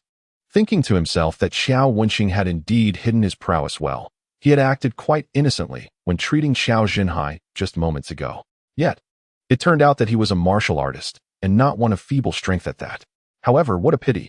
Xiao Chun sensed the aura surrounding Qiao Wenqing and discerned that while his strength barely reached the 9th stage of innate, this aura was somewhat unstable, indicating that Qiao Wenqing's Dantian had sustained significant injury, resulting in a decline in his abilities. At this moment, he was straining his body to elevate his aura to the 9th stage of innate, likely intending to intimidate Li Qi and Chu Qingyun, preventing them from resorting to lethal force. Based on Xiao Chen's assessment, Qiao Wenqing's true strength was likely only around the 7th stage of innate. If he were a typical 9th stage of innate, he might indeed have managed to instill fear. For battles amongst martial artists of the same realm are often fraught with unpredictable twists, where a single misstep could lead to mutual destruction. Yet, the opponent he faced was Li Qi, who had achieved the pinnacle of the 9th stage of innate. Chapter 55. The Killing of Li Qi, 9th stage of innate? Indeed. Upon sensing the aura of Qiao Wenqing, Li Qi's expression changed dramatically. Chu Qingyun's countenance also darkened, his gaze capable of squeezing water from a stone. Another 9th stage of innate? Damn it. Chu Qingyun felt as though he had swallowed a fly. He had initially thought that bringing a consummate 9th stage of innate to Han City would be sufficient to crush the local martial artists. Yet, unforeseen complications had arisen at every turn. Had he known, he would have swallowed his pride and begged the elders of his family to send a master to Han City, thus avoiding all these troubles. As for a grandmaster, that was utterly impossible, as the entire Chu family had only 2 grandmasters in total. Young master, there is no need for concern. This old fellow's aura is unstable. His Dantian must have suffered injuries, and severely so, causing his strength to wane. His 9th stage of innate is likely just for show and will not hinder my ability to eliminate him. After carefully assessing Qiao Wenqing's aura, Li Qi suddenly broke into a derisive smile. Injured? So that is it. Chu Qingyun felt an immediate sense of relief, a heavy weight lifting from his heart. Old man, you almost frightened me. Yet, what did it matter if he was injured? Even if it cost me dearly, I will drag you down with me. Upon witnessing Li Qi and Chu Qingyun revealing their true prowess, Qiao Wenqing's complexion shifted to one of unease. You wish to take my life? We shall see if you possess such capability. He retorted, his voice laced with disdain. Old fool, once I have dispatched you, let us see who from the Qiao family can thwart my master. Li Qi sneered. To hell with you. Ahem, I still have a son-in-law. And he has declared that your young master is nothing but a fool.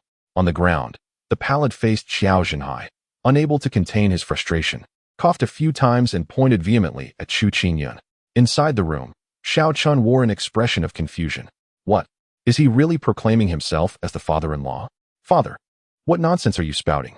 Qiao Zhenhai, cease your ramblings. Both Qiao Wenqing and Qiao Xuanning interjected simultaneously, clearly wishing to avoid implicating Xiao Chun in their familial discord. What is the matter? That brat desires to wed my daughter, but mere healing skills will not suffice. His own wife is being bullied right before his eyes, and all he does is cower. I have no respect for such a spineless wretch. If he wishes to be my son-in-law, he must prove himself as a true man. Qiao Zhenhai exclaimed, spitting blood in indignation. What? You little wretch, you are married? Upon hearing this, Chu Qingyun was immediately incensed. His gaze filled with venom directed at Qiao Xuanning. As a man, though he did not shy away from married women, he had always perceived Qiao Xuanning as an unmarried maiden, leading to a profound sense of psychological dissonance. My relationship with Xiao Chun is merely that of fiancé and fiancée. My family's matters do not concern him. Chu Qingyun, grievances have their origin. Do not drag the innocent into your vendetta. Qiao Xuanning stated coldly. Fiancé? Huh, you startled me. But do you believe I, Chu Qingyun, would let him off for attempting to take what is mine? Chu Qingyun laughed heartily, reveling in his amusement. Fiancé, then that implies they have yet to consummate their union. In that case, it would suffice to eliminate this so-called fiancé. While Chu Qingyun was in high spirits, Li Qi suddenly froze, suspecting he had misheard. He turned abruptly, fixing an intense gaze upon Qiao Xuanning, demanding sharply, what did you say your fiancé's name is? Does it concern you? Qiao Xuanning replied, furrowing her brow. Realizing she had misspoken and feeling a pang of guilt for mentioning Xiao Chen's name, it was an unintentional betrayal. You just said his name is Xiao Chen? Which Xiao Chen? Li Qi pressed further, and upon his inquiry, Chu Qingyun also recognized he had overlooked something crucial. His smile vanished abruptly, his eyes widening in horror as he gazed at Qiao Xuanning as if he had seen a ghost. This unexpected confrontation left both Qiao Wenqing and the fallen Qiao Zhenhai bewildered. Even Qiao Xuanning struggled to grasp the situation. Why did the mention of Xiao Chun provoke such a vehement response from these two? Did they know him? Just as Qiao Xuanning contemplated whether to seek clarification, a soft, gentle voice suddenly resonated behind her. Chu Xiao, you truly are insufferable. How is it that the sting from the 2 slaps I administered last night has faded so quickly? To dare bully my wife, it seems you have a death wish. Observing this from inside, Xiao Chen couldn't help but chuckle as he stepped outside. My dear wife, I have long told you that this fool from the Chu family is nothing to fear, yet you remain skeptical. As he approached Xiao Xuanning, he grinned, pointing at the still raw bruise on Chu Qingyun's cheek. See that? I already avenged you last night. You struck Chu Qingyun. Xiao Xuanning's mind spun in confusion. She had noticed the swelling on Chu Qingyun's face and had initially been curious about who would dare to lay a hand on the esteemed young master of the Chu family. But now, Xiao Chen claimed it was he who had done it. Do you doubt me? Uncle Qiao, I avenged you. Xiao Chun smiled faintly, his form suddenly darting forward. And with a resounding slap, Chu Qingyun was sent spinning through the air before crashing to the ground. You dare strike me? Li Lao, kill him. Chu Qingyun, with a mouthful of broken teeth, howled like a mad dog. Oh, you can still speak. It seems I was too lenient. Xiao Chen chuckled as he leaned closer to Chu Qingyun, gripping his collar and delivering another slap. This time, Chu Qingyun lay on the ground, blood oozing from his mouth, his gaze filled with venomous hatred directed at Xiao Chun. Though he could still speak, fear held him silent, dreading further punishment from this audacious youth. You insolent wretch, you seek death. Observing the scene, Li Qi finally reacted, channeling his innate energy to its peak, his hands clawing toward Xiao Chen's throat with a whoosh. Fool, if the police hadn't intervened yesterday, I would have dealt with you as well. Xiao Chen sneered, then lightly slapped forward, retorting, for daring to strike my uncle Qiao, now you shall pay. As his words fell, Xiao Chen's palm gently struck Li Qi's chest. With a thunderous boom that resonated painfully in the ears, Li Qi's expression shifted dramatically, his chest visibly caving in. He was sent hurtling like a marble, crashing against the villa's concrete wall, the plaster raining down in a cascade. Li Qi remained plastered against the wall for several seconds before finally sliding down to the ground, leaving behind a gruesome imprint. Lying on the floor like a lifeless dog, his fingers weakly pointed at Xiao Chun, his eyes filled with terror. You are. Blood mixed with bone fragments and dark entrails gushed from Li Qi's mouth as he gazed at Xiao Chun in horror, mumbling incoherently. But before he could finish, his fingers fell limp, and he breathed his last. Chapter 56. The Origins of the Qiao Family's Silence. The entire entrance of the Qiao family villa was enveloped in an unprecedented silence. Qiao Wenxing and Qiao Zhenhai stood in stunned disbelief. Had Xiao Chun just struck down a consummate ninth-grade martial artist with a single blow? Gazing at the lifeless body of Li Qi, whose chest bore a gruesome dent, Qiao Wenxing was suddenly overcome by an unsettling sense of unreality. A consummate ninth-grade martial artist, indeed? What level of power must Xiao Chun possess? As this thought crossed his mind, Qiao Wenxing's heart raced with exhilaration. Ha ha ha, what a remarkable young man. Truly worthy of being my esteemed son-in-law. After today, even the mightiest of kings would not deter me from marrying my daughter to you. Cough, cough. Xiao Zhenhai laughed heartily. But Xiao Xuanning abruptly pinched her father's chest, causing him to cough in discomfort. Father, what are you babbling about? I haven't agreed to anything yet. Xiao Xuanning expressed her displeasure. Still not in agreement? What do you intend to do? Xiao Chun is such a wonderful young man, skilled in medicine and formidable in strength. If you oppose this union, do you wish to accompany that Chu Qingyan instead? Should you refuse, do not call me grandfather. I shall not recognize you as my granddaughter. Qiao Wenxing's fury ignited upon hearing this. Indeed, dare to disagree. And I shall not acknowledge you as my daughter either. Qiao Zhenhai echoed his father's sentiments.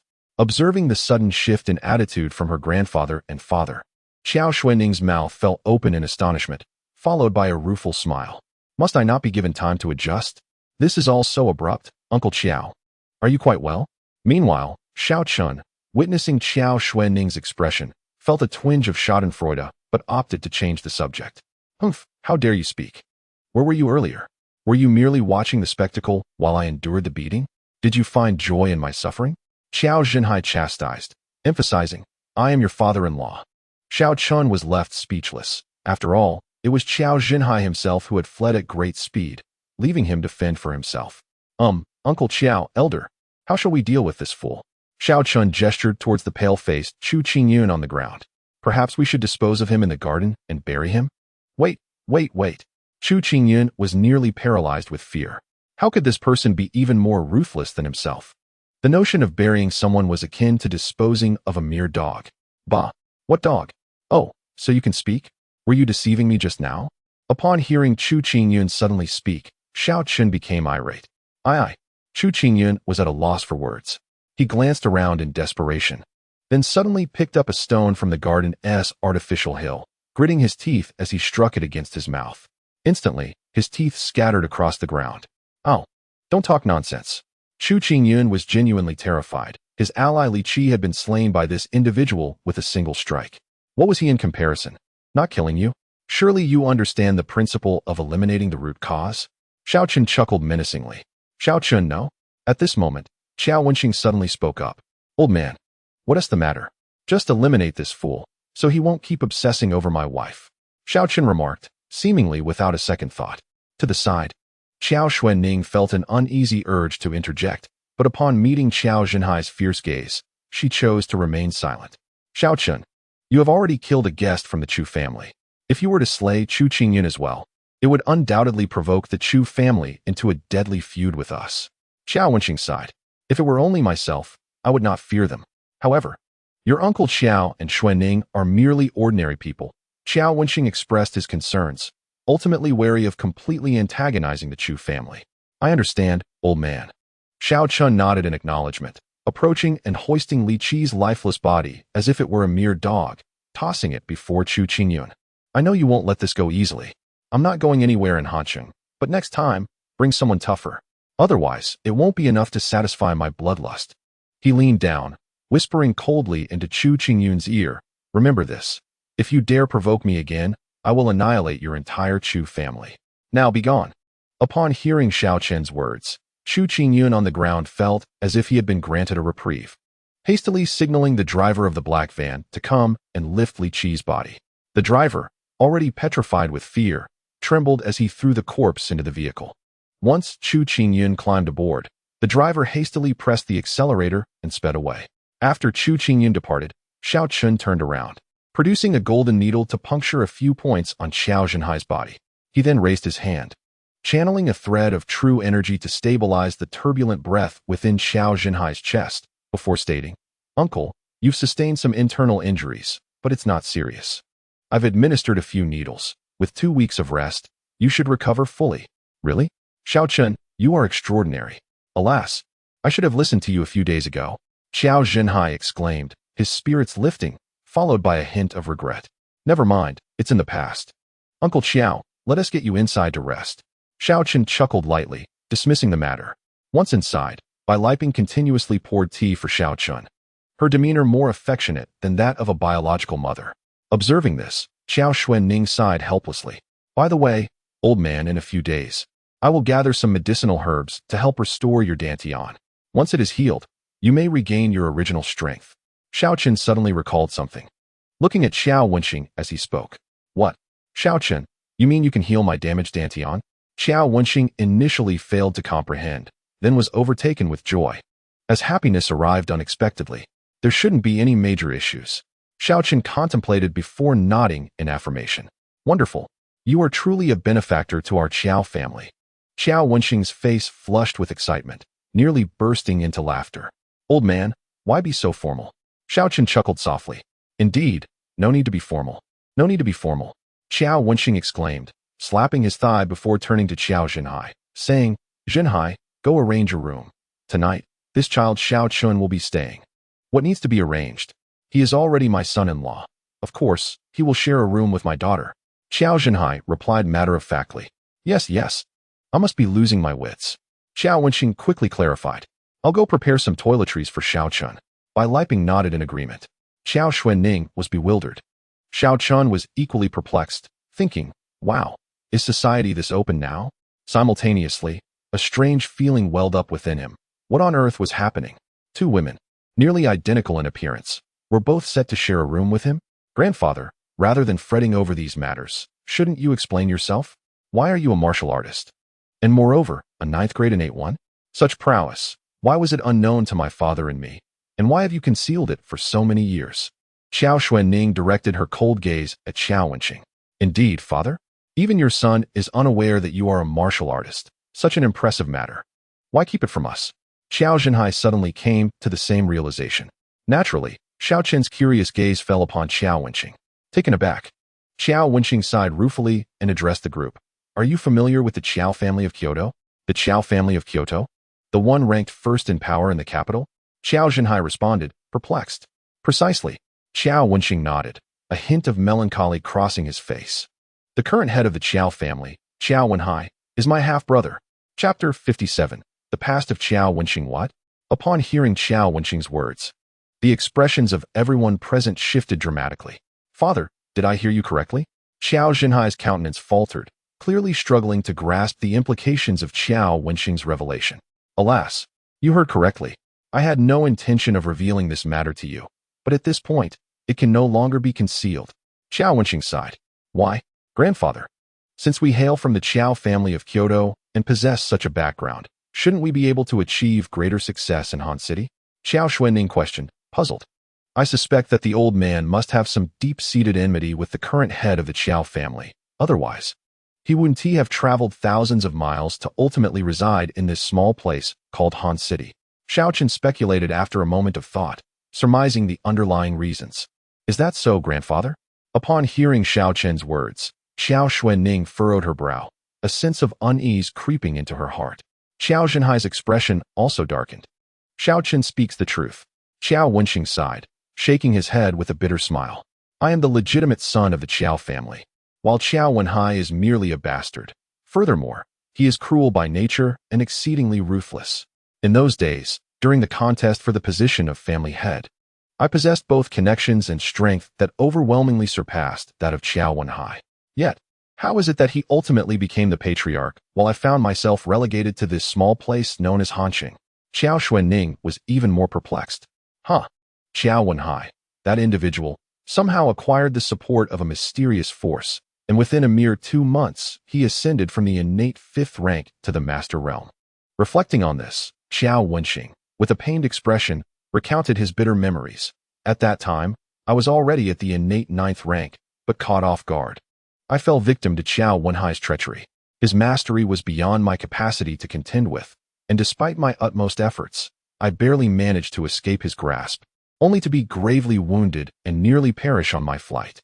Old man, you previously mentioned that my master saved your life. Could it be in relation to this event? Xiaochen recalled what Qiao Wenxing had said about his master saving him, and quickly connected the dots.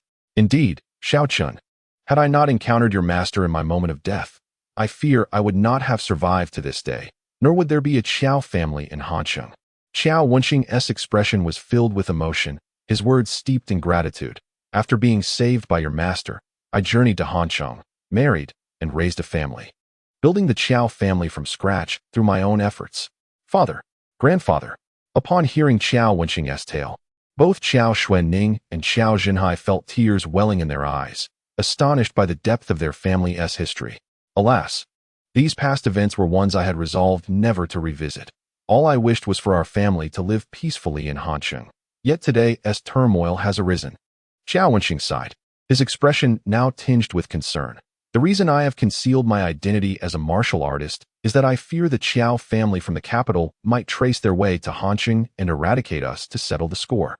Therefore, it is all the more imperative that we do not allow Chu Qingyun to return, old man. Xiaochen interjected. Allowing Chu Qingyun to escape would be tantamount to revealing your identity as a martial artist. Indeed, grandfather. Qiao Xuanning echoed, her confusion evident. Huh. Do you think that killing Chu Qingyun would conceal this matter? With his demise, the Chu family will inevitably send someone to Hansheng to investigate the cause of his death, and the truth would still emerge. Qiao Wenxing offered a wry smile before sharing his thoughts. Currently, we have merely eliminated a guest of the Chu family. Although Chu Qingyun harbors resentment towards us, it does not necessarily mean he will connect us to the Qiao family in the capital. Furthermore, among the prominent families in the capital, internal strife is quite severe. I believe Chu Qingyun's visit to Hansheng was largely to bolster his own standing. Having suffered such a significant setback at Xiaochun's hands, he may not immediately seek assistance from his family, for that would reflect poorly upon him. The old man truly embodies the wisdom of a prominent family. Xiaochen nodded in agreement, recognizing the validity of Qiao Wenxing's analysis. Indeed, otherwise, I would not have risen from nothing to establish this considerable family enterprise. Upon hearing this, Qiao Wenxing chuckled lightly, yet his expression soon turned solemn as he added, nevertheless, we must remain vigilant. While it is of little consequence if the Chu family remains oblivious, should they become aware, the Qiao family would find itself perpetually on the brink of annihilation. This threat looms over us like a sword at our throats. Then, grandfather, what shall we do? Qiao Xuanning inquired, her brow furrowed with concern. Alas, we shall continue to operate the company as usual. Meanwhile, Xuanning and Zhenhai should withdraw a portion of our funds and transfer them abroad. If the situation deteriorates, you must flee the country and never return. Qiao Wenxing instructed. But what about you, grandfather? Noticing that Qiao Wenxing had not mentioned his own safety, Qiao Xuanning grew anxious. Having lived for so many years, my life is already a bonus. If the Chu family truly intends to strike, there is no evading it. Should I remain? Perhaps Qiao Wenhai will not pursue you to the ends of the earth. Qiao Wenxing sighed as he spoke. But Qiao Xuanning attempted to interject, but was abruptly silenced by Qiao Wenxing. Xuanning, there are no buts in this matter. The greater good must prevail, Qiao Wenxing asserted, then turned to Xiaochun, his expression revealing a mixture of shock and curiosity. Xiaochun, how is it that you can dispatch a consummate innate 9th-grade warrior in a single strike? What is the extent of your prowess? As he spoke, Qiao Wenxing felt a flicker of anticipation in his heart. Upon hearing Qiao Wenxing's words, both Qiao Xuanning and Qiao Zhenhai instinctively turned their gazes toward Xiaochun. Well, how should I put it? This inquiry momentarily left Xiaochun at a loss, as he hesitated over whether to disclose the truth about his damaged meridians. Could it be that you have reached the Master Realm? Qiao Wenxing speculated cautiously. Roughly speaking, Xiaochun replied with a nod, withholding further elaboration. Splendid. Truly, you are worthy of being my elder brother's disciple. With you here, I need not worry about the safety of your uncle Qiao and Xuanning. Qiao Wenxing exclaimed with delight, his gaze toward Xiaochun suffused with fervor. A 20-year-old master. Grandfather, what level is a master? Qiao Xuanning asked, perplexed. Xuanning, let me be frank with you. A 20-year-old master is, without a doubt, a prodigy among prodigies, even in the capital, Qiao Wenxing remarked with a slight smile, then adopted a serious demeanor. Tomorrow, you shall wed Xiaochun. With him by your side, should the Chu family attempt to harm you, you will possess the means to escape. Moreover, at just 20 years of age, with his current talents, in another 10 or 8 years, he may very well achieve the status of a Grand Master. Upon hearing her grandfather's words, Xiao Xuanning suddenly fell silent, her gaze complex as she regarded Xiaochun. Must she truly marry this fellow? Although he appeared commendable thus far, the hastiness with which her lifelong commitment was being decided left her feeling quite uneasy. Chapter 58. The license plate seems familiar. Ah, old man. Let us not rush into the matter of your marriage to Xuanning. May I inquire, how formidable are the martial artists of the Qiao family in Kyoto? Xiaochun posed the question. Formidable? Qiao Wenxing pondered deeply, then hesitantly replied, when I departed from the Qiao family years ago, there were already 7 Grand Masters. Given the passage of time, their numbers should have increased. Are there no martial artists beyond the Grandmaster level? Xiaochun inquired, puzzled, for that realm transcended the realm of Qi refinement. That is inconceivable. Over the years, to my knowledge, the Grandmaster level has represented the pinnacle of martial prowess among the mundane. During my years with the Chu family, I have never heard of anyone breaking through the Grandmaster threshold. It seems to be a barrier set by the heavens for worldly martial artists. To this day, I have yet to hear of anyone who has managed to surpass it. Qiao Wenxing decisively shook his head. I see, Xiaochun mused. For these years, he had merely followed the old man in seclusion, never having taken the time to comprehend the state of martial cultivation in the mundane world. Now, he learned from Qiao Wenxing that not a single martial artist had crossed the threshold of Grandmaster. As the leader of the most prominent family in Kyoto, Qiao Wenxing's words surely carried weight. Could it be that his inability to transcend the Qi refinement stage was not solely due to his incomplete meridians? Or was he also constrained by this barrier set by the heavens?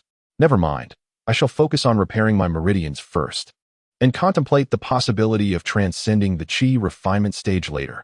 Unable to clarify his thoughts, Xiaochun chose to dismiss them entirely. Xiaochun, you mentioned that the marriage is not urgent? Is there an issue? Are you perhaps intimidated by the Qiao family in Kyoto? Qiao Wenxing felt a twinge of anxiety at Xiaochun's words, forcing a smile as he said, if that is the case, there is no shame in admitting it. After all, the Qiao family in Kyoto is no ordinary force. If you are facing difficulties, this wedding can be annulled, and I will not hold it against you. Qiao Xuanning, listening nearby, regarded Xiaochun with curiosity. What Qiao Wenxing spoke of was precisely what she sought to understand. Given the circumstances, it would be entirely reasonable for Xiaochun to admit his fear of the Qiao family in Kyoto. Even Xiao Xuanning felt that if Xiaochun were unafraid, it would defy logic. Well, it's not really because of the Qiao family in Kyoto. If they dare to come to Haunt City, I shall deal with them as needed. Xiaochun replied with a slight smile. Good lad, I did not misjudge you. A true man. Qiao Zhenhai exclaimed with delight, clapping Xiaochun on the shoulder. Let us share a few drinks today. Oh dear, father, could you please refrain from meddling? Xiaochun should clarify his thoughts. Qiao Xuanning sighed in exasperation. Indeed, Xiaochun, since it is not due to the Qiao family in Kyoto, then what is the reason? Do you feel that Xuanning is unworthy of you? Qiao Wenxing pondered, perplexed, as he could think of no other explanation. How could that be? Old man, please do not indulge in fanciful thoughts. The reason I mention not being in a hurry to marry is that I have some personal matters to resolve in Seoul. Once I have sorted these affairs, we can discuss the prospect of marriage. Xiaochun couldn't help but think of Lu Lingxin, which made him feel somewhat overwhelmed. He then added, of course, the matter of marriage is not solely up to me. If Xuanning disagrees, I would not impose my will upon her. Xuanning, what do you say? Qiao Wenxing turned to Qiao Xuanning. Qiao Xuanning sighed, and then spoke. I am not someone who is ungrateful.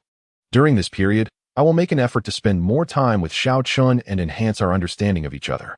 If I do not find him disagreeable during our interactions, I will not oppose this marriage any further. Very well, then it is settled. By the way, Xiaochun, where are you residing currently? I shall have your aunt tidy up a room. Since this matter has been settled, you might as well stay here. Qiao Wenxing declared. Old man, I currently have a place to stay. Once I have taken care of my matters, I will move in. Rest assured, I will not be overly formal with you. Xiaochun replied, a bit sheepishly. That is acceptable. By the way, do you have a job in Seoul at the moment? Qiao Wenqing inquired. Dad, why do you ask that? With this lad's current medical skills and capabilities, does he even need to work? Qiao Zhenhai responded, perplexed. Silence. Qiao Wenqing chided him sharply, and Qiao Zhenhai fell silent, feeling disgruntled. Currently, I do not have a job. Xiao Chen pondered for a moment. If one could call it a job, the old man of the Lu family merely asked him to assist at Lu Lingxin's store, which did not qualify as formal employment. Hence, he shook his head. All right, then prepare to start working at Xuanning's company. Qiao Wenqing concluded decisively. Huh. Two bewildered exclamations arose. The first from Qiao Xuanning and the second from Xiao Chen. What is it? Qiao Wenqing asked, displeased. It's just that, Grandpa, the company is still in operation. And if I unilaterally arrange for Xiao Chen to join, the shareholders may take issue with it. Qiao Xuanning contemplated before expressing her concern. Indeed, old man, I would be entering the workforce without any qualifications. What could I possibly do? Xiao Chen was equally baffled. I did not suggest that you must engage in any actual work. Qiao Wenqing chuckled and explained. Given our current predicament with the Chu family and the looming threat from the Qiao family in the capital, I fear for Xuanning's safety. Having you work at the company would provide a perfect opportunity to discreetly protect her well-being. Moreover, aren't you two supposed to spend time together to get to know each other? This is also a splendid opportunity. Qiao Xuanning hesitated, as Qiao Wenqing's reasoning was not without merit. Very well. Xiao Chen, upon hearing this, ceased to resist and promptly agreed, adding, since that is the case, please assign me a discreet, inconspicuous position, unobtrusive and leisurely positions. After a moment's contemplation, Qiao Xuanning nodded. This is feasible. Tomorrow morning at 8. Wait for me at my doorstep, and I shall escort you to the company. Excellent. In that case, I shall take my leave now. Xiao Chen responded affirmatively, then recalled something and turned to Qiao Wenqing. By the way, old sir, are there any auctions in Han City? We might consider attending. If we come across suitable items, it may not be entirely impossible to fully restore your Dantian. What? You say my Dantian can still be restored? Upon hearing this, Qiao Wenqing's face flushed with excitement. It's hard to say, old sir. Do not harbor excessive hopes. If there are no appropriate medicinal materials, I am powerless to assist. Xiao Chen pondered briefly before speaking. All right. Xiao Chen, my dear boy, I shall not be formal with you any longer. From now on, we are family. Despite Xiao Chen's lack of guarantees, Qiao Wenqing was so overwhelmed with emotion that he struggled to find his voice. He had never imagined that there might still be hope for the healing of his Dantian. How could he not be exhilarated? Beside them, Qiao Xuanning shot her grandfather a bemused glance, thinking that her grandfather was already declaring them family even before she had truly begun to bond with Xiao Chen. By the way, regarding Xiao Chen's incident with the guest elder of the Chu family, will there be any repercussions? Qiao Zhenhai suddenly remembered something and spoke. That should not be a concern. Let us not forget that Chu Qingyun initiated the violence. If he were to bring this matter to light, he might find himself a laughingstock among those in the Kyoto Chu family who hold disdain for him. Qiao Wenqing chuckled, continuing, moreover, given Xiao Chen's current abilities, there are likely very few in Han City who would dare to provoke him. Let us hope for that. Qiao Zhenhai nodded, letting out a sigh and choosing to remain silent thereafter. Well then, I shall take my leave. Here is my number. Feel free to call me should anything arise. With that, Xiao Chen left his phone number with them. Fortunately, Lu Ling Xin had provided him with an infrequently used SIM card. Otherwise, Qiao Xuanning would surely have noticed something amiss upon receiving it. Nonetheless, even after Xiao Chen drove away, Qiao Wenqing felt a lingering sense of curiosity as he glanced at the Buick's license plate, finding it somewhat familiar. Chapter 59. Master Lu Yun. Half an hour later, Xiao Chen returned to the Lu residence, driving back in his car. Ah, you're back. Have you finished your errands? Young man. Upon seeing Xiao Chen enter, Lu Bingyan, who was tinkering with a chessboard in the courtyard, immediately brightened up. Almost. Old sir, here is your car key. Xiao Chen replied with a smile as he handed back the keys. Good. Shall we play a couple of games? Lu Bingyan eagerly gestured towards the chessboard. Sure. Old sir, but I cannot play for too long. Xiao Chen, unwilling to dampen Lu Bingyan's enthusiasm, readily accepted. What is the matter? Do you have other commitments later? Lu Bingyan inquired, somewhat surprised, as he continued to arrange the chess pieces. It is not a significant matter. I merely acquired some medicinal herbs from the market and prepared a concoction to rejuvenate your health. Xiao Chen chuckled as he spoke. Oh, I cannot keep you from your duties, old man. Go ahead and play a few rounds before you get back to your tasks. Lu Bingyan responded with a nod of appreciation, his face alight with joy. Very well. Xiaochen made himself comfortable, selecting a chair beside the table. Before long, after a few rounds, Xiaochen grinned and said, "Old gentleman, I concede. I shall go prepare your medicine. You young lad, at such a tender age. I truly wonder where you acquired such chess prowess." Lu Bingyan sighed with a wry smile, shaking his head. He considered his own skills to be quite respectable, yet he invariably found himself utterly defeated by Xiaochen. Ha, a prodigy by nature. It is simply beyond my control. Xiaochen laughed heartily and made his way to the kitchen. Lu Bingyan, witnessing this, chuckled softly, his gaze filled with admiration for the young man. He pondered whether his granddaughter could bring him some pride. Just then, Lu Bingyan's phone rang unexpectedly. Glancing at the caller ID, he smiled and promptly answered, saying, "Old Qiao, what brings you to call? If you are truly bored, come play a game of chess with me." Come now, old Lu. Playing chess with you would be akin to seeking punishment. I might as well tend to my flowers and plants." The laughter of Qiao Wenqing echoed from the other end. "You old rascal, do you need something from me?" Lu Bingyan inquired with a smile. "Nothing pressing, really. I heard you were discharged from the hospital, and amidst my own troubles, I neglected to visit. I thought I would check in on you." Qiao Wenqing asked with genuine concern. "I am quite well now, old Qiao. I am fortunate to have encountered a miraculous physician. Recently, Lingxin has found me a grandson-in-law, and I am quite pleased with myself. I will bring him over for you to vet." Lu Bingyan replied with a twinkle in his eye, his words brimming with pride. "Is that so? I must make time to meet him. By the way, it is quite a coincidence. My grandson-in-law is remarkable as well, certainly not inferior to yours. And I will let you see him soon." Qiao Wenqing's competitive spirit ignited over the phone. That remains to be seen." Lu Bingyan laughed heartily, then added with satisfaction, "Thus, it seems good fortune comes in pairs. Xuan Ning and Lingxin, though merely cousins, are truly destined for one another.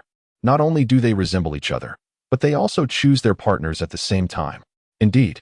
By the way, old Lu, is your car at home?" Qiao Wenqing suddenly asked. "Yes, it is parked at home every day. I am not one for venturing out." "Why do you need to use it?" "My old clunker cannot compare to yours." Lu Bingyan replied without giving it much thought, glancing at the car keys on the table. That is not necessary. I merely spotted a vehicle on the road that bore a striking resemblance to your license plate and thought you had taken a joyride." On the other end of the line, Qiao Wenqing let out a sigh of relief and jested, "I certainly do not have that kind of leisure." Lu Bingyan chuckled. Contemplating the serendipity of it all, Xiaochen had merely stepped out in his own car, yet he had been spotted by the old fellow. Nevertheless, Lu Bingyan chose not to elaborate on the matter. Instead, he pondered the prospect of introducing Xiaochen to Qiao Wenqing, who had previously extolled the virtues of his granddaughter's husband.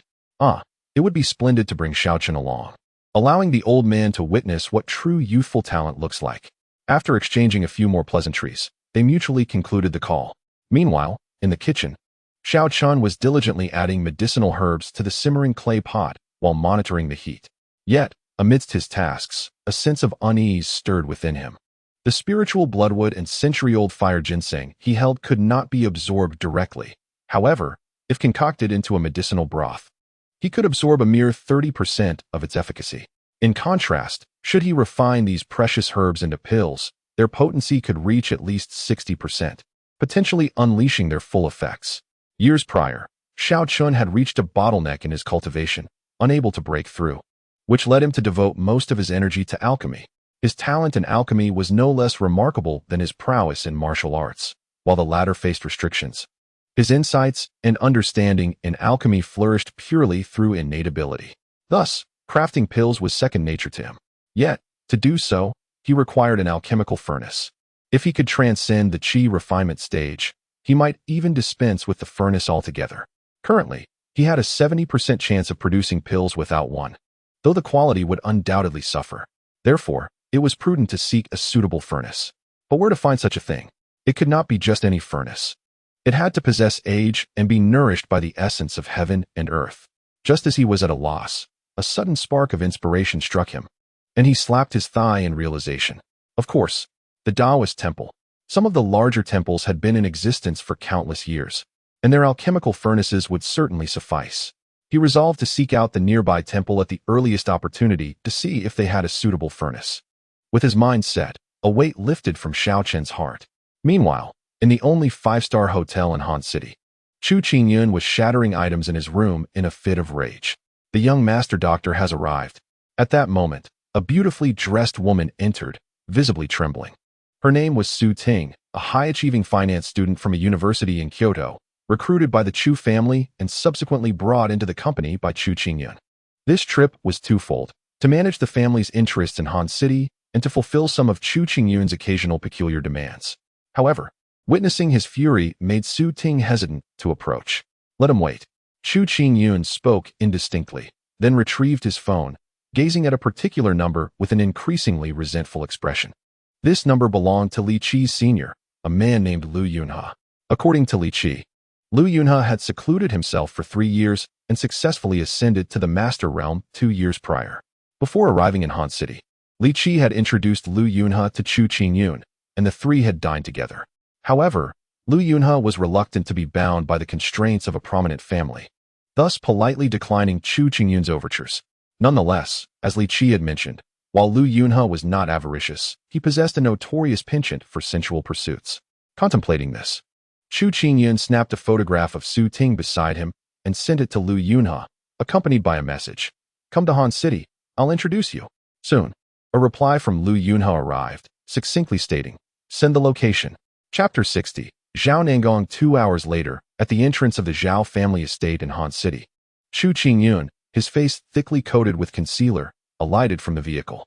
"Please inform your family head that young Master Chu from Kyoto has come to pay a visit."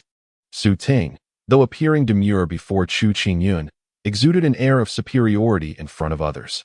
With an imperious demeanor, she addressed the gatekeeper at the Zhao family entrance before turning her face away in silence. Observing her haughty stance, the gatekeeper dared not delay and hurried into the courtyard to announce their arrival. Unlike the villas of the Qiao and Lu families, the Zhao estate was comprised of an expansive courtyard, reminiscent of ancient gardens.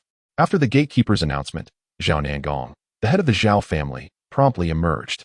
Upon seeing Chu Qingyun, the elderly Zhao Nangong, with his balding head and clad in a long robe, approached with exaggerated cordiality, exclaiming, "Ah, young Master Chu's esteemed presence is an honor.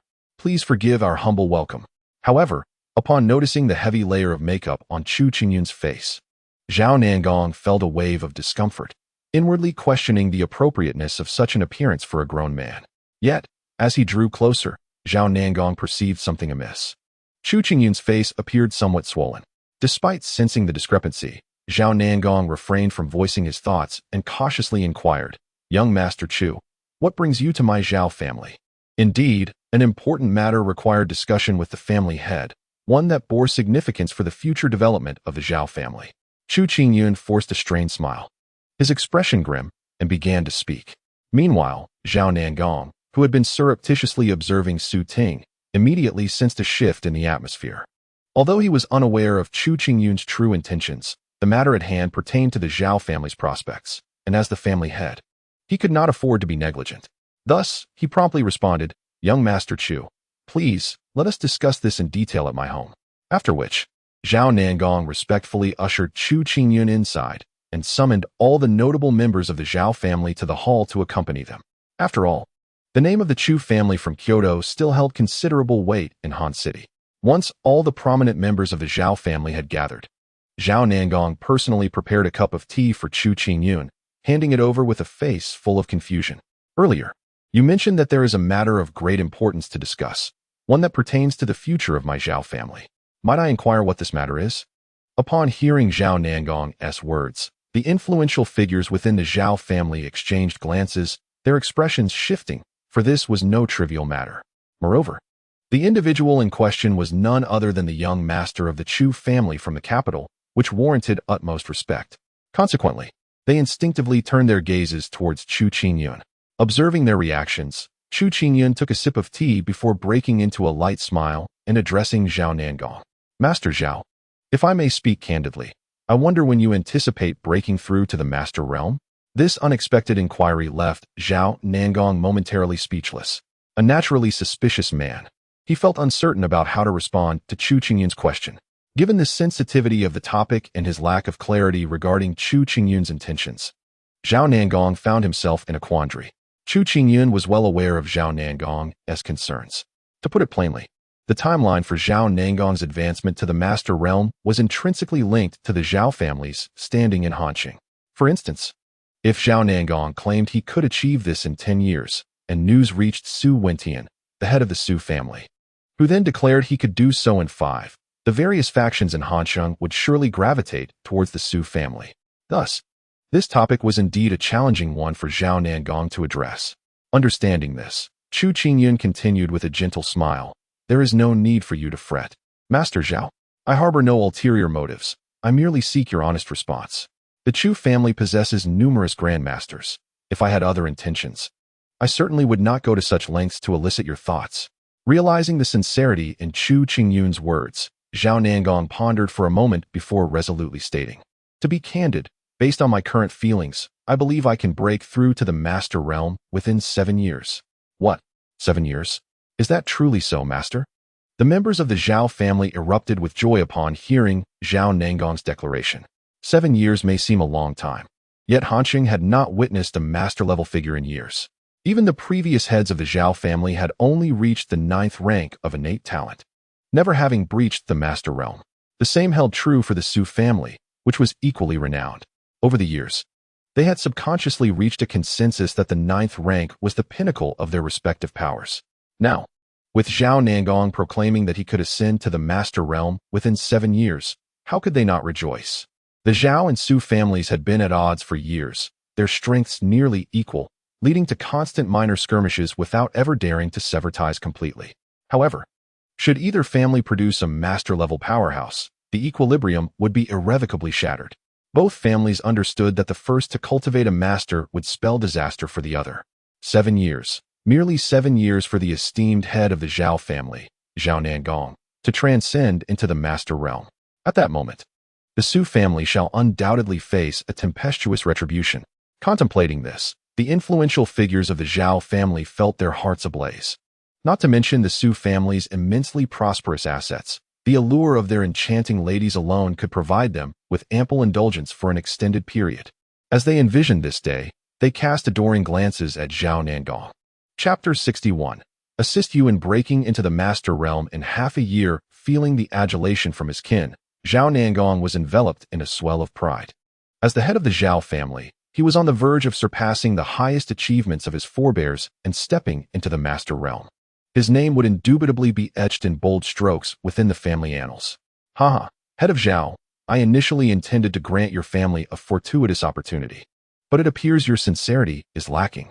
Hearing Zhao Nangong's response, Chu Qingyun chuckled softly.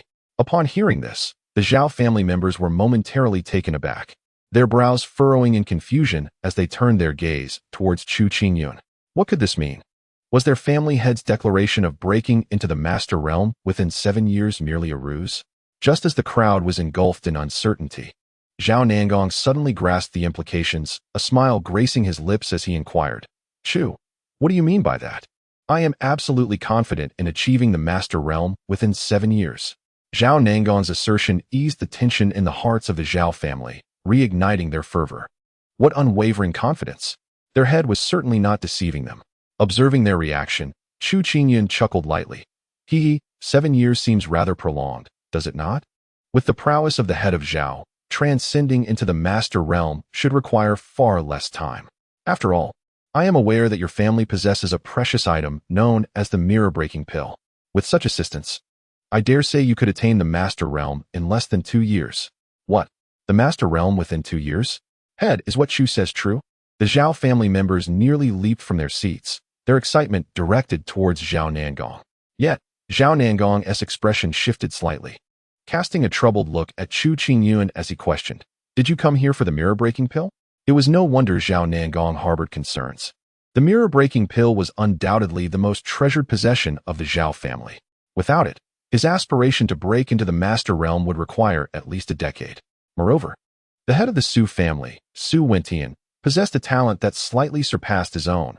Otherwise, he would not have advanced to the innate 9th tier before Zhao Nangong. The innate 9th tier was relatively inconsequential. The Zhao family had accumulated their own innate 9th tier warriors over the years, so the impact was manageable. However, The Master Realm was an entirely different matter. If that old fellow from the Su family were to break into the Master Realm 2 years ahead of him, it would spell an apocalyptic disaster for the Qiao family. Conversely, if he were to ascend to the Master Realm years before Su Wentian, it would be the Su family facing imminent annihilation. Thus, the mirror fragment Dan assumes an extraordinary significance. With this precious artifact in his possession, Zhao Nangong harbors unwavering confidence in breaking into the Master Realm within 2 years and subsequently annihilating the Su family. He even dares to dream of trampling upon the mighty Han family, the most prominent clan in Hancheng. However, with Chu Qingyun's visit, inquiring about the mirror fragment Dan, anxiety gnaws at his heart. Given the Chu family's formidable strength, should they covet the mirror fragment Dan, he would be left with no choice but to surrender it, utterly incapable of resistance. Of course, if the exchange of the mirror fragment Dan could procure the protection of the Chu family, it would not be in vain. Even if Su Wentian were to attain the Master Realm, he would think twice before daring to act against the Zhao family. Yet, one fears that Chu Qingyun might take everything without recognition, for he is not a figure of authority within the Chu family, and his stance does not wholly reflect the family's intentions. Hence, it is far more reassuring to wield power in one's own hands. Contemplating these matters, Zhao Nangong's expression oscillates between hope and despair. The head of the Zhao family is overly concerned. Do not misunderstand. I hold no interest in the mirror fragment Dan. Observing the fluctuating expressions on Zhao Nangong's aged visage, Chu Qingyun internally scoffs. Had Li Qi not met his demise, he would indeed have leveraged his identity as the scion of the Chu family to compel Zhao Nangong into relinquishing the mirror fragment Dan. However, plans falter in the face of reality. With Li Qi's death, the mirror fragment Dan now serves little purpose for him. So what brings young Master Chu here? Upon hearing Chu Qingyun's words, Zhao Nangong immediately breathes a sigh of relief, yet his countenance reflects confusion. If there is no interest in the mirror fragment Dan, what could be the purpose of this visit? Zhao Nangong racks his brain, unable to fathom what else might pique Chu Qingyun's interest. Could it be a woman? Zhao Nangong muses, wondering if he has set his sights on some woman from the Zhao family. Should that be the case, he would not hesitate to acquiesce, as it presents a splendid opportunity to forge a connection with the Chu family. Zhao family head. If I were to say that I have come to lend you a hand in breaking through to the Master Realm within 6 months, would you believe me? As he speaks, Chu Qingyun narrows his eyes slightly, donning an expression of lofty superiority. Upon hearing these words, both Zhao Nangong and the powerful figures of the Zhao family present are momentarily stunned, questioning if they have misheard. After a brief silence, the hall erupts into a flurry of chatter. What? 6 months? I must have misheard. The crowd buzzes with excitement. Meanwhile, Zhao Nangong's breath becomes heavy, nearly losing his composure in exhilaration, yet he quickly regains his calm, forcing a bitter smile as he replies, "Young Master Chu, to speak frankly, even with the mirror fragment Dan, the possibility of breaking into the Master Realm within 6 months is exceedingly slim." Zhao Nangong is acutely aware of the limitations of his own strength. He cannot fathom how Chu Qingyun might assist him in achieving such a breakthrough within that time frame. Moreover, such a profound breakthrough profoundly tests one's comprehension and insight into martial arts. If one lacks sufficient enlightenment, failing to perceive that fleeting opportunity of celestial principle, it is likely that they will remain stagnant for a lifetime. Those who have lingered in the innate 9th rank for over a decade, in essence, are merely accumulating the resonance capability for that ephemeral breakthrough opportunity. The so-called mirror-breaking pill does not tangibly enhance a martial artist's strength. Rather, after consumption, it significantly amplifies their perception, temporarily elevating their insight to increase the probability of a breakthrough. Although Zhao Nangong has been at the innate 9th rank for many years, he is acutely aware that his understanding of that opportunity remains insufficient. Thus, even with the mirror-breaking pill, a breakthrough within 6 months seems unlikely, and he would risk squandering this precious resource. Do not underestimate yourself, Master Zhao. My assertion that I can assist you in breaking through to the Master Realm within 6 months is not without basis, Chu Qingyun remarked with a gentle smile, gazing at Zhao Nangong.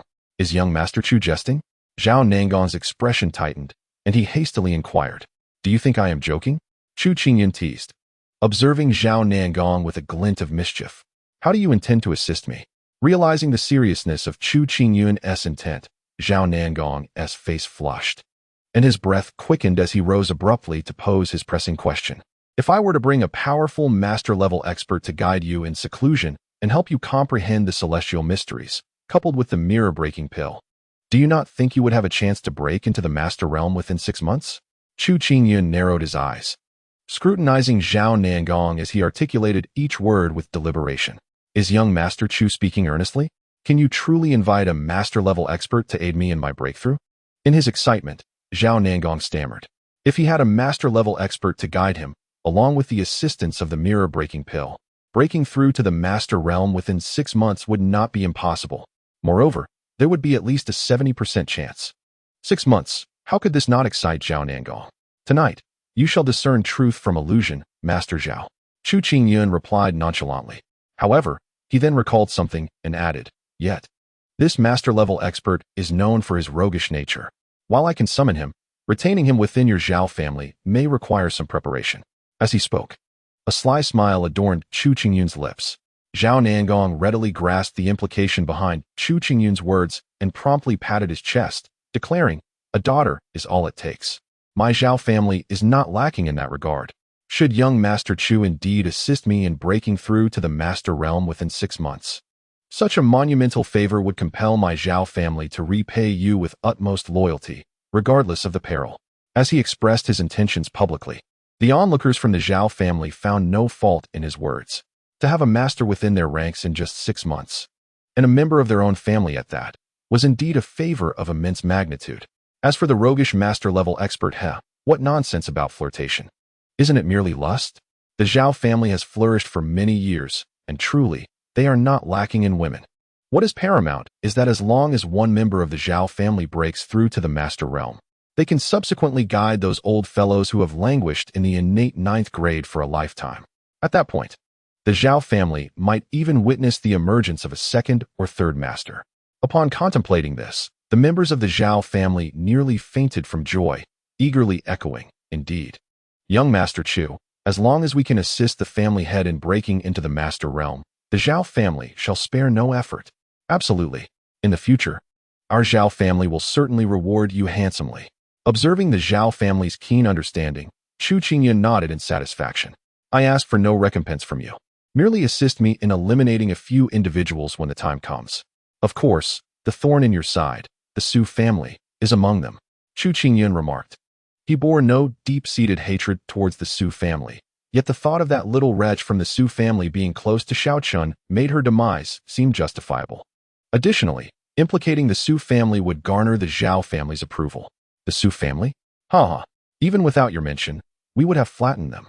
One of the Zhao family members exclaimed. Indeed, how blind the Su family must be to provoke young Master Chu. They truly deserve their fate. Indeed, after hearing Chu Qingyun's words, the Zhao family members felt a newfound camaraderie with him, rallying in unison against a common foe. By the way, I wonder who the other individuals you seek are. At that moment, Zhao Nangong suddenly recalled something and inquired with curiosity.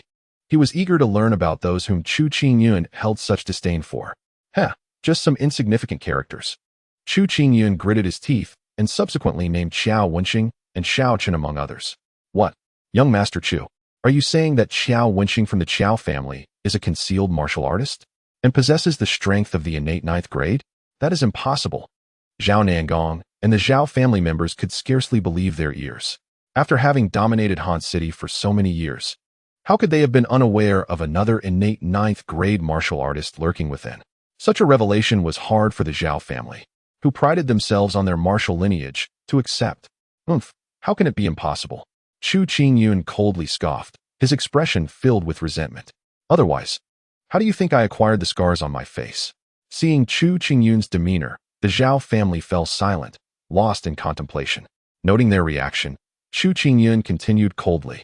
To be candid, the guest elderly from the Chu family, who is also an innate 9th grade expert, has already perished in battle. Do you still doubt the veracity of my words? But how could someone as young as Xiaochun also be an innate 9th grade? The Zhao family members' expressions were filled with uncertainty. You do not believe me? Chu Qingyun, infuriated, felt like cursing. If he weren't afraid of being disbelieved, he would even suspect that the wretched Xiaochun might be a master. However, this was utterly absurd. A master at around 20 years of age, Who would believe such a thing? Even he himself does not believe it. How could he expect the Qiao family to trust him? No, Chu Xiao, this matter is indeed too fantastical.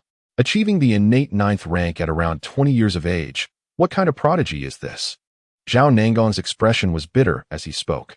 Head of the family, Chu Xiao's words are indeed true. At that moment, a middle-aged man among the Zhao family suddenly recalled something and spoke up. What do you mean? Zhao Nangong quickly turned to inquire.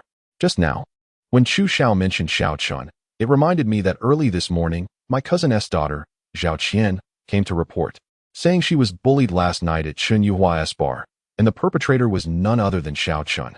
The middle-aged man elaborated, then continued after a moment's thought.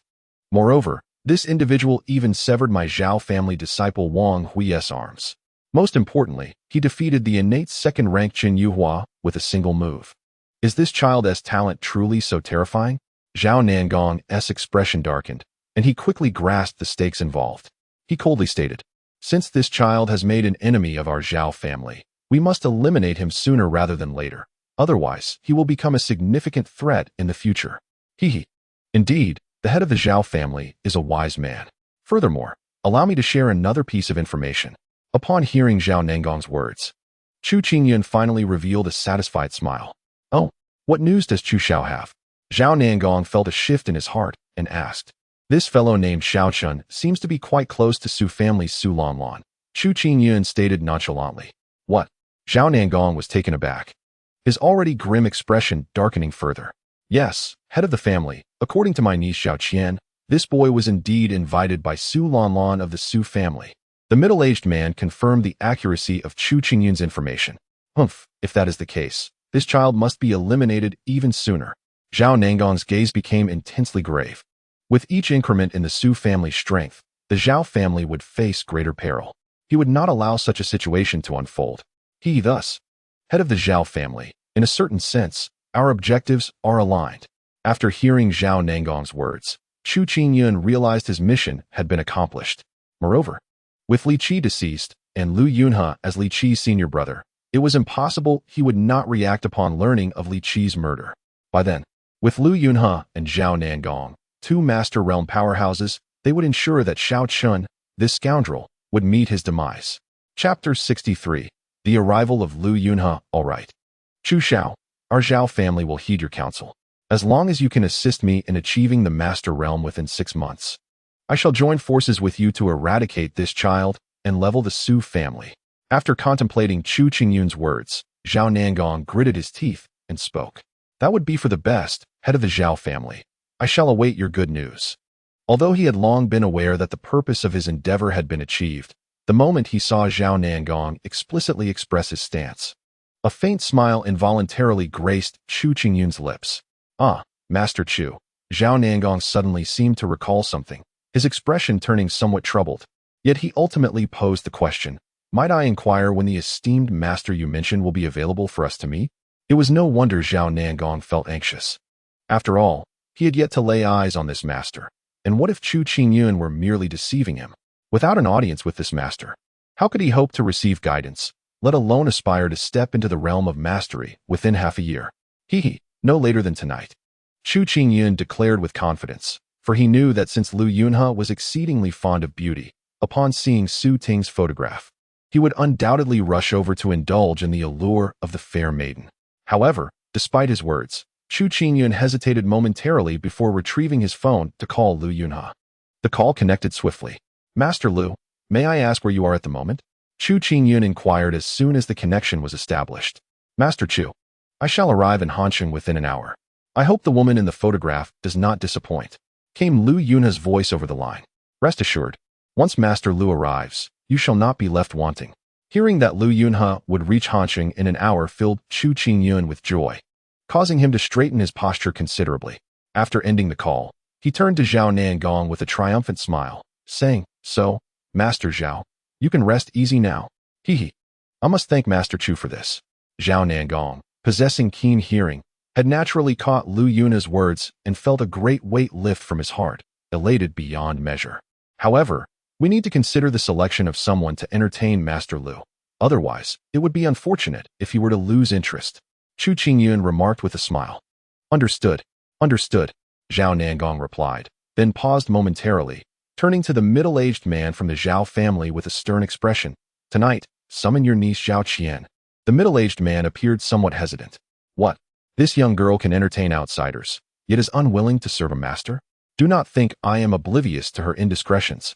Zhao Nangong's expression darkened. And no, I will definitely bring her here tonight. The middle-aged man's countenance shifted. Humph, she will not be accompanying him for free. After we eliminate the Su family, I will ensure she receives 3% of their assets as compensation. Zhao Nangong snorted coldly, then cast his gaze toward the other influential figures of the Zhao family, stating, You all must relay this. Any young women among the Zhao clan willing to accompany the master shall receive the same 3% share of the Su family's assets after we vanquish them. Upon hearing this, the members of the Zhao family nodded in agreement. After all, the Zhao family was indeed vast and prosperous, bolstered by numerous affiliated relatives. Not every member of the Qiao family is overflowing with wealth. Those without power and possessing only average qualifications live merely a shade better than ordinary folks. Coupled with their backgrounds from prominent families, these individuals often spend extravagantly, leading to a significant number of them facing financial strains. In contrast, the Su family boasts assets amounting to at least 10 billion, and even a mere 0.3% in shares translates to annual dividends in the millions. It is no wonder that not only the Zhao family's less influential members, but even those holding real power within the family are tempted by such prospects. As a result, schemes began to unfold. In less than half an hour, 5 or 6 families among the Zhao kin had offered their female relatives. Some, with audacious boldness, even pushed their own wives forward in a bid to secure those shares. An hour later, outside the Zhao residence, a lean, elderly figure clad in a black martial arts robe stood before the entrance, hands clasped behind his back. It was Lu Yunhe, surveying the courtyard. Lu took a slight breath and proclaimed, Is young Master Chu present here? I have come. Remarkably, despite not raising his voice significantly, his words bore an impressive resonance, easily reaching the ears of Zhao Nangong and Chu Qingyun within the reception hall. Here he comes. Chu Qingyun exclaimed joyfully, rising to his feet. The reputation of a master indeed holds true. Who would have thought that the Zhao family would witness the arrival of a master? Zhao Nangong, nearly beside himself with excitement, glanced at the Zhao family members and waved his hand vigorously. What are you all still dawdling for? Come quickly and join me in welcoming the master. The crowd promptly responded, bustling behind Zhao Nangong towards the entrance. Soon, led by Zhao Nangong and Chu Qingyun, they arrived at the doorway and beheld Lu Yunhe standing there, hands clasped behind him. Master Lu, it has been a long time. We, the Zhao family, have come to welcome you. Chu Qingyun, hailing from the Chu family, naturally carried his own pride. Even in the presence of a master, he would not bow low. Conversely, Zhao Nangong, whose family had never produced a master nor had intimate dealings with one, displayed profound respect at this inaugural reception. Thank you for your concern, young Master Chu. Lu Yunhe, while a master himself, maintained a humble demeanor towards Chu Qingyun, speaking with a hint of respect. However, when his gaze swept over the Zhao family, he displayed little reaction, causing a shift in perception among Zhao Nangong and the others. Instantly, Chu Qingyun's status soared in the eyes of the Zhao family members. Indeed, such is the nature of a prestigious family. Even a master must exhibit courtesy. The Zhao family members marveled. At that moment, Lu Yunhe's attention was suddenly caught by Su Ting, who stood beside Chu Qingyun. His expression brightened, his gaze fixated on her alluring figure, unable to look away. Su Ting felt a sense of unease under the unabashed gaze of Lu Yunhe, and she could not help but look towards Chu Qingyun for assistance. Silence. Serve Master Lu well. From this day forth, you belong to Master Lu. Should you fail to satisfy him, I shall make your existence a living hell. Chu Qingyun glared fiercely at Su Ting, then gave her a shove towards Lu Yunhe. In that instant, Su Ting's face turned as pale as a ghost. Chu Qingyun was forcing her to entertain an exceedingly unattractive old man. However, there was no escape for Su Ting. She had to accept her fate. After regaining her composure, Su Ting's expression returned to normal as she delicately placed her hand on Lu Yunhe's chest, her voice sultry as she said, Master Lu, do take it easy on me. Su Ting's demeanor left Lu Yunhe parched, and his eyes gleaming with insatiable greed. Quickly, prepare a room for Master Lu. Zhao Nangong, ever the astute observer, immediately interjected. Haha. Thank you, young Master Chu. and everyone else here. This favor, I shall remember. Seeing this, Lu Yunhe was in high spirits as he swept Su Ting into his arms, laughing heartily as he entered the Qiao family courtyard. Chapter 64. The worries of the Su family. Meanwhile, the Qiao family was ablaze with lights and bustling with activity. In order to entertain Chu Qingyun and Lu Yunhe, the Qiao family had laid out a grand feast, the atmosphere exceedingly lively. Master Lu, please make yourself comfortable during your stay at my Qiao family. Whatever your needs, as long as we can provide, we shall certainly oblige. At the dining table, Zhao Nangong raised his glass towards Lu Yunhe, downing it in one go. Ah, I appreciate the kind intentions of the Qiao family patriarch, Lu Yunhe replied, forcing a smile, though there was a hint of hesitation in his tone. I understand, Master Lu. Zhao Nangong chuckled, setting down his glass and clapping his hands towards the door. Soon, under the guidance of one of the Qiao family's stewards, 8 or 9 young, beautiful women dressed provocatively entered in a stream, approaching Lu Yunhe with a sweet chorus of, "We greet Master Lu." Leading the group was Zhao Qian. Lu Yunhe was momentarily stunned. What man could withstand such temptation? Patriarch Zhao, what is the meaning of this? Lu Yunhe feigned ignorance, pointing at the young maidens. Haha, Master Lu's visit to my Zhao family is a rare occasion, and we must serve him well. These young ladies will warm your bed and wash your feet tonight. I trust you will not find them lacking. Zhao Nangong replied with an unflinching demeanor. Indeed, Master Lu. I am rather clumsy, and I hope you will not find me wanting. Zhao Qian, understanding the situation, immediately approached Lu Yunhe, settling in his lap and playfully enticing him. At this moment, Zhao Qian was clad in a black short skirt and a white shirt, her slightly voluptuous figure radiating the essence of youth. Lu Yunhe felt a surge of blood and heat rush from his lower abdomen to his forehead. Observing this, Zhao Nangong couldn't help but smile inwardly, exceedingly pleased with Zhao Qian's performance. Yet he feigned anger and chided, Qian, in front of so many people, what kind of decorum is this? If you delay Master Lu's meal, I shall hold you accountable. Grandfather, I understand. Zhao Qian pretended to be pitiful as she descended from Lu Yunhe's lap, feeling a wave of disgust in her heart. That old man, Lu Yunhe, had just dared to touch places he ought not to. How shameless. However, contemplating the 3,000th share of the Su family's assets and her intent to use this old man to eliminate Xiao Chun, all her grievances dissipated. After all, whether it be a young handsome man or an old fellow, when the lights are out, they are the same. As long as this old codger was not all show and no substance, it would suffice.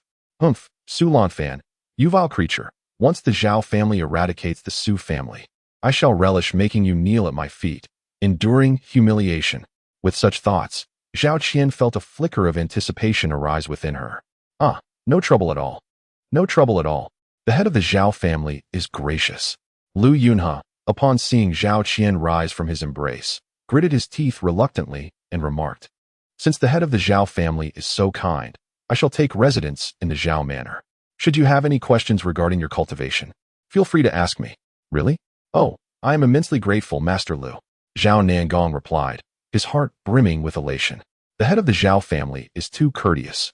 I am quite satisfied with today's banquet. Alas, I am already full. After a long day's journey, I shall return to my quarters to rest. Lu Yunhe had no desire to eat or drink, hastily finding an excuse to extricate himself from the situation. Very well, very well. Qian, do hurry and escort Master Lu back.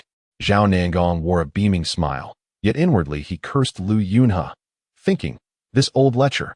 How long has it been since he was entangled with that woman named Su Ting, and he cannot restrain himself again? Truly, the Master's vitality remains robust. Rest assured. Grandfather, I shall attend to Master Lu with utmost care.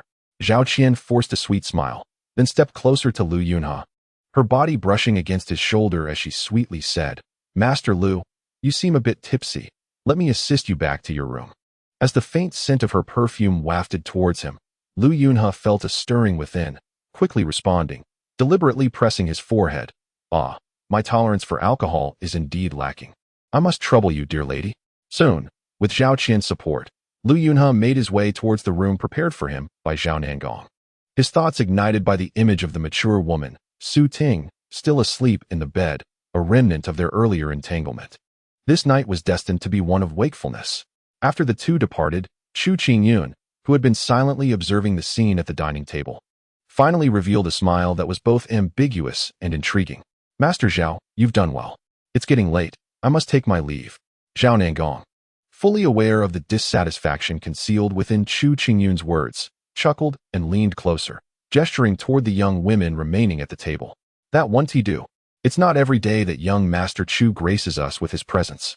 You must stay the night at the Zhao residence and experience our family's traditions. Indeed. Master Zhao, you are a person of great potential. I have not misjudged you. Upon hearing this, Chu Qingyun laughed heartily, then rose from the table and exchanged a knowing glance with the few remaining young women. In an instant, they understood and followed him toward the bedroom. Meanwhile, at the Zhao residence, illuminated brightly, in the northern outskirts of Han City, the Su family's conference hall was bustling with people. At the helm sat an elderly man clad in casual attire, his head adorned with white hair and a kindly demeanor, none other than Su Wentian, the head of the Su family. News of Chu Qingyun's visit and day-long stay at the Zhao family could not be concealed from the Su family. Upon learning of this, a sense of unease settled within Su Wentian. Grandfather, I have news. At that moment, Su Lanlan rushed in. Disregarding the presence of the many elders in the conference hall, her forehead glistening with sweat. Speak quickly. What did Chu Qingyun do at the Zhao residence today? Su Wentian promptly rose to inquire. Grandfather, I heard from a friend at the airport that the black-robed elder who appeared at the Zhao family's doorstep today registered under the name Lu Yunhe when boarding the flight to Han City. Su Lanlan pondered for a moment before responding. Lu Yunhe? Father, that name sounds somewhat familiar. Su Wentian's son, Su Dingshan, remarked, his brow furrowing. I, too, find it familiar. After Su Dingshan's comment, Su Lanlan's uncle, Su Dingguang, hesitantly concurred. It must be him. Lu Yunhe, the martial artist who broke through to the Master Realm 2 years ago. There's no mistake. Why would he go to the Zhao family? A grim expression crossed Su Wentian's face, an unprecedented sense of crisis swelling within him. A master? What business would a master have in a small place like Han City? And why visit the Zhao family? The gathered members of the Su family could not suppress their questions upon hearing Su Wentian's words. Silence. Su Wentian admonished, then sighed deeply. Although Zhao Nangong entered the innate 9th grade several years after me, he unexpectedly obtained a breakthrough pill many years ago, making him more likely to reach the Master Realm than I. Now, with a master like Lu Yunhe arriving in Han City and lingering at the Zhao residence, this undoubtedly signifies a favorable alliance for the Zhao family, which does not bode well for us. Father, do not speak such disheartening words. A master should possess their own pride. Surely they cannot be swayed by the Zhao family. After all, the Zhao family and our Su family, while formidable in Han City, are truly far inferior to those prominent clans. Indeed, elder brother, I have heard before that Lu Yunhe was once courted by the esteemed families in the capital. However, he declined all offers, citing a disdain for constraints. It seems illogical for him to now align himself with the Zhao family.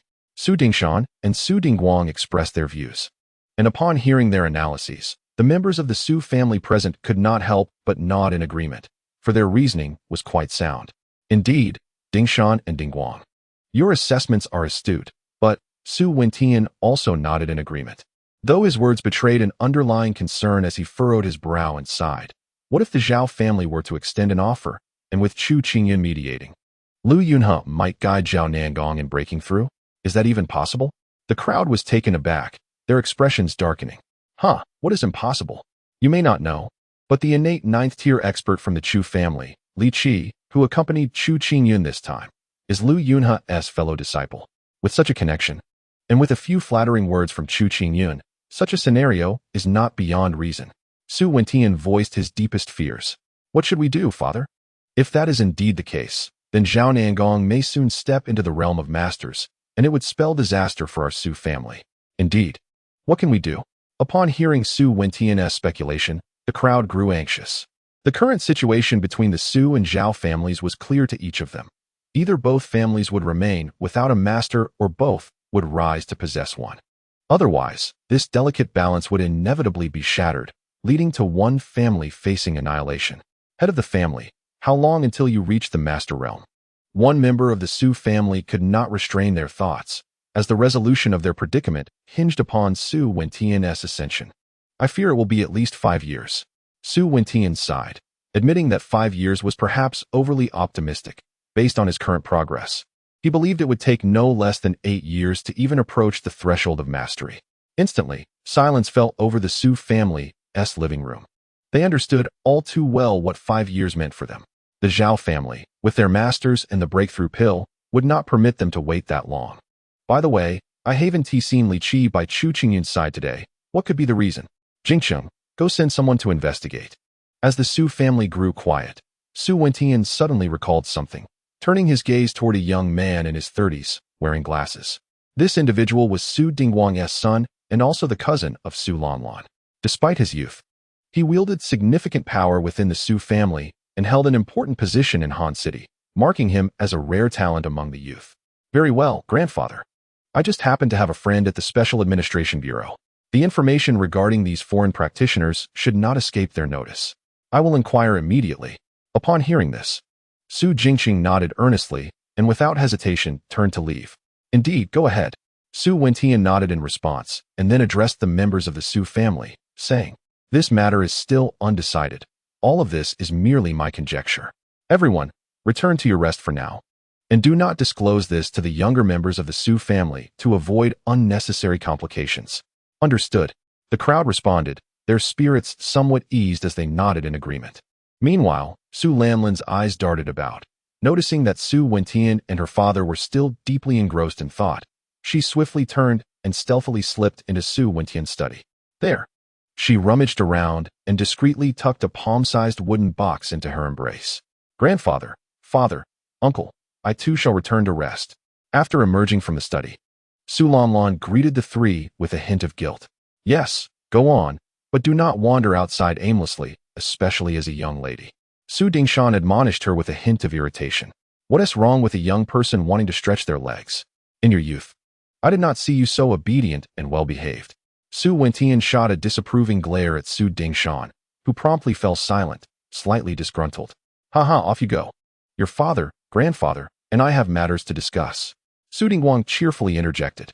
At this, Su Lanlan stuck out her tongue and dashed out the door. However, she had no intention of actually returning to sleep. Instead, she hastily grabbed the car keys and raced to the garage, starting her car and speeding away. "Oh, just indulge her."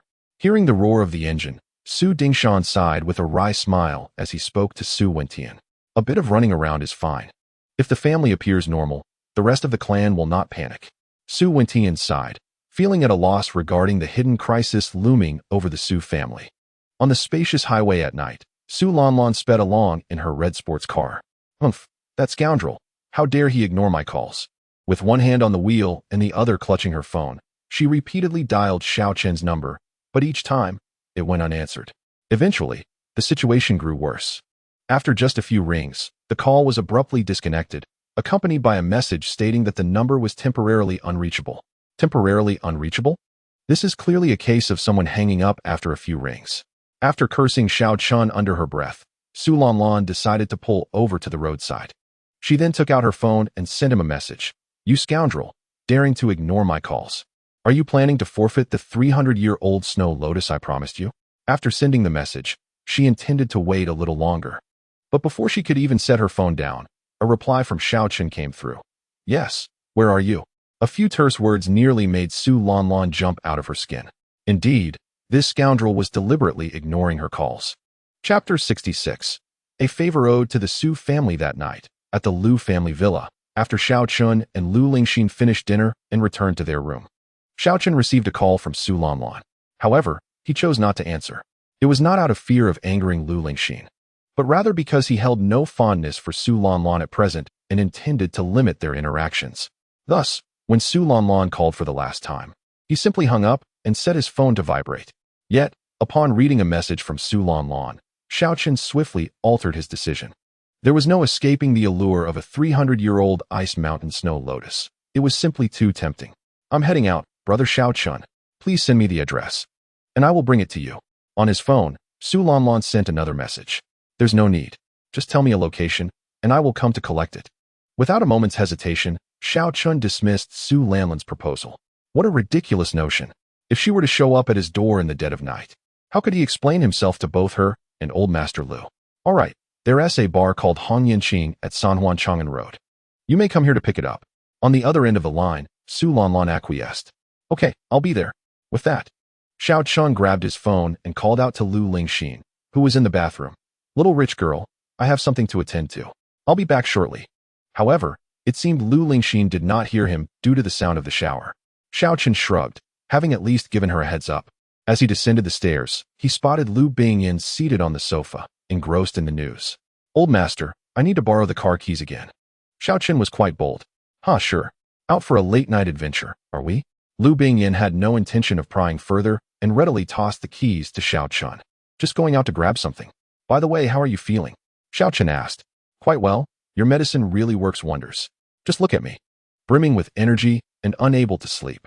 Lu Bingyin replied with satisfaction. Then you ought to hire a more attractive nurse. Otherwise, it would be a shame to waste all that energy. Xiao Chun teased with a chuckle. You rascal, always joking. Off you go, quickly get your things. Lu Bingyin shook his head, bemused. All right, I won't be polite then, old man. Xiao Chun laughed, snatched the car keys, and stepped outside. At 9 o'clock, Xiao Chun parked the car in front of the Hongyanqing bar. I've arrived. Where are you? Should I come inside? After securing the vehicle, he took out his phone and messaged Su Lanlan. No need.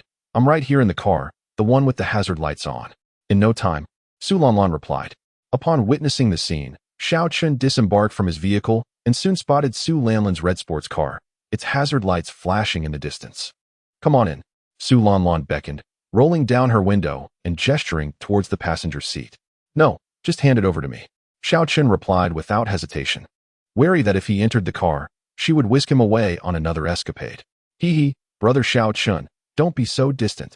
You make it seem as though I could devour you. Su Lanlan pouted playfully, a grin adorning her face. You? Devour me? Even with 3 times your courage? You wouldn't dare. Xiao Chun retorted, eager to cut through the trivialities. Enough chatter. Where's the snow lotus? Hand it over. All right. Su Lanlan, unfazed, stepped out of the car, opened the trunk, and retrieved a tote bag, presenting it to Xiao Chun. He accepted it, opening the wooden box inside, his eyes brightening instantly. You really gave it to me? Of course, Su Lanlan huffed lightly, feeling a surge of joy as she sensed a notable softening in Xiao Chun's tone. But I must inform you, this snow lotus is not merely 300 years old. It's likely closer to 500. Xiao Chun contemplated before expressing his thoughts. That long? Su Lanlan was taken aback. So, if you wish to back out now, it's not too late. He placed the tote bag before her. Forget it. It was quite a challenge to procure this. If my grandfather sees it, he will surely scold me. Besides, I promised you, and I, Su Lanlan, am a woman of my word. She stuck her tongue out, her mischievous spirit shining through. Procured? Goodness, then I definitely cannot accept it. Xiao Chun declared, returning the snow lotus to her. Seeing this, Su Lanlan's enthusiasm waned. She returned the tote bag to Xiao Chun and, feeling glum, remarked, well, if what my grandfather suspects is true, these things would ultimately benefit the Zhao family, so it's better to give it to you. Furthermore, my grandfather isn't concerned about whether I stole his possessions, so you needn't worry. As she spoke, Su Lanlan suddenly felt a pang of guilt, gazing at Xiao Chun and tugging at her clothing. Brother Xiao Chun, I was wrong last night. But I truly am not what you think. Please don't be angry. Soon, you may not see me at all. Xiao Chun was taken aback, reaching out to feel her forehead, puzzled. You're not running a fever, are you? Of course not. Silly boy, what are you talking about? Su Lanlan chuckled. Now, tell me, what exactly happened? Xiao Chun gazed at her, bemused by her capriciousness. As she had been calling him brother just moments ago, and now referred to him as silly boy. Then tell me, you're not angry anymore, are you? Su Lanlan pressed on. All right. Given that you brought me the snow lotus late at night, I shall forgive you. Now, can you finally disclose what transpired? Xiao Chun sighed, conceding. I knew that brother Xiao Chun would not be angry with me. Upon hearing Xiao Chun's words, Su Lanlan was instantly filled with joy. Clinging to Xiao Chun's arm and playfully rubbing against him, her long legs inadvertently brushing against his calves. Such a little enchantress. Xiao Chun found himself both amused and exasperated, a tingling sensation stirring within him. Subsequently, Su Lanlan divulged the details of Lu Yunhe and Chu Qingyun staying over at the Zhao residence, along with the impending crisis facing the Su family. Did you say that Chu Qingyun went to the Zhao family and even brought in a master? Lu Yunhe? Xiao Chun inquired, raising his eyebrows in surprise. Indeed. Su Lanlan nodded, then somberly continued, Brother Xiao Chun, perhaps we should avoid meeting in the future. If that old man from the Qiao family truly breaks through to the Master Realm, our Su family will likely be their first target for revenge. I wouldn't want you to be caught in the crossfire. Hey, I already provoked the Qiao family to that extent last night. Do you really think they would let me off so easily? Xiaoqin chuckled lightly. Upon hearing this, Su Lanlan nervously stuck out her tongue. After all, had she not brought Xiaoqin there last night, he would not have drawn the Qiao family's ire. Then you should leave Han City quickly and hide, Su Lanlan urged. There's no need for that. The Qiao family lacks such capability. It's getting late. I should head back, Xiaoqin replied with a light laugh. Checking the time on his phone. Just then, an idea struck him, and he picked up the Ice Mountain Snow Lotus in his hand, indicating, I will accept this Snow Lotus as a favor owed to your Su family. Should you need assistance, do not hesitate to call me. All right, Su Lanlan responded eagerly. Though she did not take his words to heart. Watching Xiaoqin drive away in his Buick, she sighed and climbed into her own car, preparing to return home. Chapter 67. The mysterious Master Realm expert. At 10 o'clock that evening, Su Lanlan drove back to the Su family courtyard. After parking her car, she had just stepped out when a black Audi A8 approached and parked beside her. Brother, you're back. Su Lanlan recognized her cousin Su Jingqing's vehicle and greeted him. No sooner had she spoken than Su Jingqing hurriedly exited the Audi, rushing towards her. Upon seeing Su Lanlan, he forced a strained smile and asked, Lanlan, so late. Where are you headed? I just returned from outside. Brother, is something wrong? Noticing the urgency and tension in Su Jingqing's voice, Su Lanlan's heart tightened, and she instinctively inquired. Indeed, something has happened. Come, let's discuss it inside. Grandfather and the others are waiting for me, Su Jingqing said, turning without looking back as he headed towards the Su family's conference hall. Frowning, Su Lanlan felt an ominous premonition and hurriedly followed behind Su Jingqing. In the conference hall, Su Wentian, Su Dingshan, and Su Dingguang sat silently in their chairs, yet the cigarettes clutched in their hands betrayed their inner anxieties. Just moments ago, they had received alarming news from Su Jingqing's phone. A grave incident had occurred. The innate ninth-grade consummate guest elder from the Chu family, it seemed, had met his demise. Grandfather, father, uncle, I have returned. Su Jingqing entered the room, speaking hastily. Quickly, elucidate the details. What exactly transpired? How did Li Qi perish? Who among the Han City could possibly slay a formidable warrior, renowned as a half-step master? Upon Su Jingqing's entrance, the three men, who had been smoking in silence, instinctively rose to their feet. What? Li Qi is dead? Su Lanlan, who had just stepped through the threshold, overheard Su Wentian's words and was momentarily stunned, unable to process the information. What brings you here? This is no place for you. You should return home and rest. Su Dingshan reprimanded his daughter upon seeing her intrusion. Silence. Lanlan is also of the Su family, sharing our blood. What harm is there in her listening? Su Wentian shot a glare at Su Dingshan and gestured to the chair beside him, kindly addressing Su Lanlan. Come, Lanlan, sit beside your grandfather. Thank you, grandfather. Su Lanlan, casting a disapproving glance at her father, proudly took her place on the chair next to Su Wentian. All right, Jingqing, do share the details of the matter. After settling the situation, Su Wentian finally inquired once more. Yes, grandfather. Su Jingqing nodded, then retrieved his phone, displaying a document, a cremation certificate, boldly inscribed with the name Li Qi. Moreover, a photograph of Li Qi accompanied the name. Today, I contacted a friend at the Special Management Bureau who works under a senior official. I asked him to inquire about Li Qi's whereabouts, and he provided me with this. Su Jingqing's expression was grave. This cannot be mistaken. It is indeed Li Qi, but how did he meet his end? Su Wentian and the others gazed at the photograph on the cremation certificate, astonished. The precise cause remains unknown, as the Special Management Bureau is also investigating. According to their inquiries, it appears that Li Qi's body was delivered to the crematorium by a woman named Su Ting, who is apparently the same woman that Chu Qingyun brought to the Qiao family today. Su Jingqing continued, hesitating as he added, moreover, there is something peculiar. When the Special Management Bureau contacted Chu Qingyun regarding this matter, he firmly asserted that Li Qi died of illness. Died of illness? Humph. How could that be? A dignified, innate ninth-grade consummate warrior cannot simply succumb to illness. Su Dingshan scoffed, sensing the underlying mystery. Indeed, since Chu Qingyun is hesitant to speak, it indicates that this matter is far from ordinary. What sort of individual in Han City could have caused Chu Qingyun to suffer such a significant loss in silence? Su Dingguang remarked. You both seem to overlook a crucial point. What level of mastery could possess the ability to eliminate a consummate, innate ninth-grade expert? Su Wentian inquired with a grave expression. A grandmaster? The faces of Su Dingguang and his brother Su Dingshan paled in shock. Even Su Jingqing, standing nearby, was taken aback and turned to Su Wentian, exclaiming, But grandfather, our Su family and the Zhao family are the two largest martial clans in Han City, and thus far, no grandmaster has emerged from either. Where could this grandmaster responsible for Li Qi's demise have come from? How could we have no inkling of such a monumental event? Alas, Han City is indeed a place where hidden talents abound. If the one who killed Li Qi is truly a grandmaster, it makes perfect sense. Su Wentian sighed, his tone reflective. Indeed, if that is the case, it elucidates why Chu Qingyun sought the aid of Lu Yunhe. It is likely in pursuit of vengeance against this enigmatic grandmaster. Su Dingshan concurred with a nod. However, that presents another conundrum. If it is indeed vengeance, why then approach the Zhao family? What does this have to do with them? Su Jingqing queried, perplexed. Upon hearing this, Su Wentian chuckled softly and replied earnestly. What if Chu Qingyun believes that he cannot achieve revenge solely with Lu Yunhe's assistance? Thus, he sought the Zhao family as help to enable Zhao Nangong to break through to the Grandmaster realm, allowing the two Grandmasters to join forces against this mysterious Grandmaster. This is rather far-fetched. Upon hearing Su Wentian's conjecture, everyone gasped in astonishment. The existence of such a figure in Han City is remarkable. I truly wish to witness the grandeur of this elder.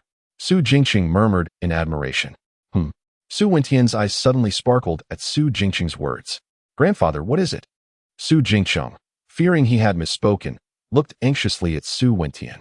At the same time, Su Dingshan, Su Dingguang, and even Su Lanlan turned their gazes toward him in unison. Haha, Jingqing is indeed correct, Su Wentian said, his expression filled with excitement as he surveyed the group.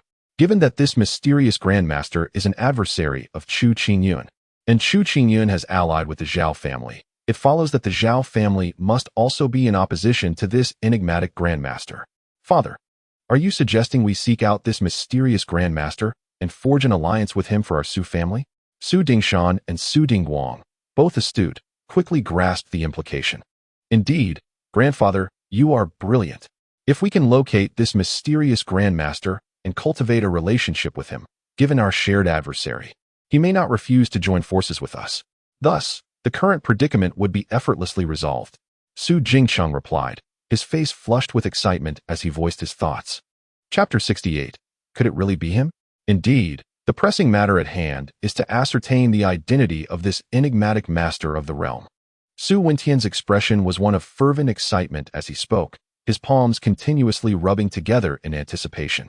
With unwavering confidence, he declared, should this master of the realm be inclined to assist the Su family or offer guidance to surmount my cultivation impasses, I am assured that within 2 years, I shall transcend to the realm of mastery, and at that juncture, I shall fear no one, not even Zhao Nangong. Very well, father.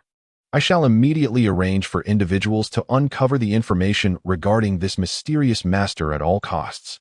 Su Dingshan asserted gravely. No, this task shall be entrusted to Jingqing.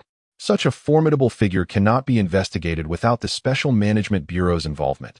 Thus, to swiftly elucidate the background of this mysterious master, we must leverage the Bureau's resources. Su Wentian interjected, halting Su Dingshan's plans. He then turned to Su Jingqing with a serious demeanor. Jingqing, I entrust this matter to you. Do you possess the confidence to accomplish this? Yes, grandfather, I shall fulfill the mission, Su Jingqing replied, feeling the weight of responsibility settle upon him. Indeed, you are truly a worthy scion of the Su family, Su Wentian responded with a look of pride, patting Su Jingqing's shoulder. Yet, concern still lingered as he added, this is a matter that pertains to the very survival of our Su family, Jingqing. The swifter, the better. If you require any resources or connections along the way, do not hesitate to inform me. Remember, spare no effort to ensure the success of this endeavor. Understood, grandfather. Su Jingqing nodded earnestly. At that moment, his phone suddenly chimed. Upon seeing the message, Su Jingqing's demeanor shifted. It is from a friend at the Special Management Bureau. Quickly, let us open it. It should pertain to the incident involving Li Qi. The others urged him on, and Su Jingqing, not daring to delay, quickly opened the message. After a brief glance, his face lit up with joy. There is news. Speak. The trio watched anxiously. My friend at the bureau mentioned that they have retrieved all the travel information for Chu Qingyun and Li Qi from today to investigate the cause of Li Qi's demise. Su Jingqing said, revealing a photograph on his phone depicting a black business vehicle. Pointing to the image, he continued, "This is Chu Qingyun's vehicle. According to surveillance, this morning, Chu Qingyun and Li Qi took this car to the Behuan Villa area, where they remained for less than half an hour before departing. Furthermore, the surveillance footage indicates that there were traces of blood on the vehicle. Is that truly the case?" The group gasped, their breaths quickening. "Indeed, grandfather, look. This is a photo of Chu Qingyun's black business vehicle as it exited the Behuan Villa complex." Su Jingqing clicked on another image to show them. The others peered closely and confirmed the presence of bloodstains on the vehicle's exterior. Thus, it could be inferred that Li Qi was most likely murdered within that villa area. Su Wentian's expression turned fervent. If Li Qi was slain here, it would imply that the mysterious master of the realm might very well reside within that villa complex. Even if one does not reside within, there undoubtedly exists a profound connection with the individuals inhabiting this villa community. By pursuing this information trail, uncovering the identity of the enigmatic master-level expert is merely a matter of time. Is it possible to access the surveillance footage from the Behuan community? Su Wentian suddenly pondered and inquired. Grandfather, it seems that this is not feasible. As you well know, those who reside in such places are not ordinary individuals and certainly value their privacy. For instance, our Su family surveillance system is entirely independent. Unless a highly skilled hacker manages to breach it, outsiders cannot access our monitoring data. Su Jingqing replied. You make a valid point. But if the Special Administration Bureau wished to retrieve the surveillance, they should be able to do so, right? Su Dingshan hesitantly remarked. How could you all suddenly become so confused? You cannot even comprehend this. Su Wentian chuckled and then elaborated. The matter involves a conflict between master-level experts. And judging by Chu Qingyun's reaction, it is evident that neither party desires this issue to be brought to light. Even if the Han City Special Administration Bureau possesses considerable audacity, they would not dare to risk inciting the wrath of a master by forcefully retrieving surveillance footage. Jingqing, is grandfather correct? Grandfather is indeed wise. This is precisely the reason. Upon hearing Su Wentian's analysis, Su Jingqing nodded in admiration. They fear provoking the master. Hence the Special Administration Bureau only dares to access external surveillance. I see. What a pity it is, though, not being able to witness the master-esque grandeur. I truly wish to see the spectacle when a master-level expert takes action. Su Dingshan and Su Dingwang exchanged glances, both expressing their regret with a sigh. Jingqing, does your friend from the Special Administration Bureau have any other information to share with you? Su Wentian inquired with a hint of anticipation. Hee, grandfather, indeed there is. Responding to Su Wentian's inquiry, Su Jingqing adjusted his glasses, unable to suppress a smile. You rascal, even at such a time, you still keep us in suspense? Noticing Su Jingqing's demeanor, the others quickly deduced that he was undoubtedly harboring good news, and they teased him playfully. Su Dingwang, in particular, kicked him lightly in jest. Oh, please don't resort to violence. I'll tell you all right. After receiving a playful kick from his father, Su Jingqing, somewhat amused, opened the last photo on his phone. Grandfather, father, uncle, according to my friend, this master-level expert has an 80% likelihood of being in this vehicle. As Su Jingqing spoke, he clarified, the vehicle with the Han license plate, a Buick, departed for the Behuan Villa early this morning, shortly before the cars of Chu Qingyun and Li Qi entered. Half an hour later, Chu Qingyun's black business vehicle departed, and 10 minutes thereafter, the Buick also left the Behuan community, a coincidence too striking to ignore. Wonderful. This means that if we can locate this vehicle, we shall undoubtedly find the enigmatic master-level expert. Su Wentian rejoiced, then inquired, did anyone capture an image of the master's visage? As soon as he spoke, Su Dingshan and Su Dingwang turned their eager gazes towards him. For if they could obtain a likeness of the master, their search would be greatly facilitated. Alas, we only captured a photograph of the driver. The master seated in the back remains unseen, Su Jingsheng replied, shaking his head while enlarging the image to point at a young man in the driver's seat. What a pity. Nevertheless, at this stage, our situation has improved significantly, Su Wentian sighed, followed by a hearty laugh. Su Dingshan and Su Dingguang nodded in agreement. Meanwhile, Su Lanlan, who had been seated quietly, curiously gazed at the photograph. Upon seeing the vehicle, she was momentarily taken aback, her mind whispering, "This car seems familiar. I believe I have seen it this evening." Soon, a voice echoed in her thoughts. Puzzled, she turned her attention back to the young man in the driver's seat, and in an instant, she felt as though she had been electrified, her breath becoming heavy. Could it truly be him? Lanlan, what troubles you? The others noticed Su Lanlan's unusual demeanor and turned to her with concern. Nothing, grandfather. Is it possible that this young driver is indeed the mysterious master-level expert? Su Lanlan quickly rectified her reaction, asking out of curiosity. After posing the question, she realized her palms were clammy with sweat, her heart racing as if it might leap from her throat. Could that insufferable fellow truly be a master-level expert? Lanlan, what are you thinking? This lad appears to be no more than 20 years of age. How could he possibly be a master? Su Dingshan chuckled, shaking his head, evidently in a much improved mood due to the turn of events. Oh, very well. Su Lanlan nodded in response, yet felt an inexplicable strangeness in her heart. Unable to articulate it, Dingshan, Lanlan's speculation is not entirely unfounded. We must investigate the identity of this young man. Finding him may lead us to the whereabouts of the mysterious master, Su Wentian said earnestly, turning his gaze to Su Jingqing. Su Jingqing immediately grasped the implication and nodded resolutely. Understood, grandfather. I shall personally visit the Special Management Bureau tomorrow to investigate this young driver. Yes, the sooner, the better.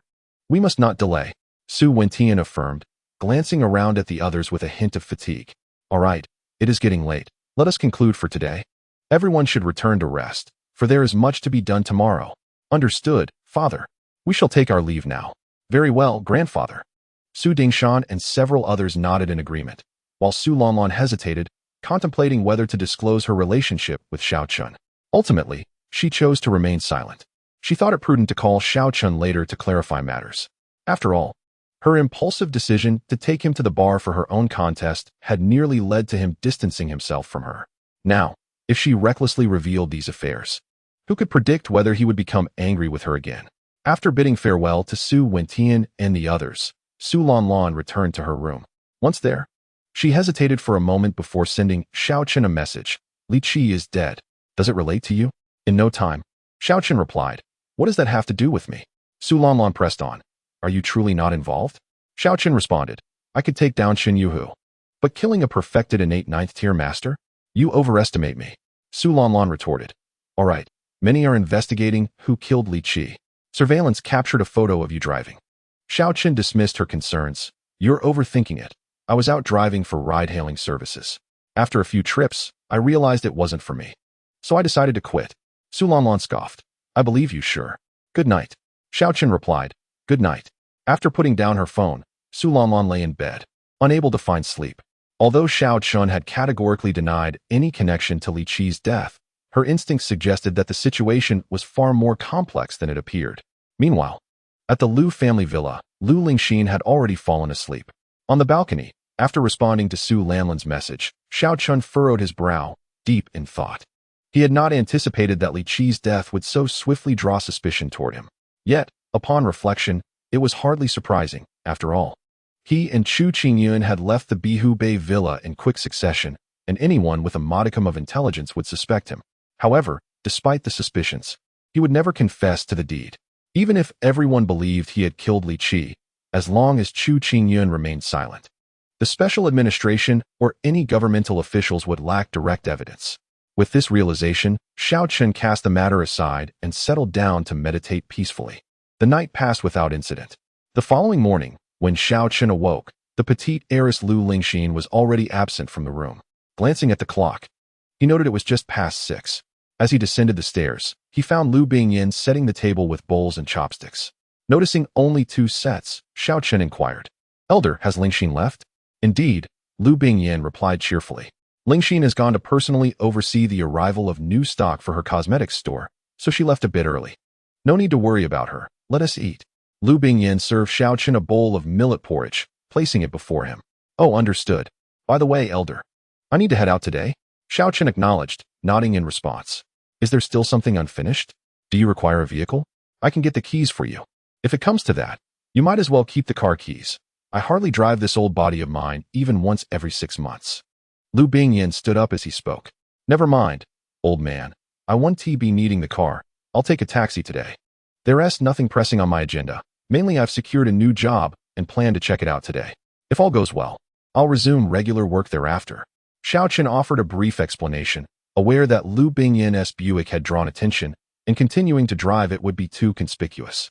Thus, a taxi to meet Xiao Xuanning seemed the wiser choice. Xiaochen mused that if necessary, he could always purchase a new car, as he currently had sufficient funds. You've got a job, huh? That's splendid news. Let us celebrate tonight with a drink, just the two of us.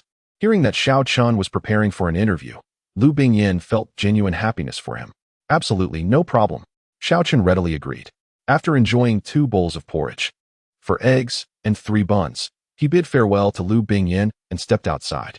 Perhaps due to it being a weekday, hailing a taxi proved quite easy. By the time he arrived at the entrance of Qiao's villa at Bihu Bay, it was barely 7:30. Noticing Xiaochen, Qiao Wenxing, who was exercising in the yard, brightened up. Xiaochen is here. Come in quickly. Have you eaten? I insist you join us. I've already had my fill. You all eat without me. Xiaochen casually walked into the courtyard, grabbing an apple from the table under the eaves to munch on. You rascal. It's not good to eat such cold food this early. Qiao Wenxing chided with a smile, yet felt warmth in his heart. Understanding that Xiaochen's gesture was a way to show he didn't feel estranged from them. Xiaochen has arrived. Don't worry. Xuanning will be down shortly. I'll have your aunt by call for her. Xiao Zhenhai was equally enthusiastic upon seeing Xiaochen, making him feel somewhat out of place. After 20 minutes, Qiao Xuanning finally emerged from the house, dressed formally for work in a white shirt and a black pencil skirt, embodying the image of a professional woman. Soon, she drove out in her BMW 5 and invited Xiaochen into the car. Once inside, Xiaochen curiously turned to Qiao Xuanning with a smile, asking, "My dear, what kind of job have you arranged for me? Can you give me a hint?" Chapter 70. Am I not allowed to quit? Upon hearing Xiaochen's address, Qiao Xuanning's expression grew cold. However, recalling how he had saved her father and helped her temporarily resolve matters with Chu Qingyun, she felt a pang of guilt. After a moment of inner conflict, she sighed and looked at Xiaochen earnestly, saying, "Xiaochen, you've assisted the Qiao family greatly. Logically, I should treat you with more kindness." At her words, Xiaochen nodded, a smile playing on his lips as he gazed at Qiao Xuanning, aware that she had more to say. Indeed, Qiao Xuanning paused momentarily before continuing. However, marriage is a lifelong commitment. I shall never compromise simply because of your kindness towards my family. As I have said before, if we are truly compatible, it will be wonderful. If we are not, I hope you can understand my decision when the time comes. Very well, I am not one to take advantage of others' misfortune. Xiaochen nodded, finding no offense in Qiao Xuanning's words. Rather, he understood her perspective. As a strong woman, she possessed her own life plans and boundaries, which were not easily swayed by external circumstances. In other words, such women are quite challenging to conquer. However, the advantage is that once they have set their sights on someone, they are unlikely to waver in their loyalty. Thank you. Seeing that Xiaochen was not angry, Qiao Xuanning sighed in relief and sincerely expressed her gratitude. She then continued, "So once we arrive at the company, please be mindful of how you address me, all right? What should I call you then?" Xiaochen asked, gazing intently at Qiao Xuanning's cool demeanor, teasingly. "I leave that to you, just don't use those 2 words." Qiao Xuanning responded, feeling uneasy under Xiaochen's penetrating gaze. Her expression momentarily flustered. She added, "Oh, fine." Xiaochen nodded in silence, and an awkward atmosphere enveloped them. To dispel the discomfort, Qiao Xuanning took the initiative to drive. After half an hour, they arrived at the entrance of the Qiao Beauty Group's underground parking lot. Qiao Xuanning parked the car and stepped out of the driver's seat. "Xiaochen, I'll head in first. You can report to the HR department shortly." As Xiaochen exited the vehicle, Qiao Xuanning adjusted her hair and remarked, "All right, but can't you give me a hint? What exactly will my job entail?" "You'll find out when you get there. It should be quite relaxed." A hint of embarrassment flickered in Qiao Xuanning's eyes as she left that remark behind and walked away, her high heels clicking rhythmically against the floor. Relax sounds good. Hearing that the job would be easy, Xiaochen felt quite satisfied, as he feared being assigned to a demanding position. However, once Qiao Xuanning had departed, he suddenly realized, where exactly is the HR department? After wandering around the underground parking lot for a while, Xiao Chen finally found the exit and emerged at the entrance of the Qiao Beauty Group's grand 9-story office building. Quite impressive, he mused, gazing at the building with a sense of admiration. Hey, what are you doing? A security guard in his 30s, stationed at the entrance, immediately grew wary upon seeing Xiao Chen. Although Xiao Chen was dressed neatly, his humble attire exuded an air of cheapness, leading the guard to instinctively perceive him as a mere country bumpkin wandering aimlessly. His earlier remark only reinforced the guard's assumptions. Excuse me, sir, I am here to work. May I inquire about the location of the Human Resources Department? Xiao Chen smiled and approached to ask. You? Here to work? Do you even know where you are? I've seen plenty of people like you. Don't think that just because there are many beautiful women here, you can waltz in and charm them. The ladies within these walls are not for someone like you. Best to leave. The security guard sneered, accustomed to the many who attempt to infiltrate the Qiao Group, drawn by its reputation as a beauty-centric cosmetics company. Are there really that many beautiful women here? Xiao Chen's eyes sparkled with interest. What do you think? Enough with the pretense. With your attire, it's clear you're just a country bumpkin. If you don't leave, don't blame me for being rude. The guard scoffed. Why would I deceive you? I genuinely came here to work. Xiao Chen replied, somewhat exasperated. He thought to himself that he needed to seize an opportunity to buy some decent clothes. After all, in a society that judges by appearances, one could encounter considerable trouble. Not wishing to bicker further with the guard at the entrance, Xiao Chen decided to stride inside. How dare you force your way in? The security guard in the duty room, upon seeing this, became furious. Did this individual have no regard for his authority? Immediately, the guard brandished his baton and rushed out, intent on subduing Xiao Chen. Reacting instinctively, Xiao Chen dodged and seized the guard by the collar, giving him a gentle push, which sent the guard tumbling to the ground. Captain Li, someone has intruded and assaulted one of our own. The fallen guard, feeling humiliated, quickly grabbed his walkie-talkie to call for assistance. Soon, a dark-skinned security officer with prominent temples burst in, accompanied by several others, surrounding Xiao Chen. Another fighter, I see. Xiao Chen curiously noted about Captain Li, recognizing the telltale signs of a martial artist. Is this the one you assaulted? Li Jin glared at Xiao Chen. What?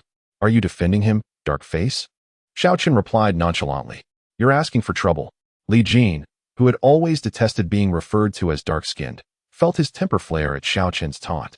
After a brief moment, he clenched his fists, ready to teach this insolent youth a lesson. Enough. What is this chaos? At that moment, a tall, voluptuous woman in a black professional outfit, exuding an air of authority, approached, her presence commanding attention as she rebuked the group. Director Wu, this rascal barged into our company and assaulted one of us. Li Jin quickly explained, pointing at Xiao Chen. What do you mean barged in? I am here to work. Miss, you must clarify the situation, lest an innocent be wronged. Xiao Chen spread his hands in protest. Working you? Pray tell. What position do you claim to hold in our esteemed company? At that moment, the security guard who had been toppled by Xiao Chen let out a cold laugh and questioned him. Position? Xiao Chen was taken aback, awkwardly responding. I am currently not sure. Can't keep up the charade anymore, can you? The guard exclaimed triumphantly. Not sure? The HR director, Wu Yaru, immediately darkened her expression, casting a glance at Xiao Chen filled with disdain. It was not the first time she had encountered young men pretending to be employees to flirt with women in the company, and she found such individuals utterly repulsive. With that thought, Wu Yaru's demeanor turned icy as she said, Sir, I must ask you to maintain your dignity. Company policy states that non-employees are not permitted to enter. If you continue to cause a scene, we will call the police. Fine, so I'm not allowed in, huh? Then I won't be showing up for this shift. Xiao Chen, amused, questioned what was wrong with Qiao Xuanning, this foolish woman. Since she had invited him to work, why concoct such a scene? Did she truly believe he was eager to work here? If I refuse to work, then so be it. With that, Xiao Chen turned to leave without a second thought. Chapter 71. Does it count?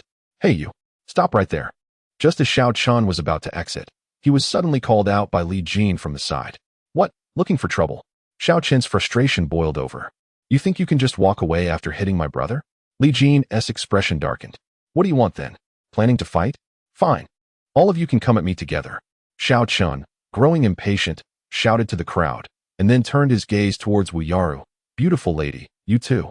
Let us see if you can handle it. Rogue. Captain Li, teach him a good lesson and then hand him over to the police. Wu Yaru was incensed by Xiao Chen's words and promptly called the police. All right, Kid, prepare to meet your end. Li Jin sneered, charging at Xiao Chun with fists flying. However, before he could even reach Xiao Chun, he was sent flying by a swift kick, landing on the ground in pain. Clutching his chest in shock as he gazed at Xiao Chun. I told you, one counts as one. You all can come at me. Xiao Chun scoffed. The remaining security guards exchanged glances, their expressions shifting as they hesitated to advance. After all, their captain, Li Jin, was a retired Special Forces soldier, the strongest among them. Yet now he had been bested in a single move by this young man. What's wrong? No one wants to step up? If no one does, I'll be on my way. Xiao Chun provocatively looked at Wu Yaru. Beautiful lady, are you planning to take action? Heh, I've already called the police. Let us see how long you can remain arrogant. Wu Yaru's expression darkened. She hadn't anticipated Li Jin would falter so easily. Just as her words hung in the air, the sound of police sirens echoed from outside. Surround him, do not let him escape. Upon hearing the blaring sirens, the security personnel immediately perked up, and Wu Yaru let out a sigh of relief, astonished by the swift arrival of the police car, a remarkable display of efficiency. Meanwhile, Zhang Xiaoyu leapt from the vehicle. She had originally been en route to the station for a case discussion when she happened upon the alert in the work group. Normally, such brawls were beneath her level of responsibility, yet fate had led her nearby, and given her recent discontent, she decided to confront the ruffians causing trouble. Who was causing this disturbance? Zhang Xiaoyu entered confidently in her uniform, surveying the scene until her gaze landed on the back of Xiao Chun. The figure seemed familiar, yet due to their previous encounter occurring at night, she failed to immediately recognize him. Officer, please don't misunderstand. Xiao Chun turned around instinctively to explain. But upon seeing Zhang Xiaoyu, he was taken aback, exclaiming, "What the hell, little officer? Is that you?" "Ah, it's you?" In that instant, Zhang Xiaoyu also recognized him, an unusual feeling surging within her. "Indeed, it is I, little officer. It has been a while. You still owe me thanks for our last encounter." Xiao Chun greeted her with a playful smile, thinking that since they were acquaintances, it would be easier to talk, especially since he had saved her life. Wu Yaru and the other security personnel were bewildered upon hearing their exchange. This young man knew an officer? This posed a significant dilemma, as society often operated on the basis of interpersonal connections. However, Zhang Xiaoyu, gritting her teeth, charged at Xiao Chun like a whirlwind. "Ah, you think I owe you gratitude? You perverted fiend, just watch me arrest you today? Are you out of your mind? Where does this anger come from?" Xiao Chun grasped Zhang Xiaoyu's delicate fist, rebuking her. "I am not mad, you despicable pervert." Zhang Xiaoyu glared fiercely at him, seemingly wishing to devour him whole. "Who are you cursing at?" "I saved your life," he retorted. "You saved my life? Huh, I'll kill you." Zhang Xiaoyu appeared to lose her composure, attempting to free her fist, but Xiao Chen's grip was unyielding. In frustration, she resorted to flailing her arms and legs like a feral cat. Though her strikes did not inflict pain upon Xiao Chun, they were infuriating. "Damn it, you crazy woman. Are you done yet?" In a fit of anger, Xiao Chun cursed, then swiftly maneuvered, twisting Zhang Xiaoyu's arm behind her back and pinning her to the ground, delivering 3 sharp slaps across her cheek. With each resounding crack echoing through the lobby, the atmosphere fell into an eerie silence, enveloping the space in stillness. Wu Yaru's mouth fell agape, her disbelief palpable as she beheld the scene before her. Meanwhile, Li Jin and the other security personnel gazed at Xiao Chun as if they had encountered a ghost. Deep down, they had already cast aside the earlier events and even began to admire him. This was astonishing. A public display of defiance against a female officer. Surely that could be deemed an assault on law enforcement? Zhang Xiaoyu, utterly bewildered by the 3 slaps, felt the sting of her thin uniform against her skin, leaving her in a daze from the unexpected impact. You bully me. Boo-hoo, you villain." Zhang Xiaoyu fixed her gaze on Xiao Chun, her lips quivering as tears cascaded down her cheeks like a torrential downpour. Meanwhile, on the top floor of the office building, Qiao Xuanning, engrossed in her work, was abruptly disturbed by the sound of sirens and commotion from below. Frowning, she turned to her secretary. "Xiao Sun, what is happening?" Secretary Sun Lily hurriedly made a phone call for clarification and then reported, "President Qiao, the front desk mentioned there's a disturbance, and someone has assaulted Captain Li from the security department. Director Wu has already called the police." "A disturbance?" Qiao Xuanning's expression darkened. "Indeed. It seems an outsider has intruded upon the company, claiming to be here for work." However, when Director Wu inquired about their position, The individual could not provide an answer, thus revealing their deceit. As Sun Lily spoke, Qiao Xuanning's countenance shifted. President Qiao, what's wrong? Sun Lily inquired, curiosity evident in her voice. It's nothing. Secretary Sunday, let us proceed downstairs. Qiao Xuanning's heart sank as she realized that the instigator was likely Xiao Chun. She suddenly regretted not having clarified matters with him beforehand. Having assigned Xiao Chun to a trivial position, she did not inform Director Wu, merely notifying a junior staff member in HR. Who could have anticipated that this situation would escalate to such an extent? Without further delay, Qiao Xuanning set aside her work and hurriedly entered the elevator with Secretary Sunday. In the lobby below, Zhang Xiaoyu sobbed, her face a picture of sorrow, her words laden with grievance. Boo-hoo, you villain, you bully me. She repeatedly lamented, her small fist pounding on Xiao Chen's shoulder in frustration. As Qiao Xuanning and Secretary Sun emerged from the elevator, they were taken aback by the bizarre scene before them. The atmosphere was peculiar. What was the nature of the relationship between Xiao Chun and this female officer? In an instant, a thought struck Qiao Xuanning's mind.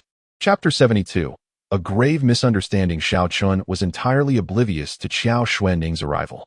At that moment, he was bewildered, questioning the small female officer's bizarre behavior. As it appeared, she was acting as though he had committed some grave wrongdoing. The truth was, he had done nothing at all. In his confusion, Xiao Chun could not help but raise his voice in exasperation. What exactly have I done to you? Are you shouting at me?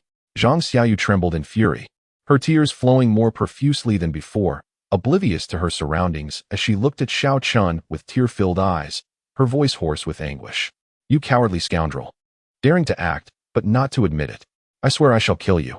For heaven's sake, explain to me what I actually did. Xiao Chun felt as though he might explode. Still refusing to acknowledge it? Why did I return from the factory with my pants on backward? Zhang Xiaoyu pouted, gazing at Xiao Chun with a sense of injustice, her voice trembling as she wept. Backward? Xiao Chun was momentarily taken aback, unable to process her words. To Zhang Xiaoyu, his stunned expression indicated that he had been exposed, left without a retort. The same thought crossed the minds of the security guards and Wu Yaru. Naturally, Qiao Xuanning thought the same. Qiao, do you know this troublemaker? Secretary Sun Lily, sensing something amiss with Qiao Xuanning, inquired curiously. I do not. Qiao Xuanning felt a sharp pang in her heart. After coldly uttering those words, she said nothing more and turned to step into the elevator. Secretary Sun, bewildered, followed her inside. What's wrong? Out of words, are we? Unbeknownst to the crowd, they had overlooked Qiao Xuanning's arrival and departure. Zhang Xiaoyu, her voice choked with emotion, gazed sorrowfully at Xiao Chun. I have nothing to say indeed. What can I say about something I did not do?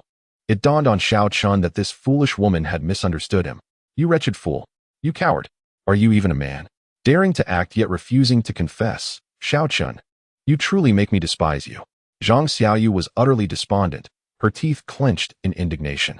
She had expected that, given the gravity of the situation, Xiao Chun would finally confess, yet he remained obstinate, denying everything. Are you truly daft? Are you out of your mind?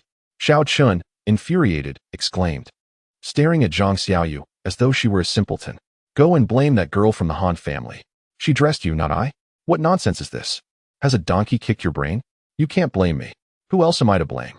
Zhang Xiaoyu was about to retort, but suddenly she realized her words faltering in her throat, her expression a mix of astonishment and clarity.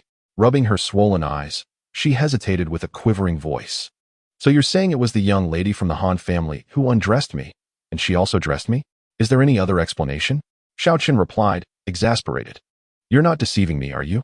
Zhang Xiaoyu still found it hard to believe, though her voice had softened considerably. As if I have nothing better to do than to deceive you? That day, when the effects of the drug hit you, I had that girl from the Han family apply acupressure to you, or else your health would have been in grave danger. At this point, Xiao Chun suddenly realized that the conversation had taken an inappropriate turn. He hastily diverted the topic, clearing his throat awkwardly and saying, ahem, well, regardless of the circumstances, I did save your life. It would be one thing if you didn't express your gratitude, but surely you cannot turn against me now? Zhang Xiaoyu, her head lowered, swiftly ran away, jumping into the police car and speeding off. Is she really leaving just like that? Xiao Chun found himself both amused and bewildered. Meanwhile, in the grand hall, Li Jin and the security staff, along with Wu Yaru, stared blankly at the scene before them, equally perplexed. They too wanted to inquire. Is that it? What about the police report from earlier? Everyone was left in a state of confusion, glancing at Xiao Chun, unsure of how to proceed. Not only were they bewildered, but Xiao Chun himself felt equally lost. The atmosphere had turned utterly awkward thanks to the little police officer's antics. Fortunately, at that moment, a young woman in her 20s, with her hair styled in a bun, approached briskly and hesitantly asked, "Excuse me, sir, are you Xiao Chun?" "Yes. What is it?" Xiao Chun replied, momentarily taken aback, instinctively nodding. "Xiao, do you know him?" Wu Yaru asked in surprise. "Director Wu, I apologize. Yesterday, President Qiao informed me about her childhood friend, Xiao Chun, who would be joining the company as a security guard. Since it's a relatively relaxed position, she didn't mention it to you and simply notified me." The girl, known as Xiao Zhang, explained with a sheepish expression. "Why didn't you say so earlier?" Wu Yaru responded, her expression darkening as she looked at Xiao Zhang. I was with an intern this morning to complete the paperwork, and it took a bit longer than expected, so." Xiao Zhang fidgeted nervously, feeling the weight of the awkward atmosphere. "All right, enough of this. It's not your fault. I will speak to President Qiao about it. Such a situation must not occur again. Let this be a lesson." Wu Yaru waved her hand in exasperation, then turned her gaze to Li Jin, who was still on the ground, utterly speechless and wearing an incredulous expression as he looked at Xiao Chun. "So, this kid is one of their own? What kind of situation is this?"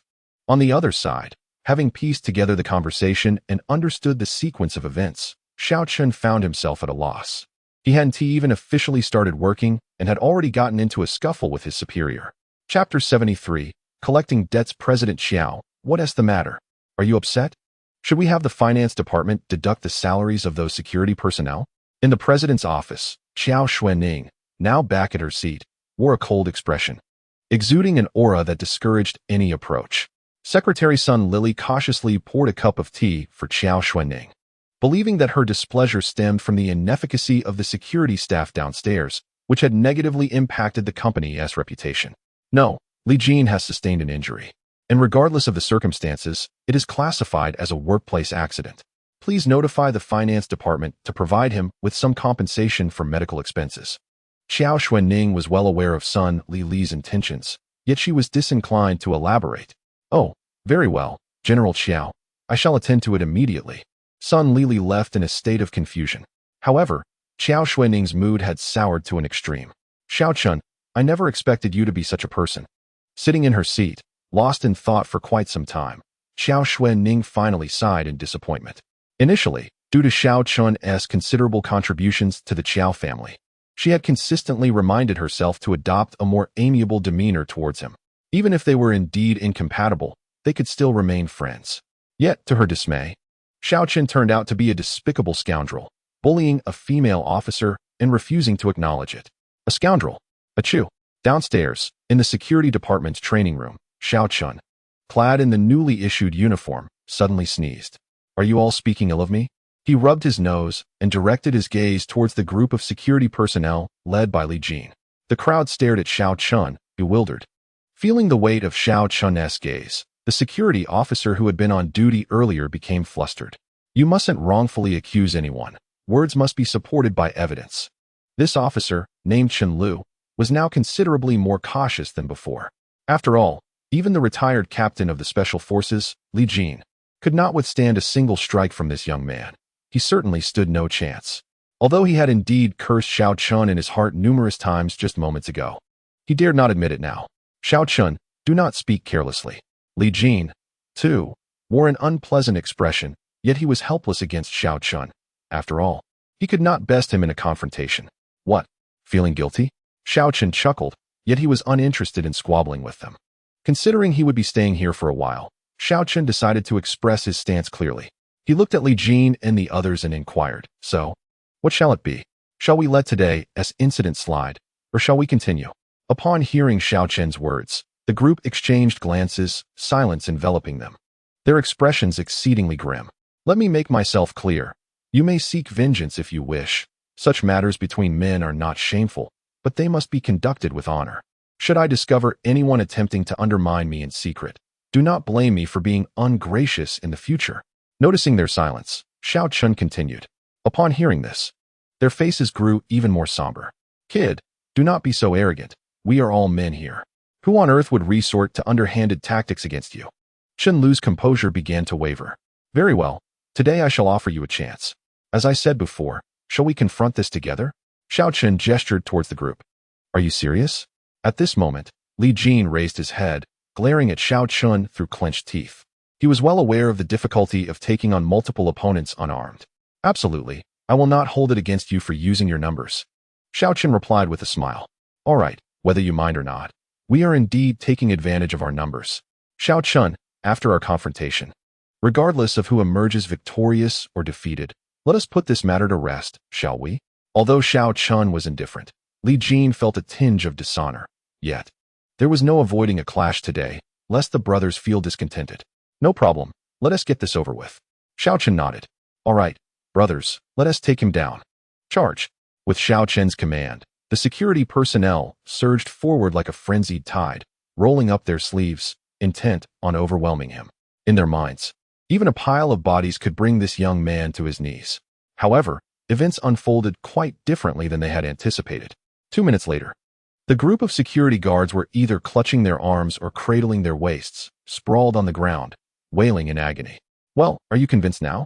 Xiao Chen chuckled. You truly are a monster. One of the guards groaned, laughing through his pain. Though they bore various injuries, they recognized that Xiao Chen had undoubtedly held back. Otherwise, their wounds would have been far more severe.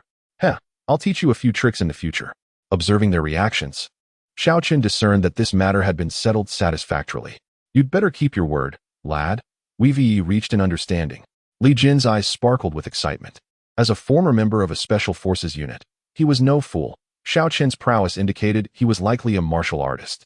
If he could receive guidance from Xiao Chen, their collective strength would undoubtedly enhance significantly, at least in comparison to ordinary individuals. I'll stake my word on it. Xiao Chen affirmed. Just as Li Jin was about to speak further, the door to the training room was unexpectedly pushed open. Upon seeing the newcomer, Xiao Chen's eyes brightened, realizing this place indeed had its fair share of beautiful women. A woman clad in a form-fitting purple gown entered, appearing to be in her mid-20s, rivaling Qiao Xuanning in beauty. Unlike Qiao, however, this woman exuded an aura of maturity and sophistication. Director Qin, what brings you here? Upon sighting her, Li Jin hastily struggled to rise, but the pain from his injuries caused his face to twitch involuntarily. What is going on here? Qin Jiyu, holding a bag, pointed at the sprawled guards with a look of confusion. Ahem, we just finished training and are resting a bit, Li Jin awkwardly explained, a hint of discomfort creeping onto his otherwise dark complexion. Ah, I see. Qin Jiyu, not suspecting anything amiss, smiled warmly and addressed Li Jin. I'm about to visit Tianli Pharmaceutical to settle an account. Could you please send someone to accompany me? Tianli? Upon hearing her words, Xiao Chen noticed the expressions on Li Jin and the other guards shift dramatically. Is there a problem, Captain Li?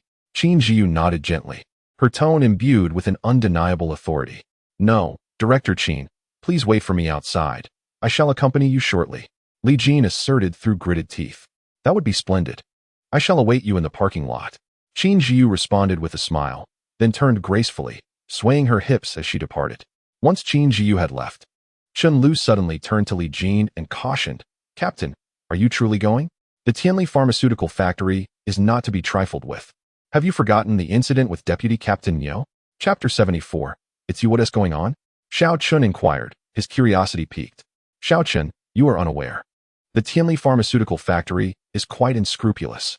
Our company specializes in cosmetics, which necessitates certain medicinal herbs. Earlier this year, President Qiao placed an order worth 30 million for dried herbs from Tianli, yet the proprietor, Zhu Tianli, not only failed to deliver, but also refuses to refund the payment. A security guard named Lin who explained. Indeed, on one occasion, our financial director, that would be Director Qin, along with Deputy Captain Niu, went to collect the debt, only to have Niu's leg broken by Zhu's subordinates. He is still recuperating. Another, older guard lamented, sympathy etched on his face. There is no other option. It is said that Zhu Tianli himself is a martial artist of the post-heaven realm. Among us, only I possess some fighting ability. Though old Niu is my comrade and quite capable, he is ultimately not a martial artist. So if we were to confront them, we could only endure the humiliation. Li Jin explained, a hint of resignation in his voice. Then why do you still intend to go? Are you seeking trouble? You can barely stand. Xiao Chen exclaimed, pressing Li Jin back into his seat. I have no choice. It is our duty in the security department, and currently, I am the only one capable of handling this. Li Jin replied with a wry smile. Although Xiao Chen also had fighting skills, Li Jin couldn't bear to send a newcomer like him into such peril. Li Jin had indeed considered the possibility that Xiao Chen was a martial artist, but in his estimation, even if Xiao Chen were, he was likely just beginning or at best in the early stages of mastery, far from being a match for Zhu Tianli. Moreover, if he were to assign this task to Xiao Chen right after their reconciliation, it would appear as though he was deliberately placing him in harm's way, which could breed resentment. Ultimately, Li Jin adhered to his principles of conduct. Xiao Chen, perceiving Li Jin's intentions, regarded him with newfound respect. This Li Jin was indeed a man of integrity. Reflecting on this, Xiao Chen jestingly chided, "What's this, old Li? Do you consider me an outsider? If we're talking about capability, who here can rival me?" Li Jin was about to respond when Xiao Chen waved him off. Enough of this nonsense. Repaying debts is a matter of principle, so what if it's a martial artist? I will confront him and bring back good news. After speaking, Xiao Chen patted Li Jin on the shoulder and turned to push open the door to the training room, stepping outside. TCH, it's just the day after tomorrow, Captain. What is this kid bragging about? Once we get to Tianli Pharmaceutical, he'll probably cry louder than anyone else. As he watched Xiao Chen's departing figure, a security guard named Chen Lu scoffed.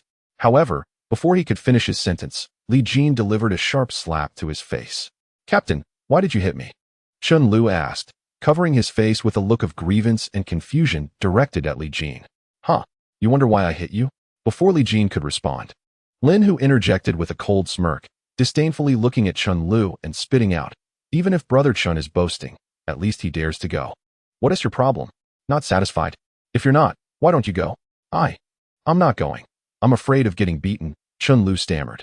You're afraid of getting beaten, but Brother Chen isn't? Lin Hu glared at Chen Lu with derision, then raised his voice to scold. You idiot. Brother Chen is going to Tianli Pharmaceutical to take care of business. Representing whom? Representing the captain. And the captain is representing whom? Us. Damn it. Brother Chen is taking the hits for me, and you're here gloating and making snide remarks? What kind of heartless wretch are you? Even if the captain doesn't hit you, I will. Upon hearing this, Chen Lu felt ashamed, lowering his head with a flushed face, unable to utter a single word. Lu Zi, I hope this is the last time for such behavior. If there's a next time, you can leave on your own. I don't want to embarrass you. Li Jin's tone was icy. He then scanned the others and continued coldly. From today onwards, Xiao Chen is one of us. If anyone still has objections to him, feel free to come to me. And me, Lin Hu added, thumping his chest. After a moment of thought, he said, Captain, when Brother Chen returns and recovers, let us organize a gathering to properly welcome him back. Agreed. Li Jin nodded. Considering Xiao Chen's skills, even if he couldn't win, he hoped he wouldn't be severely injured. Otherwise, the debt of gratitude would be immense. Meanwhile, when Xiao Chen arrived at the parking lot, he immediately spotted Qin Jiu waiting in the car. Wasn't it supposed to be Li Jin himself coming? Why did he send you, a little brother? Qin Jiu exclaimed, surprised to see Xiao Chen, covering her mouth with a smile. Sister, how can you know if you haven't tried? What is so little about this little brother? Xiao Chen replied with a grin. Qin Jiu paused upon hearing this, her cheeks involuntarily flushing. She hadn't expected this unfamiliar little security guard to joke with her so boldly. Gazing at Xiao Chen's handsome face, her heart fluttered uncontrollably. It is a natural inclination for men to admire beauty and for women to be drawn to handsome men. As a high-ranking executive, the men Qin Jiu typically encountered were always cautious and polite, yet this one was refreshingly audacious. 3 years post-divorce, Qin Jiu has skillfully concealed her inner turmoil from the outside world. Yet she alone bears the weight of the unbearable loneliness that creeps in during the deep hours of the night. Thus, when faced with Xiao Chen's provocations, she does not harbor any anger. Instead, she adopts a stern demeanor and feigns indifference as she remarks, Younger brother, refrain from engaging in verbal sparring with your elder sister. Did Li Jin inform you of the intricacies of Tianli Pharmaceutical Company? Indeed. Xiao Chen nodded, then paused to add, but it was not Captain Li who sent me. I came of my own volition. You came of your own volition? How audacious. Qin Jiu expressed mild surprise at Xiao Chen's words, taking a moment to scrutinize him before she chuckled softly. Very well. I hope you do not come to regret your decision. Now drive. At her words, Xiao Chen smiled, but remained silent, promptly taking his place at the wheel and starting the engine.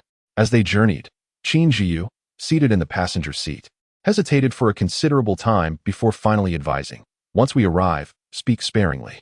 I will summon personnel from the security department, though it is not merely to engage in conflict." "Then why call me over?" Xiao Chen queried, puzzled. Zhu Tianli stated that as long as I accompany him for lunch, he would return the 30 million in goods. "I fear he may take advantage of the situation, hence my desire to have security present. It provides me with greater peace of mind. Ultimately, we must strive to avoid conflict. You cannot best him," Qin Jiyu said with a wry smile. While the meeting is ostensibly about dining, having navigated the corporate world for so long, she is well aware of Zhu Tianli's ulterior motives. Chapter 75. Zhu Tianli's schemes. Tianli Pharmaceutical Company is situated on the outskirts of Hanqing. After a journey exceeding 40 minutes, Xiao Chun parked in an open area at the entrance of the pharmaceutical plant, and together with Qin Jiyu, they made their way inside. "Xiao Chun, remember what I told you on the way here. Just remain quietly behind me. If Zhu Tianli pours too much alcohol into my glass during the meal, find an excuse to take me away." Qin Jiyu seemed somewhat apprehensive, brushing her hair back as she reiterated her instructions. "Understood, but I must admit I'm perplexed. Knowing full well this man harbors ill intentions towards you, why do you still come?" Xiao Chen expressed his bewilderment towards her. "What do you understand? Zhu Tianli has asserted that if I accompany him for a meal, he will refund the payment for the goods. For Qiao's group, 30 million is no trifling sum. Regardless, I will have dined with him, and even if his intentions remain unfulfilled, he will have no justification to withhold the funds any longer." Qin Jiyu sighed. As the financial director, 30 million represents a substantial amount. Failure to retrieve it could lead to difficulties during the mid-year board meeting, potentially jeopardizing her job. For a divorced woman, maintaining her employment is of utmost importance. Very well. Seeing Qin Jiyu's determination, Xiao Chun decided not to press further, though he found her reasoning somewhat naive. Since Zhu Tianli is capable of defaulting on his debts, can one truly expect him to honor his word? Xiao Chun even harbors doubts that, should Qin Jiyu indeed acquiesce to Zhu Tianli's unscrupulous demands, he would necessarily repay the funds owed to the Qiao group. In Xiao Chen's view, individuals of such despicable character warrant a sound beating. Instilling fear would facilitate subsequent negotiations. Naturally, these thoughts remained unvoiced, as he had little rapport with Qin Jiyu. "Let us depart." Noticing Xiao Chun's silence, Qin Jiyu assumed he had absorbed her counsel and felt a slight sense of relief before turning towards the Tianli Pharmaceutical's office building.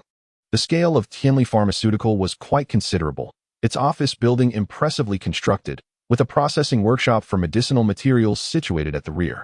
As they entered the office building, the receptionist promptly intercepted them, inquiring, "Good day.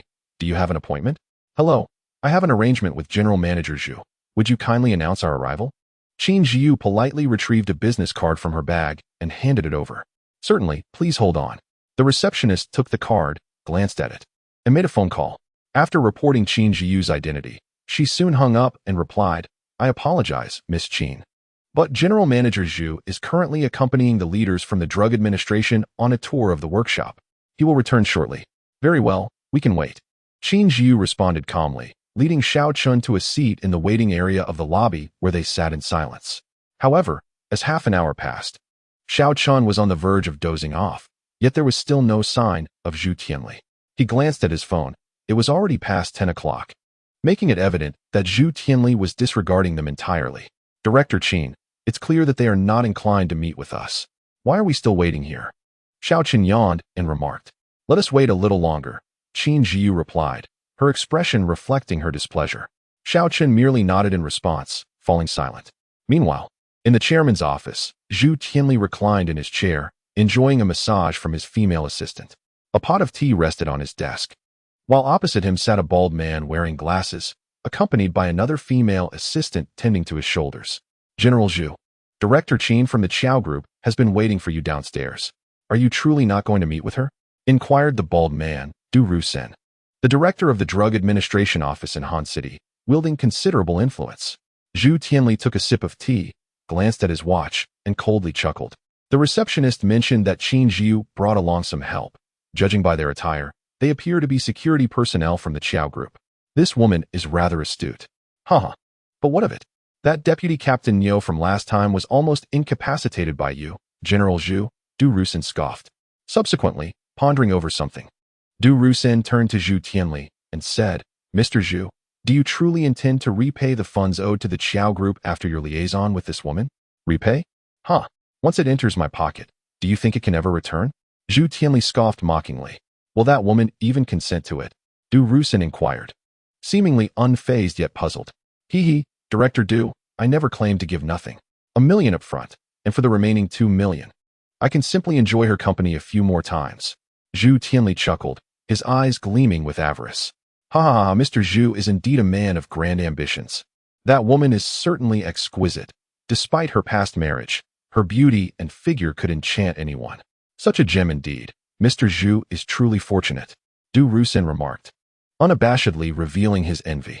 Zhu Tianli cast a deep glance at Du Rusin, fully aware of the underlying meaning in his words. He leaned closer, patting Du Rusin on the shoulder, and said, Rest assured, I won't hoard everything for myself. I will ensure Director Du is not at a loss. Very well, Mr. Zhu is indeed a man of his word. As long as you uphold your promise, I shall certainly speak highly of you to Director Yang regarding the herbal export order for the latter half of this year. Du Rusin expressed his delight. Cunning as a fox, Zhu Tianli inwardly sneered. Today, he had arranged this meeting with Du Rusin solely to secure that order, knowing that such export deals could yield profits in the hundreds of millions. However, Du Rusin had yet to give a definite answer, indicating that he felt the benefits he received were insufficient. Realizing this, Zhu Tianli smiled and feigned gratitude as he addressed Du Rusin. Then I must express my thanks to Director Du upon success. I can offer a 5% profit share as a token of appreciation for your efforts. Indeed, Mr. Zhu is remarkably straightforward. I shall await your good news. Du Rusin's eyes glimmered with joy at this, but he soon voiced his concern. Mr. Zhu, it may be somewhat premature to discuss this. What if that woman escapes at noon? Do not worry, she cannot flee. Zhu Tianli chuckled, pulling out a small pill. This is an extraordinary elixir I procured from influential figures. If I can discreetly have Qin Jiu consume it today, she will willingly approach us without us needing to utter a word. A glint of pride crossed Zhu Tianli's face as he regarded the pill. He had obtained it with great difficulty from two prominent individuals a few days prior. It was rumored that even innate martial artists could not resist its potency. Initially, Zhu Tianli had hoped to acquire a few more, but those two individuals had suddenly become unreachable, leaving him wondering about their whereabouts. Chapter 76. Unreasonable in the blink of an eye, it was already 11 o'clock. Xiaochen noticed that his phone's battery had drained to half, yet there was still no sign of Zhu Tianli's return. Director Qin, should we continue waiting? It is evident he is stringing us along. Xiaochen stretched languidly, expressing his discontent. I shall inquire. At that moment, Qin Jiu felt uncertain as well, hesitating before she uttered, I'll go ask, and subsequently rose to approach the front desk. Miss Qin, our general manager Zhu has already requested that you wait a moment longer. We kindly ask for your patience. The receptionist replied, her tone tinged with annoyance. But it has been over an hour. Qin Jiu retorted, a hint of anger in her voice. General Manager Zhu has stated that if Miss Qin cannot wait, she may return home. The receptionist replied expressionlessly. Qin Jiu's face flushed with indignation, yet she restrained her emotions. For today she was the one in need. Observing this, Xiaochen chuckled, glancing around before asking, Is there a restroom available? Upstairs, but there is none on this floor. The receptionist scoffed, casting a disdainful glance at Xiaochen, whom she considered beneath her, despite his handsome appearance. All right, Director Qin, I can no longer hold it. I will use the restroom. Xiaochen informed Qin Jiu, then, disregarding her potential objections, ascended the staircase. Soon, following the signs, he arrived at the chairman's office on the second floor. He listened intently, a faint smirk appearing at the corner of his mouth, before silently descending the stairs. Director Qin, aren't you going to the restroom? We still do not know how long we will have to wait. Xiaochen called out to Qin Jiu upon his return. Although puzzled by his inquiry, the reminder prompted Qin Jiu to feel a pressing need. After a moment's hesitation, she nodded. You wait for me downstairs. I will guide you. The restrooms here are quite tricky to find, Xiaochen replied with a smile. Very well, thank you. Qin Jiu responded, her mood soured, yet she forced a smile. Although she had previously visited Tianli Pharmaceutical, she had never used their facilities. How ridiculous, unable to find a restroom, truly provincial. The receptionist, overhearing, scoffed even more but made no effort to stop them, returning her attention to her phone. Shortly thereafter, Xiao Chun led Qin Jiyu to the second floor, guiding her near Zhu Tianli's office. Xiao Chun, where's the restroom? Qin Jiyu asked, puzzled. Right here. Xiao Chun indicated the door marked Chairman's office. This? Surely not. Qin Jiyu's first instinct was to believe Xiao Chun was jesting. Just as she was about to express her anger, she witnessed Xiao Chun suddenly smirk and, with a swift kick, shattered the office door. Xiao Chun, what are you doing? Have you lost your mind? Qin Jiyu was taken aback by the scene. However, Xiao Chun merely chuckled, grasped her hand, and approached the doorway, pointing at the bewildered Zhu Tianli and Du Rusen inside, tauntingly stating, do you understand now? Director Qin, they are not merely visiting a workshop for medicinal herb processing. They are comfortably indulging themselves. Upon witnessing Zhu Tianli and Du Rusen being massaged by a female assistant in the room, Qin Jiyu was momentarily taken aback before an unprecedented fury surged within her. Having waited nearly 2 hours outside with Xiao Chun, to find Zhu Tianli seated in his office, embracing a beautiful woman over tea, was a blatant display of disregard for her presence. Mr. Zhu, I implore you to elucidate this matter, Qin Jiyu demanded, suppressing the ire that threatened to overwhelm her. Her gaze fixed intently on Zhu Tianli in his executive chair. As a director, her years of experience in the corporate realm had endowed her with a commanding presence that could indeed intimidate. However, Zhu Tianli was no ordinary individual. For a brief moment, his confidence faltered under her fiery interrogation, yet he quickly regained his composure, sneering at her. Explain? Qin Jiyu, why should I explain? You trespassed into my office without permission. And how dare you allow someone to violently damage my door? If anyone should be explaining, it is you. With that final remark, Zhu Tianli slammed his hand on the desk, causing Qin Jiyu's authoritative demeanor to wilt. After all, the chairman's office is the pinnacle of a company's confidentiality and privacy. Intruding uninvited indeed left her at a disadvantage. In the corporate world, one often encounters closed doors. One cannot simply force entry every time they face a setback.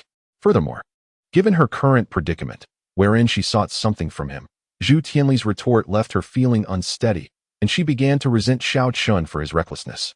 Yet, she could not reveal her faltering confidence, so she quickly regained her composure and continued to question Zhu Tianli. Mr. Zhu, you initially invited me to dinner but deceived me by claiming you were accompanying leaders from the Drug Administration on a tour, leaving me waiting for nearly 2 hours. Surely, you must clarify this situation? Is there a problem? Zhu Tianli replied, this is Du Rusen, the director of the Drug Administration's office. Is he not a leader? After I guided Director Du through the medicinal herb processing workshop, I returned to my office for some tea and a massage. What is amiss with that? With each of Zhu Tianli's inquiries, Qin Jiyu's expression grew increasingly grim.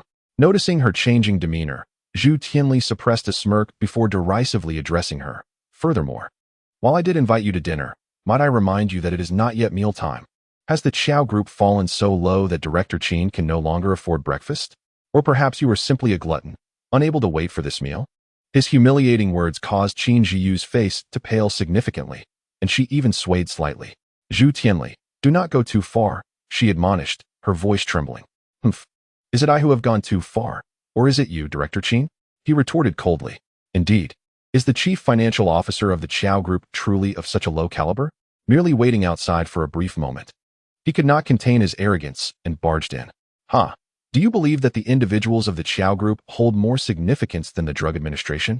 Du Rusen, equally mocking, remarked. After such exchanges, Qin Jiyu found herself at a loss for words, standing there feeling wronged, her lips turning pale from biting them. Moreover, elevating the matter to a corporate level placed immense psychological pressure on her. The Drug Administration is not an entity the Qiao group can afford to offend. After all, the group specializes in cosmetic products, each of which must pass stringent inspections by the administration. Should they incur the displeasure of the Drug Administration, even the slightest exertion of influence could lead to significant troubles for the group. This is a responsibility Qin Jiyu cannot shoulder. In a moment of panic, she felt utterly flustered. Yet, at that instant, Xiao Chun interjected with a cold laugh. Director Qin, why engage in reasoning with such filth? Scum like this deserves a thorough beating. Only by instilling fear will they recognize their mistakes. Chapter 77. Taking advantage of the situation upon hearing Xiao Chen's words, Zhu Tianli and Du Rusen in the office were momentarily taken aback, then erupted into laughter as if they had heard the greatest of jokes. You little brat. What did you just say? Beat me to a pulp? Instill fear in me? Zhu Tianli laughed until tears streamed down his face, regarding Xiao Chun as a jester. Hey, Boss Zhu, it seems you've admitted to being scum yourself. Xiao Chun could not help but chuckle at his own retort. I've seen people pick up money, but never someone picking up insults. Qin Jiu, overhearing Xiao Chun, felt a smile creeping onto her face. Her mood considerably lightened, and she found herself unexpectedly scrutinizing him. The security personnel she had previously brought along had never exhibited such quick adaptability as Xiao Chun. In that moment, she couldn't help but feel a tinge of admiration for him. After all, this little security guard exuded a certain masculinity and bravado. Kid, are you truly seeking your own demise? Zhu Tianli's expression darkened instantly, as Xiao Chun had indeed referred to him as scum, and by engaging in banter, Zhu had unwittingly acknowledged that description applied to himself. Whether it's a death wish, we shall see. Xiao Chun loosened the collar of his security uniform, wary of the buttons popping off. You, a mere security guard, wish to contend with General Zhu? I suggest you inquire about the fate of your former deputy captain. Observing this, Du Rusin adjusted his glasses and sneered derisively, showing no sign of concern. He held considerable confidence in Zhu Tianli's capabilities. What? A mere security guard? Xiao Chun paused, instinctively glancing at his own uniform, feeling the weight of its perceived insignificance. What, are you afraid? Seeing Xiao Chun in a daze, Du Rusin burst into hearty laughter. Was it truly so amusing? Yet, before the echoes of his laughter faded, Xiao Chun approached, picked up the solid glass ashtray from the table, weighed it in his hand for a moment, and then decisively brought it down upon Du Rusin's forehead. Crash! The ashtray shattered upon impact. Du Rusin let out a cry of agony as blood streamed down his face, while the two female assistants, terrified, screamed and scurried away to cower in a corner of the office. You wretched creature, how dare you strike me? Du Rusin exclaimed, wiping the blood from his face. Disregarding the dizziness in his head, and incredulously pointed at Xiao Chun, his voice shrill. The sudden turn of events left everyone momentarily stunned. Was this object truly so fragile? Xiao Chun, somewhat dissatisfied that he had not rendered the old man lifeless, muttered to himself. His gaze swept the room before settling on a solid metal frog figurine on the desk. At this sight, Du Rusin's heart sank. Surely, this fool could not be serious? That metal frog weighed at least several pounds. If it struck him, how could he possibly survive? Did this young man truly dare to be so ruthless? Just as Du Rusin's mind raced with doubt, Xiao Chun had already gripped the metal ornament in his hand, causing Du Rusin to nearly lose control of his bladder. President Zhu, save me. Xiao Chun, stop. The voices of desperation rang out simultaneously, Du Rusin's panicked plea and Qin Jiu's urgent command. No, Director Qin, at this point. Do you truly believe these two worthless individuals will return our payment? Xiao Chun turned to Qin Jiu, regarding her as if she were a simpleton. I command you to cease. Qin Jiu gritted her teeth, her mind a chaotic tangle. From a woman's perspective, Xiao Chen's actions were indeed cathartic. Yet they would lead to dire consequences. Having struck Du Rusin from the Drug Administration, she was at a loss for how to proceed. If Xiao Chun truly caused a fatality, not only would she be unable to bear the repercussions, but the Qiao group would also suffer significant repercussions. Fine, I shall grant you some leniency. Xiao Chun nodded, casually tossing the solid metal ornament onto the ground. It is too late, Qin Jiu. You have caused a disturbance in my office and assaulted my guest. This matter will not be easily resolved. Zhu Tianli's expression darkened. He had refrained from intervening thus far because he was still fixated on the plans for the afternoon. If he were to incapacitate this reckless young security guard now, the luncheon would undoubtedly be ruined. Afterward, finding a way to ensnare Qin Jiu would become exceedingly difficult.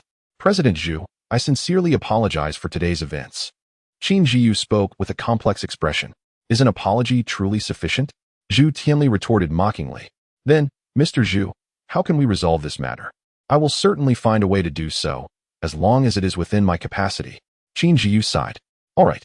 Zhu Tianli cast a lingering gaze over Qin Jiu, then turned to the side where Du Rusin sat, bloodied and nursing his head. With a sly grin, he suggested, Director Du, since you are the one injured, why not propose a solution for Director Qin to make amends? Let us consider this matter settled, shall we? Du Rusin, who had just endured a beating, felt a flicker of resentment towards Zhu Tianli for not stepping in to discipline the security guard who had attacked him. However, upon hearing Zhu Tianli's words, he realized that Zhu was creating an opportunity for him. Suppressing his delight, he maintained a stern expression and coldly replied, "Humph, I can overlook today's incident, but only if Director Qin agrees to spend the night with me.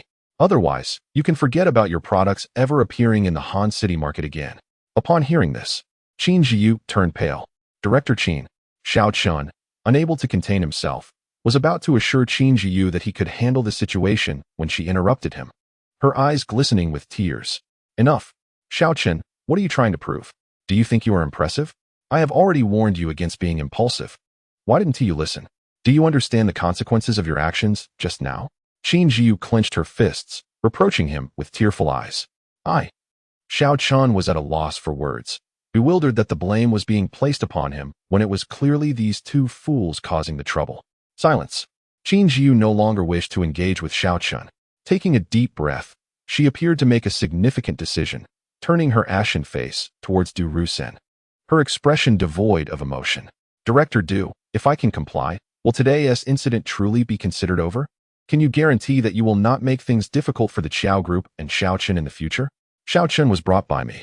The main responsibility for today's incident lies with me. Xiao Chun was taken aback, not expecting this woman to still be considering his well-being. Agreed. Du Rusen trembled with excitement. If he could have this mature woman before him, what was a beating in comparison? Moreover, dealing with a mere security guard would be a trivial matter for him in the future. The immediate priority was to secure this woman. "All right, I agree." The words drained Qin Jiyu of her strength.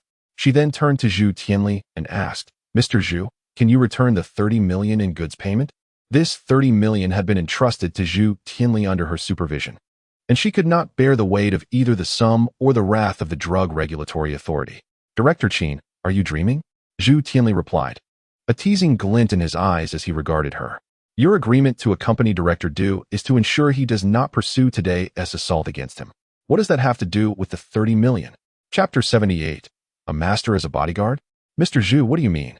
Upon hearing Zhu Tianli's words, Qin Jiyu's body trembled, her chest rising and falling with palpable agitation. "What do you mean?" Zhu Tianli chuckled. "Does Mr. Zhu share the same sentiments as Director Du?" Qin Jiyu's complexion turned ashen, an overwhelming sense of humiliation engulfing her. She had witnessed such thoughts from men in the workplace countless times, yet she never expected to be cornered to this extent herself. "Ha. Qin Jiyu, are you genuinely naive or merely feigning ignorance?" Zhu Tianli laughed heartily, then scrutinized Qin Jiyu as though she were an object of interest. "Although your physique is indeed captivating to men, do you truly believe that being a divorced woman makes you worth 30 million? Initially, Zhu Tianli had maintained a facade of politeness towards Qin Jiyu, but as events escalated, he discarded even that pretense. "Mr. Zhu, I implore you to speak with more respect." Qin Jiyu's voice quivered as she fought to retain her last shred of rationality. "How audacious of you to act so high and mighty." Zhu Tianli sneered, placing his feet on the desk and languidly crossing his legs. "Aside from spending a night with Director Du, you will serve as my subordinate, at my beck and call for 3 years.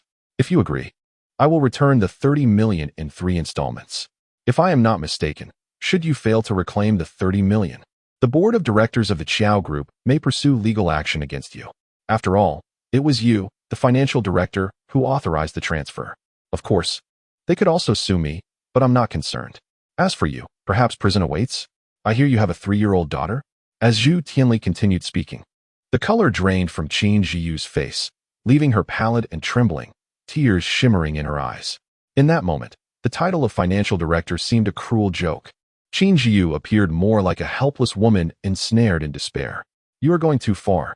Qin Jiyu finally lost her composure, her voice choking as she stood there. Yet not a single tear fell. This was her final act of defiance as a woman. "Of course, if you refuse, you may inform your president, the enchanting Qiao Da, to accompany me for a night.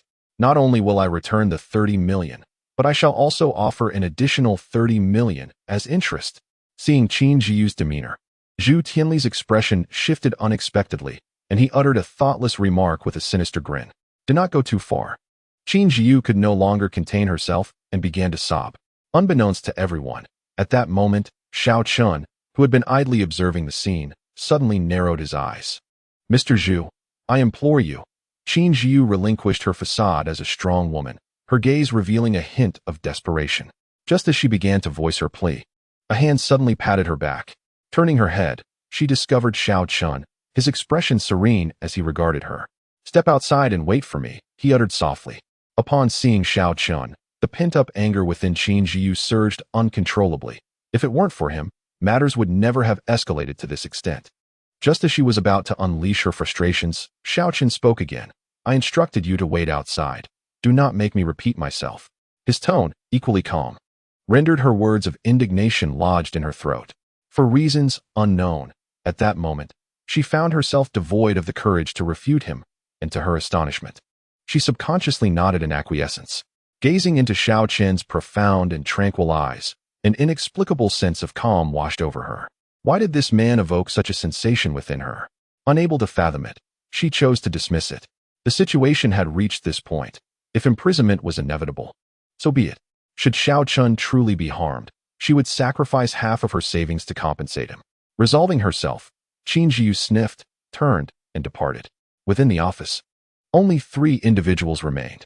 Now that the woman has left, I shall present you both with options. Mr. Zhu, return the 30 million and pay an additional 100 million in interest, all while severing your own tongue. Xiao Chun clapped his hands and turned to Du Rusen. As for you, old baldy, kneel before Qin Director at the Qiao Group's finance department tomorrow, bow 3 times in apology, and resign from your position as Director of the Drug Administration. Zhu Tianli and Du Rusen exchanged glances, each perceiving the absurdity reflected in the other's eyes, and then burst into laughter. Director Du, did I hear correctly? Did this brat just demand 100 million in interest? And make me cut out my own tongue? Am I not mistaken? Zhu Tianli guffawed extravagantly, rubbing his chin. Indeed, Mr. Zhu, this lad also insists I kneel before that vixen in apology tomorrow. Even more ludicrous. He wants me to voluntarily resign from my position at the Drug Administration. Du Rusin joined in the uproar, displaying a mouth full of smoke-stained teeth. His face smeared with blood, his demeanor utterly exaggerated. After their laughter subsided, Zhu Tianli, clutching his stomach, looked toward Xiao Chun. Tell me, what if we refuse? Yes. What if we do not comply? Du Rusin inquired, his expression taunting. Very well, since you are unwilling to bow an apology tomorrow, I shall have your director do it personally. Xiao Chun narrowed his eyes at Du Rusin and stated. He then picked up a golden-toed ornament from the floor. Turning to Zhu Tianli, as for you, your fate is sealed. Ha ha ha. Old Zhu, he said you were finished, and even demanded that Director Yang personally bow down and apologize. It utterly cracks me up. What is he even? Du Rusin laughed even harder. Ha ha. It has been ages since anyone has displayed such arrogance in front of me. Come, let me experience what it feels like to be finished. Zhu Tianli laughed recklessly, convinced that this young man could not possibly harm him, for he was a practitioner at the acquired stage, merely a step away from the innate realm. However, just as Zhu Tianli finished speaking, his expression suddenly shifted, for Xiao Chun had approached him. If it were merely that, he would not have lost his composure. What truly shocked Zhu Tianli was the unabashed aura emanating from Xiao Chun. Just moments ago, this seemingly insignificant security guard had unleashed an immense pressure that he had never encountered before. Under this overwhelming force, Zhu Tianli felt an inexplicable fear that left him gasping for breath. Why, you are also a practitioner? Zhu Tianli exclaimed, recognizing the aura as one familiar to him. This young security guard was undoubtedly a practitioner, yet how could his aura be so formidable? How could it instill such a paralyzing dread in someone who had attained the pinnacle of the acquired stage? How could this be? What realm of practitioner is this young man from? Zhu Tianli, having mingled in Han City for so many years, had certainly encountered innate practitioners. Yet none had ever exhibited such strength. At this moment, facing this young man, he found even the simple act of breathing to be a challenge. Could it be that this fellow surpassed innate practitioners? Impossible. Absolutely impossible. Deep within, Zhu Tianli could no longer contain his inner turmoil. Cursing, who can explain this? Why would a master-level warrior stoop to being a mere security guard? Chapter 79. Zhu Tianli's regret. Zhu Tianli's mind was a whirlwind of frantic thoughts. Yet no one could provide him with answers. Under the crushing weight of the immense aura, he could not muster even a flicker of resistance. It was not until Xiao Chun struck his knee with a solid metal object that the intense pain finally forced Zhu Tianli to let out a pained scream. Witnessing this scene, Du Rusin was nearly dumbfounded. Despite the distance between them, he could still see Zhu Tianli's deformed leg beneath his knee. "Mr. Zhu, fight back! Fight back!" Du Rusin shouted frantically, unable to comprehend why the typically domineering Zhu Tianli now resembled a helpless insect at the mercy of this young security guard. Zhu Tianli did hear Du Rusin's words, but at that moment, he lacked the courage to resist, scrambling from his office chair. "Yes, Mr. Zhu, finish him." Seeing Zhu Tianli rise, Du Rusin was elated, shouting with fervor. However, in the next moment, he was taken aback as he witnessed Zhu Tianli, who had risen from the office chair, suddenly kneeling on the ground, dragging his shattered leg behind him. "Please spare me, senior." Zhu Tianli's face was ashen, beads of cold sweat rolling down his cheeks and splattering onto the floor. "Spare you? Zhu, it's too late for that." Xiaochen narrowed his eyes, observing the terror-stricken Zhu Tianli on the ground, a mocking smile gracing his lips. "I offered you a chance earlier, yet you proved to be utterly useless. I was wrong. I failed to recognize greatness and look down upon you. I am willing to pay double the price just to beg you to let me go." Zhu Tianli stammered, nearly at a loss for words. "Very well, then. First, sever your own tongue, and then present me with double the amount. I might consider sparing your life." Xiaochen responded, contemplating for a moment before nodding. Zhu Tianli's expression turned grim. The reason he was willing to pay double was precisely to avoid the grisly suggestion of cutting out his tongue. Amidst his hesitation, he was increasingly perplexed about what kind of enchantment the Qiao group had cast upon Xiaochen to compel him to act with such fervor. "Senior, may I inquire what benefits the Qiao group has provided you? I hold no grudge against you. Why subject me to such torment? Just let me go this once, and I shall pay any sum you desire." Zhu Tianli gritted his teeth and spoke. He lacked for money, and if he could use wealth to befriend a master-level powerhouse, it would be an incredible bargain. Benefits? Upon hearing this, Xiaochen instantly grasped Zhu Tianli's intentions and looked at him with amused interest. "Qiao Xuanning is my fiancée." "What?" Zhu Tianli felt his mind go blank for several seconds. Then his lips twitched into an unsightly smile. "Please, senior, do not jest with me." "Jest?" Xiaochen chuckled lightly, glancing around before picking up a fruit knife from the platter and tossing it in front of Zhu Tianli. "You have 5 minutes. Sever your tongue and then transfer the payment. Otherwise, you shall face death." After throwing the knife down, Xiaochen turned his attention away from him and looked at Du Rusin, preparing to speak, when he suddenly noticed a flicker of malice in Zhu Tianli's eyes as he knelt on the ground. Seizing the knife, Zhu Tianli concentrated all his energy, propelling himself off the ground with a sudden force, aiming the blade viciously at the back of Xiaochen's neck. Seeking death, however, Xiaochen seemed to have anticipated this move. He swiftly turned and seized Zhu Tianli's arm, throwing him away with a powerful force. Zhu Tianli soared through the air, crashing into the furniture and shattering it to pieces. "Please, do not kill me. You will regret it." Blood gushed from Zhu Tianli's mouth, his gaze towards Xiaochen a mix of fear and fury. Xiaochen slowly approached, and upon noticing a pill that had fallen from Zhu Tianli, he raised an eyebrow, gently pinching the pill between his fingers. "What is your connection to the Bliss Valley?" Upon hearing Xiaochen's inquiry, Zhu Tianli initially believed that Xiaochen harbored some reservations. Instantly feeling as though a great weight had been lifted from his shoulders, he was overwhelmed with joy and resumed a condescending demeanor. "Youngster, so you are aware of the Bliss Valley?" "Huh. To tell you the truth, the individuals behind me hail from Bliss Valley. If those 2 esteemed figures were to learn that you have slain me, they would undoubtedly seek retribution." Although Zhu Tianli was unaware of the true strength of those 2 individuals, their enigmatic methods suggested a formidable prowess, easily capable of dealing with a mere brat like Xiaochen. It is worth noting that his rapid ascension to the postnatal realm was entirely reliant on the resources he had exchanged with those 2 figures. "Esteemed figures?" Xiaochen queried, his brow furrowing in contemplation until a sudden realization struck him. He slapped his forehead and asked, "Are the 2 esteemed figures you mentioned a man and a woman? One surnamed Song and the other surnamed you? How do you know?" Zhu Tianli's eyes widened in disbelief, his expression akin to that of a ghost. Xiaochen, suddenly amused, regarded Zhu Tianli and said, "Have you not seen those 2 esteemed figures in quite some time? Perhaps I could escort you to meet them?" "What do you mean?" Zhu Tianli found himself struggling to comprehend the situation. "You'll find out shortly." Xiaochen contemplated for a moment, but ultimately dismissed the idea of eliminating Zhu Tianli. Instead, He retrieved his phone and made a call. Hello, Lao Gao? Do you remember the two elders from Bliss Valley that I dispatched last time? Yes. Well, this time I've captured a live one for you at the Tianli Pharmaceutical Factory. Great, come over. With that, Xiaochen ended the call. On the ground, Zhu Tianli felt a sudden warmth in his trousers as an urgent need to urinate surged through him. The two esteemed figures were dead, killed by this individual before him. He could scarcely believe his ears, yet the implications of Xiaochun's words suggested a high probability of truth. This was disastrous. He had run into a formidable opponent. Zhu Tianli was consumed by this singular thought as he gazed at Xiaochun with newfound awe. Who could have imagined that a young security guard from the Qiao group could possess such extraordinary power? Had he known this would unfold, he would have gladly offered up not just 30 million, but even 3 billion without a word of protest. In a fit of anger and regret, Zhu Tianli coughed up a mouthful of blood and collapsed onto the ground, motionless. Observing this, Xiaochen quickly checked Zhu Tianli's pulse and, relieved to find a faint sign of life, exhaled deeply. After all, he had promised Gao Feng that he would bring him in alive.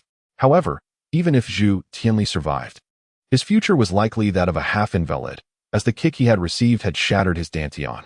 Witnessing this scene, Du Rusen, even in his naivety, recognized the gravity of the situation. This young security guard was undeniably exceptional, and Zhu Tianli was no match for him. Otherwise, he would not have been so thoroughly defeated. It's your turn now, Director Du, what do you say? With Zhu Tianli dealt with, Xiaochun turned his gaze to Du Rusen, a smile playing on his lips. Young man, do not be so arrogant. Do you dare to challenge me? I could easily call Director Yang and inform him of your disrespectful remarks. Director Yang is a member of the Yang family, and do not presume that your prowess in combat makes you invincible. These prominent families are not to be trifled with. Du Rusen threatened, brandishing his phone at Xiaochun. Go ahead, make the call. Xiaochun replied nonchalantly, dismissing the threat with a casual remark. Upon hearing this, Du Rusen, feeling compelled, quickly dialed the number of the head of the Drug Supervision Agency, Yang Tianfeng. Soon, the call connected. Director, save me. It's Xiao Du. Du Rusen began, showcasing his talent for theatrics as he wept and lamented. Director Yang. This morning I was invited by President Zhu Tianli of Tianli Group to inspect their pharmaceutical plant, only to encounter trouble from the Qiao Group.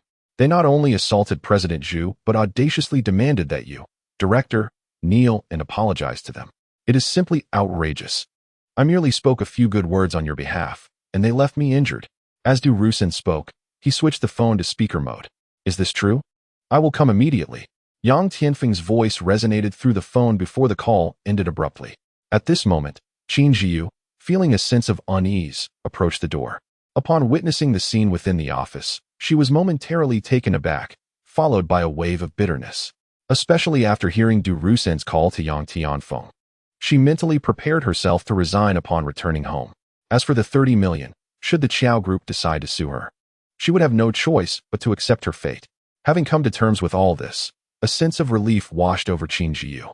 She gazed at Xiaochun, who was seated on the sofa, leisurely sipping tea, and an inexplicable emotion surged within her.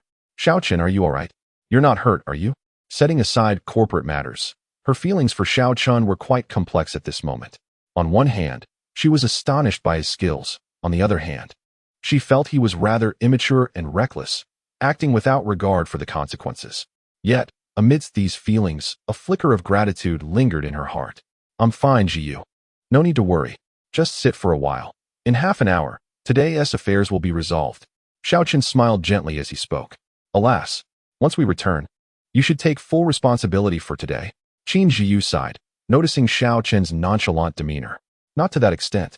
Xiaochen understood her concerns and offered her a reassuring glance before settling back on the sofa to engage with his phone. 20 minutes later, Gao Feng arrived first, driving with a group of people. Where is he? Xiaochen. The arrival of Gao Feng and his entourage created quite a stir, instantly drawing the attention of the remaining personnel at Tianli Pharmaceutical.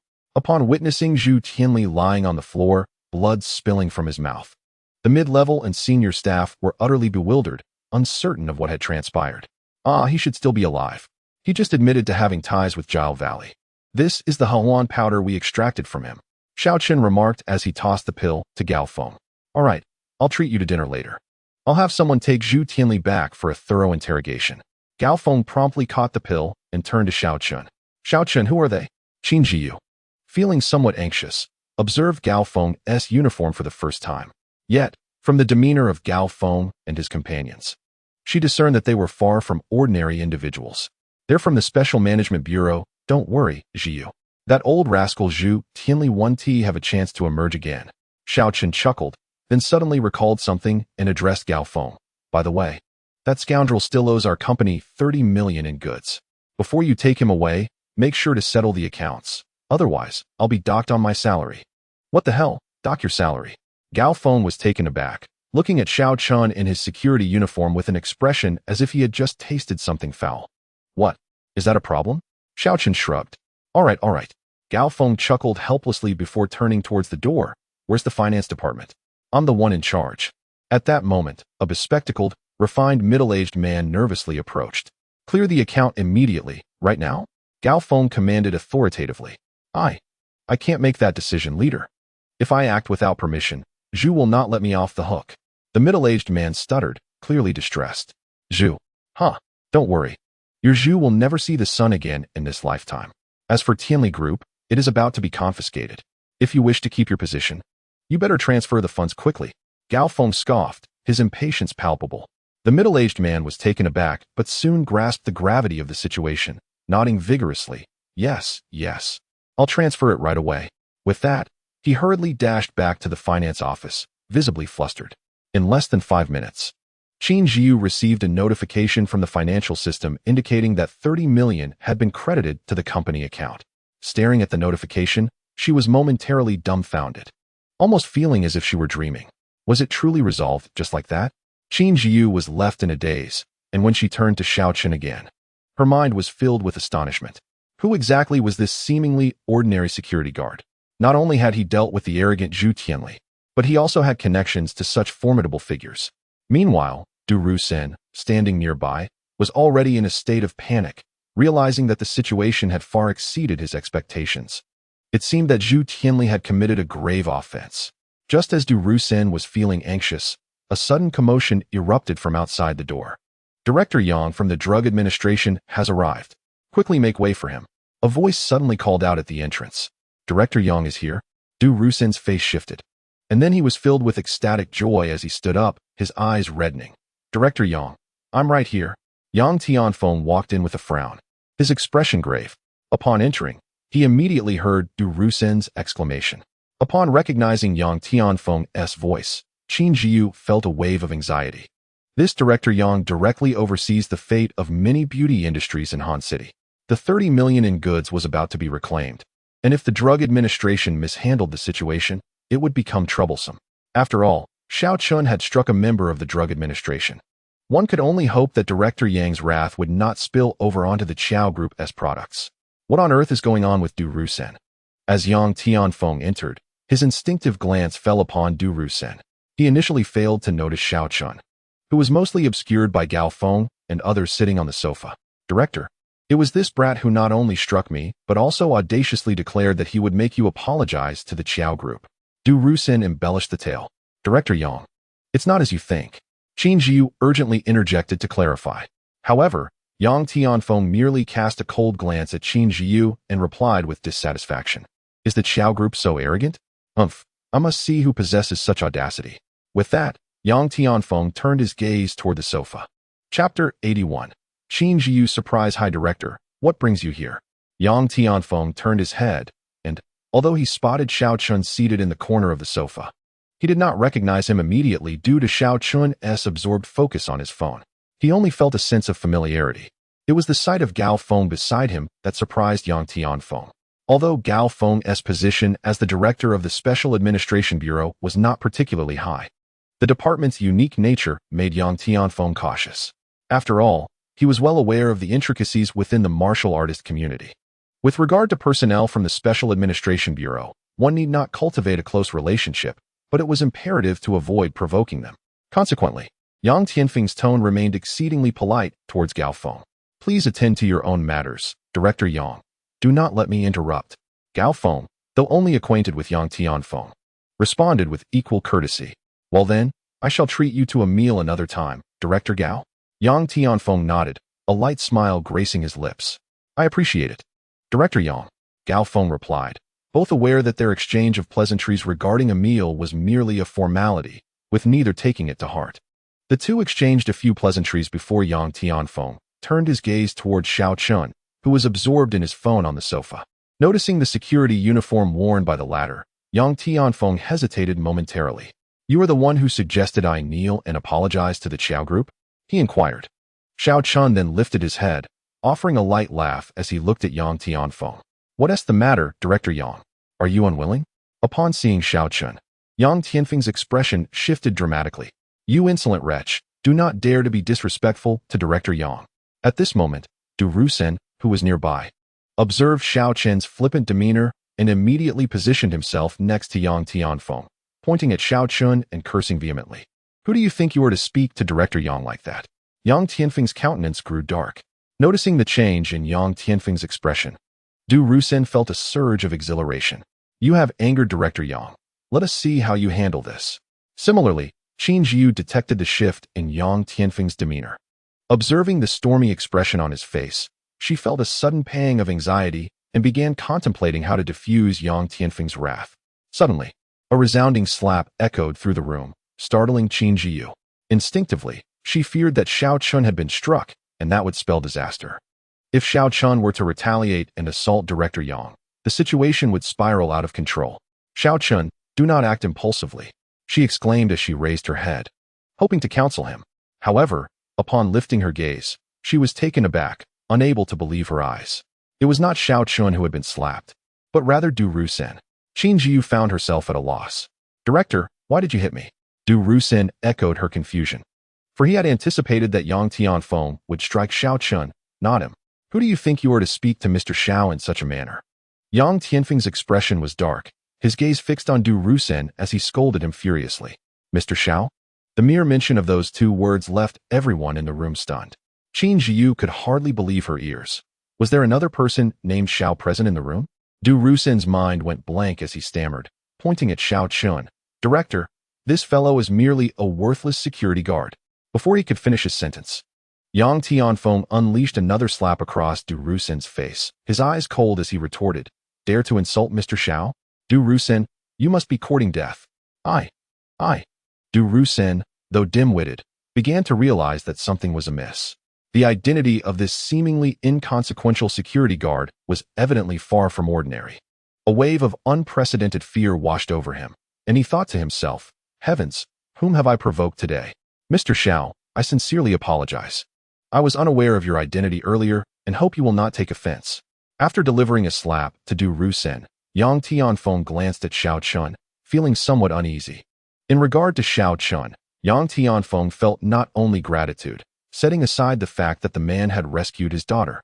His medical prowess had left even Lu Yongming astounded.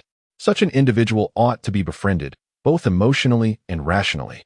Most importantly, Yang Tianfeng's father, the elder Yang, had returned from the capital just yesterday. The elder informed him that the cold poison within his daughter had previously been suppressed by a master-level practitioner. But now it had resurfaced. Even master-level experts were at a loss. Only a grandmaster could potentially reign in the affliction. Yet, grandmasters are a rarity. With merely a handful among the billions in Huaxia, truly celestial beings to those like them. However, Xiao Chun had effortlessly cured what only a grandmaster could heal. What level of medical expertise must he possess? Such a figure is scarcely found throughout all of Huaxia.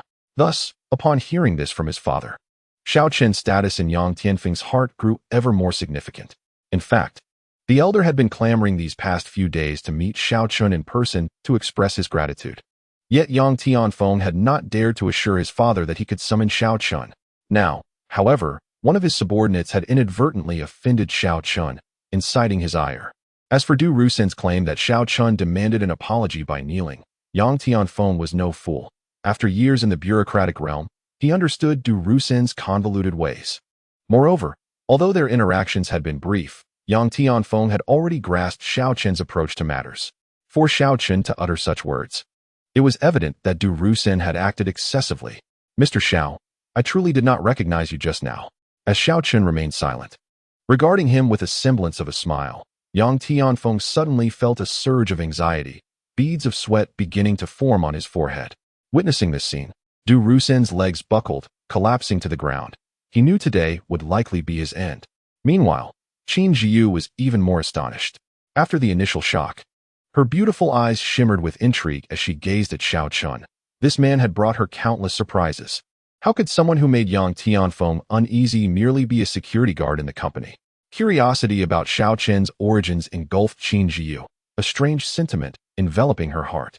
This time, she remained silent, standing quietly to observe how Xiao Chun would react to Yang Tianfeng's trepidation. Is Director Yang suggesting that if I were merely an ordinary security guard, you would feel justified in treating me as you please? If that truly is the case, Director Yang need not hesitate. Simply regard me as a security guard of the Qiao group and proceed accordingly.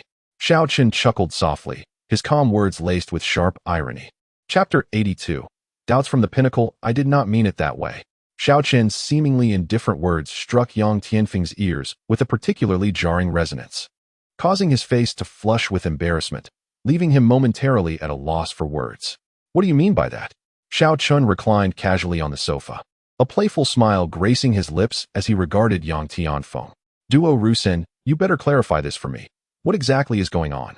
If you dare deceive me even slightly, you shall not leave this room alive. Yang Tianfeng, unable to respond to Xiao Chen's inquiry, redirected his fury towards Duo Rusen. Director, I, Duo Rusen, sensing the gravity of the situation, refrained from any trickery and promptly revealed how he had been invited by Zhu Tianli, intending to secure an order for medicinal materials. He divulged the entirety of Zhu Tianli's plan to drug Qin Jiu during a dinner, allowing both men to exploit the situation. As Duo Rusen recounted the events, Qin Jiu's complexion gradually paled. What a disgrace! How could our drug administration harbor such filth? Upon understanding the full scope of the situation, Yang Tianfeng teetered on the brink of fury, incredulous that this scoundrel under his command had not only deceived him, but also tarnished his reputation before Mr. Xiao. Mr. Xiao, I was wrong. I bow to you. Duo Rusen, now thoroughly terrified, crawled before Xiao Chun, his forehead striking the ground with a resounding thud. Bowing to me? Director Duo, I believe you've misidentified your superior. Xiao Chun chuckled lightly. Yes. Duo Rusen, initially taken aback, hastily scrambled to Qin Jiu's feet, prostrating himself repeatedly. Director Qin, I beg your pardon for my insolence. Please, I implore you to forgive me. Observing the blood oozing from Duo Rusen's forehead, Qin Jiu felt an indescribable complexity of emotions. She found it hard to reconcile the image of this pitiful, dog-like bald man with the arrogant figure who had once wielded power to coerce her just an hour prior. Reflecting on her earlier predicament, Qin Jiu's eyes welled with tears. Scoundrel! A sudden panic coursed through her. Under Duo Rusen's duress, she had been forced into a compromise. How would Xiao Chen perceive her? Surely, he must think her a despicable woman devoid of self-respect. Director Yang, with such trash in your drug administration, it's only a matter of time before you are implicated, as evidenced by today's incident. Xiao Chun, having overheard Qin Jiu's remarks, discerned that she had no intention of forgiving Duo Rusen. Considering her previous efforts to defend him, Xiao Chun resolved to vent her frustrations. Of course, if Director Yang is of the same ilk, or wishes to protect such trash, then consider my words unspoken. However, know that our relationship shall cease here. You lofty individuals, I, Xiao Chun, a mere commoner, cannot aspire to associate with. After a moment's contemplation, Xiao Chun spoke again, his words laced with derision. No, Mr. Xiao. You have misunderstood. I, Yang Tianfeng, would never engage in such despicable acts. If, in the future, Mr. Xiao discovers that I, Yang, have committed such a lowly deed, you may come and take my life. Yang Tianfeng hastily explained, and then, in a fit of rage, he kicked Du Rusen with a furious shout. You, Du Rusen. If it weren't for today's encounter with Mr. Xiao, I would never have known the extent of your unscrupulous methods. Effective immediately, you are dismissed.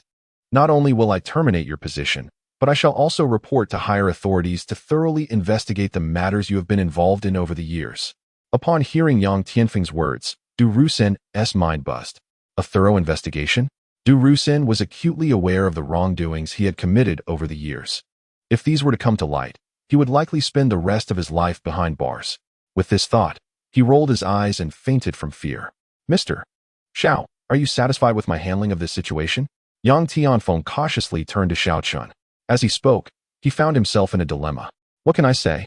Director Yang has acted with remarkable integrity. I would not hold you accountable for the wrongdoings of your subordinates. Xiao Chen chuckled, appreciating Yang Tianfeng's efforts. It was unrealistic to expect a dignified director of the Drug Administration to bow and apologize. Even if Yang Tianfeng were to do so, it would likely leave a bitter taste in his heart, and their camaraderie would suffer irreparably. Thus, Xiao Chen naturally took a more lenient stance. Thank you, Mr. Xiao. Upon hearing Xiao Chen's words, Yang Tianfeng breathed a sigh of relief. He promptly took out his phone and smiled. It's almost noon, I presume, Mr. Xiao hasn't had lunch yet. I know of a fine restaurant nearby with excellent cuisine. Would you do me the honor of joining me for a meal? Dining together sounds pleasant, as I too am quite hungry. However, Director Yang, please do not mistake my position. I am currently accompanying my superior on official business. Unless directed otherwise, I cannot indulge in a meal with you. Xiao Chen remarked with a playful smile as he glanced at Qin Jiyu. Oh dear, how foolish of me. Director Qin, I wonder if you are free for lunch? My subordinate has offended you, and I, Yang Tianfeng, would like to take this opportunity to apologize on his behalf. Yang Tianfeng, perceptive as he was, quickly grasped Xiao Chen's intent and beamed at Qin Jiyu. Ah, I am indeed free. Thank you, Director Yang. Qin Jiyu was taken aback. When had someone of Yang Tianfeng's stature ever invited her to dine? Such an occurrence was beyond her wildest dreams, especially considering how Du Rusin had previously held such sway over her. This was a splendid opportunity to expand her network. While feeling both surprised and delighted, Qin Jiyu was enveloped by a warm current in her heart. She was acutely aware that Yang Tianfeng's actions were prompted by Xiao Chen. At that moment, Qin Jiyu cast a grateful glance towards Xiao Chen, who simply smiled back at her. In an instant, as she beheld Xiao Chen's sun-kissed, handsome visage, she felt a sudden stir of emotions. Director Gao, I had mentioned treating you to a meal earlier. Since you are acquainted with Mr. Xiao, there is no better time than the present. Would you grace us with your presence for lunch? I shall host, Qin Jiyu proposed. Upon hearing Qin Jiyu's agreement, a weight lifted from Yang Tianfeng's heart, and he cheerfully turned to Gao Feng, saying, That sounds splendid. I shall not be modest. I have some matters to discuss with Xiao Chen. Gao Feng, after a moment of contemplation, readily assented, his gaze occasionally flitting towards Xiao Chen. The latter, upon hearing this, felt his brow twitch involuntarily. Although Gao Feng did not explicitly state it, Xiao Chen surmised that the inquiry likely pertained to the matter of Li Qi's demise. While there was currently no direct evidence linking his actions to Li Qi's death, the surveillance footage from the Bihubei Villa area would undoubtedly lead Gao Feng to suspect him. Very well, Director Gao, should you have inquiries for me? I shall respond candidly. Xiao Chen maintained a composed demeanor, offering a slight smile, seizing the opportunity to gauge Gao Feng's intentions. Chapter 83. Was it you who killed Li Qi? Around noon, at Yang Tianfeng's suggestion, the four of them arrived at a rustic establishment known as Zui Xianju. According to Yang Tianfeng, all the ingredients used here were cultivated and raised by Zui Xianju itself. Although the food might not rival that of a five-star restaurant in presentation, it was undoubtedly wholesome and delectable. Coupled with the pleasant scenery, the four were in high spirits. Particularly Qin Jiyu, who, in times past, would have never imagined sharing a meal with someone of Yang Tianfeng's stature. With Xiao Chen present, both Yang Tianfeng and Gao Feng exhibited no airs, resulting in a convivial atmosphere at the dining table. After several rounds of drinks and a variety of dishes, Yang Tianfeng finally set down his cup and turned to Xiao Chen, saying, Mr. Xiao, I am immensely grateful for your timely intervention concerning my daughter's illness. Had it not been for your efforts, the consequences would have been dire. Such a debt of gratitude is one I, Yang, shall never be able to repay. Director Yang, you are too kind. After all, I did utilize your precious medicinal materials, so it was not without due compensation. Moreover, I have yet to express my thanks for today's events, so please, let us not stand on ceremony. Xiao Chen replied with a light chuckle. Indeed. I shall refrain from such formalities, but I do have a small request, Yang Tianfeng said, nodding eagerly, though somewhat sheepishly, as he looked toward Xiao Chen. Speak freely. Xiao Chen replied, intrigued, as he turned his attention to Yang Tianfeng. With Yang Jingyi's condition now resolved, he wondered what matters Yang Tianfeng wished to discuss. Recently, my father returned from the capital and wishes to host a family banquet to personally express gratitude to Mr. Xiao. I am uncertain about Mr. Zhao's availability. As Yang Tianfeng spoke, he keenly observed Xiao Chen's expression. Upon hearing Yang Tianfeng's words, Qin Jiyu was once again taken aback. A family banquet. What a remarkable honor it must be for Yang Tianfeng to extend such an invitation personally. Moreover, the hints within their conversation suggested that Xiao Chun possesses extraordinary medical skills. Just how many secrets does this individual conceal? Qin Jiyu's beautiful eyes sparkled with intrigue. Director Yang, I initially thought it was something serious. Very well, I am agreeable. Please set a date and notify me, Xiao Chun replied without hesitation. Thank you, Mr. Xiao. I raise a glass to you, Yang Tianfeng exclaimed with delight, raising his cup and downing its contents in one gulp. Following this, the group exchanged pleasantries and indulged in conversation until the meal was nearing its conclusion. At that moment, the slightly intoxicated Gao Feng could no longer contain himself and turned to Xiao Chun, inquiring, Xiao Chun, have you heard about a recent incident? What incident does Director Gao refer to? Xiao Chun feigned ignorance, though he already understood. Li Qi has passed away. Gao Feng cast a penetrating glance at Xiao Chun. Li Qi? Who is that? I do not recognize the name, Xiao Chun frowned. You cannot be serious, Xiao Chun. Li Qi was the guest elder who once accompanied Chu Qingyun, a martial artist of the 9th innate level, practically a half-step master. You encountered him at Chen Yuhu's bar. Gao Feng chuckled lightly, then scrutinized Xiao Chun with a knowing gaze. Yesterday morning, Li Qi visited the Behuan villa with Chu Qingyun, and by afternoon, the special administration received news of Li Qi's cremation. At Gao Feng's revelation, the slightly inebriated Qin Jiyu suddenly pondered, Behuan? That sounds familiar. Is it truly so absurd? A 9th innate level master perished just like that? Xiao Chen's glass froze midway to his lips, shock evident on his face as he regarded Gao Feng. You genuinely did not kill him, did you? Seeing Xiao Chen's astonishment, Gao Feng furrowed his brow, beginning to doubt his suspicions. Director Gao? You hold me in too high regard. You know my capabilities. I am merely at the 8th innate level.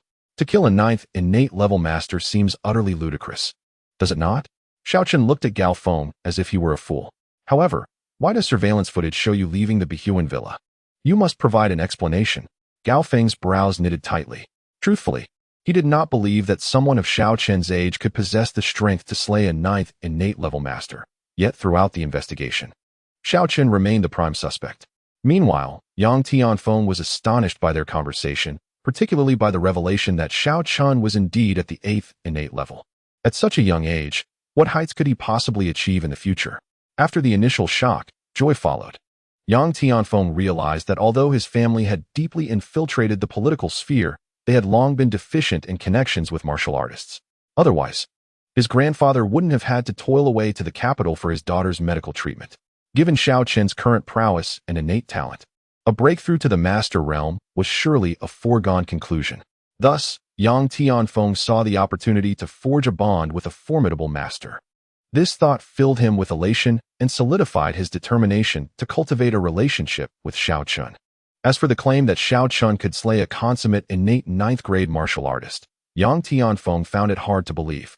After all, the heads of the Su and Zhao families barely possessed such strength, which for Yang Tianfeng represented the pinnacle of martial prowess in Hanqing. With that in mind, he turned his gaze towards Xiao Chun, curious about how he would respond to Gao Feng's inquiries. Oh, you mean my drive to Behuan yesterday morning? At that moment, Xiao Chun slowly set down his wine glass, having already devised a plausible explanation. After a light chuckle, he gestured to his security uniform, saying, Director Gao, surely you're aware? I went to the Behuan villa for an interview. An interview? Gao Feng was taken aback. Indeed, I was interviewing for a security position. I am childhood friends with General Manager Qiao of the Qiao Group. However, having spent my youth training in the mountains with my master, I returned to Hanqing without a job and sought her assistance. Yesterday, we discussed it, and she helped me secure this security position. Alas, I just started today and was already brought in by Director Qin to settle accounts. If you doubt my words, you can ask Director Qin. Xiao Chen nodded, pointing to Qin Jiyu. Indeed, Director Gao, I can attest to this. Xiao Chen only began working at the company today, since General Manager Qiao arranged this position discreetly. When Xiao Chen arrived, he even had a misunderstanding with the security at the entrance, resulting in a scuffle. Qin Jiyu, unaware of the underlying details, perfectly corroborated Xiao Chen's narrative from an observer's perspective. At that moment, Qin Jiyu finally understood why the Behuan villa sounded familiar. It was the residential community where General Manager Qiao lived. To her surprise, Xiao Chun was childhood friends with her. But was it truly just friendship? As a woman, she couldn't shake the feeling that something was amiss. Chapter 84. The insightful Qin Jiyu. Was it merely an interview? After hearing Qin Jiyu's words, Gao Feng felt uncertain. What else could it be? Do you truly believe I killed Li Qi? What a joke. To slay a consummate innate ninth-grade martial artist, one would at least need to be a master. Director Gao, if I were a master, would I come to Hanxing to develop my career as a mere security guard? I could easily seek refuge with a prominent family in the capital and live a life of luxury without the need to toil here. Xiao Chun spread his hands, chuckling self-deprecatingly. That does make sense. Very well, I shall revisit this matter later. Do not hold it against me today, for this issue weighs heavily on my mind. Gao Feng nodded in response. What is there to discuss? Is it not permissible for martial artists to clash? The death of a mere Li Qi, must it incite such a tumult? Xiao Chun casually remarked, echoing a question that had long lingered in his thoughts. After all, it was merely the demise of Li Qi. Moreover, as long as martial artists do not harm innocent civilians, the Special Administration Bureau remains indifferent. The individuals from the Bliss Valley faced intervention solely due to the kidnapping of Han Qingmao. Yet, Li Qi was also a martial artist. Logically, the Bureau should not exhibit such a profound reaction. Allowing martial artists to engage in combat is indeed acceptable, but the crux of the matter lies elsewhere. Gao Feng sighed bitterly and took a swig of his drink. Where does the problem lie? Xiao Chen inquired, puzzled. You mentioned earlier that only those of a masterful realm could slay someone at the pinnacle of the innate ninth grade. But where are we? This is Han City. Gao Feng exhaled heavily and continued. For many years, the Su family and the Zhao family have represented the zenith of martial prowess in Han City. Yet, inexplicably, a master-level martial artist has emerged, having slain the innate ninth-grade Li Qi. When my superiors inquire about such a monumental event, how shall I provide an account? As the head of the Special Administration Bureau's Han City office, it is unacceptable for me to be oblivious to occurrences within my jurisdiction. What will my superiors think of me? I see. Xiao Chun felt a wave of relief wash over him. He had expected something far more dire. I would rather this master-level powerhouse were indeed you. That would simplify matters for me. Gao Feng grimaced, and in a drunken plea, he implored, Xiao Chun, please do not conceal the truth from me. Did you or did you not kill Li Qi? Upon hearing this, Xiao Chun instinctively considered confessing. But as he glimpsed the clarity in Gao Feng's eyes, his heart raced. Damn it, this old fellow is employing a strategy of feigned vulnerability. It truly was not me, Director Gao. If it were, I would be more than eager to admit it. Xiao Chun sighed and shook his head. Truly not. Gao Feng narrowed his eyes, scrutinizing Xiao Chun once more. It is indeed not me. Xiao Chun forced a smile. Very well, it seems I have erred, alas. Gao Feng sighed in disappointment before glancing at his watch. The hour grows late. I extend my gratitude to Director Yang for his hospitality today. I have official matters to attend to this afternoon, so I shall take my leave. In the future, let us dine together again when the opportunity arises. After speaking, Gao Feng appeared to lose interest in further libations. He bid a succinct farewell and exited the private room. Watching Gao Feng depart, Xiao Chun could not help but squint slightly. It was clear that Gao Feng's relentless pursuit of the truth behind Li Qi's death was driven by deeper motives. Yet what could those motives be? Logically, the Bureau is accustomed to dealing with deaths, even those of masters. Gao Feng's reaction seemed rather anomalous. After contemplating the matter thoroughly, Xiao Chun found himself at a loss to discern the underlying reason. Unable to fathom it any further, he shook his head and resolved to set it aside, believing that he would eventually uncover the truth in due course. With Gao Feng's departure, the luncheon drew to a close.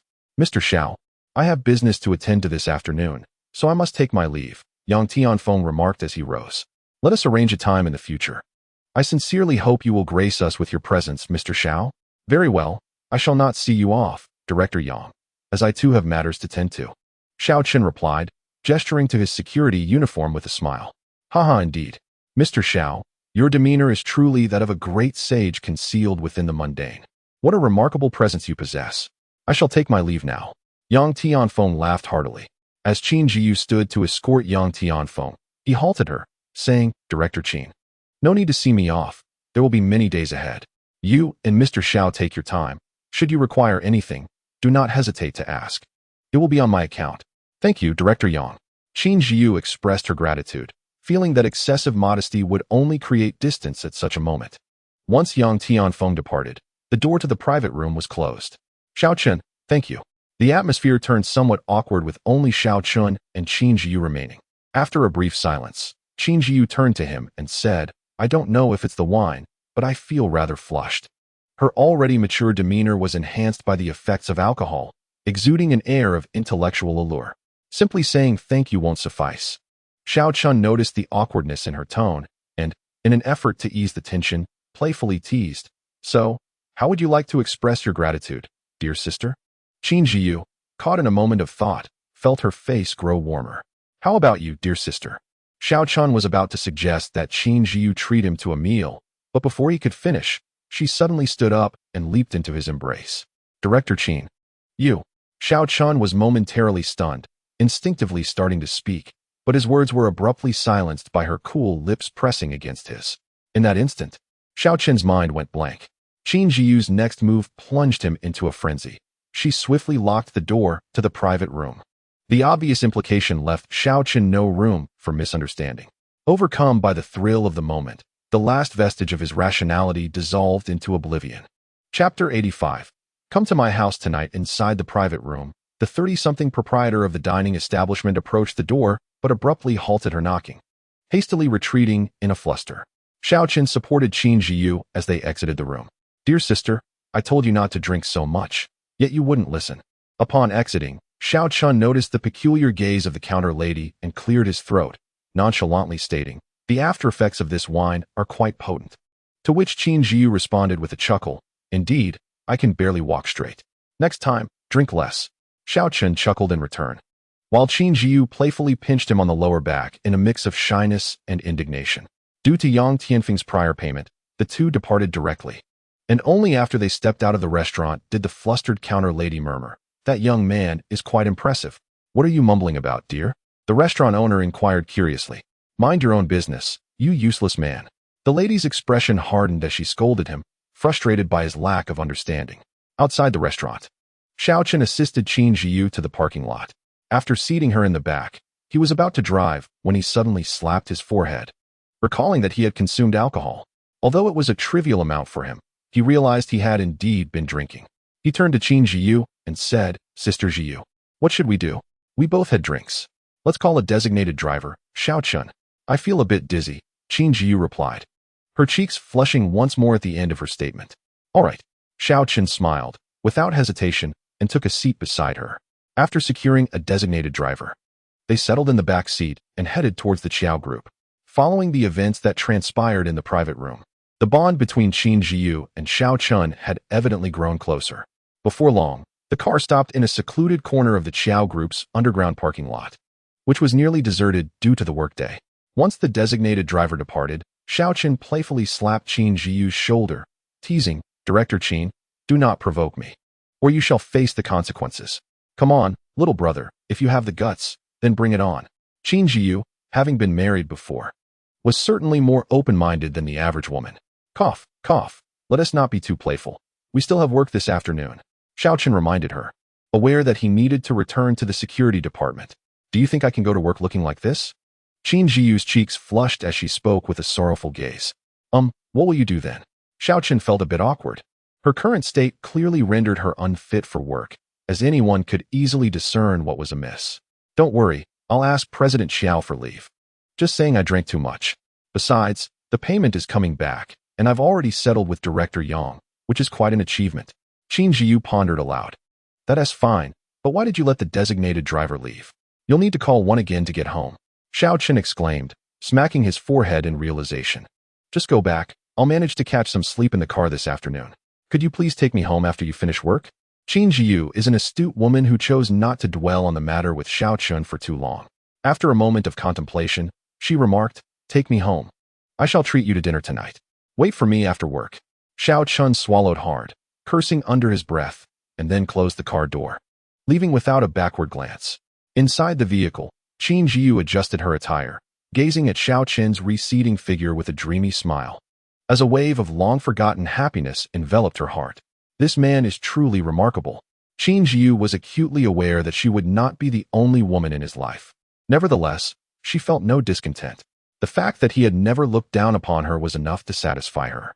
Meanwhile, upon returning to the company, Xiao Chun first washed his face in the restroom, then stood by the ventilation shaft for a moment before heading back to the training room of the security department. At that moment, within the training room, Li Jin, Lin Hu, and the other security personnel were not in the mood to train. Captain, it has been the entire morning, and the afternoon shift is about to begin. Why hasn't Chingu returned yet? I fear he might be seriously injured. Lin Hu expressed his concern. It's hard to say. We should prepare for the worst, Li Jin sighed. Just then, Xiao Chun unexpectedly pushed the door open. Wow, Chingu, you're back. Are you uninjured? Upon seeing Xiao Chun, Lin Hu could hardly believe his eyes, while another security guard, Chen Lu, was equally astonished, though his surprise quickly morphed into disappointment and resentment. Injured? Why would I be injured? Xiao Chun rubbed his nose and soon grasped Lin Hu's implication, responding with a smile. No worries, the payment from Tianli Pharmaceutical has been secured. That scoundrel Zhu Tianli will likely never have the chance to resurface. Wow, Chingu, you truly have a knack for humor. Lin Hu gave a thumbs up. Li Jin added, it's good to hear you're unharmed. Meanwhile, Chen Lu could not resist making a sarcastic remark. Indeed, Chingu is impressive. He is the greatest braggart I have ever encountered. If you manage to recover the debt, I, Chen Lu, will immediately leave this security department. Upon hearing Chen Lu's words, both Li Jin and Lin Hu's expressions darkened, their faces clouded with dismay. They had warned this fool earlier that morning. Yet he remained obstinate and petty-minded. Such small-mindedness genuinely repulsed them. Publicly belittling Xiao Chun was an affront they could hardly tolerate. Just as Li Jin and his companion were preparing to reprimand Chen Lu with stern faces, the door of the training room swung open once more, revealing a young lady from the finance department, clutching a hefty leather bag. Her face radiated envy as she surveyed the room and inquired, "Who is Xiao Chun?" According to company policy, there's a commission reward of 0.3% for reclaiming the payment. This is the bonus for the 30 million yuan payment from Tianli Pharmaceutical, and Director Qin personally called me to deliver this to you. With the soft timbre of the finance lady's voice, an oppressive silence enveloped the entire security training room. Wow, Brother Chun, you really managed to get the payment back? After a brief lull, the room erupted in excitement, with Lin Hu gazing at Xiao Chun in admiration, unable to suppress an exclamation of astonishment. Would I deceive you? Xiao Chun replied with a smile. So you are Xiao Chun. Here, I brought the bonus as instructed. Director Qin emphasized that I must personally deliver it to you. My task is complete. The finance lady, with an envious expression, handed the cash-filled leather bag to Xiao Chun, stealing glances at his face. This little security guard is somewhat handsome.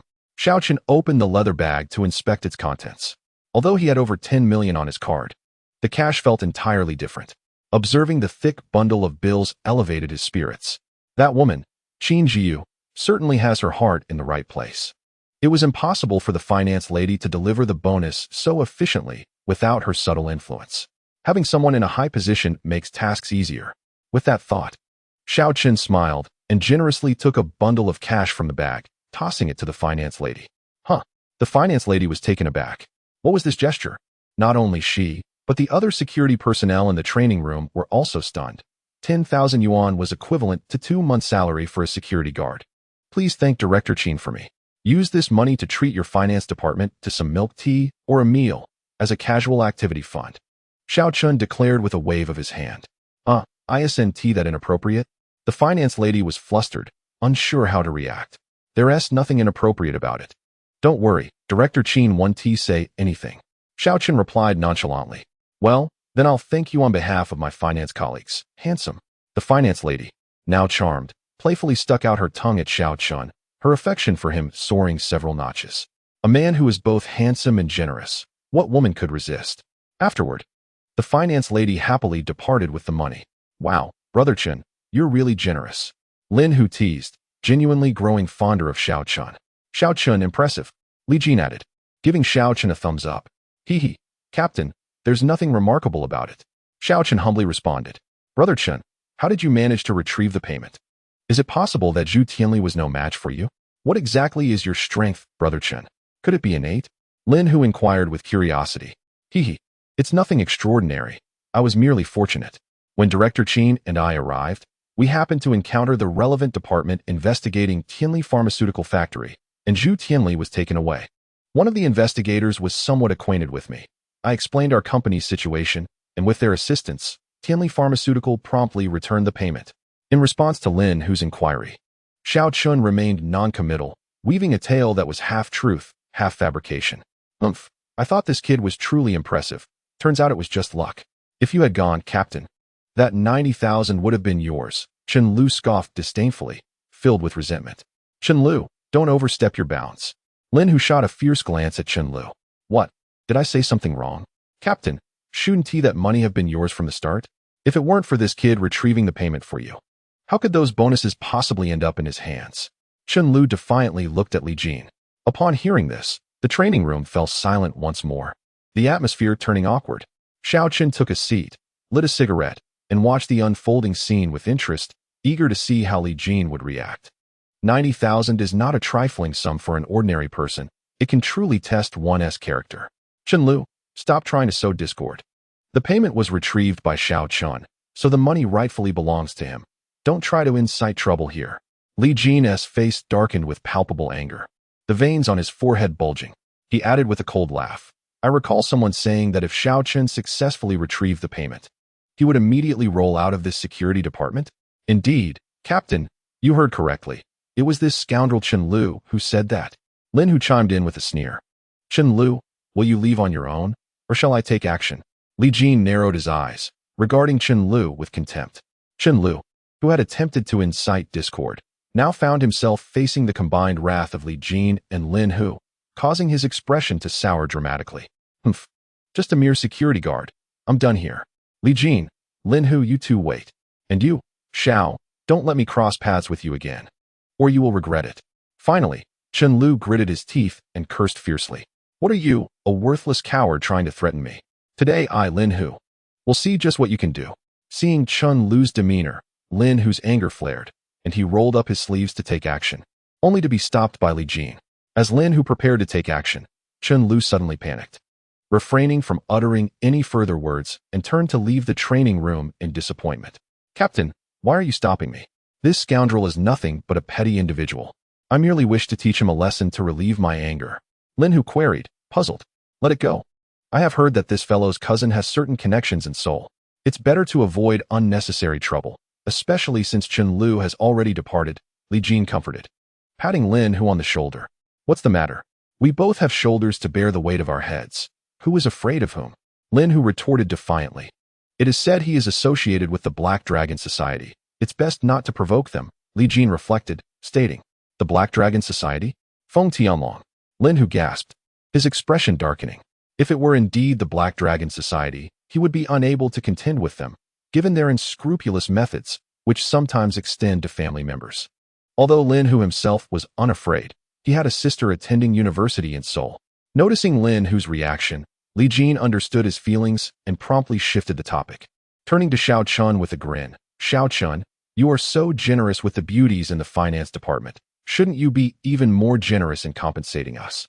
Your brothers whom you have thrice beaten? At Li Jin's words, the security personnel erupted in raucous cheers. Indeed, we cannot have endured that beating for nothing. Yes, Brother Chun, you must compensate us well. Observing the commotion among the crowd, Xiao Chun couldn't help but chuckle. He slammed a leather bag filled with bonuses onto the table and pointed at the crowd, laughingly scolding, all right, I shall grant you the opportunity to take advantage of me today. If I do not spend all this money, I shall never hold you in esteem for the rest of my life.